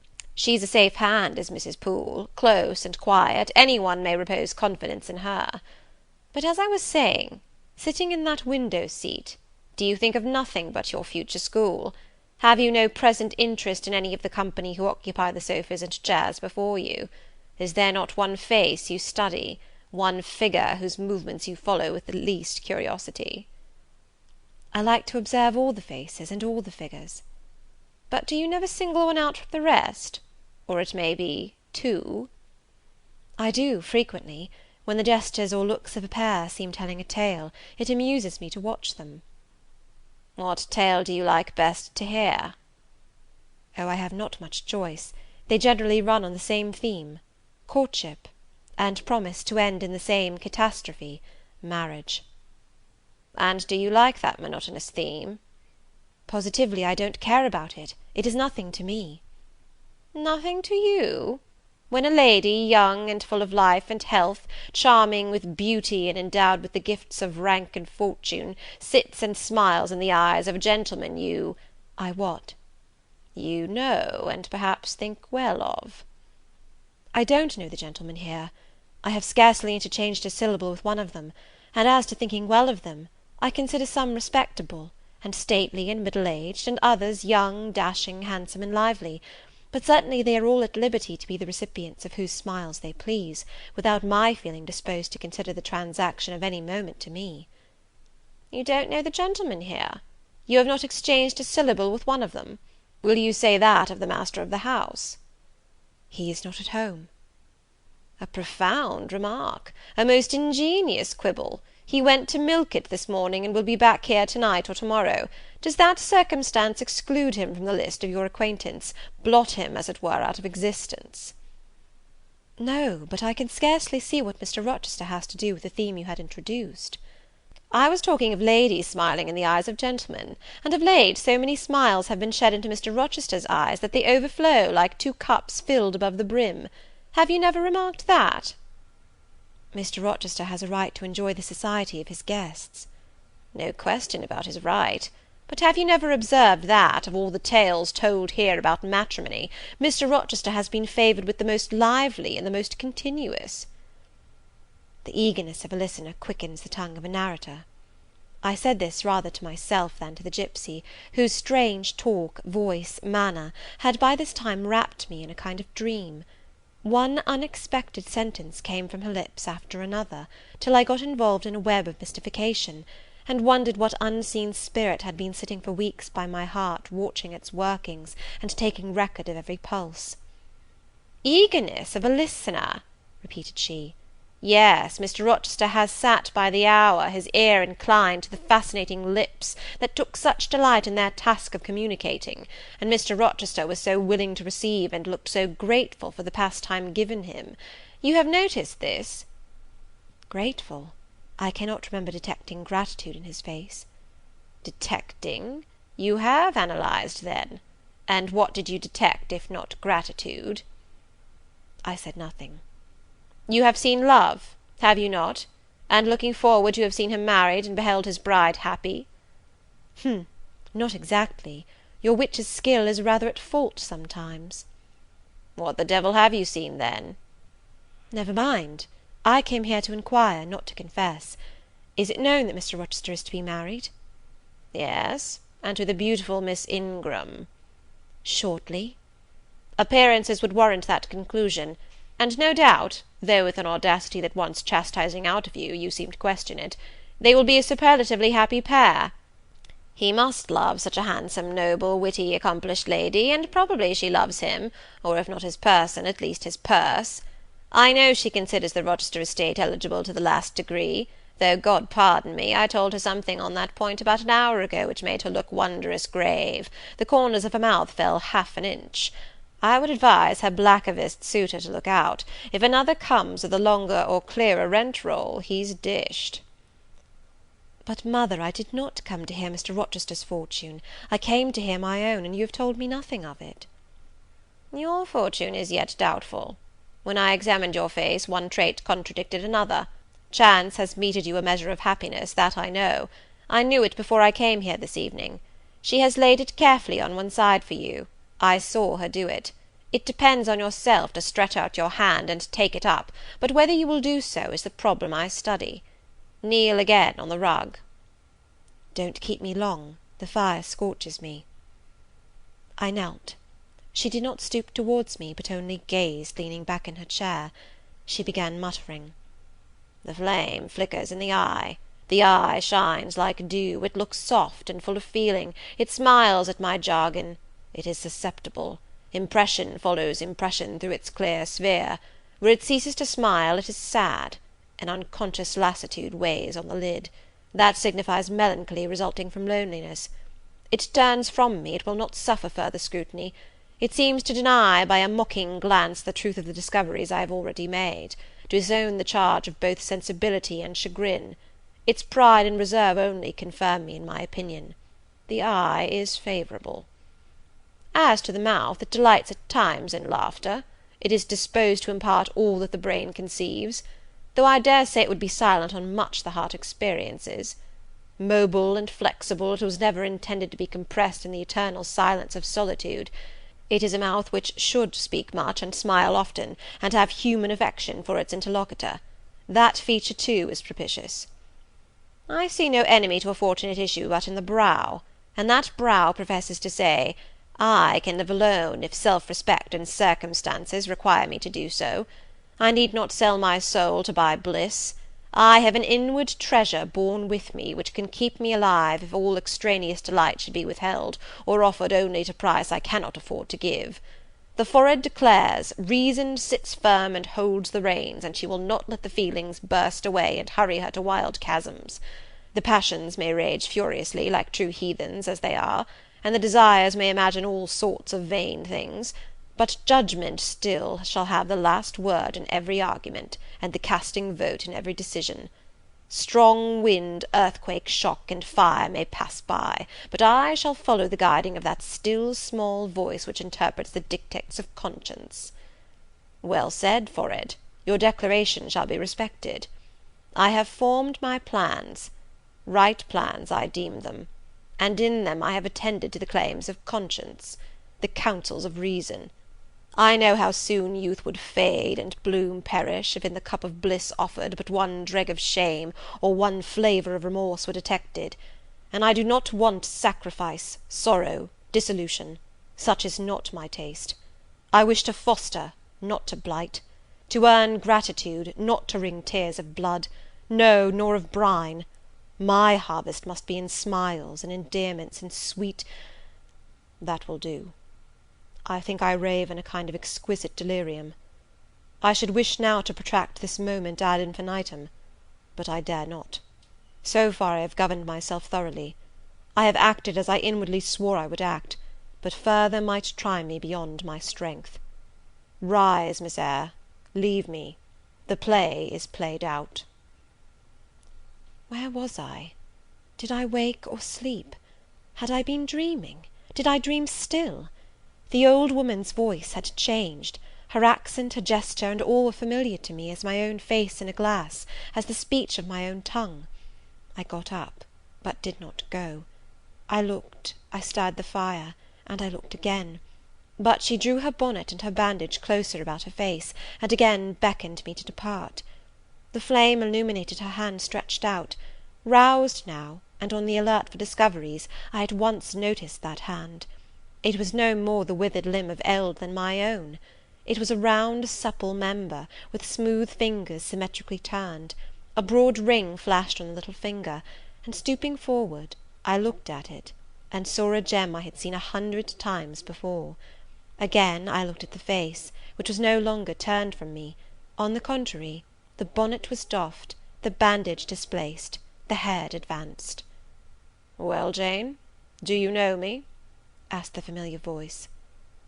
"Only take off the red cloak, Sir, and then—" "But the string is in a knot. Help me." "Break it, Sir." "There, then. Off, ye lendings!" And Mr. Rochester stepped out of his disguise. "Now, Sir, what a strange idea!" "But well carried out, eh? Don't you think so?" "With the ladies you must have managed well." "But not with you." "You did not act the character of a gipsy with me." "What character did I act? My own?" "No, some unaccountable one. In short, I believe you have been trying to draw me out. Or in. You have been talking nonsense to make me talk nonsense. It is scarcely fair, Sir." "Do you forgive me, Jane?" "I cannot tell till I have thought it all over. If, on reflection, I find I have fallen into no great absurdity, I shall try to forgive you. But it was not right." "Oh, you have been very correct, very careful, very sensible." I reflected, and thought, on the whole, I had. It was a comfort. But indeed I had been on my guard almost from the beginning of the interview. Something of masquerade I suspected. I knew gipsies and fortune-tellers did not express themselves as this seeming old woman had expressed herself. Besides, I had noted her feigned voice, her anxiety to conceal her features. But my mind had been running on Grace Poole, that living enigma, that mystery of mysteries, as I considered her. I had never thought of Mr. Rochester. "Well," said he, "what are you musing about? What does that grave smile signify?" "Wonder and self-congratulation, Sir. I have your permission to retire now, I suppose?" "No, stay a moment, and tell me what the people in the drawing-room yonder are doing." "Discussing the gipsy, I dare say." "Sit down. Let me hear what they have said about me." "I had better not stay long, Sir. It must be near 11 o'clock. Oh, are you aware, Mr. Rochester, that a stranger has arrived here since you left this morning?"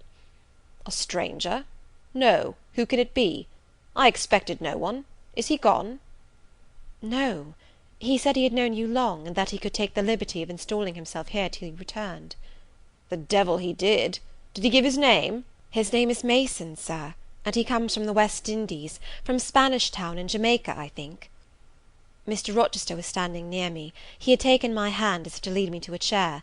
As I spoke, he gave my wrist a convulsive grip, the smile on his lips froze, apparently a spasm caught his breath. "Mason, the West Indies!" he said, in the tone one might fancy a speaking automaton to announce its single words. "Mason, the West Indies," he reiterated, and he went over the syllables 3 times, growing in the intervals of speaking whiter than ashes. He hardly seemed to know what he was doing. "Do you feel ill, Sir?" I inquired. "Jane, I've got a blow. I've got a blow, Jane." He staggered. "Oh, lean on me, Sir." "Jane, you offered me your shoulder once before. Let me have it now." "Yes, Sir, yes, and my arm." He sat down and made me sit beside him. Holding my hand in both his own, he chafed it, gazing on me at the same time with the most troubled and dreary look. "My little friend," said he, "I wish I were in a quiet island with only you, and trouble and danger and hideous recollections removed from me." "Can I help you, Sir? I'd give my life to serve you." "Jane, if aid is wanted, I'll seek it at your hands, I promise you that." "Thank you, Sir. Tell me what to do. I'll try at least to do it." "Fetch me now, Jane, a glass of wine from the dining room. They will be at supper there. And tell me if Mason is with them, and what he is doing." I went. I found all the party in the dining room at supper, as Mr. Rochester had said. They were not seated at table. The supper was arranged on the sideboard. Each had taken what he chose, and they stood about here and there in groups, their plates and glasses in their hands. Every one seemed in high glee. Laughter and conversation were general and animated. Mr. Mason stood near the fire, talking to Colonel and Mrs. Dent, and appeared as merry as any of them. I filled a wine glass. I saw Miss Ingram watch me frowningly as I did so. She thought I was taking a liberty, I dare say. And I returned to the library. Mr. Rochester's extreme pallor had disappeared, and he looked once more firm and stern. He took the glass from my hand. "Here is to your health, ministrant spirit," he said. He swallowed the contents and returned it to me. "What are they doing, Jane?" "Laughing and talking, Sir." "They don't look grave and mysterious, as if they had heard something strange?" "Not at all. They are full of jests and gaiety." "And Mason?" "He was laughing too." "If all these people came in a body and spat at me, what would you do, Jane?" "Turn them out of the room, Sir, if I could." He half smiled. "But if I were to go to them, and they only looked at me coldly, and whispered sneeringly amongst each other, and then dropped off and left me one by one, what then? Would you go with them?" "I rather think not, Sir. I should have more pleasure in staying with you." "To comfort me?" "Yes, Sir, to comfort you as well as I could." "And if they laid you under a ban for adhering to me?" "I probably should know nothing about their ban, and if I did, I should care nothing about it." "Then you could dare censure for my sake?" "I could dare it for the sake of any friend who deserved my adherence, as you, I am sure, do." "Go back now into the room. Step quietly up to Mason, and whisper in his ear that Mr. Rochester has come, and wishes to see him. Show him in here, and then leave me." "Yes, Sir." I did his behest. The company all stared at me as I passed straight among them. I sought Mr. Mason, delivered the message, and preceded him from the room. I ushered him into the library, and then I went upstairs. At a late hour, after I had been in bed some time, I heard the visitors repair to their chambers. I distinguished Mr. Rochester's voice, and heard him say, "This way, Mason. This is your room." He spoke cheerfully. The gay tones set my heart at ease. I was soon asleep. Chapter 19.